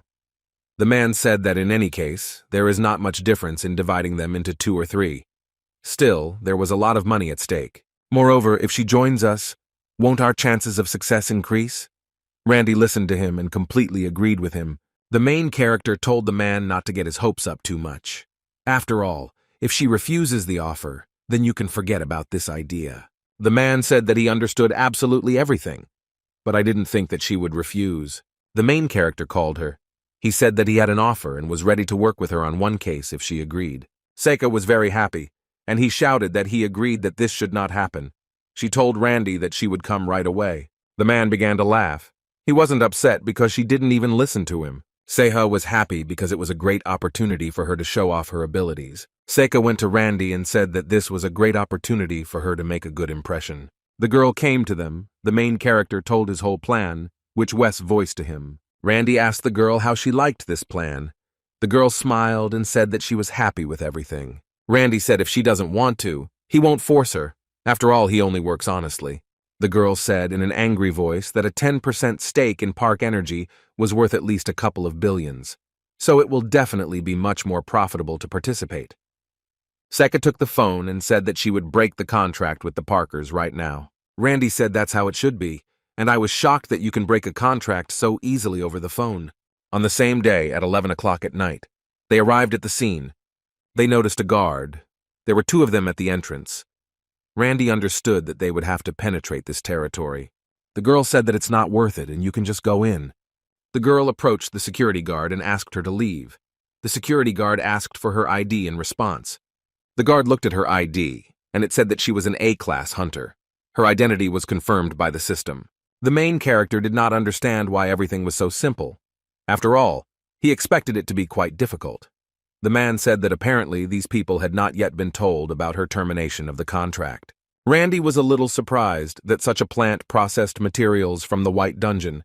He imagined this plant completely differently. The most amazing thing about this plant is that the dungeon is located right in it. The girl said that dungeon gates can appear anywhere, even on the wall of someone's house. The man smiled and said that Randy would understand everything when he saw everything from the inside. The guard greeted the hunter Sekka. The girl immediately asked where Loxton is now. The security guard replied that he was talking to the general director right now. Randy asked the man if by general he meant the first son of the Parker family. The man replied that exactly so, and it's quite unexpected. Why would he come here so suddenly? The main character asked if this is important. We can just knock them out and take whatever we want. The man replied that it was so. And more importantly, if we leave right now, we will create suspicion on ourselves. Therefore, we must behave as usual. The girl began to flex her fists, and she said that everything was fine. The plant is still illegal, so we won't get anything for it. The security guard shouted that a meeting was taking place right now. They are forbidden to come here. The girl did not start listening to the guard, and she stabbed him in the stomach. Another guard looked on from the side and could not understand what was happening. He was shocked that their clanmates attacked the guard. The girl kicked the door down and shouted at Jacob and Loxton not to move. Well, when they looked at it all, they were shocked. After all, the leaders were tied up and taken prisoner. Robbers robbed their office. One of the robbers said that things were bad because they were hunters. He started shooting at them with all his might. Wes used his ability called Stone Wall. Thanks to this ability, he neutralized the bandit's attack. The bandit told his friend that these were unusual hunters. You need to take the dungeon and get out of here. The girl shouted that they would not go anywhere. After all, they broke the law and broke into Parker's office. The bandit began to realize that he could not escape anywhere. He took the director hostage, and she said that if they take another step, he will shoot him. The girl said that he was threatening the wrong thing. After all, she didn't care if these two old directors died. Markets released her by the shoulder and told her not to rush to conclusions because he wanted to find out what was happening. The main character asked the question, why do they need this closet? Because he is the dungeon. That's why they came here. Randy was surprised that this closet was a dungeon. The man said that it was so. The dungeon space gate is in this closet. So they are industrial spies. The man said that he would save their lives if they gave the cabinet to them. The main character scratched his head and said that he also came here for this cabinet. Randy said that he could do whatever they wanted with these directors. After all, they only need a dungeon. The director began to cry from what they heard. Suddenly, a very strong explosion occurred. The entire plant began to burn with fire. Everyone was surprised what happened, because it was a very strong explosion. The deceased shouted that this was their handiwork, and even quietly it was difficult, and said that there was no point in blowing up the station. Randy noticed the slime and said it was a monster. He couldn't understand how they managed this factory so that they turned out to be monsters. The main character shouted that the monster was coming here. He needs to hurry to get out. Everyone began to rush out. Everyone understood that soon everything would blow up. Randy saw a monster in front of him and was surprised that it was liquid slime. The girl immediately began to attack him with the help of her magic powers. She used her technique called Advanced Mana Wolf Summoning. Well, this technique did not cause any damage. The girl didn't understand how this was possible because she didn't make a single scratch. The girl smiled and said that in fact, she is not so weak. And she said that she would try again. The main character didn't listen to her and was shocked how he ended up here. Randy saved her life. He took her hand, and with the help of his speed, they escaped the monster's attack. Randy told her to concentrate, because one mistake and she will be in the next world. The girl said that everything would be fine. He didn't understand what it was. After all, he had never even seen him in the abyss. In this case, he thought that maybe this was another search for another constellation. It was more like that. The core processing plant was in very great danger, because the monster's slime reached this plant. The monster began to fill with this core. It looked like an inflatable balloon that would soon burst. Randy couldn't believe it. because this monster became even stronger as it absorbed the energy of the core. The man handed Randy the phone and said that something terrible had happened. The main character did not understand that something more terrible could happen than this. Randy couldn't believe it, because all the nuclear factories around the world were attacked at one time, and it's not clear from what constellation. The main character said that he doesn't know who is behind this, but they are quite smart, since summoned monsters become stronger if summoned at core factories. Randy shouted that something needs to be done about this. They need to finish this monster quickly. The man asked if he had any skills useful for fighting such a monster. The main character took out his heavenly sword and said that he would cut it until he died. The man thought he was crazy, and I thought this plan was very strange. The main character attacked this monster directly and shouted that he would destroy it. Randy cut this monster into small pieces. No one could understand whether this monster would recover or not. At that moment, other hunters came and said that they were ready to help him. Randy said that they were very late. After all, he dealt with him a long time ago. The hunter was upset that he could not help his commander. The guy thought it was surprising. After all, in other regions, there is now a fierce battle going on. The girl gave Randy the phone again and told him to look at this picture. The kernel plant of the American port of Arthur, Garyville's name is Kernels, and the Korean kernel plant of Ulsan. They were practically destroyed. The man was telling the news. What is confirmed is that all these factories are currently under attack by monsters. Hyung called Randy and asked what was going on here. After all, monsters have attacked all the stations, and a big explosion can happen every second. The main character said that he himself does not know anything because he has never seen these monsters before. He thought it was the work of some constellation. Hyung shouted that who the idiot could think of this. After all, stock prices are now flying into some kind of abyss. At this moment, when he was talking to Randy, he was also fighting these monsters. He said that it seems that in order to win, you need to burn them until they stop regenerating, and asked Randy if he had tried it. The main character said that he simply cut this monster until it dies and stops regenerating. Hyun considered his act very reckless. Randy said that in any case, he asked that he inform him if any new information came in. The girl advised Randy that the best thing to do now is go to Korea. The main character said that, of course, and thanked her for her help. He promised that he would send her share as soon as he finished dealing with this whole mess. The girl smiled and said that she was not here for a reward at all, but he will gladly accept this award. The main character looked back at the closet where the portal was, and he said that it was time to tidy up a little. They took this large wardrobe with a man in it and carried it into the car. When they were carrying this closet, Randy said that after all, who would have thought that a dungeon could be in the closet? The man said that he himself would never have believed it until he saw this picture. Randy remembered the directors. They were in tears and tied up. They haven't untied them yet. Randy untied them. They thanked them for such help. Director asked how they knew this would happen. The main character said that they received some information through their sources. Morales asked us for help for joint defense. The director thanked Morales for such great help. Morales said that he did everything he was obliged to do. The director didn't realize that they were there to take their share. The director said that he was really sorry that the promise was so delayed. He promised that he would definitely be able to convince the other directors to give him his shares. Randick whispered to Morales that this was just dust in the eyes. Sincerity is not felt even an inch. Morales believed Randy's words. The constellation said it was true. This is a constellation acting in the form of a mortal, and he could recognize Jacob's lie as soon as he said those words. The main character said that advanced martial arts users are able to read their opponent's thoughts. It was an amazing technique. Morales said that in any case, they have already finished everything here. They need to move on.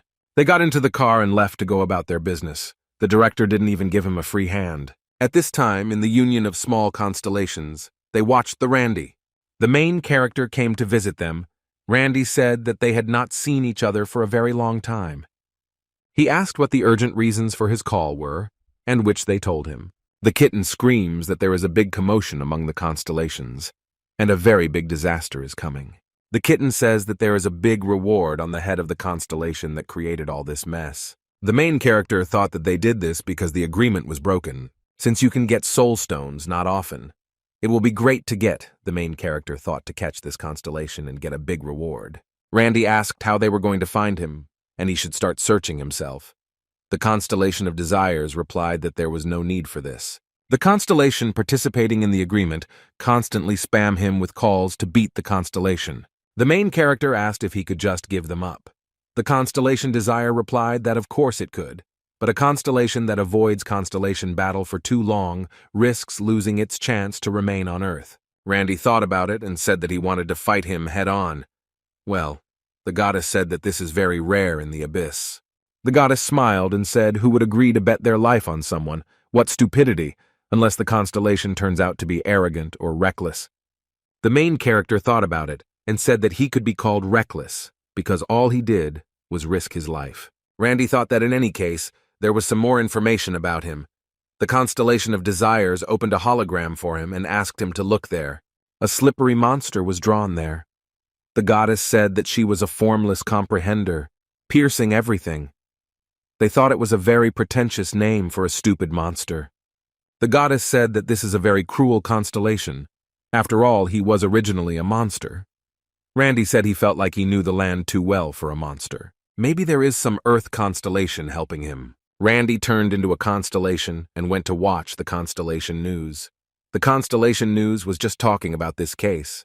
The main character saw on a hologram that the virtuous goddess of Libra was requesting a meeting with him, at this time in the territory of the goddess of the scales.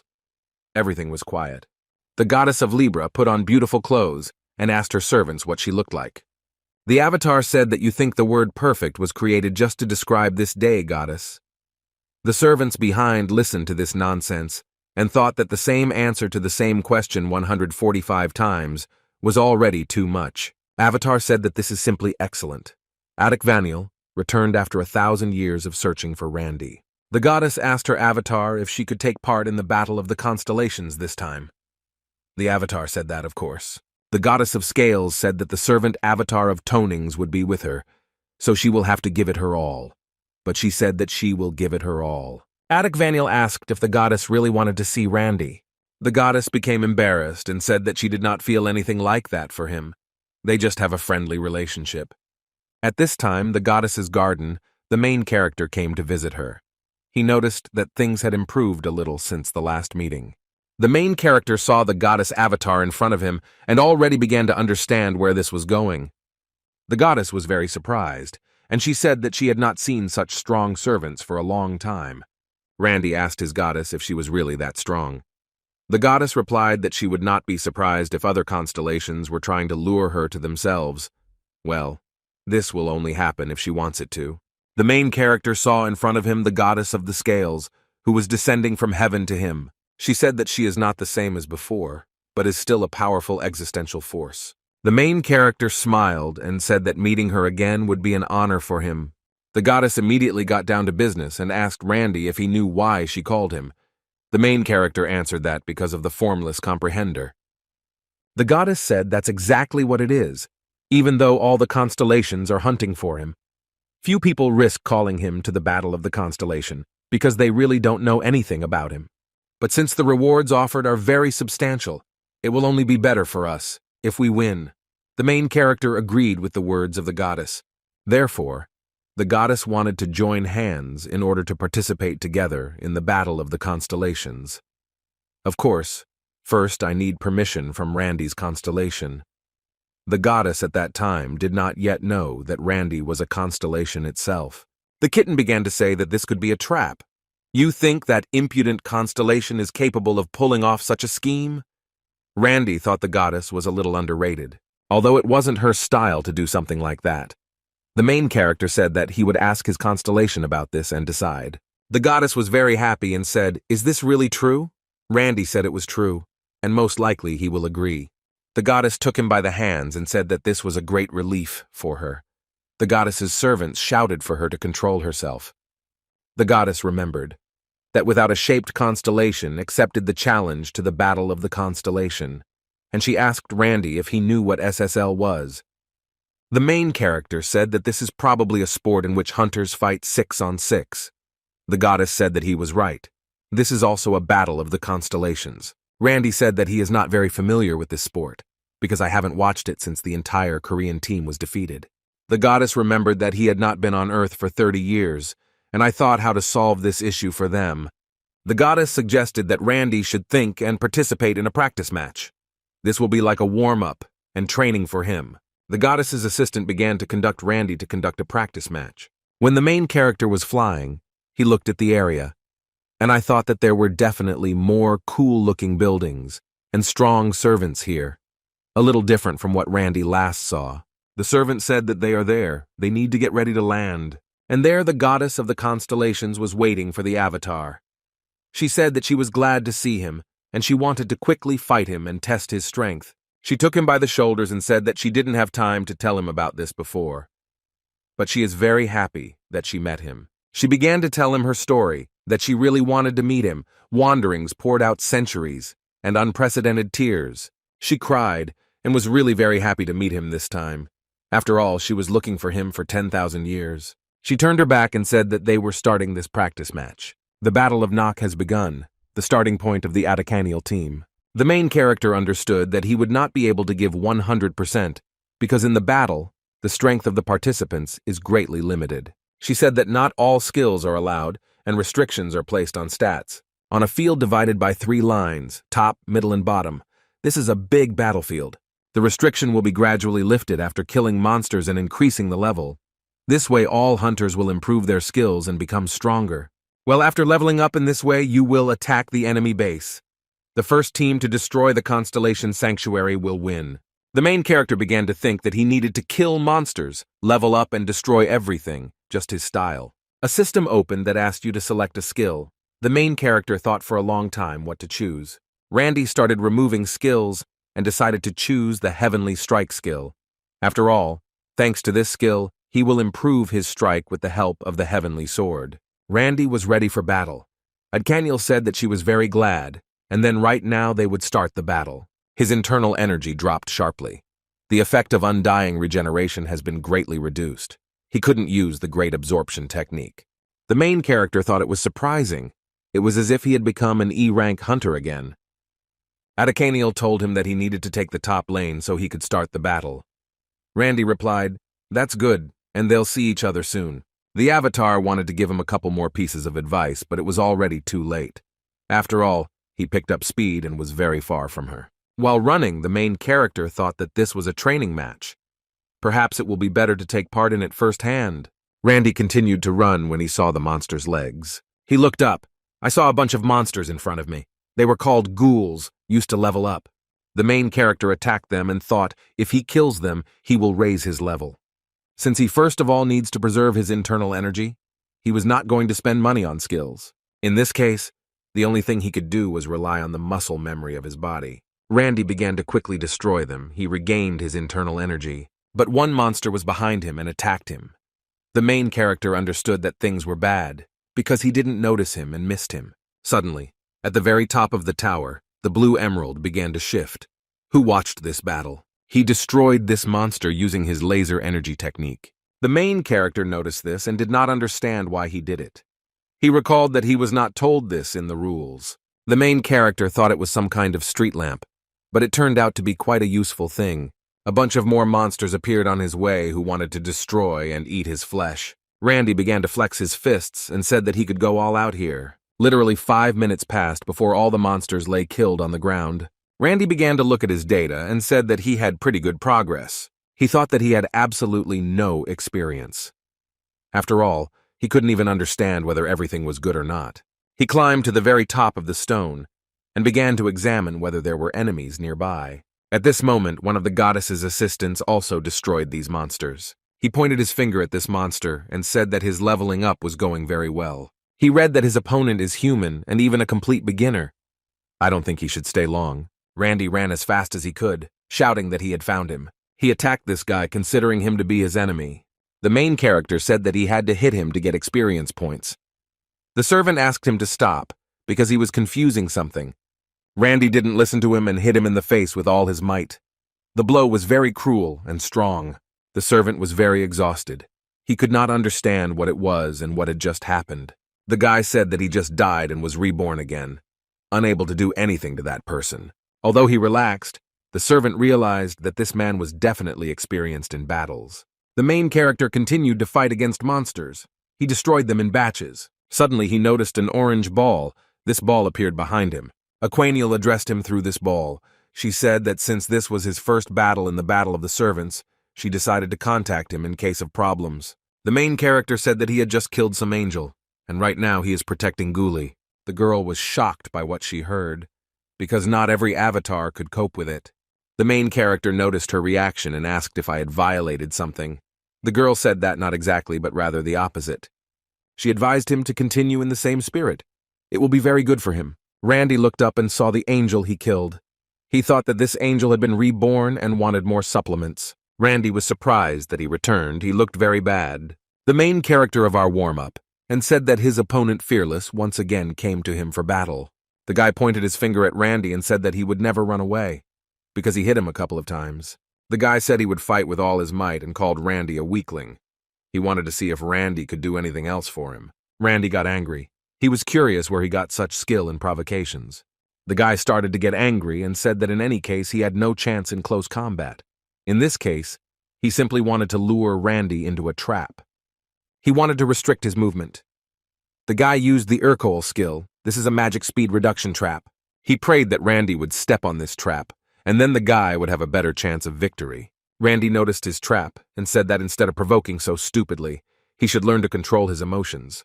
Randy used the Skyfinger technique. The guy was shocked, and just recently he was waving his fists, and now he uses ranged attacks. He screamed in pain and said that this was definitely some kind of cheating. He didn't understand how a newcomer could beat him so easily. At the same time, there was a middle line near the Tower of Enemy Angels. The angels dealt with all the monsters in their path. They destroyed a lot of monsters. Another angel flew to them and asked them to help him. He was in tears. He was very upset to lose to a man. He flew to his teammates and began to talk about his problem. He was asked why he was not on his top line. And what about that newbie with the man? The main character was close to them and said that it would be difficult for him to answer this question for them. Randy began to flex his fists and said that he just asked him to show the way. At the same time, I talked to him along the way. The other angels were shocked. They did not understand how he quickly got to them. One of the angels looked at him and was shocked because Randy had a crazy amount of energy.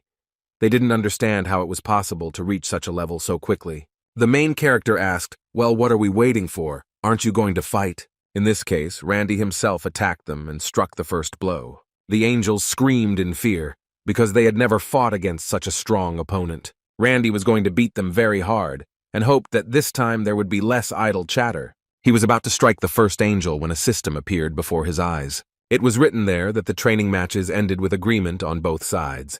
He will soon be teleported out of the arena. Suddenly, there was a large yellow flash. The arena began to shake with very great force. No one understood what was happening, because this was the first time such nonsense had happened. At that moment, Adekaniel ran up to Randy. The main character noticed that she was running towards him very quickly. He asked why the practice match ended so abruptly, and what happened. The system was highlighted again, on which it was written that the formless comprehender piercing everything had surrendered. Randy didn't understand why he decided to give up, because they had just started training. Randy asked the girl if this happens very often. She replied that it was very, very rare. She suspected that perhaps this was some kind of plan of the goddess. The virtuous goddess of the scales asks whether the formless comprehender who pierces everything has surrendered. She was surprised and asked what was happening. The formless comprehender, striking everything, requests a meeting with Randy. Randy didn't understand why he needed this meeting. He was wondering what this monster was up to. The kitten says that this may be an attempt to negotiate due to the feeling of being stuck in a corner. The main character said that such a scenario is quite likely. After some time, the main character from the goddess of Libra arrived at a new location. The Libra goddess was surprised that the constellation Randy sent him instead of coming in person. She still didn't know that Randy was a constellation. Randy smiled and said that his constellation still trusts him well. The formless comprehender, piercing everything, greets both constellations.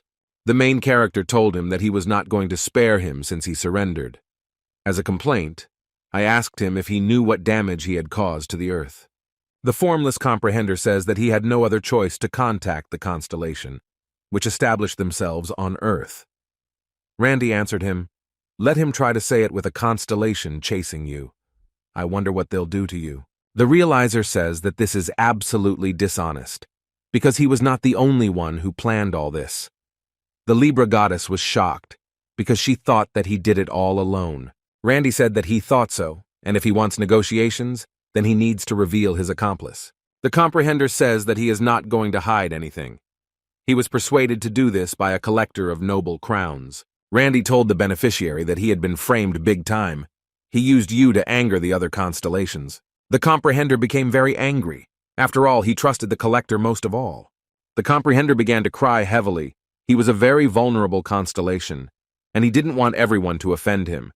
The comprehender says that other constellations do not even speak to him. He began to beg them for help. Randy thought he was a little stupid and wondered if it had something to do with him being a monster. The main character is thoughtful, but still, if he can take revenge on this bastard collector, then it will be just great. Randy promised that he would help him.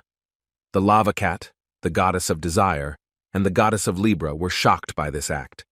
After all, he can greatly disgrace himself. The goddess kept telling him to wait a second. Do you really need to help him? And if you get into the battle, the collector constellation. Randy told her not to worry about it because he had the power. Randy smiled and said that he was not going to participate in other people's battles. The goddess then asked what he was going to do.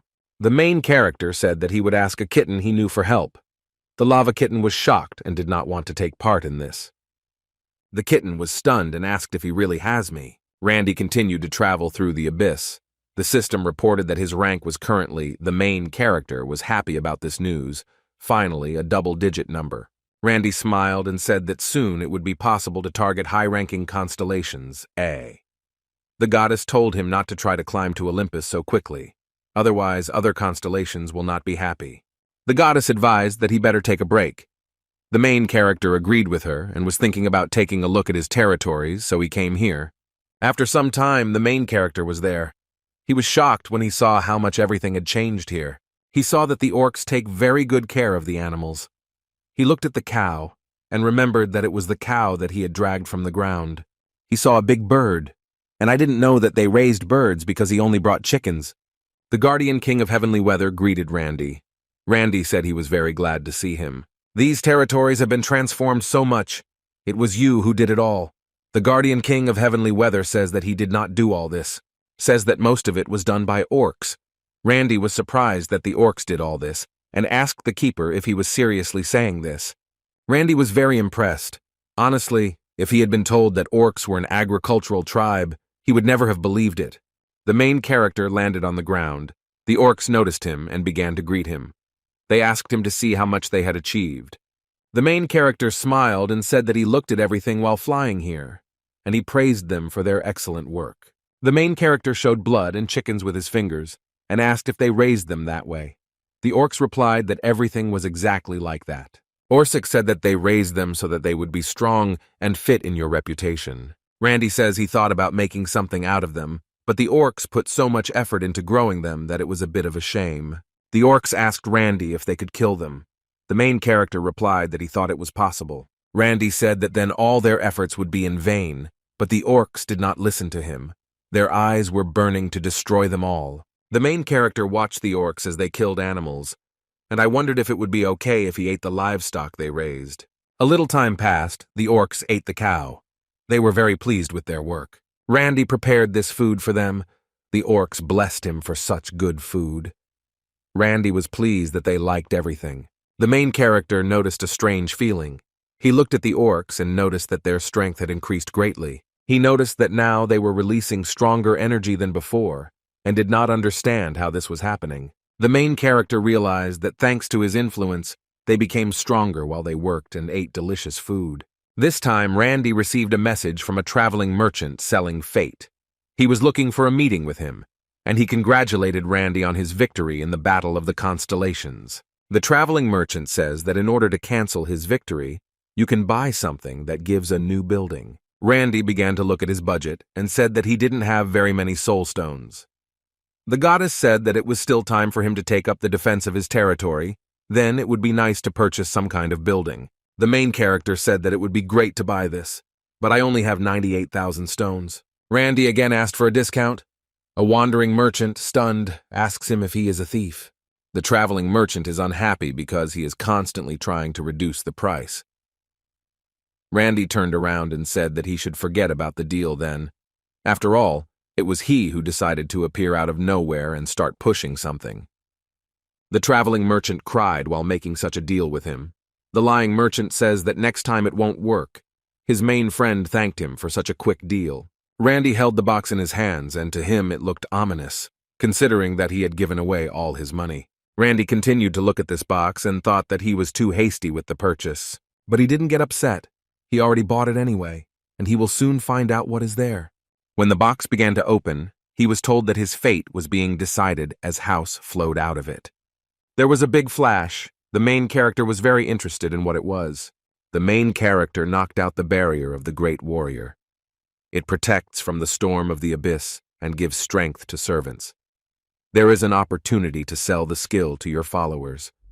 Randy said it was very good. The goddess agreed with him and said that barriers are very useful in the abyss because thanks to them he can protect his territories, even when the constellation is not nearby. What could be better for my busy successor, who is constantly trying at the expense of other constellations of the earth? Randy got the feeling that she was insulting him.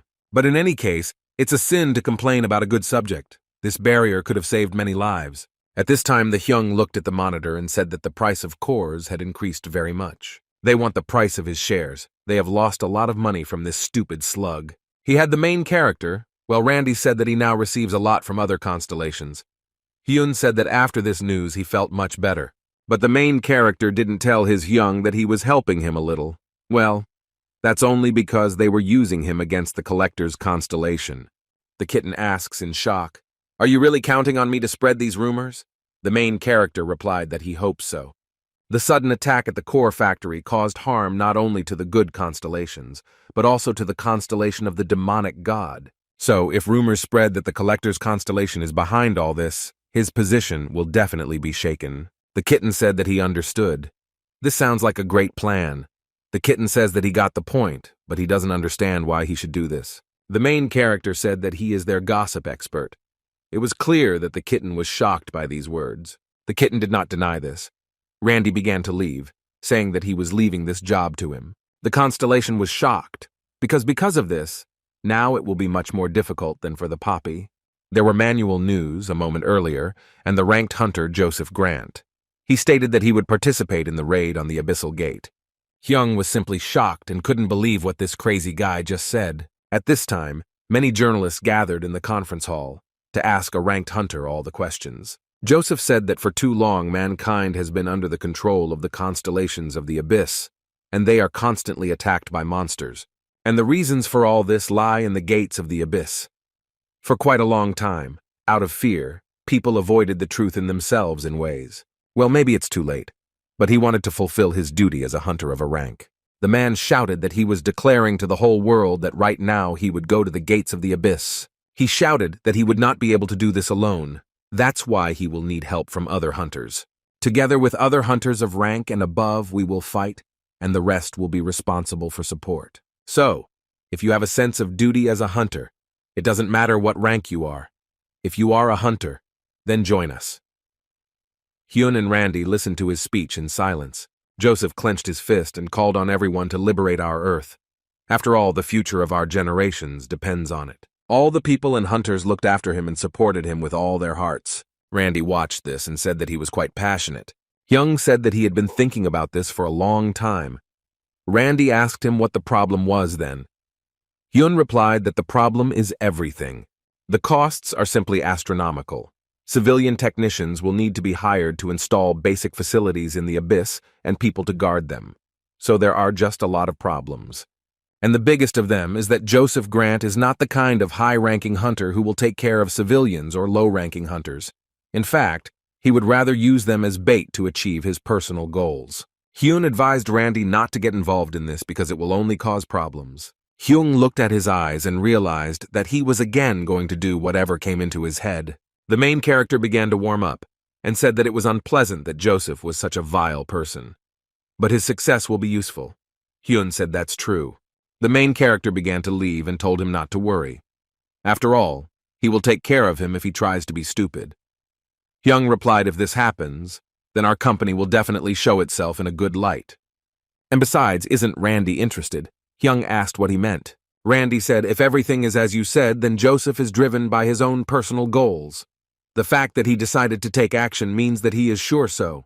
Hyung thought about it and said maybe he's right, but he still needs to be careful. Other people told Joseph that some countries were not happy that he would be the leader.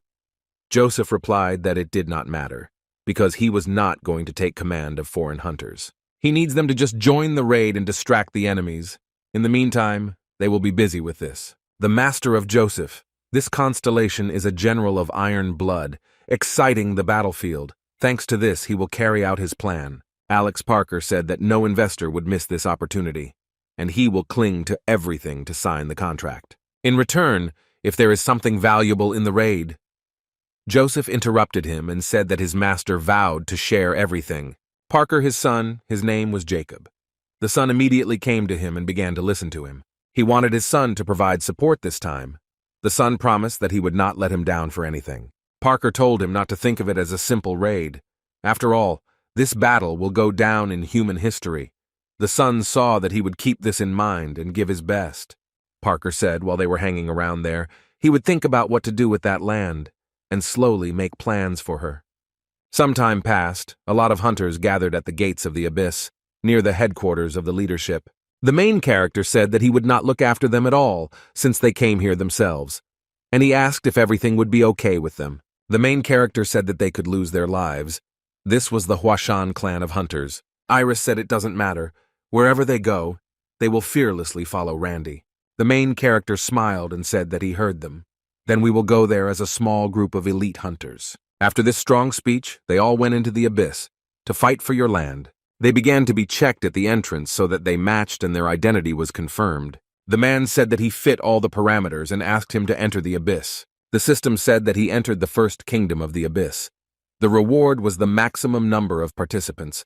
The remaining time was not available. The main character began to look at everything and saw that this was the first territory of the abyss.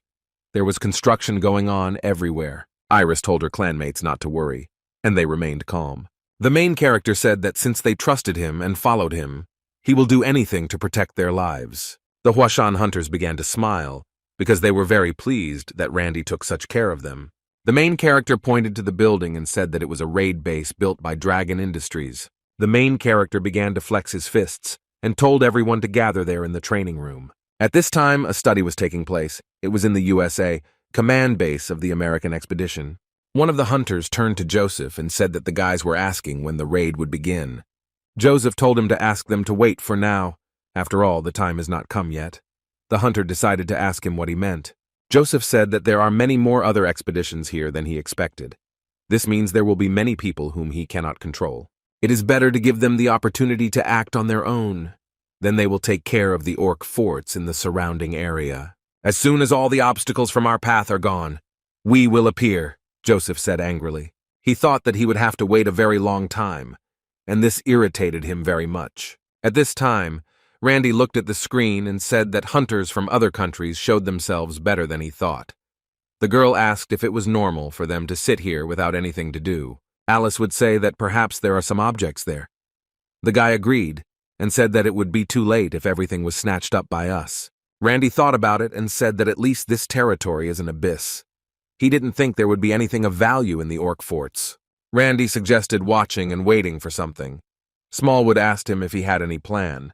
Randy replied that of course there is, although it's not like he came up with it. The Hyung came up with this plan. He said that they were secretly watching what Joseph was doing, and then they use it against him. Randy said that he already understood. Although it's a little mean, well, this way they can reduce the number of victims. But it was still mean. The main character remembered and said that in any case, now it would be better to just wait. This will be the right decision. Randy warned his friends that if they heard anything about the Korean expedition, they should report to him. After some time, an alarm sounded throughout the clan. Elizabeth did not understand anything and asked if the monsters had united. The main character said it looked like that. Elizabeth said that it seems that this is not all. After all, there were just a bunch of these monsters. The main character said that at this moment they definitely can't just watch, and he shouted for everyone to get ready for battle. Rennie turned around and said that in times like these, they should help each other, because this is very important for everyone. The other hunters were shocked. They didn't think there were so many monsters. One of the men shouted that all this was expected. Everyone get in line and don't panic. To begin with, they activated the magic. If they get here, there will be nothing left of their base. The commander himself was very worried, because he himself did not expect that there would be so many monsters, but he had no right to show fear in front of his subordinates. The hunters said that there were too many of them, and did not understand what to do in such a situation. After all, the monsters were coming closer and closer. At this moment, Randy appeared. He ordered the Huashan sect to be behind him and maintain the formation.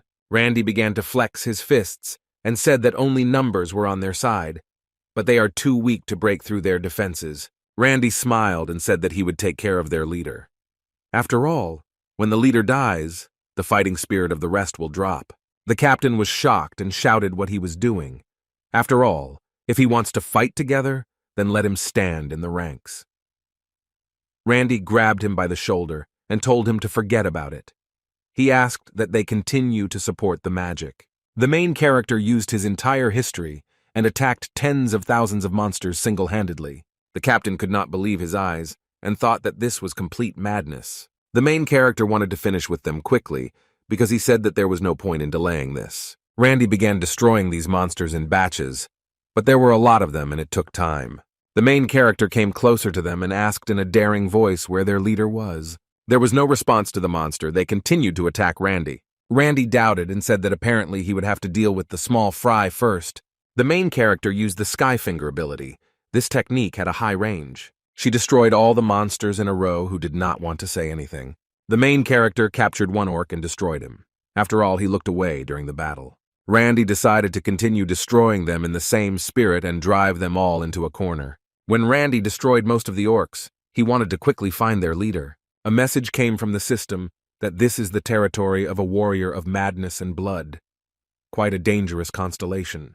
Vagina said that she assumed this, but I didn't think that he would openly say about it. Randy noticed one of the monsters, and based on its size, he realized that it was possibly the leader. The monster did not listen to him. He had an order to destroy the Randy. But the main character did not stand on ceremony with him and cut off his head with one blow of the sword. The rest of the orcs were simply in shock because their leader died and in such a humiliating way. After their leader died, they began to flee. After all, their fighting spirit has fallen. Randy caught up with them and destroyed every single one of them. He looked back and thought that was it, after just how many orcs he had killed. Randy looked at his friends and hoped that they could take care of the rest of the orcs. In that case, Randy wanted to go look at a place. He came to another lair. Randy noticed that the defense was holding on to its last strength, and soon the orcs will break through it. Well, the ranked hunters destroyed them in batches. The defense rested only on these hunters. One of them was a high-rank hunter of the Korean expedition. His name was Kwon. He thought that he himself had already killed 100 monsters, but even then, he couldn't rest. One monster climbed behind his back, and Kwon managed to block this blow for a split second. Kwon noticed that he was definitely stronger than the other monsters, and I thought that he was the leader. The monster was 3 times taller than Kwon. He had the task of destroying people. The monster was about to strike at the Kwon, when suddenly he was killed with a sword. The sword went right through his body. When the monster died, Randy said that he was glad that he was not late. After all, the consequences could be very bad. Kwon asked Randy if he really came here to help them. Randy asked him a counter-question, why he thought he came here. The main character said that they need to stop talking nonsense and finish off those monsters first. He has already killed the leaders, so the remaining ones will be easier to kill. Kwon shouted to his subordinates so that they all listened to him. Hunter Randy has just killed the leader of the orcs. Let's take advantage of the moment and push them back. Some time passed, all the monsters arrived on Earth killed. The main character said that he thought that was all. Quote bowed to Randy and thanked him for such help. He couldn't believe that Randy had personally come to help them. The main character replied that he didn't do anything like that, and they should help each other. Randy asked by chance not Kwon, a hunter, but Ranga. Kwon was surprised that he knew him. Rende said that she saw him before. He is part of the representative team of SSL Korea. Randy had seen him before because of Chansik. He always got beaten up. By the way, your base seems to be badly damaged, and he asked if everything would be okay with them. One of the soldiers ran up to Kwon and shouted that they were in big trouble. Kwon wondered what the big problem was. He thought that they had found some orcs who were hiding. The soldier replied that not really. Quan was shocked by what happened. He didn't understand what kind of nonsense this was. He was told that there was no gate, connected to the ground, completely blocked. And now it's safe there. Everyone gathered near the portal of the abyss to verify their words. The main character wanted to touch the portal, but his hand was thrown away. A strong current ran through his hand. The portal voltage was very high. The main character was shocked that the portal was actually blocked. He asked you how it happened. Quan said that apparently, while the orcs were attacking our base, several of them mystery infiltrated here, and they cast some kind of spell. Perhaps their unexpected ambush was part of a sabotage. The main character thought about it, and thought that they had outwitted them. He couldn't believe that they had blocked the gate of magic. And I asked myself the question, is this even possible? Vagina said that this is possible if it is temporary. Some magic can block them for quite a long period of time. Randy thought about it, and thought that the warrior of blood and madness was definitely involved in this. This could not be ruled out. The main character thought that the warrior was just a fanatic, obsessed with battles. Randy didn't think he was capable of such tricks. The main character suggested that he could break through using force. The goddess said that she was not sure about this, because they did not know what could happen to Randy in this case. In this case, it is better to either defeat the creator of the spell, or remove the warrior from this territory. Randy told Quan that he would return to his base for now. As soon as everything returns to normal, we will need to get together and discuss how to do this. Quan said that he understood and thanked him again for his help. At this time, Randy returned to his base. There was a very loud noise there. The main character told his friends the whole story. Elizabeth was shocked and asked if the gate was blocked. Randy replied that it looked like it. Elizabeth said that this is not some minor problem, and she asked what about food. After all, we have both hunters and technicians here. There are too many to feed. The main character told her not to worry about it. Randy began to collect magic in his left hand, and said that since he is responsible for everything here, as a leader, that will not allow his comrades to starve. When this yellow ball expanded, a lot of food came out from this ball. So much food that there is enough for everyone. Elizabeth was shocked that he had been carrying them with him all this time. Randy replied that cooking is his hobby. Elizabeth was shocked and did not understand who generally carries so many things with them for the sake of a hobby. In any case, the hunters, who have nothing to do, ask to move everything inside. Technicians start repairing the base. The hunters listen to them all. Randy told Elizabeth to prepare a message for the Korean Expeditionary Force. Tell them they can use our base while they fix theirs. Elizabeth thought about it and asked why they needed this Korean detachment. The main character remembered her words that she said that the Korean detachment suffered the most from the attack. Since we fought together, we must help each other, because we are neighbors. The main character couldn't believe that she asked something like that, and asked her if she was really so heartless. Elizabeth smiled and said that it was true, because they were neighbors. The main character turned to everyone that he knows that they will not do this. Well, if at least someone dares to humiliate Koreans or bully them. Thorendi would take this as disrespect for himself, because he was also a Korean. All the hunters began to worry and said that there would be no discrimination.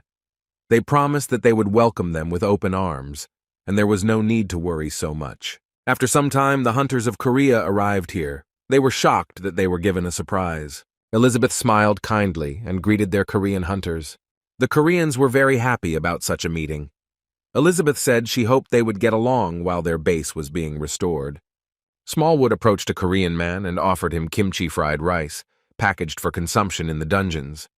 The Korean hunter thanked him for this, and I didn't understand why all these joyful greetings. Elizabeth said that they would go for now and wished them a good rest. The Korean hunters thanked them for such a greeting. One of the Koreans asked his leader why these Americans greeted us so well. Quan replied that he could not answer this question. Quan turned around and said that in any case they need to rest. In the meantime, he will go and look at the base. Quan began to look at the base. He was wondering how well everything was organized here, so that they are able to accept hunters from other countries. He began to look at the area and admitted that this place was really just gigantic. He has been wandering around for quite some time, so there is no end to the place. Quan had been wandering around for an hour and ended up in the training center. Where do hunters train? Randy met him. Randy said he didn't think he'd meet him right here. Quan bowed and thanked Randy for his invitation. He should have gone to greet them as soon as they arrived. Randy told him not to worry about it. After all, they only invited them to share resources, so they didn't have to worry about it. Quan replied that it was just a training center. Randy asked if he came here to train. Quan smiled and replied that he was just wandering around this place. He wandered here by mistake. Randy advised him to rest after this difficult battle. The main character suggested that they practice together later. Quan replied that he is not one of those who train a lot. The main character's mood immediately changed. He asked him what he meant, and why doesn't he train? Quan replied that he was already quite strong, even without additional training. Randy wondered why the Jiangxi squad kept failing, and why do people criticize him? Randy turned around and said that it was all because of people like Quan. Quan began to worry, and asked why he was looking at him like that. Randy grabbed him by the shoulder and said that he would go right now and train with him. He can stop only when he allows it. At the same time, there were a lot of people in the American base. Joseph watched the news how the hunters were coping and said that these orcs are extremely treacherous. After all, they move in small groups to steal supplies. They are much smarter than ordinary orcs. Joseph said that at this rate, they will very quickly run out of all production. Joseph gave the tablet to the guard and said that nothing could be done about it, and you can't be distracted from their plans. George ordered them to contact the expeditionary force of each of the countries and inform them of their proposal. Some hunters began to prepare for the final attack against a bunch of orcs. Joseph ordered them to say that if they promised to carry out their orders during the operation, they would hand over all their supplies. The security guard was shocked by this proposal. He said that we ourselves lack them. Joseph replied that it didn't matter. After all, we just need to reduce the number of mouths in the form of non-Skorang hunters and civilians. We must keep our promise regarding supplies, because she just needs them to join the attack. Joseph squeezed his hand and said that they have only one goal. There is still at least one worthy hunter. He promised everyone that they must win favor in the center. This orc fort, this would be the toughest battle of all. Randy was training with the Quan. He was at a loss for words. Did you really think that your opponent would just stand there and wait while his high-level magic flew by? Randy advised him that he should learn to force him open to keep his opponent under control. After all, he has literally zero experience in one-on-one fights. Randy said that in this case there is no choice. Until they return to Earth, Quan will undergo special training with him every day. Quan asked Randy to have mercy on them. At this moment, Elizabeth runs in. She told Randy that important information had just arrived from the American base. She saw this picture and asked what they were doing here. Randy told her never to think about it. The main character asked again what the American expedition team said about this. The main character was thinking and said that in order to get one supply, they must rush to the final attack and unquestioningly follow their orders. Elizabeth said that's exactly it. It's more like a threat. To the boy, you're under the guise of an offer. The main character was thinking about it and said that they were slightly underestimated. He would never have thought that I would so openly treat him like a non-entity. Elizabeth asked what they would do in this case. The main character said that they have no choice. Since we received an offer, you should give a respectful answer. Randy pointed his finger at her and advised her to make sure that you convey everything exactly as he said word for word, and send reconnaissance to observe them. At this time, Joseph considered all the proposals and asked what the troops from other expeditions had said. The guard said that most understood our proposal. They seemed to have suffered greatly. They responded almost immediately. Apparently, the offer of help worked great. What about the ranked hunters from Germany and France, with whom they contacted through a special channel? Ben Nahart and Adeline Bonabalugia accepted your special offer. Joseph said everything is going great. Joseph asked who was left from China and Korea and the Dragon. The security said that yes, China is usually quite closed, so they did not expect a positive answer. We will most likely hear the answers of the others later. One of the workers said that they had just received a response from them. Joseph asked if they accepted our offer. The man said that the Dragon and their allies are Korea. The main character gave them a message that they will attack in the final attack. Since they have enough supplies, we will not obey the order of someone like you. Joseph became very angry at this answer. However, if we want to follow them, they will show mercy and consider such an opportunity. One of the guards said that this is very impudent garbage, but he was told to forget about it. It seems they were well prepared thanks to a good investor. Joseph said they could do whatever they wanted. Nothing will change if someone like them refuses to join. and tell the exploitation detachment that accepted our proposals to gather and bring their hunters here. Joseph said as soon as everyone is gathered, they will begin the final attack on the monsters. Randy looked at the other clans and said that they have quite a lot of hunters. Although these hunters looked very tired and hungry, Randy began to doubt whether they could fight in this state. Elizabeth informed Randy that Ikaros and the Huashan sect had completed their preparations. Quan said that the Korean expedition detachment might be ready to move out. The main character praised them and said that they did an excellent job. Elizabeth noticed that Randy was very thoughtful and asked him what he was thinking about. The main character replied that it was so simple because his curiosity and concern decided everything. I think they already have quite a lot of people, so why haven't they moved forward yet? The main character asked Elizabeth if there was any news about intelligence. Suddenly, there was a strong explosion. An explosion occurred from the opposing sect. No one could understand what was happening. They only knew that this sound was coming from the great fortress. One of the hunters ran up to them and reported that the Expedition Alliance had begun their operation. The main character did not understand what they were starting to rely on, and asked what the hunter meant, because we had not even moved forward. The hunter began to explain to Randy about this. The guy said it was a bait-and-switch strategy. This was their cunning plan. The low-ranking hunters who make up the vanguard will lure the orcs, and as soon as the orcs are surrounded, everyone else will deal with them at once. They will soon move out to set up an ambush. Elizabeth didn't understand, because with such a strategy, most of the vanguard hunters would die, wouldn't they? The main character answered that this is their own choice and is not telling us about it. Orcs are pretty simple creatures, so this might work. But on the one hand, it was hard to say. The orcs were too quiet, despite the fact that the gates of the fortress were subjected to such an attack. The main character got the feeling that no one was inside this fortress. The main character turned out to be right. One orc looked at the reconnaissance and called them stupid little people. One of the orcs said, as their master said, they will all gather there. This orc's name was Katala. He was one of the commanders. He ordered his subordinates to advance, all devoted servants of their master. The orcs began to attack people. They wanted to destroy everyone because these vile little people dared to desecrate this land. All the hunters were shocked and did not expect the orcs to ambush them. No one understood why the orcs were here, and they shouted that the orcs had ambushed them. The constellation watched this picture, and they said that people are real idiots. After all, they don't even know the basics of war. Do they really think that the stupid orcs will not understand? That they lie so openly in ambush, and that they have let their guard down? After all, they didn't even realize that among these people there were a lot of my spies. These spies served in the constellation. Warrior of blood and madness. Well, this won't make him any worse anyway. After all, the more deaths they bring with their stupidity, the better it will be. A constellation of blood and madness. I hoped they would kill more people. And the more people killed, the stronger he becomes. The mad warrior told the orcs to fight more and more. He liked it very much. Well, at that moment, Randy's team and Korean hunters attacked. The warrior of madness could not understand what kind of people they were and where they came from. Vaughn looked madly and recognized Randy. He said that again this bastard is interfering with his plans. During the attack, the main character thought how the orcs figured out all their plans. After all, it was simply impossible. Quan asked Randy if it would be wiser to retreat in this situation. Randy will answer that perhaps he is right. But if they do this, the rest of the hunters surrounded will die, and there will be many deaths. The main character said that in this case there would be fewer of these orcs, and fighting would be much more difficult in the end. Quan agreed with him and understood all his words.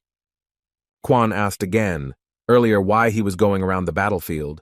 Are we really not going to help them? The main character answered, all because since ancient times a house should be stormed while it is empty. The hunters wanted to break this barrier, but they could not do it. After all, the barrier was very strong. One of the hunters did not understand why these orcs who were in the barrier did not move at all. He said, if they screw up and run away, not only will we not get supplies from that bastard Joseph, well, we will also be obliged to pay compensation for insubordination and breach of contract. We need to destroy at least the gates of the fortress, since we cannot lure out the orcs. And no one understood why this was happening. The main character said that they still cannot break through the gates of the fortress. Everyone was happy to see Hunter Randy. The captain said that they attacked as much as they could. But the barrier was too strong. The main character said that they did a very good job and they need to rest. Randy approached the barrier and said that he would finish everything here himself. He used his heavenly fist technique. A lot of mana was concentrated in the fist. After all this, Randy launched a heavenly strike. This strike completely destroyed the barrier. Everyone was simply shocked. He destroyed the barrier with just one blow. Then they realized what a rank a hunter was capable of. The main character said that everything is fine. Now we need to destroy the gate and quickly break through. Compared to the barrier, this is nothing. The captain asked if they would really go straight to the fortress now. After all, the rest of the hunters may die. Randy smiled and told them not to worry about them because he was going to help them so they could rest. One of the hunters was furious. He asked himself questions about how they knew about our plans. The best thing to do would be to retreat, but the base was too far away. We'll die by the time we get there. One of the leaders did not understand what to do in such a situation.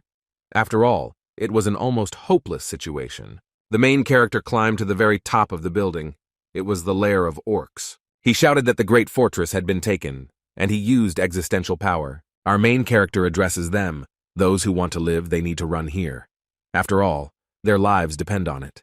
The leader did not understand what he was doing, and when he got there, because he was not even here, one of the ordinary soldiers told Joseph that this was their chance. All the orcs watched this and were shocked by the conquest of the great fortress.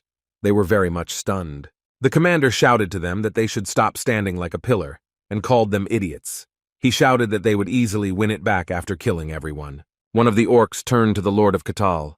What will they do if the owner gets angry because of the fortress? And what will happen if they just leave these people here? They still need to retake the fortress first. At this moment, an ordinary soldier asked Joseph, so that he gives the order and goes to the fortress. Joseph was very angry, because he understood that he was not the most important here. And I will still consider Randy my master, but there was no way out.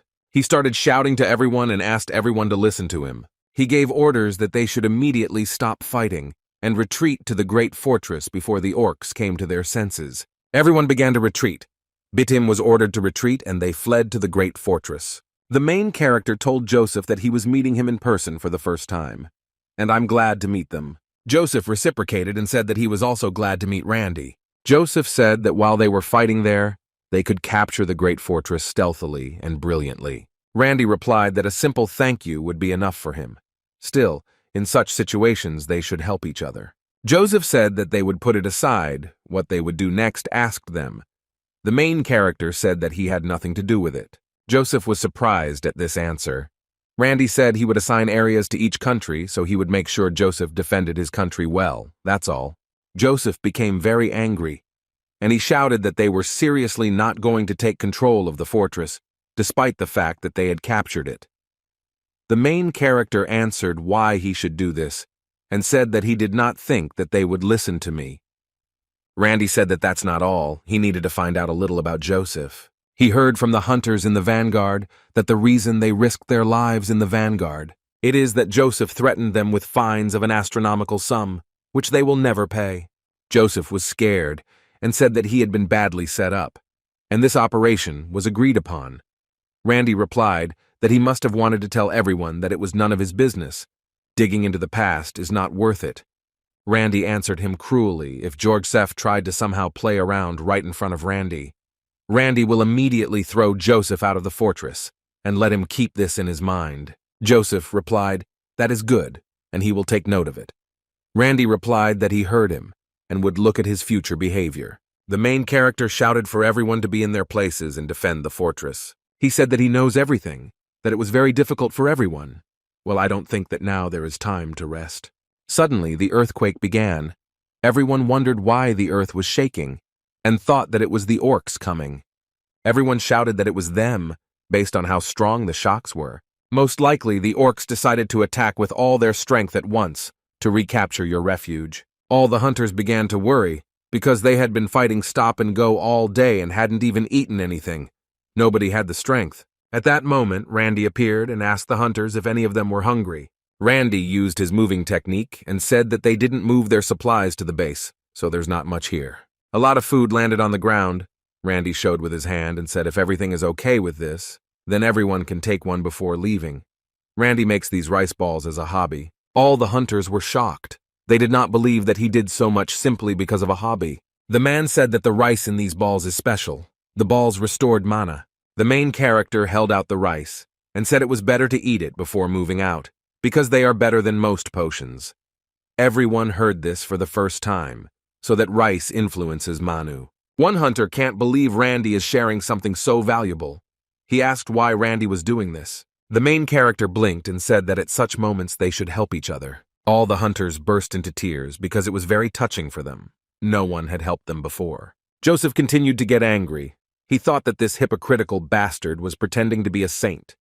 The aide said he got people on his side. Joseph said it was better for us. For now, all the hunters' attention is focused on him. He will quietly become close to Ben Nahart and aide Camlin Bonabalugia, with whom he made a deal for priority and receiving rewards for the raid. Joseph wanted him to quickly carry out his sinister plan. The battle began. The orcs wanted to break their shield, but it was quite difficult for them. The magicians tried their best, but the barrier began to fall over time. They were focused to last until the end. Grandfather said that anyone who can use defense magic should go forward.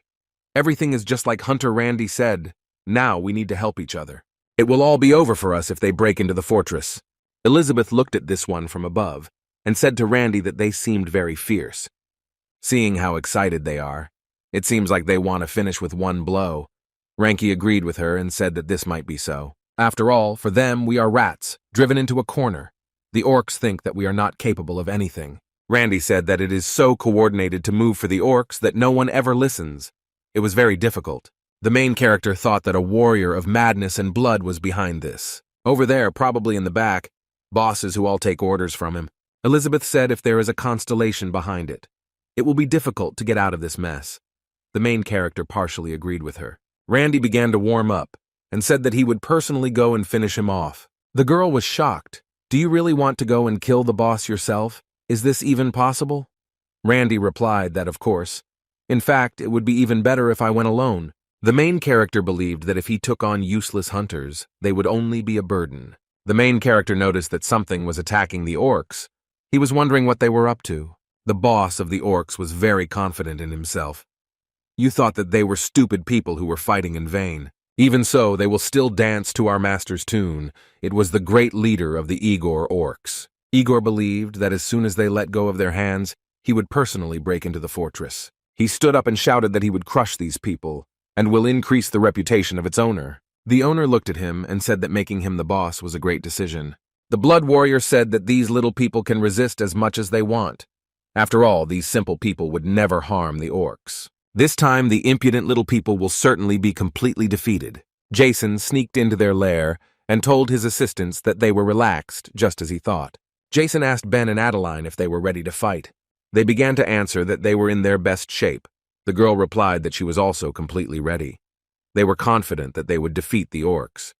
Jason said everything was fine, and I thought that we would go over the plan for the last time, so as not to confuse anything. As soon as Jason gives the signal, the Adeline, who are good at long-range magic, attack the guards near the orc boss. And after all, Ben, a melee fighter, quickly approached him. And use your power to stop him. Finally, Jason will follow Ben and use the artifact received from his master, and has an instant killing effect. Jason held onto his sword and said that he was using extinction poison to suck the life out of him. Ben asked Jason, one blow is definitely enough. Jason replied that of course, this dagger is the same as the cloaks we received from our master. Haven't you already felt their power on yourself? Jason looked at his hand and said that the speed skill of this cloak is simply amazing. Thanks to them, they were able to travel all this way without using magic. It was as if they had become invisible. Well, the owner said that these artifacts are impossible unless there is a constellation nearby. Everyone was calm then. After all, this orc is definitely not a constellation, and he shouldn't notice us. Ben said that in our world and this world there is not a single constellation. After all, other constellations are only busy fighting for territory. The main character looked at them from the tree and heard their conversation. He noticed them because Randy was a constellation. Randy remembered his young and hoped that his plan would work. Otherwise, it will be a big failure. Jason advised them not to forget if this boss has a constellation blessing. He will see them if you approach him too quickly. If this causes them to screw up, his security will be beefed up. Then they will no longer have a chance to kill him. The operation must be successful on the first try. If there is even one mistake, they will die. The girl said that she understood everything. She started to attack.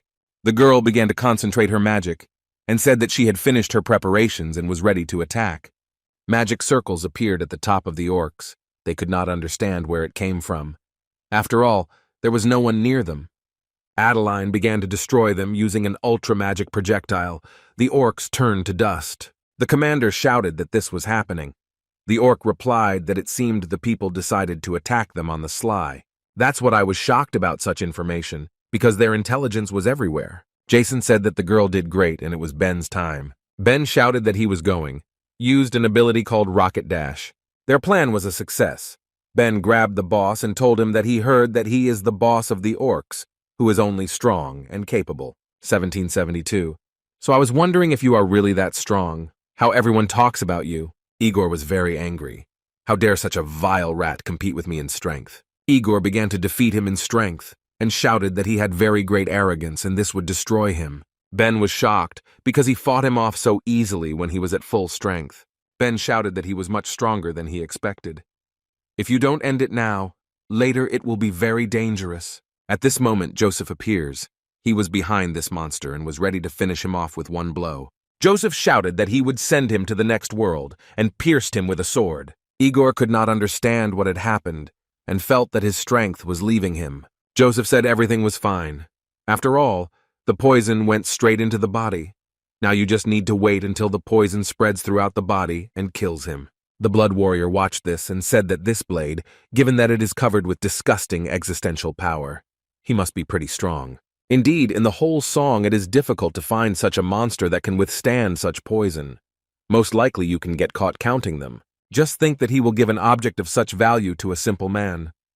The general decided to give it his all this time. The Blood Warrior began to laugh and said that this general does not know something. Igor was considered the strongest of this handful of monsters. Igor began to rise to his feet. He is a warrior with the strongest life force. His mana is the strongest of the orcs. Joseph fell into a panic because he expected that this blade would destroy him completely. Igor took Joseph by the neck and shouted that he was a servant of a warrior of madness and blood. He shouted that he would never fall until he died, and he threw Joseph with all his might into the ground. The girl immediately ran up to Joseph and asked how he was feeling. Ben began to worry and asked what the hell Joseph was. After all, he said that he would die from one blow. So why is this monster still alive and full of energy? Joseph replied that his master told him so. The general sent him a message through the system. He says that it did not work, and he advised them to run away from there because they could lose their lives. Ben was very angry with Joseph because he got them into complete trouble. Igor approached them and said that their tricks were over. He took out his huge sword and shouted that it was time to pay for your stupidity. He was ready to destroy them. The warrior of blood said that he would bring down more and more force on them and finish them all off with one blow. Orc Igor thanked the owner for such great strength. He had never felt so good. All three were shocked because the ego was very strong. The ego began to run away from them, and I say that I am grateful for the blessing that the boss gave him. He trumpets the heads of these rats and gives them to his boss as an offering. Everyone was scared. Joseph shouted that they needed to retreat immediately, otherwise it would be bad. Everyone thought they were finished. At that moment, Randy appeared and addressed the orc. He remembered his words that he said that he would not go until he died. Randy placed his heavenly sword near his neck and said that he could fall with a calm soul. Igor was shocked. He didn't understand how this guy ended up behind him, and he didn't even feel it. Randy did not stand on ceremony with him, and with the help of a heavenly sword cut off his head. It was very fast. Everyone was shocked and did not understand how he did it. The main character just stood there and made no reaction. It was a normal experience for him. The Blood Madness warrior was in shock. He couldn't believe his defeat. He held his head and shouted that this was simply impossible. The first kingdom without became the territory of the earth. The system reported this message to all hunters. They did not understand what was happening. After all, they didn't do anything. All the hunters began to look at the orcs. The orcs began to glow yellow and disappear. Quan and Elizabeth also could not understand what was happening. After all, they didn't even fight. Elizabeth laughed because she understood that Randy did it all. She was sure that he had organized a thrashing there. Joseph was very angry with Randy because again he became the main character. The main character said that apparently we were both thinking about the same thing, although thanks to your distraction, it was easier for Randy to cut off his head Joseph pointed his finger at him and shouted that he did not admit this. After all, Randy just snuck in and got all the cream for himself. Joseph shouted, "Do Randy really think that they will just leave it all like that?" The main character did not think that he would guess his plan. He's pretty smart. After all, this is almost equivalent to giving him the rights but all the resources of this territory. Joseph thought, since he is alone, we can intimidate him with our power in order to share these rights. Ben did not understand what he was talking about. Ben said that he has no complaints about Randy. The girl also said that she had no complaints. Joseph was shocked that his friends betrayed him. Ben replied that they did not betray him, and he told him to think about it himself. Because of your master's irresponsibility, we were badly beaten. If it weren't for Randy, we would all be dead by now. Ben and the girl went over to Randy's side. You didn't understand why Jesu said that he took all the cream. The girl completely agreed and called Joseph ungrateful. Joseph was simply furious and did not understand what had suddenly happened to them. Ben told Randy he was a little late on this. Ben said that this is not the first time he has been indebted to him. The main character did not understand his words and asked, "Isn't this the first time we met?" Ben said he ate one of the rice balls that Randy shared. Thanks to him, he was able to significantly replenish his energy. The girl heard that many of Adeline's comrades survived only thanks to them. Adeline said it was so. Ben told Randy that he wanted to pay him back when the opportunity arose, so he's glad he could help him. Joseph listened to this, and I say that this is complete nonsense. Joseph shouted at Ben, "Are you really ready to give up the rewards for the raid because of the rice ball? You are crazy." Ben said that he didn't want to hear it from him, who threatened others with supplies. If you are unhappy with something, then you should have been better prepared for the boss fight. Why now you blame others? Don't tell me that this whole game is about kindness and mutual assistance. She was needed for something more, precisely for this moment. Joseph realized that he was outwitted in the torrent. I called him a sneaky bastard. A couple of days passed at this time in the Icaros clan. Damn news about Randy. The main invader of the raid was the first to be taken into the mouth of the abyss, and the ranked hunter was Randy. Manager Randy read this news and understood what caused such a commotion. He became a hero again. The girl looked at Randy and didn't understand why he was training again and not resting. The main character replied that for him, training is already like a vacation. Randy said that he put the topic of training aside and asked what happened. Weren't you involved in abyss-related business? The girl said she was going to take Randy out to eat. The main character was surprised by such a proposal and asked, "Do you really feel lonely because you eat alone?" The girl shouted that I was with her. She spoke about the usual banquet where the dragon director gathers. The main character didn't like this very much, because he understood that most of the directors were thieves. The girl said that, strictly speaking, Randy is also one of the directors.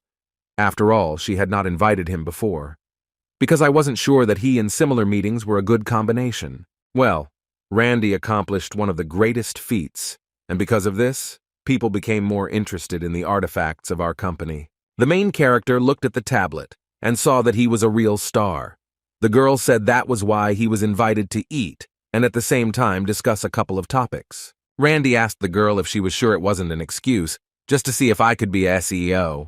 This question confused the girl too, and he said that perhaps it was so. The girl said that he would have a lot of aggressive questions as soon as he sat down, and she tried to refuse until the very end. The main character said that everything was fine and promised to start preparing right now. The girl was shocked that Randy agreed. Randy said that he already has everything planned, so the girl doesn't have to worry. To be honest, Randy said that he couldn't wait to meet at that banquet. He was interested in what the CEO, the top global corporation, was like. The company has already said this, but I want to say it again. One of the directors said his name was Gold. He congratulated him on the successful raid on the Abyssal Gate chairman. All the directors began to congratulate the chairman and clap for him and thank him for everything. Hyun was dissatisfied and called them snotty. Everything they do.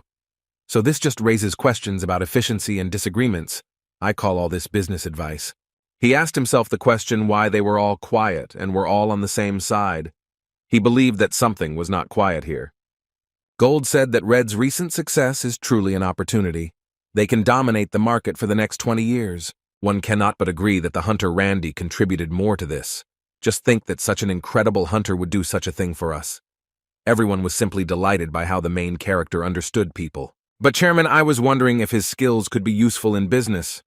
They should learn this as his colleagues. Gold said that the Hyung should know about this. What happens to businesses when people trust the reputation of a famous hunter and hire them as SEO? Hyun said that this happens in the case of small and medium-sized businesses. This is different from our situation. The main branch, you are responsible for the equipment needed in other industries. Hyung understood that his employees wanted to get to the bottom of him. It was a bad deal. The cook saw Randy cooking in the kitchen and were not shocked. An ordinary cook asked his master if it was Randy himself. The chief replied that yes, but did not understand what was happening here. Why does the orang hunter cook in our kitchen? This is not normal. Hyung heard a conversation outside the door. They were talking from the chairman, and they said that his food was ready. They wanted to start on the bed and table. Hyun said that it seemed to him that everyone was a little worried because they hadn't eaten anything yet. He decided to continue the conversation after a good meal. Everyone said that they had no appetite. The skills of the local chef are quite good, well, too seasonal. Nobody liked this. The chef came out and began to treat all the directors. Hyun thought he was a good cook. Hyun saw the pots and asked his boss why he decided to bring them. After all, he asked to cook more Western food. The cook replied that he did not cook everything. Then Randy appeared and said that he personally prepared these dishes. It seemed to him that it would be wrong to come empty-handed. Hyung was very happy when he saw Randy. He asked what he was doing here. Randy said he thought he invited him.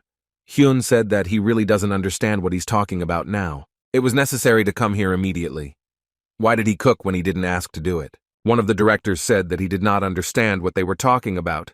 And how could Randy be late because of them? The main character began to count his illnesses: anemia, hypertension, chronic fatigue, and insomnia.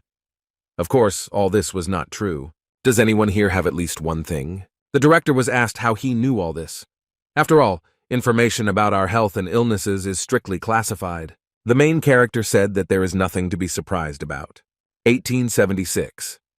When Randy began to study martial arts, it became easier to gain information about his surroundings and people with just a glance. So to commemorate their first meeting, Randy prepared a dish that could help with their health. It was a spicy beef soup, helped a lot. It can be called a unique medicine. The main character began to scoop soup into a bowl. Bracken helps with insomnia and heart problems. Bean sprouts remove toxins from the body. Beef strengthens the immune system and prevents anemia. And if you add 3, which Randy grew in the orc's garden, someone's combination with spicy beef soup, it looked very tasty. The main character advised them to hurry up before it all cooled down and let them know if they want more. One of the directors thanked Randy for his greeting and concern, but they didn't gather here for food. The main character said that his name is Gold. Gold didn't understand how he knew his name. Randy replied that among the directors he had the most outstanding business acumen. Since you are holding such a significant position, shouldn't you first of all take care of your health? If something happens to you, our company will suffer huge losses, won't it? It was clear from the director's face that he was thoughtful about his words. He offered him food. Randy said he hoped he would eat it. After all, they did all this to continue to live and eat. Gold apologized and said he didn't like Korean food. But the West was very appetizing. He had never felt such a pungent smell and so tasty. The main character noticed how he was looking at this food and whispered in his ear, "Doesn't he want this delicious food?" fueling his interest in food. The director said that it smells very good, and he has no appetite, but he will eat it because Randy put his effort into it. All the directors began to try the food and hoped that it was very tasty. Everyone liked this food. The directors said that they had never seen or eaten such delicious food. The main character was very glad that they all liked it. They reacted much better than Randy imagined. Randy knew that cows and plants grown by orcs have the effect of restoring mana, but just think that they also help ordinary people restore their energy. I think the taste was also excellent, since even picky rich people eat it with such pleasure. Thanks to this rende, there is now a ton of useful information. That is, how great it is that he prepared everything and was able to find out something. Hyun told Randy that he had not eaten so deliciously for a long time and thanked him for that. The main character said that he was very glad that everyone liked it. It was simply incredible for him, because if he worked in the food industry, he would achieve great success. Everyone thought so. Gold said that he is the director of the dragon artifact. This requires simple cooking skills, so they would like to know what their future plans are. It was clear how much he liked it and from the plates he ate. The main character realized that he was worried that the company would fall in value if it is led by an ordinary hunter like me. Gold said that's not what he meant. The main character said that he understood him, and said that diving deeper and deeper into the details would be pointless. Randy decided to promise one thing. He pointed his finger at them and shouted if the new artifact that they would soon release did not take first place in sales, he would personally resign from this post. Everyone was shocked by such a statement, and they said that this was a very bold decision. They think that he is indifferent to business, but he has a good plan. Kyung realized that Randy had it hidden in his sleeve, but no one thought that he could convince them otherwise. But still, the first place, it is not so easy to do business in this industry. He wondered what plan Randy had in mind.